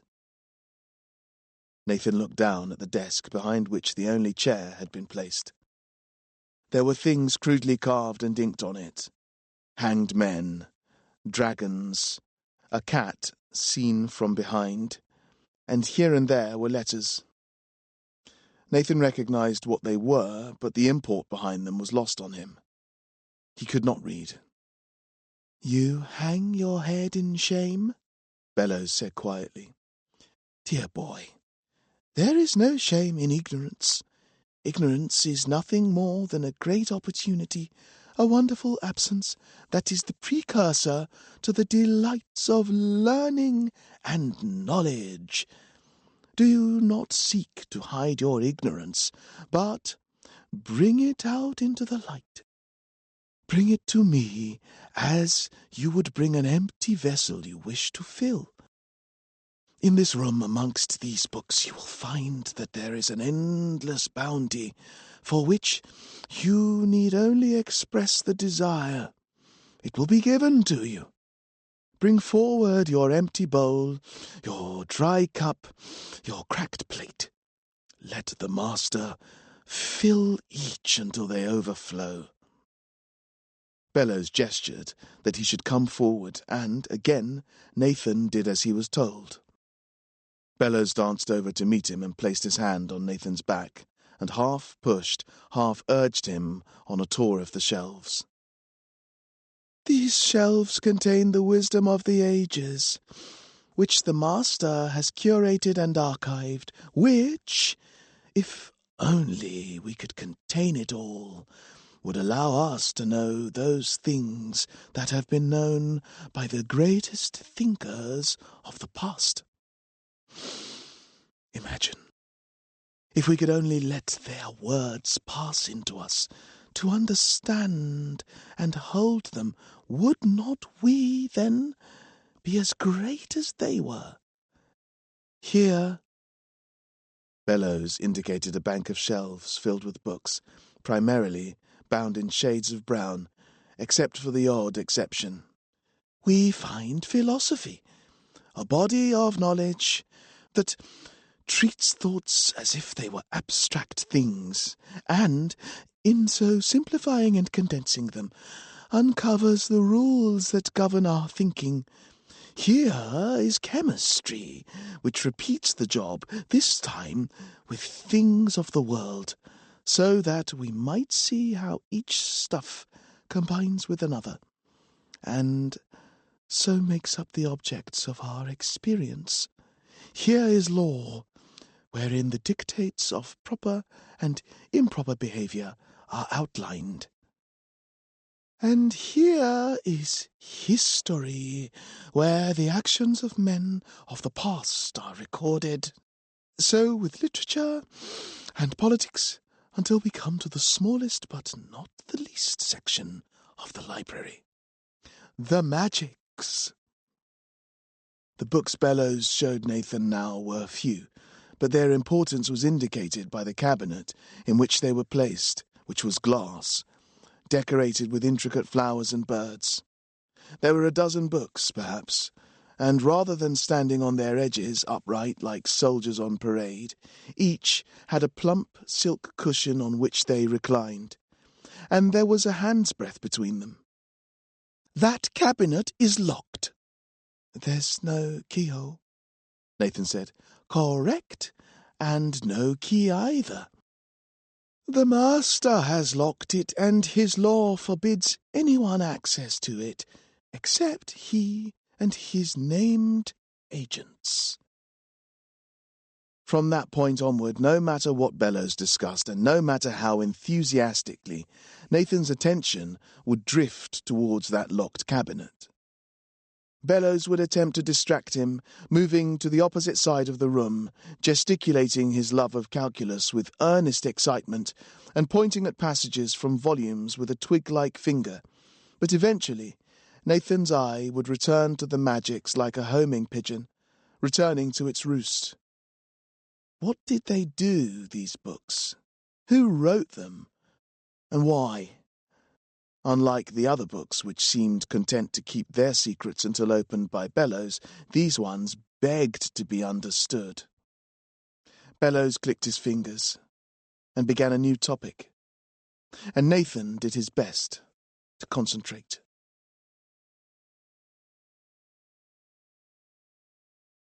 Chapter 51.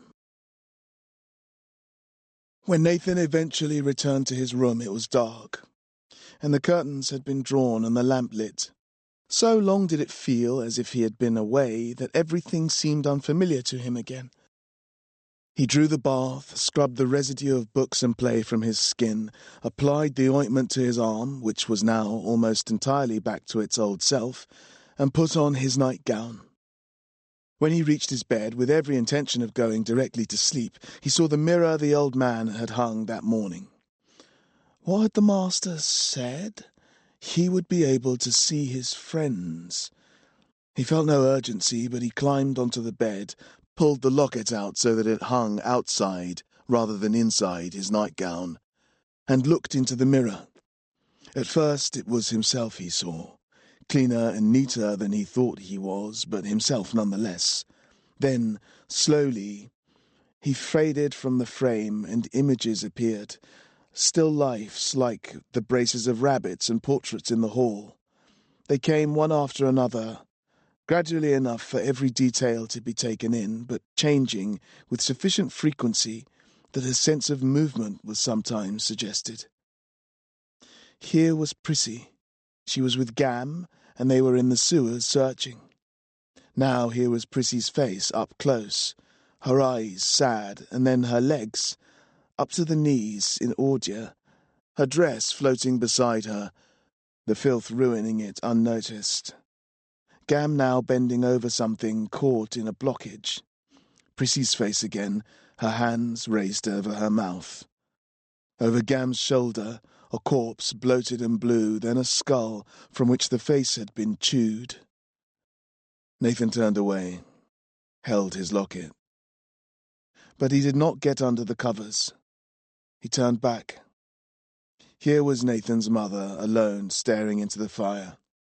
Then images of her thoughts, of Nathan, of his father. Then his mother again, looking over her shoulder, then the back of a man, a hand in a pocket, a coin. Nathan found that he was holding the locket very tightly now. There was a knock at the door. Nathan jumped, tore his eyes away from the mirror with the sense that he had done something wrong. The door opened a crack and the tip of Bellows's nose came through. "Would warm milk help you sleep, Nathan?"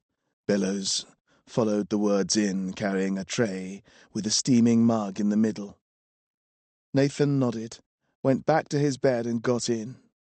Bellows placed the tray on the table beside his bed. "Thank you, Mr. Bellows," Nathan said. "Please," said Bellows. "Bellows is sufficient. Night-night."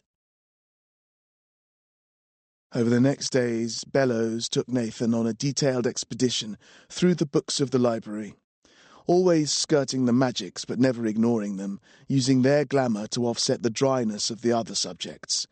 One book in particular drew Nathan's eye. It was bottle green and the air rippled around it. Bellows never read from the magics. Instead, he took volumes from the shelves and opened them at the back, choosing a topic from a list there, then riffled forward. He read about the motion of water around the world, and how the sun makes rain fall. He read about the first men, the ancients who poisoned the land, and the return of God to punish them. He read about the tiny spheres that made up everything, and how these spheres could be induced to mate with each other and make new things. When words were not enough, he leant down and showed Nathan strings of numbers and diagrams in which the shapes and objects of their movements might better be elucidated. Nathan would listen expressionless, toying with the locket and looking blankly at all he was shown.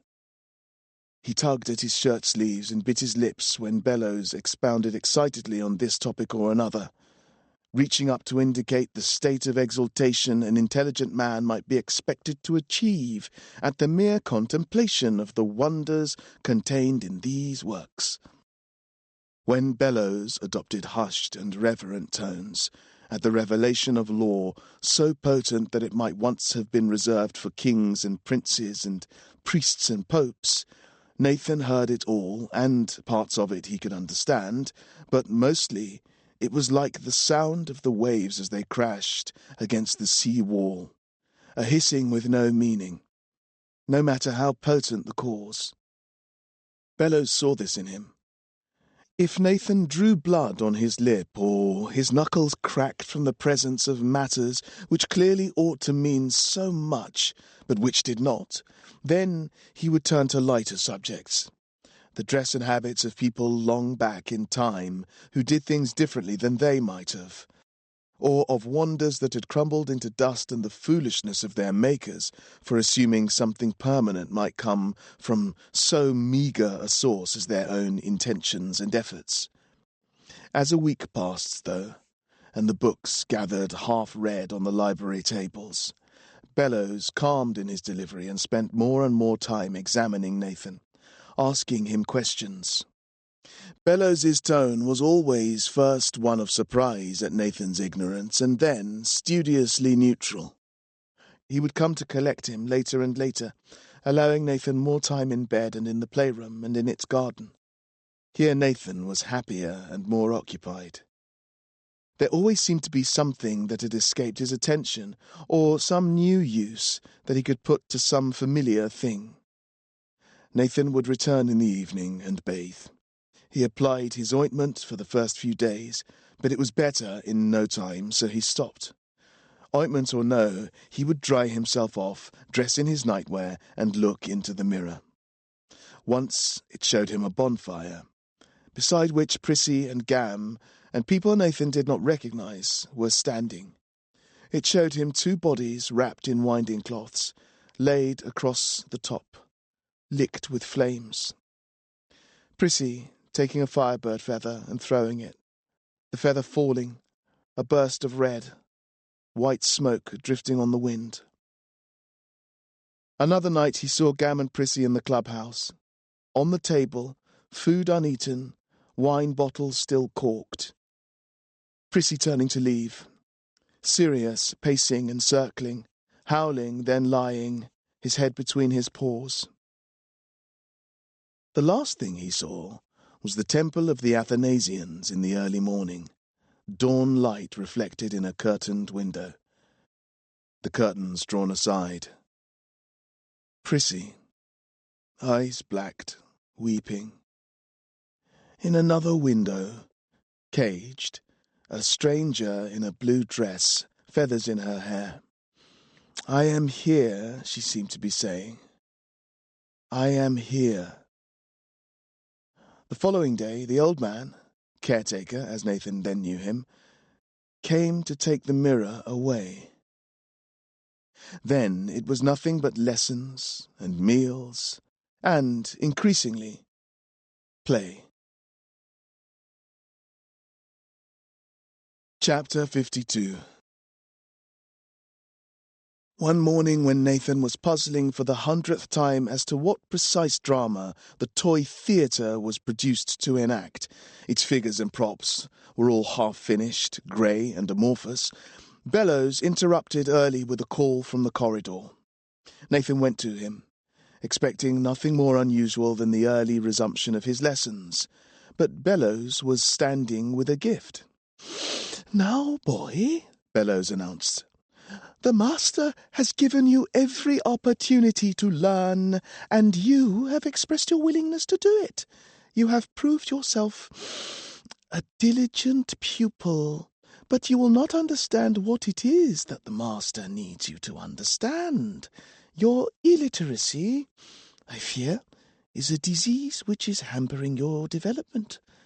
This is a matter the master takes most seriously, and it is one which I, in my misplaced pride, imagined I might remedy, thereby saving the master from the effort of doing it himself. I cannot fix you, though, it seems.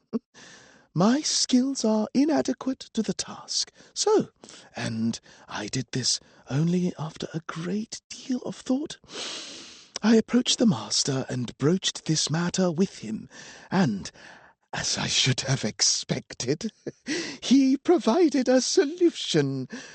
So great and wise he is, that problems that seem intractable to me are of but a moment's consideration to him. Almost as if the right thing to do is his reflex, as if one need only stimulate an impulse in him, and the answer to all things is produced." Bellows was holding the gift lightly with his fingertips only. He turned it as he spoke, first one way, then another. The gift was covered in brown paper and wrapped with a bowed red ribbon, but if Nathan had to guess, he would have said it was a book. "The master gave this to me to give to you under certain conditions. I will not pass it over until these conditions have been agreed.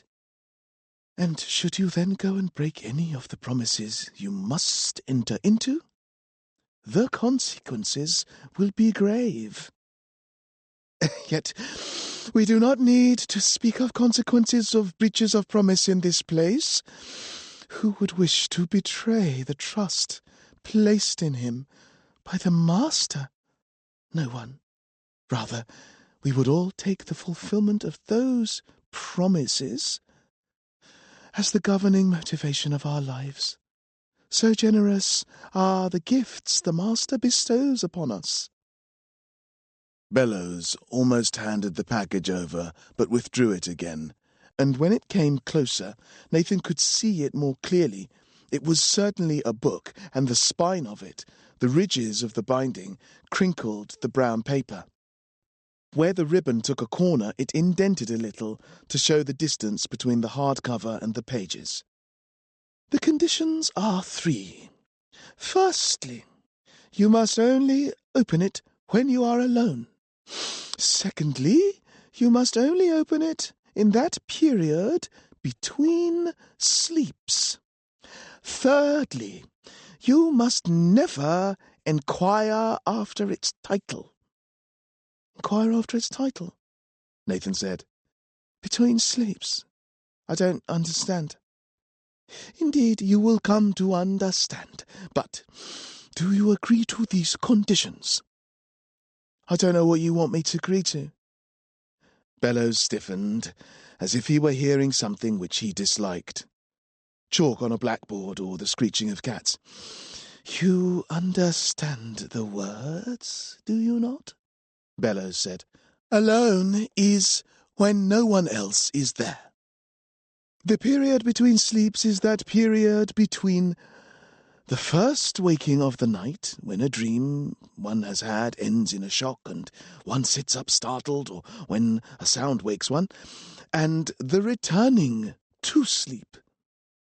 Habit and necessity perforce condition us to return to sleep instantly, but the primordial man recognized the value of this liminal time, when the strictures of the day are past and forgotten, and sleep stands in both directions between us and the rational world.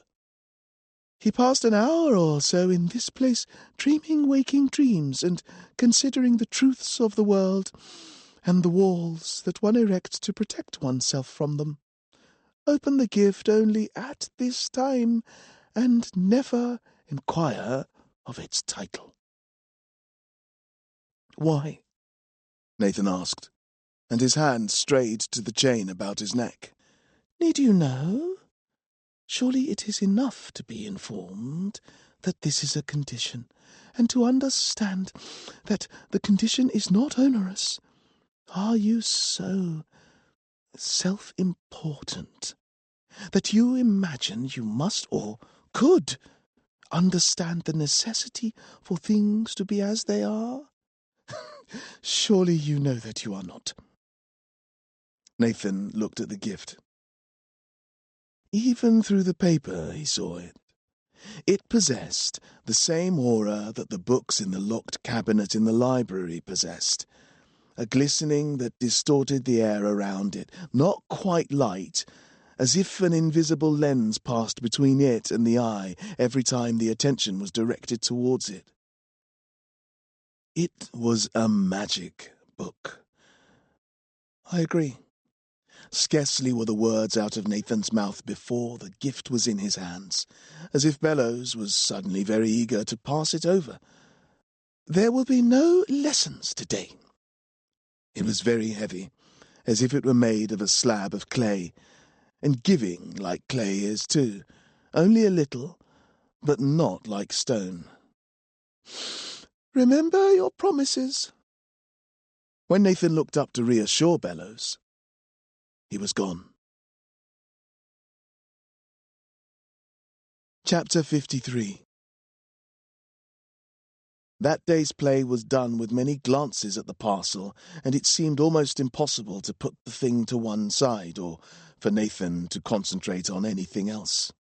In the playroom or in the garden, his eye was constantly drawn to it, and it was as much as he could do not to keep fiddling with it, not to rip the edges where the paper met, or prise them up to see whether anything was visible in the gap created between the layers.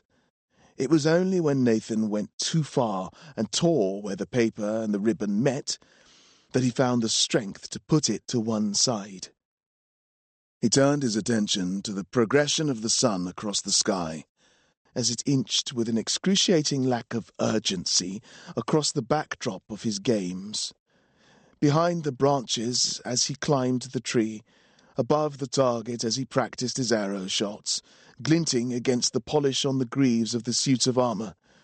If he didn't pay attention to the sun, it passed a little quicker, but never as quickly as Nathan felt it should have done, given the effort required to turn his mind away from it. Then, As if very suddenly, it was dark, and Bellows called him in for the evening meal. It is hard to eat soup both quickly and politely, and if it were not for Bellows' keen eye to his manners, Nathan would have given up the latter for the former entirely, and the tablecloth would have looked even more like the scene of a crime than it eventually did.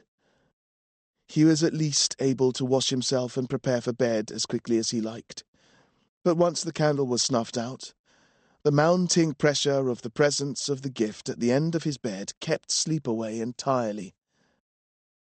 He lay with his cheek against the cool linen of the pillowcase, stayed as still as a corpse, and screwed his eyes shut. Behind his eyelids his mind was fully alert, as if the book's existing in the room was something that his instincts knew he must attend to, despite him wanting to ignore it. His every act of ignoring it spurred him on to further wakefulness. After a little while he sat up, reached for the gift and put it on his pillow. He lay his head beside it and put one hand on top of it, as if holding it in place, and closed his eyes. In the hall there was the creak of footsteps as caretaker went slowly about his duties. Outside, the wind played against the glass in the window frame, stretching the wood and rattling the sash. Bed springs pressed against his chest and stomach. Somewhere there was song. A slow, high, lilting song. He couldn't make out the words, but it was very pleasant, very sweet, cheerful, playful like a lullaby. It called to him, it seemed, to come and join in the fun, somewhere close at hand. Nathan felt he would very much like to, but the sheets and blankets were heavy on him, the pillow soft, and it was dark. He was tired, but still the song continued, and he listened to that instead. So pleasant, so soft, right beside him, on the pillow.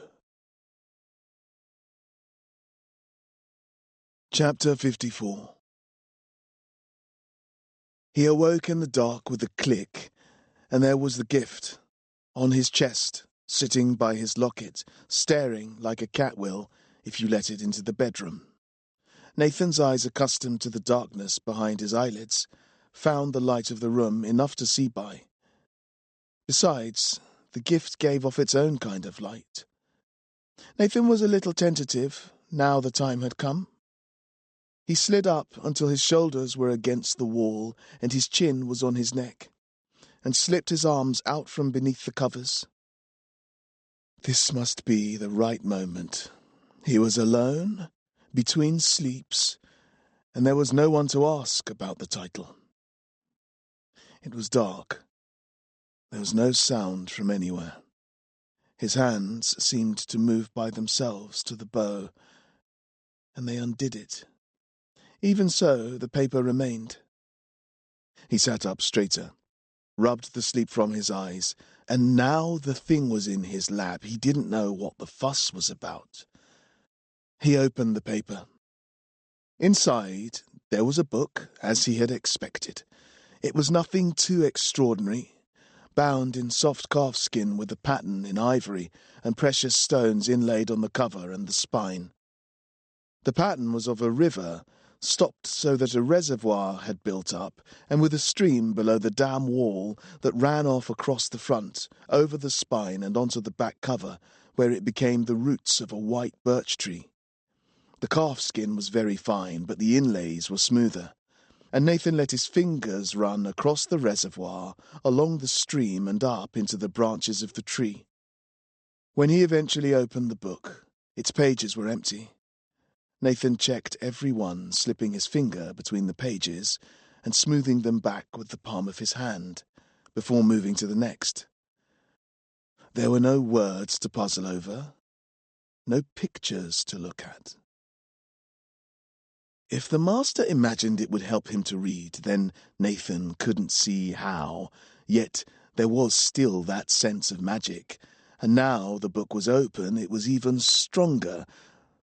Nathan brought the book up to his face so that if there was anything written in very fine print, he would be able to see it. He could see nothing. But there was a smell. Something that reminded him of the past. The feeling caught in his throat like tears.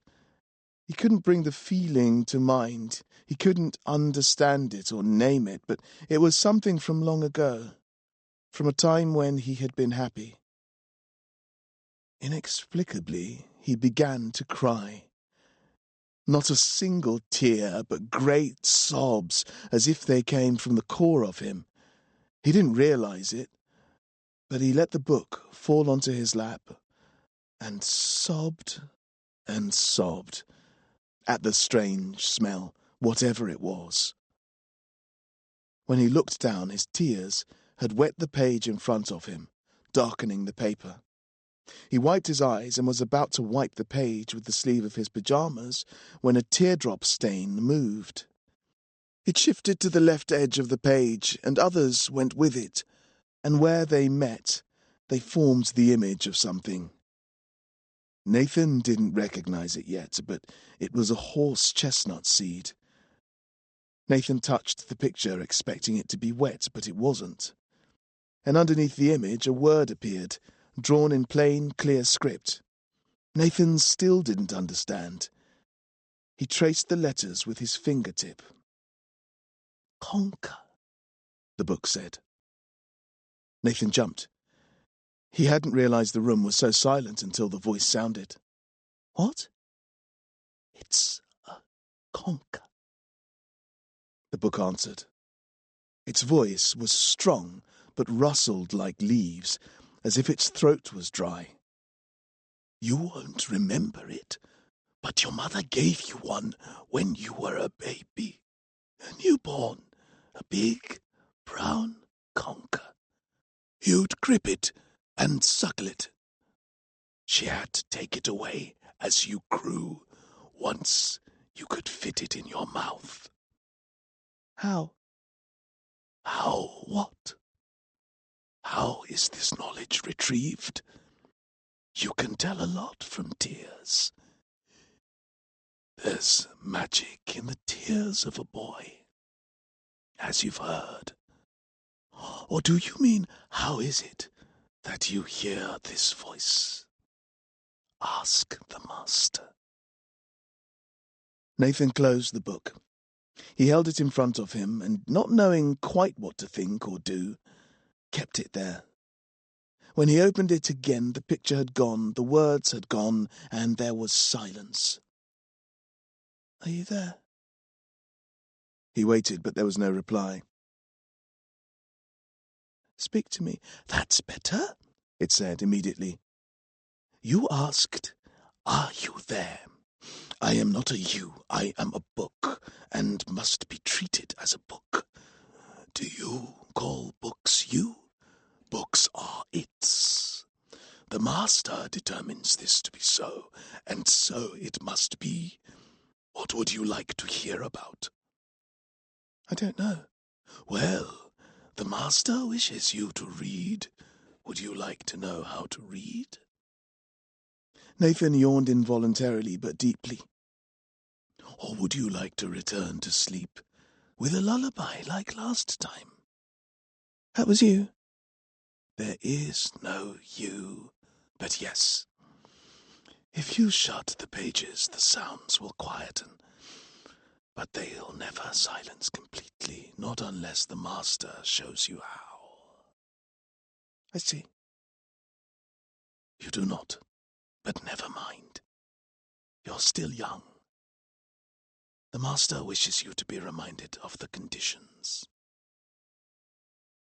Only open this book when you are alone, and only in the middle of the night. Most importantly, never ask its title. If you ask, you will be told, and if you are told, there will be consequences. Do you understand?" "I do." "What is it to be, then? Reading instruction? Sleep? Perhaps a story? Nathan wanted to reply, but now his eyes were shutting, and the world dimmed and blurred around the edges. Perhaps all three?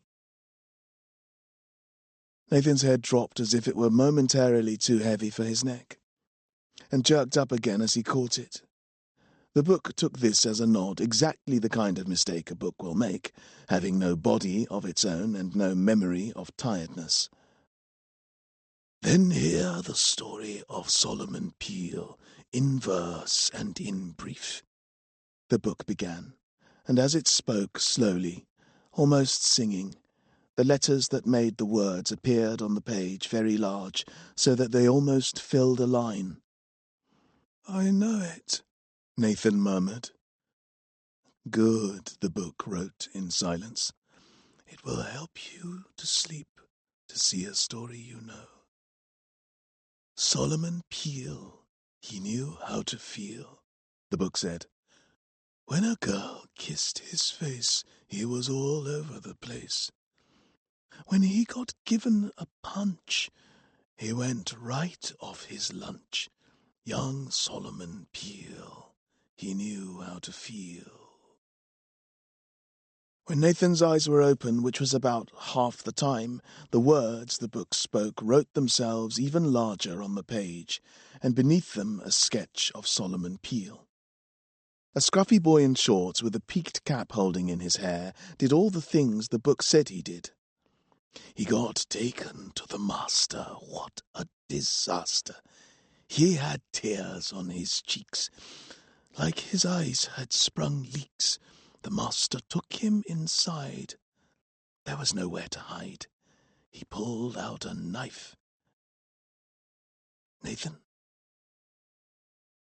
was one blink away from sleep, his lids so heavy there was nothing to see of his eyes. "Can you answer a question?" the book said. Nathan didn't reply. His mouth was open and his breathing was heavy. "Are you a good boy?" The book was silent for a while. "You see, Nathan, you must be good and do as you are told." Nathan slept, and in his sleep he nodded, and in his dreams he wanted to reassure the book that he was good, but he didn't want to lie, so he shut the book and put it under his big, huge, cloud-like pillow. Chapter 55. When he woke, the book was still there, its cover stained by his fingertips and the mark of his palm, where the heat of it had misted the inlay and dampened the calf skin. He remembered everything. The lullaby, the words, the story. If it had all been a dream, it was a vivid one. It was more vivid than life itself, more colourful, without the drab closeness of the things around him. It was clearly outlined, as if everything had been gone over with a pen, as if the real world was a pencil sketch over which the inking was yet to be applied. He almost opened the book to see if the words were there, to hear if it would speak to him.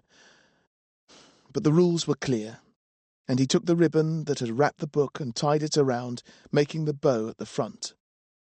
Rather than put it back under the pillow, he lifted the mattress and placed it between that and the base.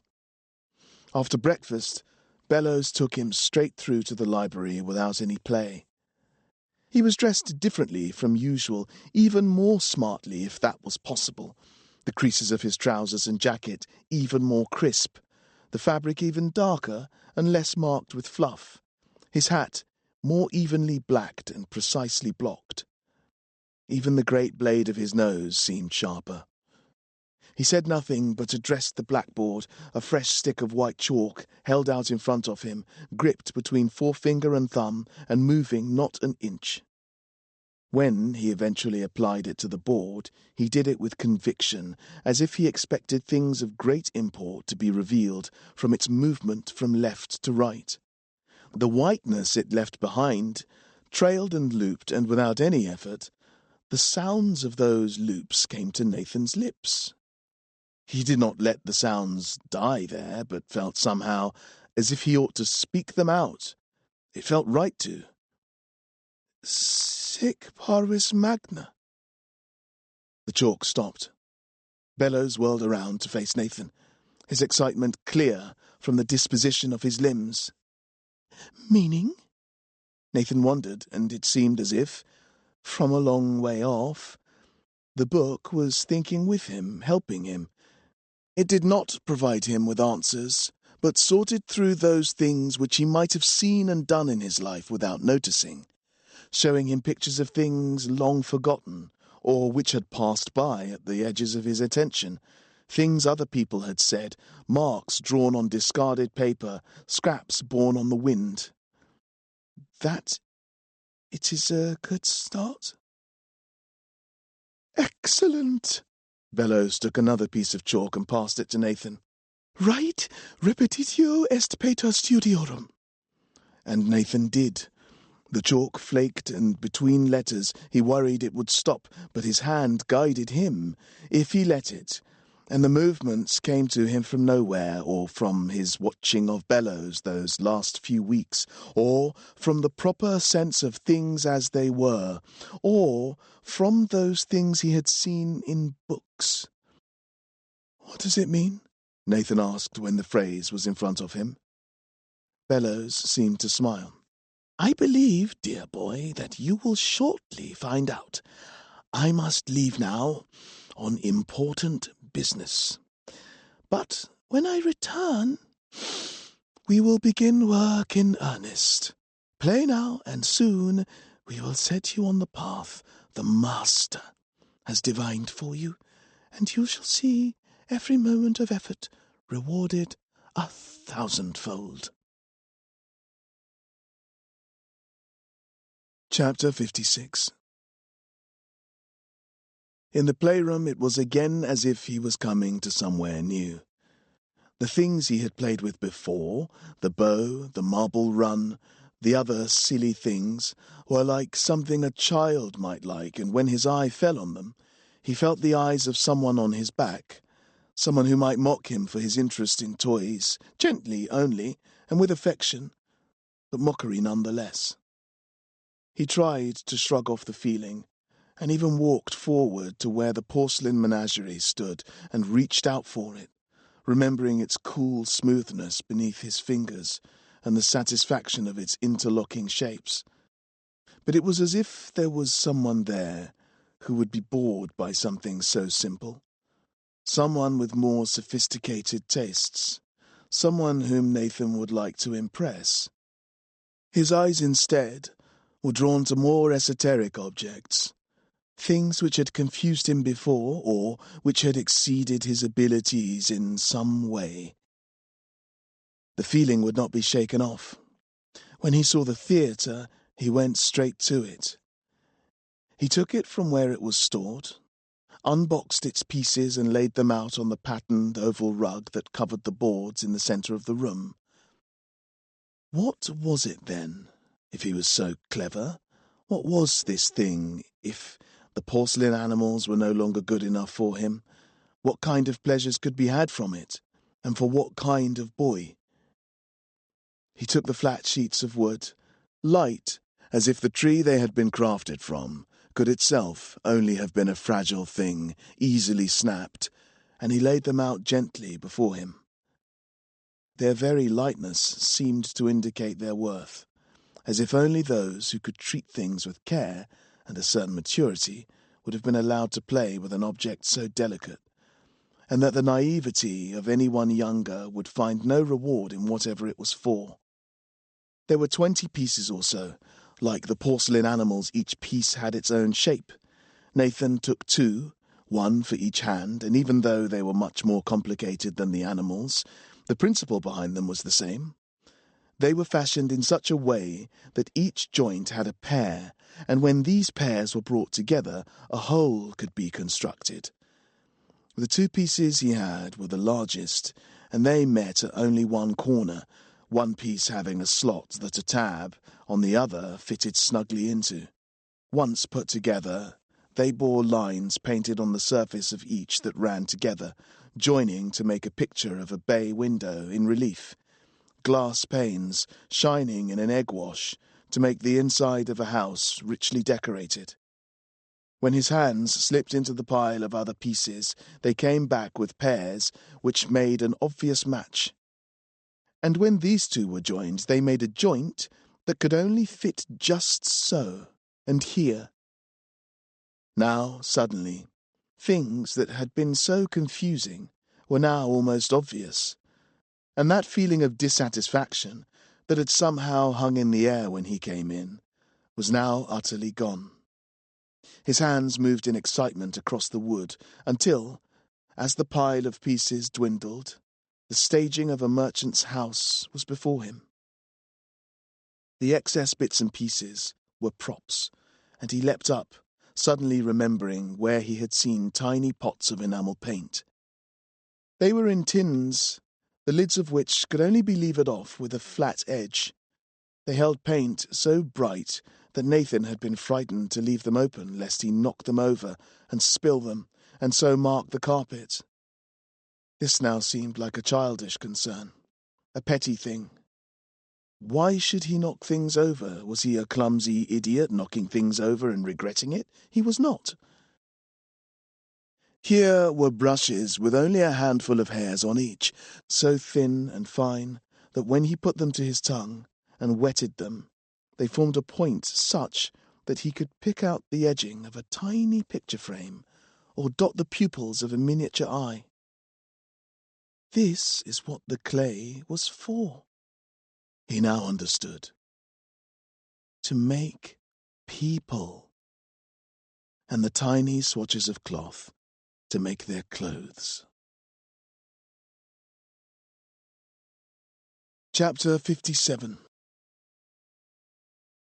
Nathan did not notice the sun that day nor the next. He did not feel the need to wait for night, nor worry at the passing of the day. Instead, he paid attention to the theatre, building a set almost without thinking, only to please that sense, not even a reality, only a feeling, that he was not alone, that there was someone other than him, but sharing in his pleasures, who might enjoy what it was that he was making, who might approve of it and of him for making it. The theatre in front of him, in tiny increments, became a wonderful thing, moment by moment. As long as he did not question himself, it was easy. The whole confection came together as if by some natural law that he had never known before, something that governed such objects. By paying attention to this law, he could be assured that what he was producing was right, even if there was no bellows to tell him that it was or wasn't. It was as if the thing itself had rules, the activity of doing it. He felt, for the first time, as if this was something he could give himself over to, something he could devote himself to. The following of these rules, inchoate and unwritten though they were, except in the generation of the thing itself, it was as if, in the recognition and following of these rules, he gained some authority over the world, knew something about it that others did not, felt attuned at last with something. This something was suddenly the most important thing there was, the only thing, and he wondered how, for all his life, he had lived without it. When Bellows called him for dinner, the waft of stewed meat and boiled cabbage announcing him down the low corridor, there was a whole stage, proscenium, curtains and all, and the slots were there, into which could be slid new scenes, trapdoors into and out of which things could pass, hiding and revealing. All he needed now was actors. That was something he would turn his mind to tomorrow. Bellows took him into the dining room, where cook was putting out their meals. "How does this evening find you, Nathan?" Bellows asked. "Well, it seems to me there is a whiff about you of something new, clear and strong." Bellows raised his nose, and for the first time as he leaned across, Nathan saw his mouth, hidden between his high starched collars. As Bellows sniffed, his lips were pink, even in the shadows, the colour gaining depth in its contrast against the linen. They parted to show his teeth, two blunt wedges that glistened in the place where a normal man's neck is, long and sloping like a ferret's. "You are learning. I smell it. There is development, complexity, a movement from the boy towards the man. Nothing gross, understand me, but a deepening of the faculties of discernment." Nathan looked down at his plate almost as if he was embarrassed, but what was there to be embarrassed about? 3 perfectly round potatoes, faintly yellow as Bellows's teeth were, rested together in the middle of a pool of gravy, and beside them were 3 cubes of meat, 1 mouthful each, and beside those 3 carrots like the ones that the fetch gave his horses, but shrunken down and suitable for a boy's mouth. When Bellows stopped his sniffing, he turned his attention to his own plate, where the same things had been put, only 5, where Nathan had 3, and larger. Bellows speared one of the carrots with his long fork, and slipped it expertly through the gap in his collar. When he chewed and swallowed, he spoke. "Today has been a good day. A day of small victories, but victories nonetheless. Tomorrow I will begin to teach you of the struggle, Nathan." Bellows returned his fork to the side of his plate and held his hands together, in the manner of someone about to deliver a sermon. "Where there is power, Nathan, there is conflict. Such a thing is a tautology, for what is power after all but the power to overcome that which stands in one's way? The Master would have you understand this in general, and in particular. Tomorrow I will begin your instruction. You will hear of Malakoi and its mistress. You will hear history and philosophy. And in the end, you will hear strategy and tactics."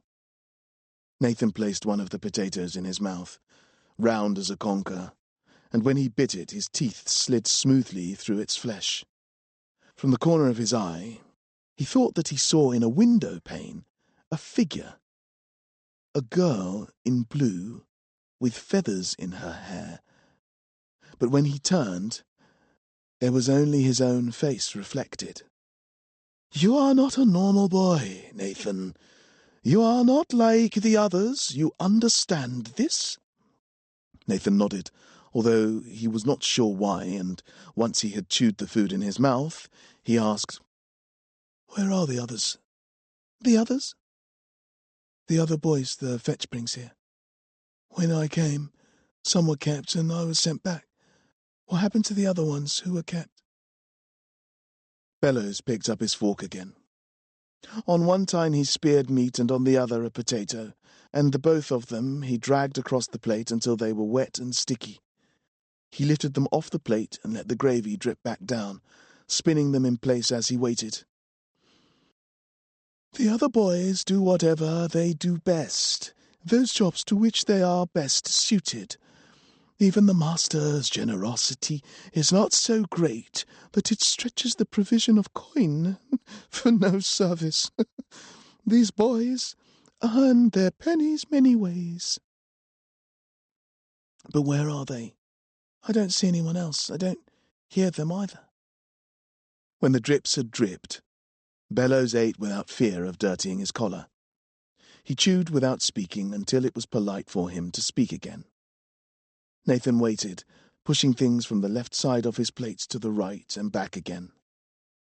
"The Master's house has many rooms, and some of these are kept separate from the others. If there are women or girls, they must be kept separate, because their effluvia can disrupt the magics that order this place, every part having its own function. So it is also for boy children like yourself, Nathan. You have a great talent There is in you something that the master would not have disturbed, not even in the tiniest way.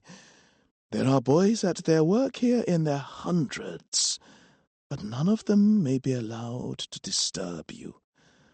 There is a taint that the lower orders carry that must be worked against, as an open window allows a purifying breeze to clear a room of dust.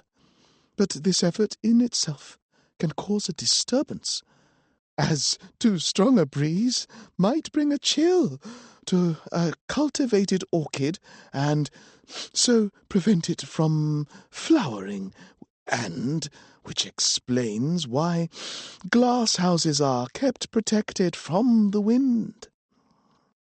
But I don't hear or see anything of them. Not at all. Are you sure? Perhaps you do not look closely enough or far enough away. From your tower you have a unique vantage, one that the lower boys would envy you for, if they knew of it, for they only see that very small part of the Master's majesty that concerns them, the rest being of neither consequence nor concern. Nathan turned to his meat and said no more about it, and Bellows left it there too. As Bellows got up and took his plate to cook, Nathan saw words glistening in the remnants of his gravy. I am here. He blinked, and they were gone. He cut up the last piece of meat, but now he didn't have the appetite for it. Chapter 58. The rain fell so hard that the water never ran off the glass completely, but pooled where the lead held the panes together. Casting shadows like a fisherman's net on everything below, here and there drips formed where the leading was not perfectly close, swelling and falling but never meeting the ground. They evaporated, hissing into steam an inch above the height of the highest bookcase. Nathan watched while Bellows rooted around in a drawer for something. If a thing didn't have a strong odour, it was relatively hard for Bellows to find, and judging by the time it was taking and the constant murmured and muttered curses, the thing might not have a smell at all. It left Bellows relying on his other atrophied senses. If he had eyes, they must have been very small, and, like his ears, obscured by his hat. As the drops dripped ever more frequently, the air high up filled with mist, and the line that marked the space between where the water was allowed and where it was forbidden from entering glowed a faint pink, like the lower part of a rainbow. I have it! Bellows rose from the drawer, and in his hand there was a scroll of paper, a scroll in faded brown, dry and white at the edges and flaking. He gripped one end of the roll and flicked it out with a flourish. It unravelled, coming out flat. Before it could turn back in on itself, Bellows pinned it to the blackboard and smoothed it. This, said Bellows, is a map. Have you had experience of such a thing, Nathan? Nathan looked at it and shook his head. On the paper, someone had drawn an outline, irregular, as if they had traced around a rock, or a leaf, or something else with no reason to its shape. Inside there were words. Nathan could almost make them out, some of the larger ones, but he was unsure of his reading. They did not make sense, any of them. He put it down to the distance. Bellows picked up his rod, the thing he habitually used for indicating things and for enhancing his gesticulations, and with it pointed to a spot to the upper left of the paper. This, he said, is where we are, the great city of Mordew. Nathan watched. What do you think of that, young man? He thought, but he wasn't sure what it was he was supposed to be thinking about. I don't know. What do you not know? I don't know what I think. Do you understand my meaning? This place here is where we are. Bellows rapped the rod at the same spot. This place On the map is where Mordew may be found." Nathan looked around him. Wasn't so much so obvious that it didn't need saying? Of course they were here. Where else would they be? Where else could one be? Bellows recognized his failure to understand by its smell and tried something else. "This map represents the world as it is, flattened and in miniature, and we are here." "I know we're here," Bellows nodded. He turned back to the map, but then he seemed to be struck by an idea. He picked up the blackboard, which was one side of an easel, and carried it over to the largest window. Habitually, the blinds were left down so that Nathan would not be distracted by the sight of things to which he was not to pay attention, but now Bellows pulled the cord that made them rise. The rain-soaked north of Mordew was there, and past it the sea wall and eventually the sea, grey-blue, blurring into grey at the horizon.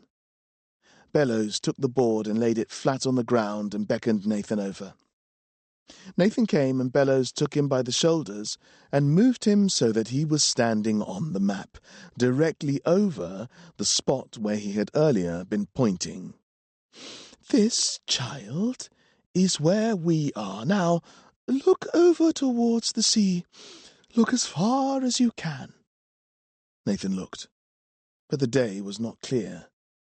The world seemed to end just past the sea wall, as it always did, there being nothing to see, nothing to know, nothing at all past that great barrier that marked the end of all things.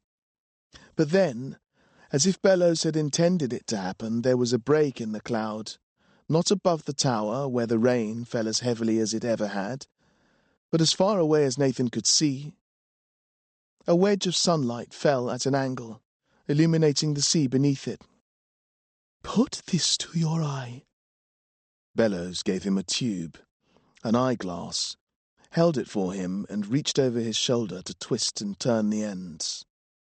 At first there was nothing, less, if anything, than before, but then, unmistakably, everything came into focus and the sea hit a line of rock and threw up distant, glinting clouds of mist. It was not the sea wall, but instead was more irregular, white, snaking along a line of green atop it all. "Can it come closer?" Bellows elongated the tube and it came a little closer, enough for Nathan to recognize crashing waves against cliffs of white. A little to the left, sand gathered in drifts. Nathan took hold of the tube, elongated it again. There, on the beach. Was that a figure? In blue? No, there was nothing. "What is it?" he asked. "It is another place, Nathan. Now look at your feet." Reluctantly, Nathan turned his eyes downward. Bellows knelt before him and traced a short line with his finger. "This is the line along which you were looking." Then he took his finger and traced again. "And this is the border of the country, the irregular edge of which you could see through the telescope. Do you understand now?" Nathan moved his foot as if walking on the world itself. "Yes." He did. There was a place beyond the wall, beyond the slums, and beyond the creep of the glass road, as it curled ever up to this tower.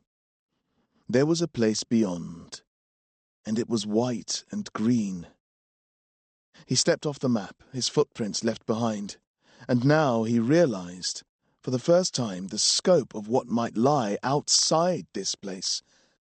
Though Bellows had spoken of distant lands, here was a map, and there was more than he could take in with one glance. And the words, they were names. There was Mordew, and around it were others, hundreds of others, in small print and large print, and in different hands. This was where the merchant ships went, their red sails billowing as they left the sea-wall gate. When Bellows took the board up from the ground, Nathan almost reached out to stop him. but he was worried what Bellows would think. Bellows stacked the easel back up and rubbed at the footprints on the map with his handkerchief. When it was tolerably clean, he went to close the blinds. "Don't, please." Bellows studied the boy carefully for a moment or two, and when he returned to the front of the library, the blinds were left open. He took his rod and rapped at the place where the word Mordew was written. "We are here, do you see?" Nathan nodded, but beside Mordew was more blue writing. "We are prisoners." "Excellent," Bellows went on. "This body of water, across which we just looked, this is known as the sleeve, named by the ancients for its shape, which is like that of the arm of a jacket.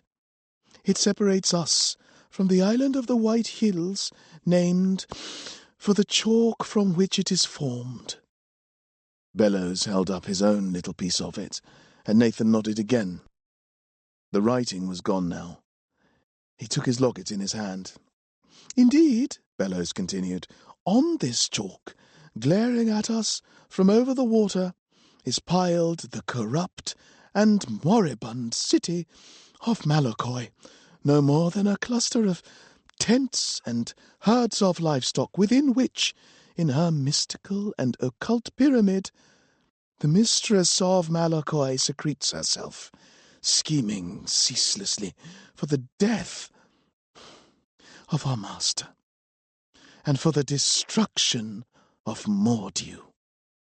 These few inches on the map represent a similarly scant 100 miles, the body of water between, stirred into restless action by the mistress's magic, and pressed into service against us all. To compound her crime, she creates birds of fire and bids them weaken our defences. It is only the constant vigilance of the master, the strength of his sea wall, and the endless industry of the master's machines that prevents us all from being washed away, that being the dearest wish of the mistress." "Does she wear a blue dress?" Nathan said. Bellows was stopped in his tracks by this. He raised his nose, twitched the nostrils as if he could smell Nathan's words into sense-making. "What an odd question." He directed his attention as closely at Nathan as he could, inhaled hard. Not finding whatever it was he sought, he raised his arms. "She is not known to wear blue. Her melancholy induces her to dress in black." Bellows paused to note whether this had satisfied Nathan's curiosity, but Nathan could not remember why he had asked the question. In the space that their joint silence made, Nathan felt anxious, reached for his locket. "Does she hate the master because she is sad?" This question was much more to Bellows's liking. He raised his hands to the ceiling. "Can it be otherwise?" he cried. "Since there can be no fault in him, the fault must reside in her. Yet there is no understanding her motives. I have tried to speculate. Perhaps she has some deluded vendetta, perhaps not. But if reason there is, I have not discerned it. Some say that the master spurned her advances long ago, and that, in her pain and jealousy, she now seeks to punish him. But that I do not believe. I think, for what it's worth, that there exist in the world two forces, that of good and its opposite, evil, and that these forces are of the same order as the light and the dark, without reason or rationale, simply existing. Let us glory in the fact that we are on the side of good, and pity those that must live their lives for evil, as she and her people must. Let us seek an end to their misery, and put our faith in the goodness of the Master, who has demonstrated his worthiness beyond all doubt in all that he does. The locket was warm in Nathan's hand. How can we end their misery? He asked. Bellows stiffened and pulled the two sides of his collar together so that they met in the middle. For a while he paused there without moving, and when he eventually let the collar fall apart again, it was with a sigh. That, Nathan, is the question. Who can say that in doing good there is not the danger of doing evil? I once thought that if one only put his faith in a higher power and did its bidding, placing one's own faulty and corrupt desires to one side, and living as a tool lives, inanimate, unconscious, unreasoning, one might ensure that good things come of good actions. The matter in practice is not so simple. In the hearing of the command there is room for misinterpretation, and in the acting on that command there is room for failure and mistake. There must have been something in Nathan's odour that indicated that he did not understand, so Bellows gave an example. What if the master were to say, "Bellows, it is against all our interest for rats to make their way into the workings of the manse. They clog up the machinery and disrupt the smooth running of the cogs when they fall, by accident, into the gears. Bellows, who trusts always in what the master says, knows then that to do good he need only prevent rats from entering the machine. Say then that he goes and finds those places where rats enter the tower, and with concrete he has the caretaker block their runs. He must he not, be doing good?" Nathan nodded. "Indeed, such was my feeling, but what then if on coming to check on the drying of the amalgam, Bellows descends in the quiet night and hears at a distance a noise, high and faint, but insistent, very insistent, like the ringing bell, or the drawing back and forth of a tiny bowstring across the highest tuned strings of a violin? What if he follows this noise and smells something unusual behind a cabinet which has been pushed against a wall and forgotten, filled with woodworm and sawdust, the glass on the doors showing nothing behind but pieces of broken crockery?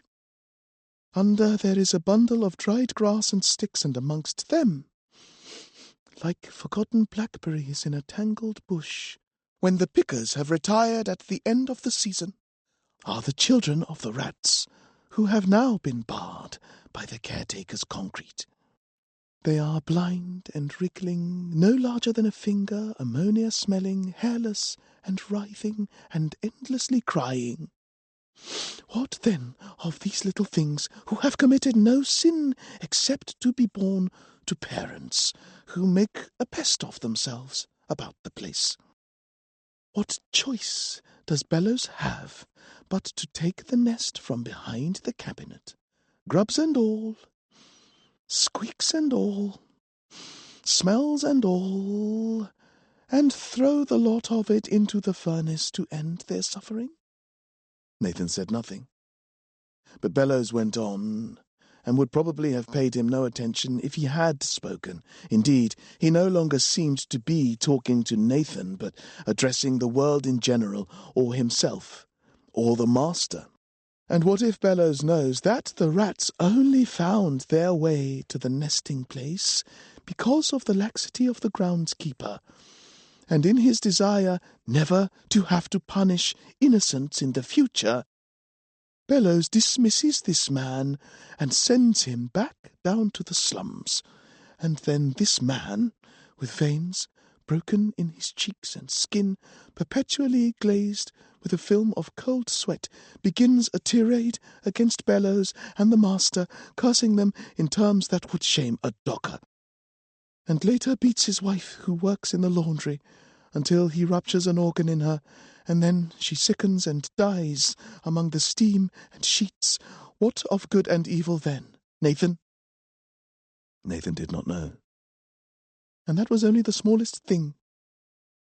An infestation of vermin, the removal of which, in the concept, was an unalloyed good. In the execution, badness crept in.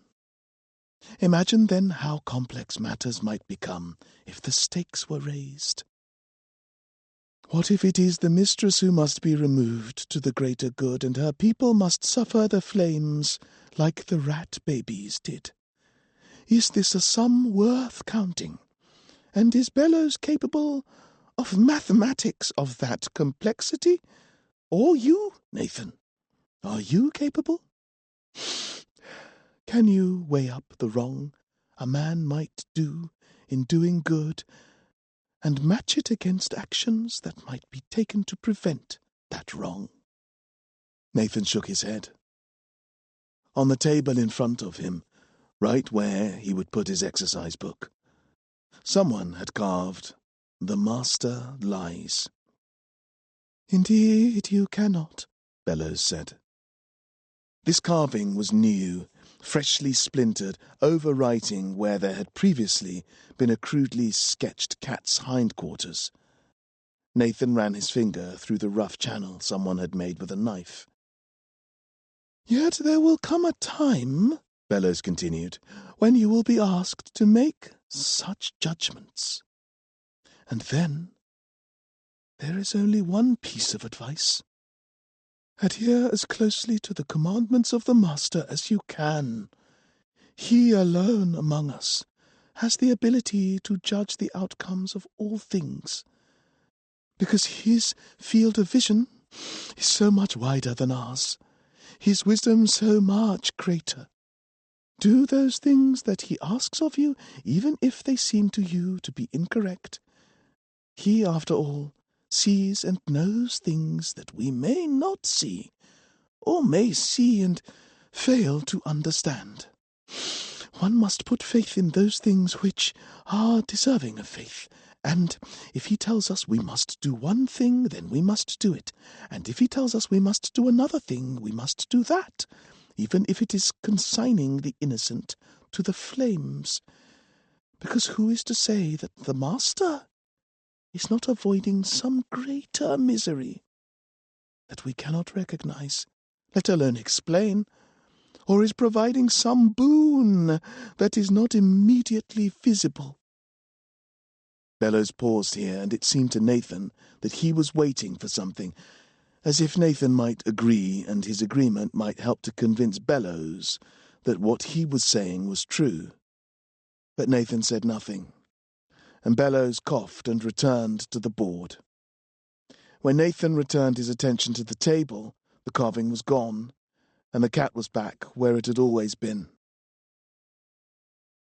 In the corridors, as Nathan returned to his room, the gillmen were out in force, slinking 3 at a time, turning whatever senses they possessed at the corners of places, at the joins of the carpet and the skirting boards, behind pictures.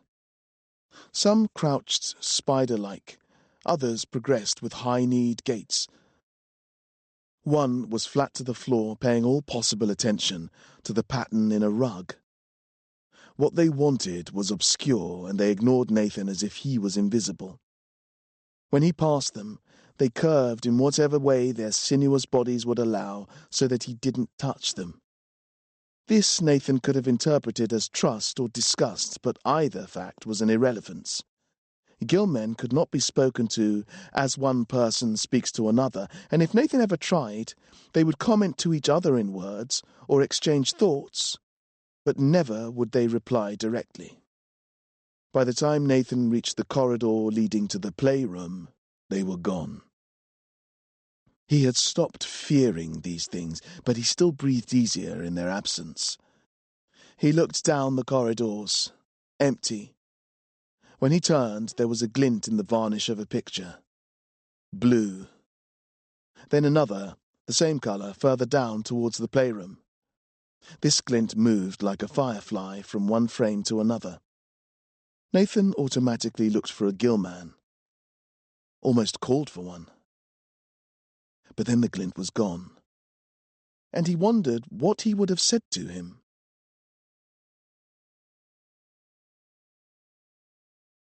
Chapter 59. So this is Malakoi on the island of White Hills, and here is our enemy, the mistress. Today was a sunny day, and Nathan's collar itched. And where the master represents all those things that are good, industry, application, learning, and the brilliance of the developed intellect, the mistress represents their opposites. Firstly, there is sloth. Unlike the master, who works tirelessly to the benefit of us all, the mistress turns her hand to nothing. She lies in a melancholy fugue, shut off from the world by the walls of her pyramid. She makes nothing, she does nothing, she merely is. On his way to be educated by Bellows, he had seen a portrait of a girl. The same girl he had seen before, except she did not have feathers in her hair. Her hair instead was made of feathers, like a bird's. Secondly, there is solipsism. She turns all her thoughts in on herself, rather than out to their proper place, where they might act on the world. The plaque beneath the portrait had read, "Destroy everything." Thirdly, she is ignorant.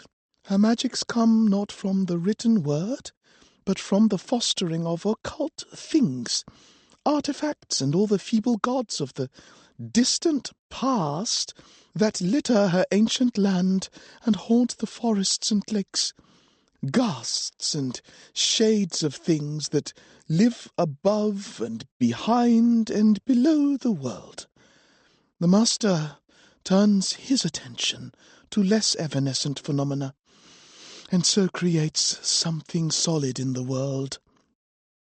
But then it was gone, back to a man of the past whose name Nathan had already forgotten, and Nathan had arrived for his lessons.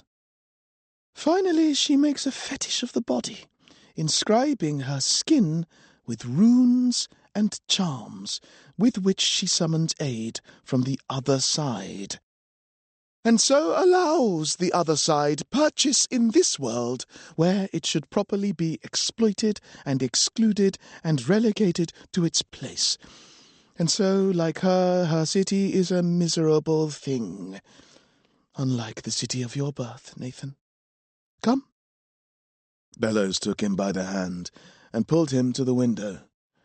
The clouds gathered together again, and there was no sign or hint of the other place that had been revealed the day before. Instead, it was as if the clouds were the end of everything again, a container for this city of smoke and towers, surrounding it and blocking out the sun. Bellows saw nothing of this, and his attention was spared only for that part of Mordew Nathan could see from the window. "You see the merchant city? In Malakoi this is nothing but grass and fields. On it our sickly subjects pitch tents between which sheep and dogs roam, grazing where they can, barking and howling into the night. Where the master has suspended the glass road in our city, the mistress has done nothing. The only roads are paths of muck and gravel that run without structure or forethought and lead nowhere. Where the great factories that serve the manse are placed, they have forests of wasted timber growing unchecked, home to creatures that prey on livestock and children alike, bears and wolves and great falcons that swoop in and around the tents, picking off the sick and the unwary. It is as if our zoo, in which the beasts of the world are held and categorized, studied and cared for, has been thrown open, and the creatures, whether rare or dangerous, have been given free rein to challenge man for superiority and control of the land around them. In every way and in every place, Mordew the Great, dwarfs and shames the mistress of Malakoi. Think of it, Nathan. Our towers and glass and great engines, our colonnades and markets, and around it all the sea wall, our protector, guaranteeing our safety from the endless efforts of the waters to drown us and firebirds to burn us. Is it not marvellous? Does it not speak most powerfully of the goodness of the Master who made it all? Nathan tried to see it, but he still saw the haunting grounds of the fetch, the dead, damp, lightless earth on which his mother's shack was stacked, the cracked sewer pipes that spewed ordure into everything, the festering pools of dead life and the writhing of the living mud. The place where his father died. Would they have buried him by now or burned him? Why don't you touch your locket? Nathan turned to Bellows. But what of the slums? Nathan's hand wanted to touch the locket. Bellows turned away from the window. There is always a price, dear boy. There is always a price. Are there slums in Malakoi? Child, it is all a slum, and all the people in it are slum dwellers.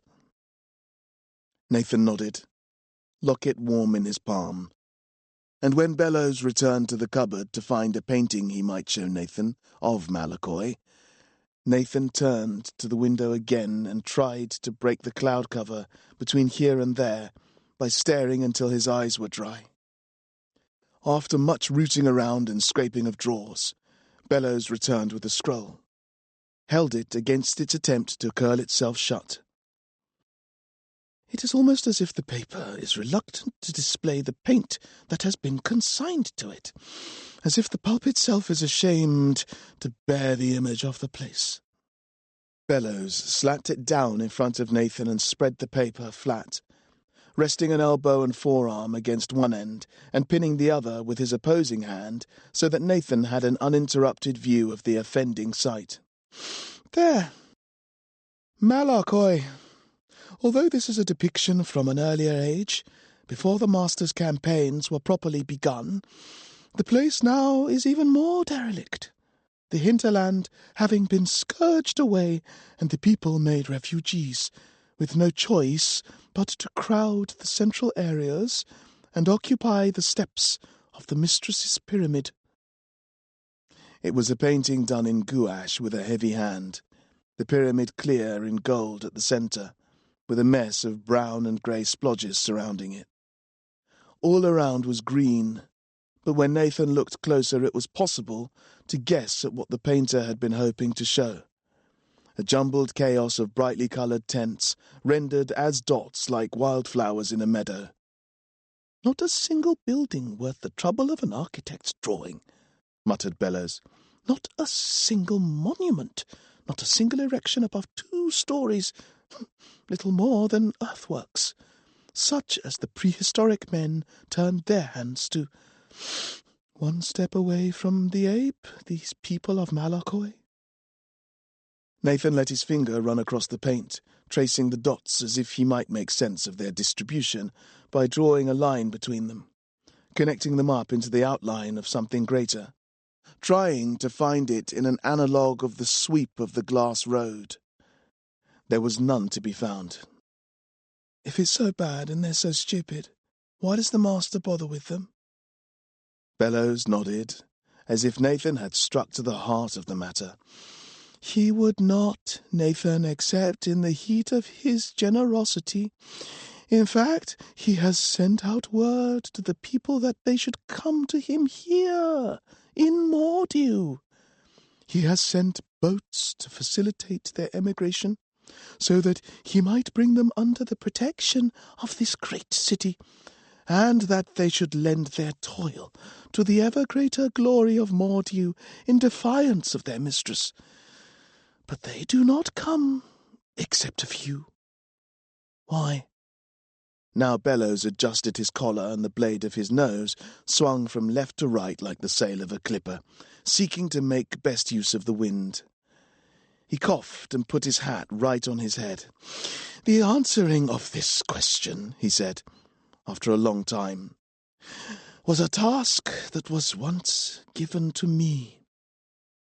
Bellows turned away entirely, and from the set of his shoulders beneath his jacket, Nathan could tell that he was very uncomfortable with the thought, his bones pressing in all directions and moving here and there as he tried to quieten himself.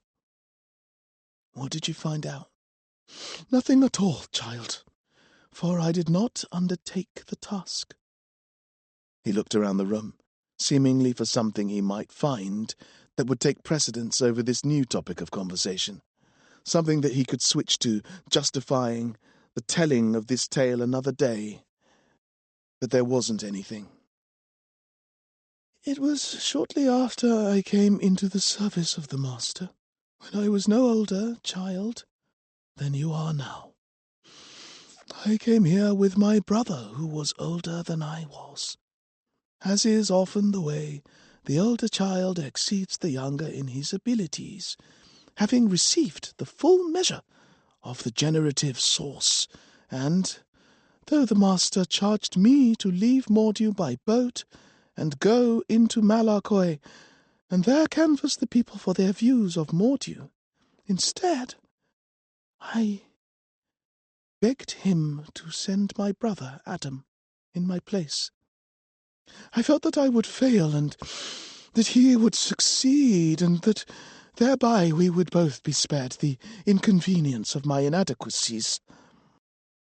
He did not wish to go, but I begged him. I was not the man I am today, and he loved me, and he went. The Master, not caring perhaps which of his charges did which thing, allowed it, and put him in the boat and let him leave by the docks and set him sailing to Malakoi.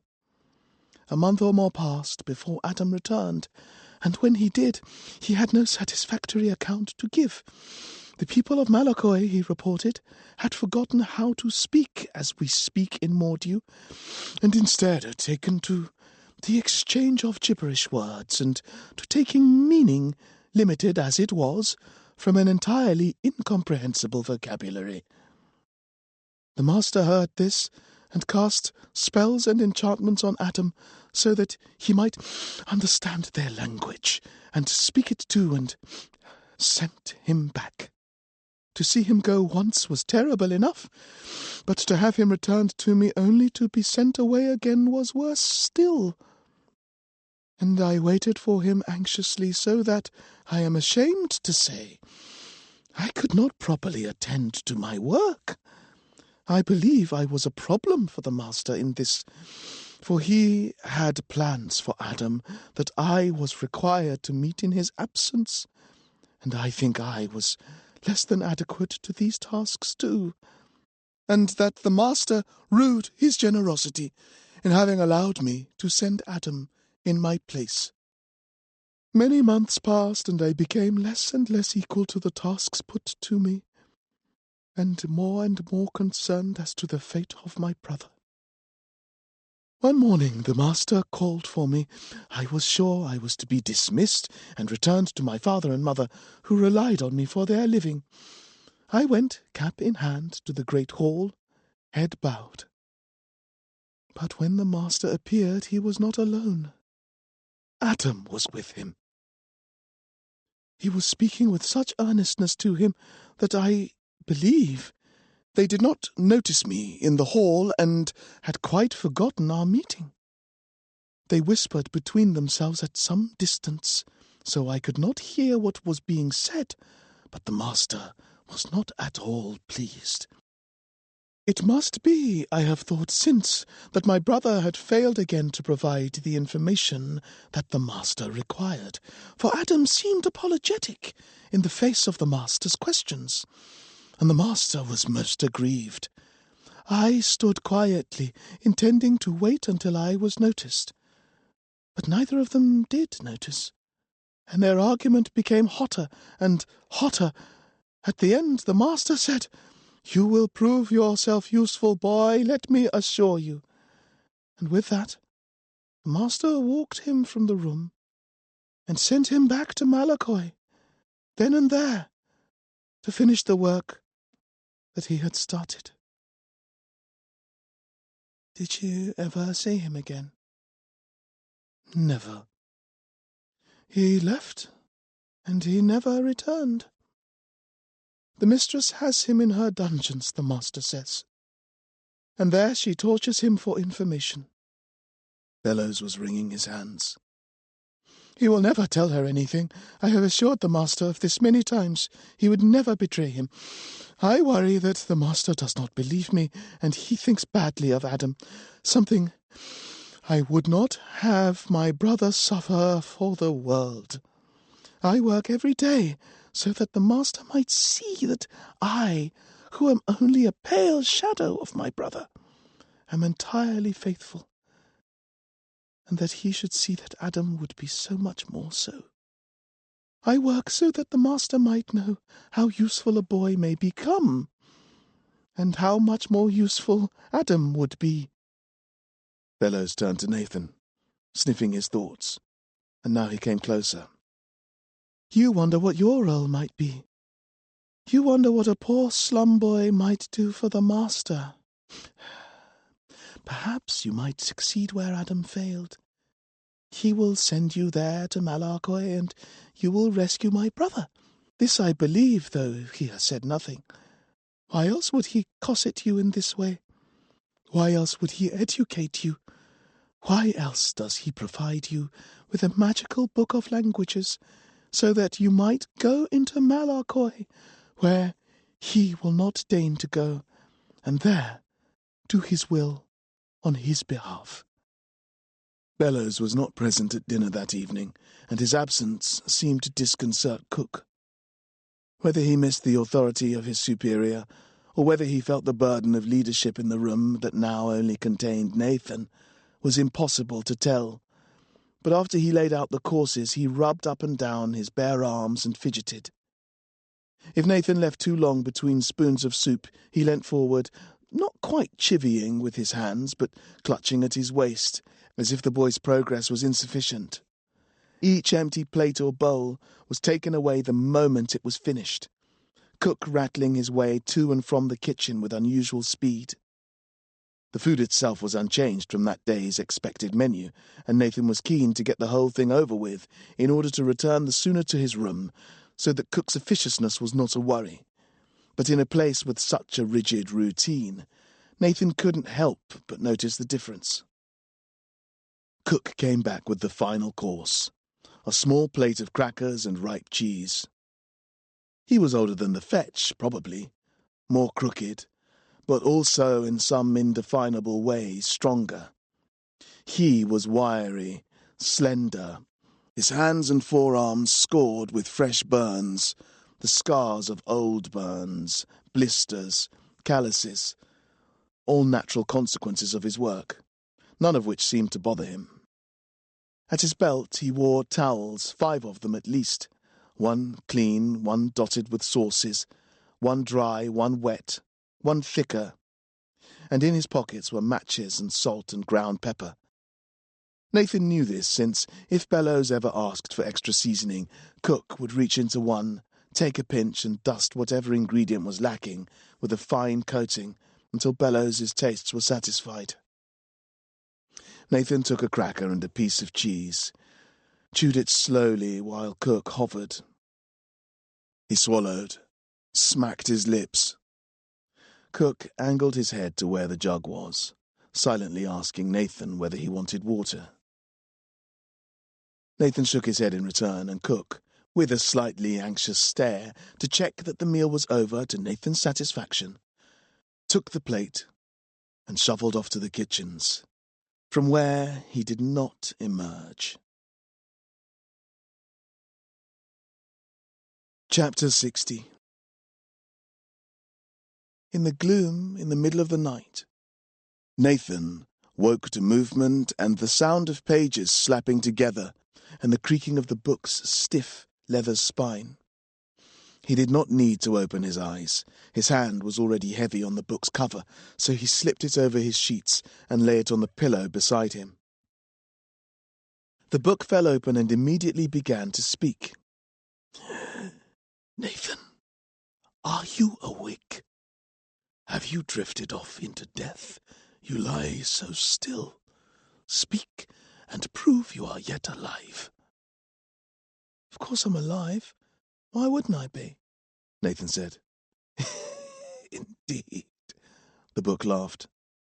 Indeed. Why not indeed? So then, a living boy must attend to his studies. What shall it be? A story? A sum? What would you learn tonight? Nathan wiped his eyes open and slipped up until his back was against the headboard. Do they talk like we do in Malakoi? There was a dry and rustling silence for a little while, as if the book had fallen shut, and when it spoke again it was quiet, almost whispering. Malakoi. What do you know of Malakoi? It is a city, and in that city there is a mistress, and I've got to go there. To see her? You are being sent to see the mistress? Who told you this? No one has yet, but Bellows said it might happen. Bellows? And you would go there, would you? To see the mistress of Malakoi? Nathan said nothing. What is wrong? You fear her, perhaps? Nathan shook his head. What then? I've always lived here. Always. I don't know anywhere else. It is so wonderful, then, here, that you would not consider going elsewhere? Nathan shook his head again. So why must you stay?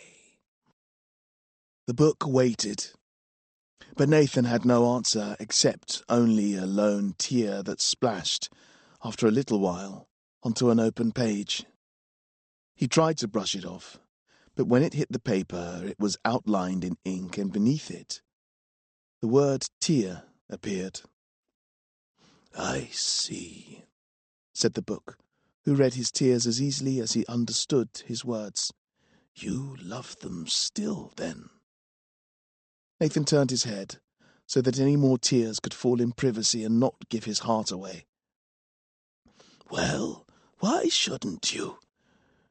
A boy may love his mother and feel no shame in it, and a boy of your age will notice pangs of longing at the arrangement of the features on a pretty face.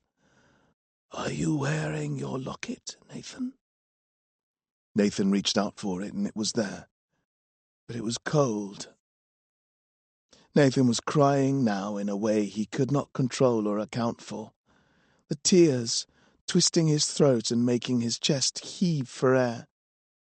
On one page, the book drew a mother clasping her child to her chest, though Nathan did not see it, and on the other, a pretty girl offering her hand for a dance. The pages riffled forward, each showing a slightly different image until the child was left on the ground, the mother's back turned, and the offered hand was snatched away, the girl laughing cruelly. Nathan, a boy who feels will feel, and this might make him sad or happy. But this is not the function of feeling. One does not love because one wishes to feel either happy or sad. One loves because one needs to be sensitive to the world, to see in it that which is lovable. Not to see it, not to be sensitive to it, is not a strength, but a form of blindness. One might look into the daylight and find that sometimes it is dim and sometimes it is bright, and that daylight might be too dim or too bright, but it is always better to see than it is to be blind. You suffer because, like the sensation of burning on the skin when one touches a hot kettle, you have sensed something real.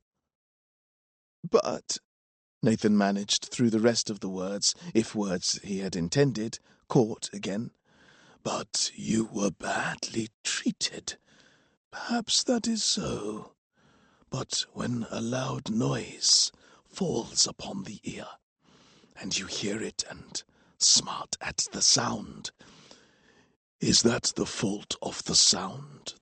The sound is what it is. The pain comes from your sensitivity to it, which is a good thing.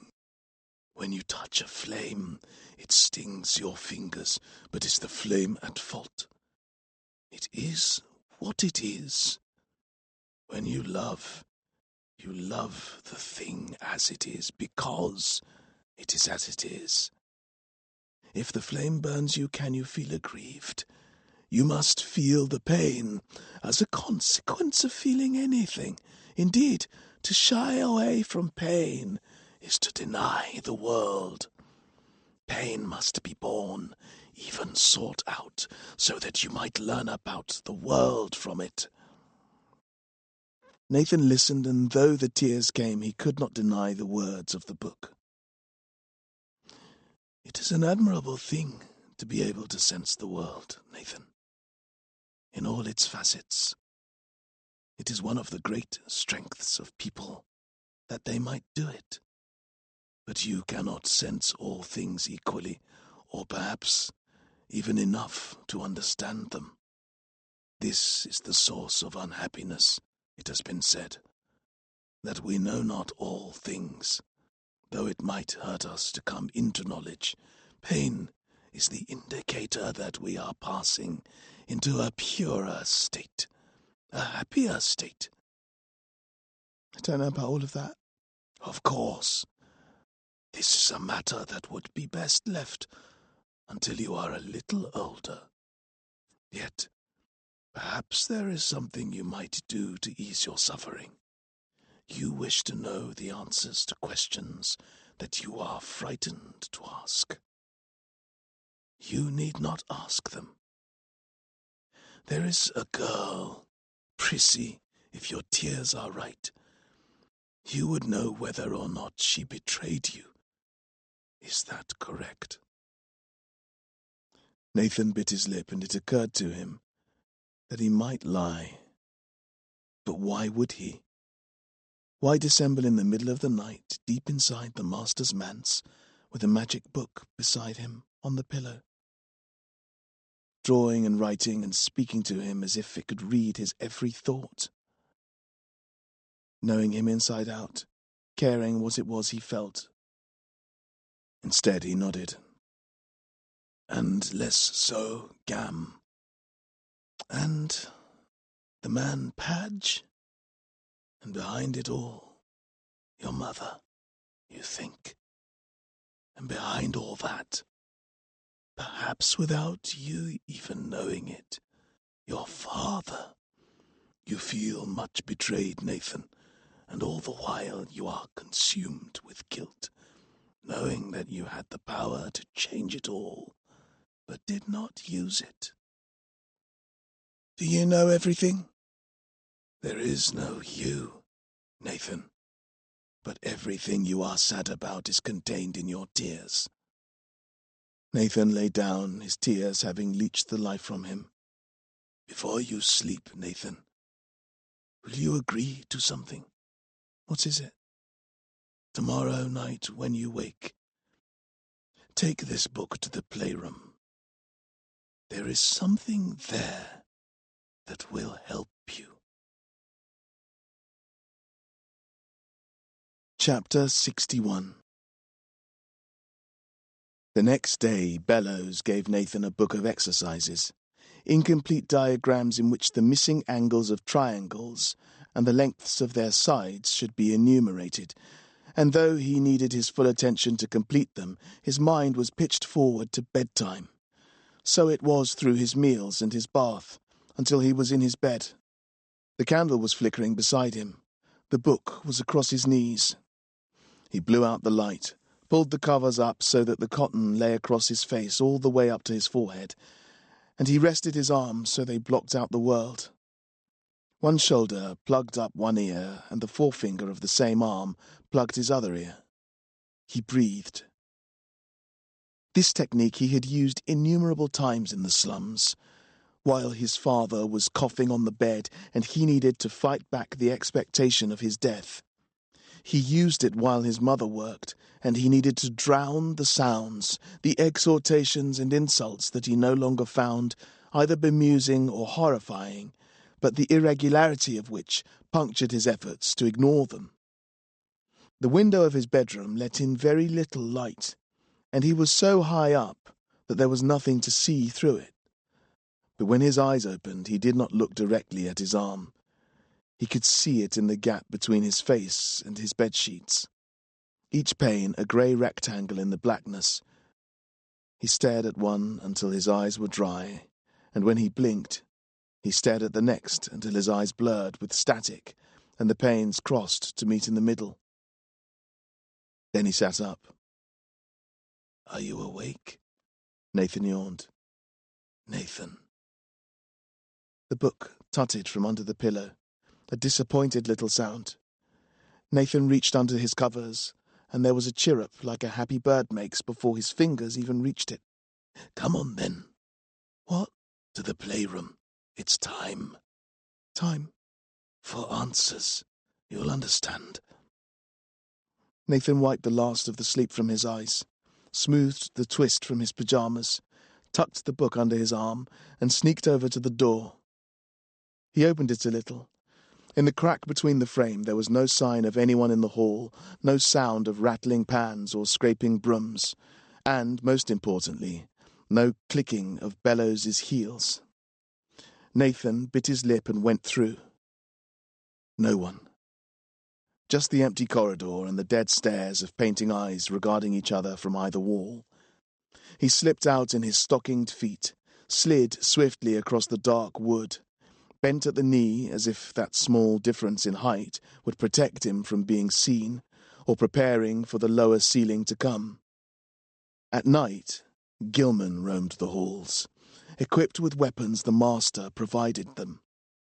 Bellows said it was for his safety in the unlikely event the mistress's assassins found ingress, but they would serve just as well as punishers of errant boys. The corridor was empty and there was no sound, but then, right at the opposite end, a wedge of light was revealed as a door opened. Nathan sprinted for the door to the playroom, skidding the last few feet and hitting the panelled wood, rattling a picture in its frame. He stood there, back to the wall, one hand settling a portrait of an unknown man in a tightly buttoned collar and stovepipe hat, the other stopping its motion on the picture wire. "In the morning, then, but no later." "Yes, Mr. Bellows." It was the sibilant hiss of a gillman. Nathan's stomach lurched. He twisted until he had the key in the lock. He turned, and there were two silhouettes, tall, stooped, flat-headed. A pair of them. If the gillmen stopped and turned, they would see Nathan, and if they saw him, they would call him back, and if he was called back, he would go. And the book, so solid beneath the thin cloth of his pyjamas, half Nathan's size, it sometimes seemed, more solid than he was himself, they would sniff it straight away. Then there would be talk of what he was doing here after lights out. Bellows would be called. But only if they turned. They stood there for the longest time, black cutouts of their weird shapes in the light of an open doorway. But in the end they did not turn. They disappeared into the corridor. They were gone, leaving Nathan free to open the door and go where the book had asked him to find answers. But now Nathan couldn't quite bring himself to open the door. "What are you waiting for?" the book asked.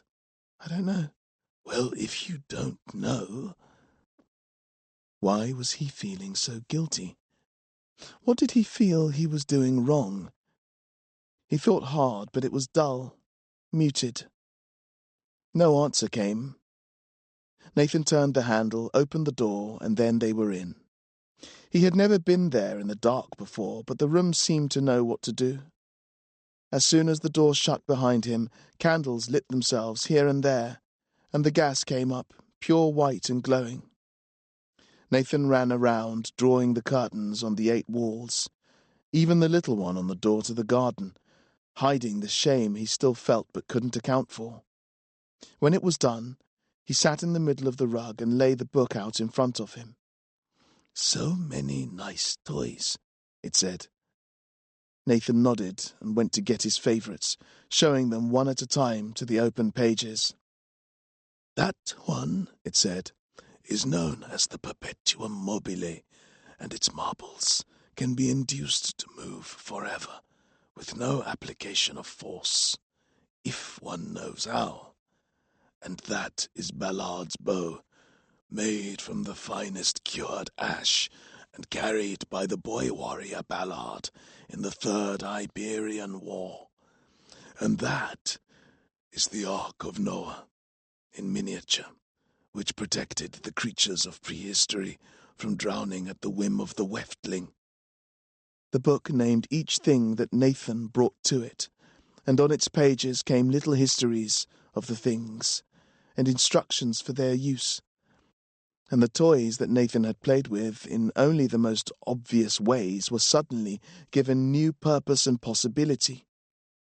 Nathan brought everything, even objects he had previously had no interest in, and the book showed him what they were and what one did with them. Then Nathan brought it the theatre. "Ah," said the book, "the matter in hand.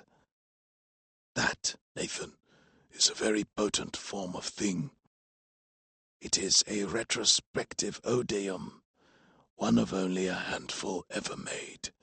It comes from the dark times before the Master made Mordew, when all things were in chaos and flux.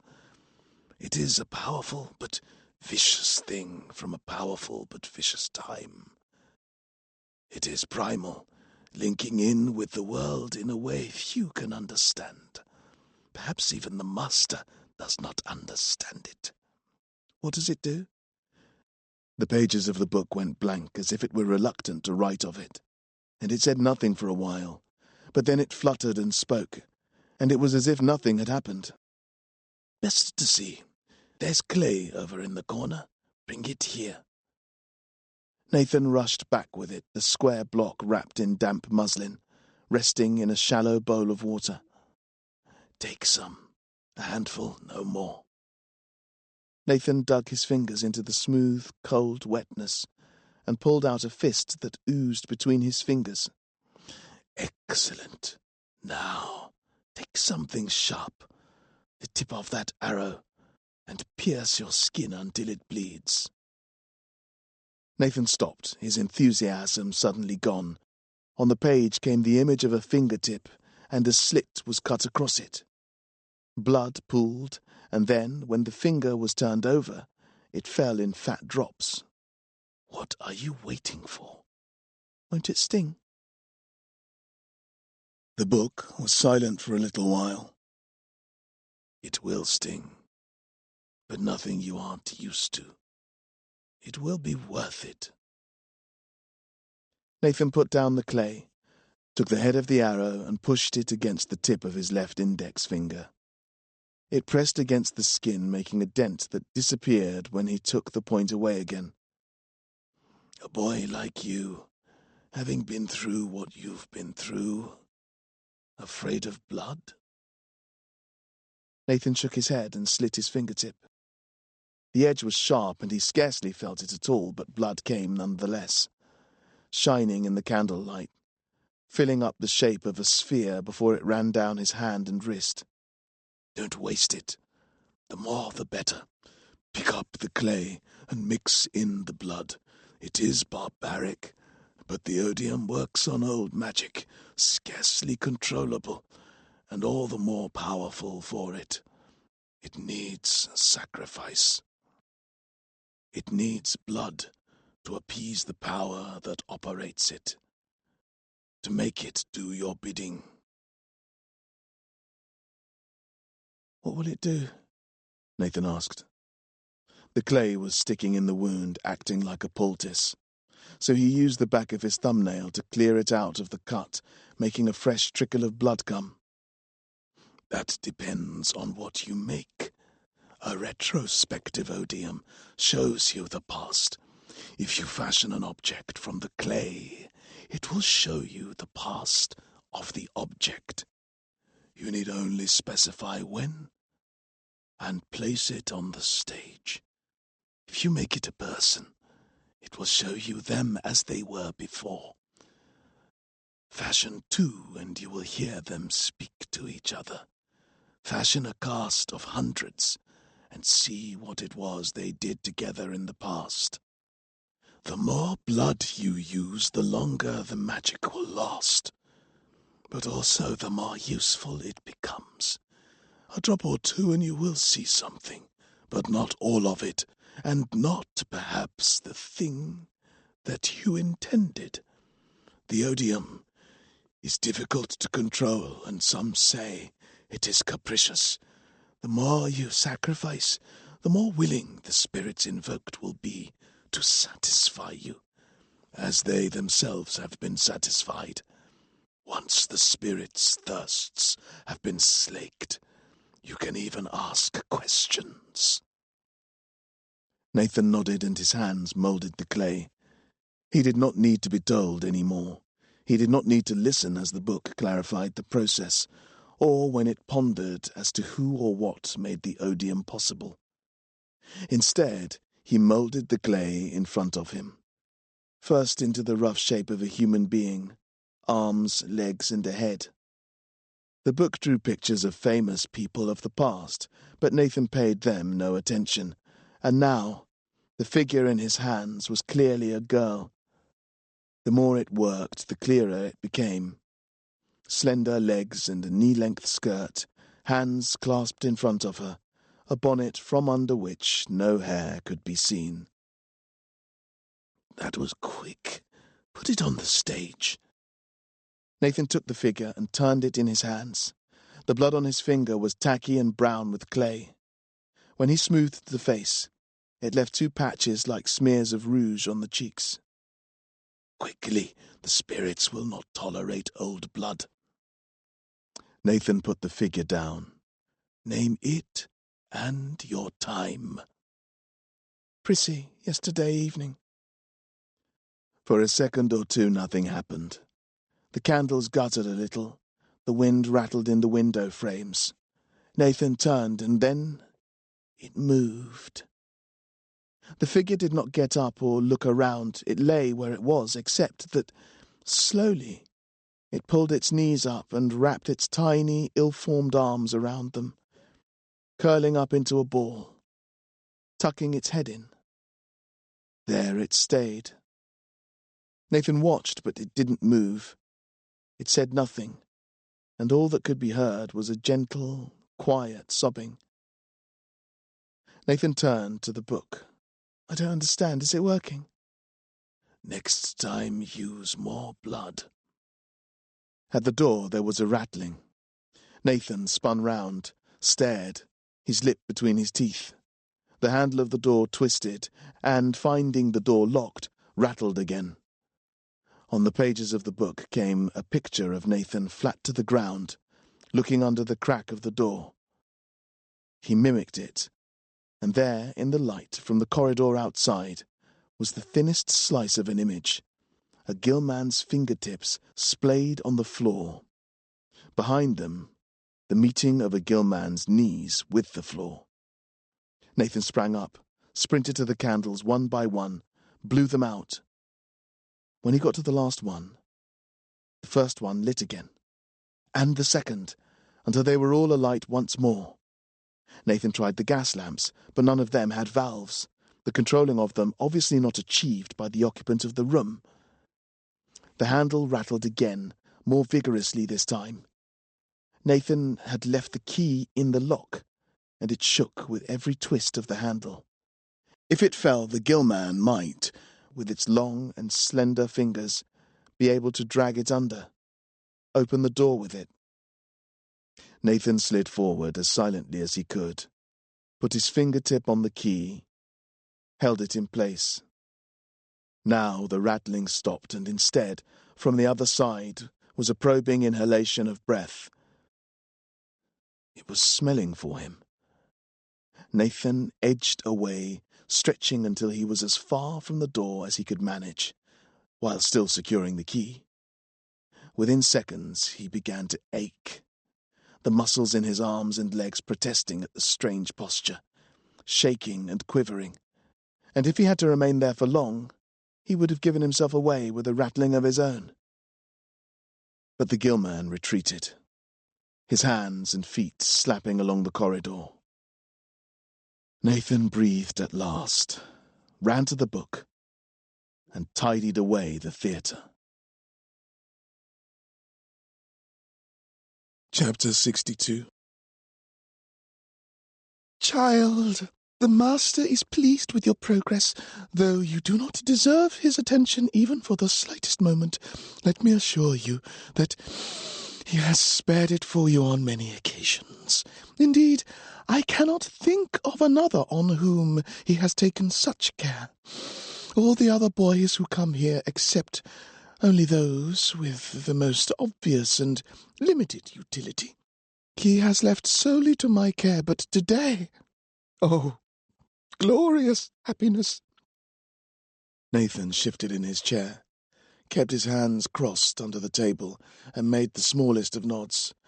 Bellows was acting oddly today, as if he was not as convinced of his rhetoric on this occasion, as if there were doubts which he sought to quell with overstatement.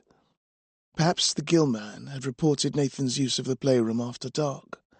Perhaps this was the prelude to punishment.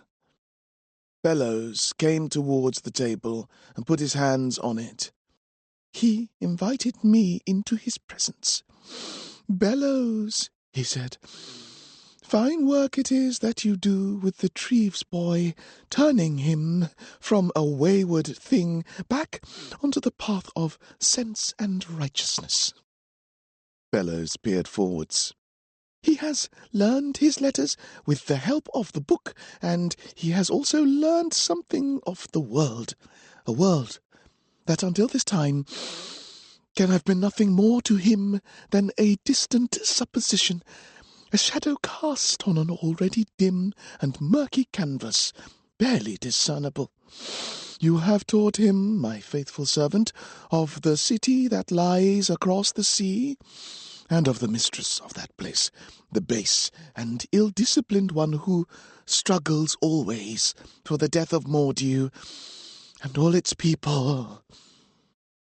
These things he said to me this very morning, characterizing you as a thing worthy of paying his mind to. And me also, by association. Do you feel the privilege in that, Nathan? Nathan nodded. He kept hearing the rattle of the door handle, kept seeing Prissy, her knees pulled up, unmoving. The locket was warm at his chest, but he did not touch it, could only feel it through his shirt. Quiet! Bellows crowed, his voice cracking. You do not feel worthy of his approval, knowing yourself to be nothing more than a thing that crawls upon the earth in comparison with he who is so great. And you are right. You are nothing yet, not yet, but perhaps soon. For the Master has work for you now you are ready. He instructs me to prepare you, for he will come today in the evening, and after you have eaten, he will take you for this work. What say you to this? Bellows peered at Nathan as if in expectation. Nathan bowed his head, unsure of what to say that would satisfy Bellows, and unsure of how he felt. Had the Gillman gone straight to the Master, bypassed Bellows altogether? Was he planning his punishment, out of sight of the others? Bellows came and stood behind. Nathan flinched when the man's hand lay cold on the back of his neck, and he shivered when it stroked down the air that perpetually stuck up, regardless of how much it was combed. You are awed into silence, petrified by the responsibility. Let me then ease your doubts, for so it was that the Master came to me, not long after my brother left, and bid me to do his work, though I quivered as you do, quaking in the light, shone upon me by his attentions. Yet I did as I was bid. I stand before you now, the consequence of that decision, and of my continued desire to serve the Master's will. Whatever you do now will only ever result in good, Nathan, whether you see it or not." Bellows withdrew his hand, and Nathan looked up at him. He rubbed the tip of his finger, toying with the loose flap of skin that the cut had left, rubbing his thumb down the line of the cut and back again. "Silence is acquiescence. So much is clear." Bellows leaned over him, so that Nathan could see his little mouth framed in the gap in his collar, pink lips wet and flashing, the tongue resting on the lower set of teeth, a line of spittle connecting one lip to another. Bellows reached around and took the chain on which his mother's locket was suspended and lifted it over his head. It was no longer rested against his chest, and, almost as soon as it was off, Nathan could feel a thrill in his gut, a prickle in the cut on his finger, and a sudden tingling behind his eyes. "The Master feels that this reminder of your father, like all reminders of a higher authority, whether they be worthy or unworthy, is a stultifying influence on you as you come into your manhood. Such tokens should be put aside, at least for a little while, so that the child can find in his own resources sufficient strength to act in the world. This, for you, Nathan, is a token of something past and gone, and which you will have to learn to live without, or shrivel, and be less than you should be." Bellows allowed the chain to gather in the palm of his hand, and laid the locket upon it. "Fear not. When your adult self has bedded in, and you have proved able to make your own way, this will be given back to you." Nathan felt the rush of fire in his nerves, like the return of a forgotten friend, and now when he looked at Bellows, it was with his eyes raised and wide, and he saw every detail of the strange man, down to the scuffs on the elbows of his jacket and the afternoon grubbiness of his collar and cuffs. Every thought of the previous night's transgressions left him. "Wonderful," said Bellows. "Return now to the playroom and rest in anticipation of the Master calling for you." The rain fell, but Nathan was filled with a desire like impatience, a thrill with no aim. As he turned his back on Bellows, he wanted to both rage and to laugh, but at what? He had no idea. Chapter 63. The Master did not call for him in the first hour of his play, and he sat it out with the odium between his knees, clay out of reach, listening for the turning of the door-handle and watching the windows. Gradually his attention could not be diverted completely, and his gaze crept to the top of the proscenium, to the representation in red of velvet curtains, which he followed in their loops and curves and folds, first from stage left and then to stage right, careful not to let his eye move to the wooden boards and across what must still be there from the day before. For a moment he turned away entirely when he caught the shadow of a bird crossing a window, blocking the light for a moment. Then, when he turned back, he wasn't quite careful enough, and he caught sight of the clay model, Prissy's ankle lying there with the rest of the body in sequence as he followed it up. It had dried out, so that rather than a red-brown, it was a patchy, dusty beige, peeling in spots and cracked, like mud in a drying puddle. Nathan wanted to ignore it, feared perhaps what it might be doing, but his eye was drawn by the change and by its deathly stillness. Its calf was the same, and the thigh, all dried out and motionless. He picked it up, and it crumbled into dust between his fingers. "The retrospective odium," the master said, close to his ear, but from behind. Nathan jumped and turned. There he was, kneeling behind him, his tie loosened and a broad smile on his lips. One of my favourites. The master held out his hand, palm up. On it, in a pattern too regular to be the lines that chiromancers use, and anyway etched upon them palimpsestically, were thin white scars. Nathan stared. "This is yours?" The master nodded. "Though, I suppose everything here is mine, isn't it? But I take your meaning. This toy, along with all the others, was one I played with when I was a child. Perhaps I am sentimental, but I have never been able to throw them out. And now they are proving useful, are they not?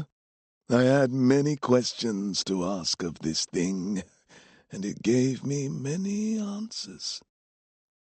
Nathan nodded. The dust that had been Prissy was gathered in his hands, and now he didn't quite know what to do with it, not since the master was there. The master saw the way Nathan was holding his hands, and the slight trembling that was sending little puffs of dust down between his fingers, and he whistled twice. Out from a corner, as if from nowhere, came a small mechanical mouse like the ones that have a key in their back, but this one had real fur and whiskers and red ruby eyes. "Have you two met? This is Mr. Sowers, and with him somewhere should be his wife." The master got up and walked over to the corner from where Mr. Sowers had come. He bent over and picked up another mouse, almost the same but with emerald eyes, who had somehow rolled over onto her back. Her wheels whirred and span, and when he put her back down, she skittered to where the other was waiting. Romantic little things, aren't they? Always desperate to be together. Once reunited, they came to Nathan and nudged his knee with their noses. "They want you to drop your mess. It's their job to clean it up, you see." Nathan paused, but when the master egged him on, he turned over his hands, and the pile of clay dust fell in front of the mice, and they darted forward towards it, running this way and that, until, by some mechanism that Nathan couldn't make out, the carpet in front of him was clean. "Thank you," he said. The master waved the two mice off, and away they went to hide in the shadows.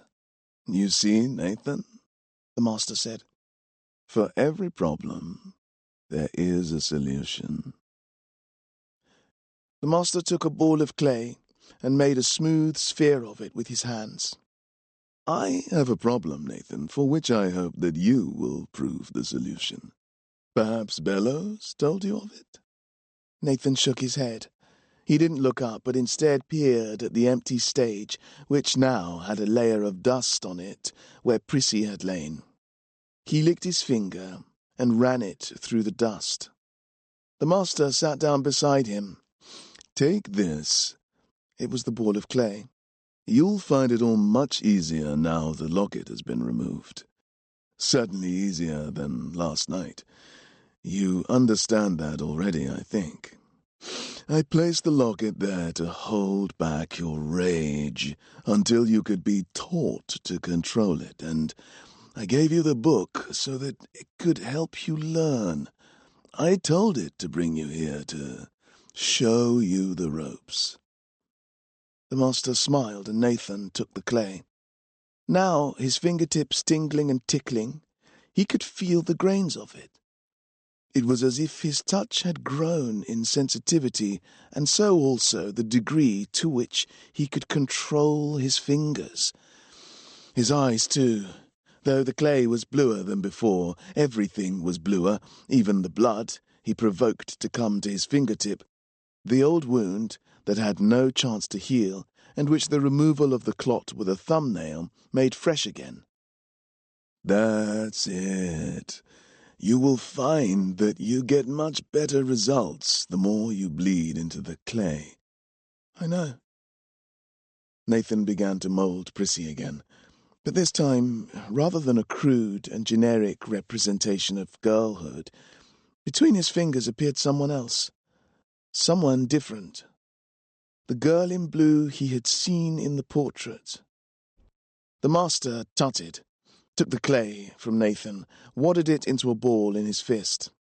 When he opened his hand, there was Prissy, as clear as if she had been sitting before them, down to the slope of her nose and the curve of her neck.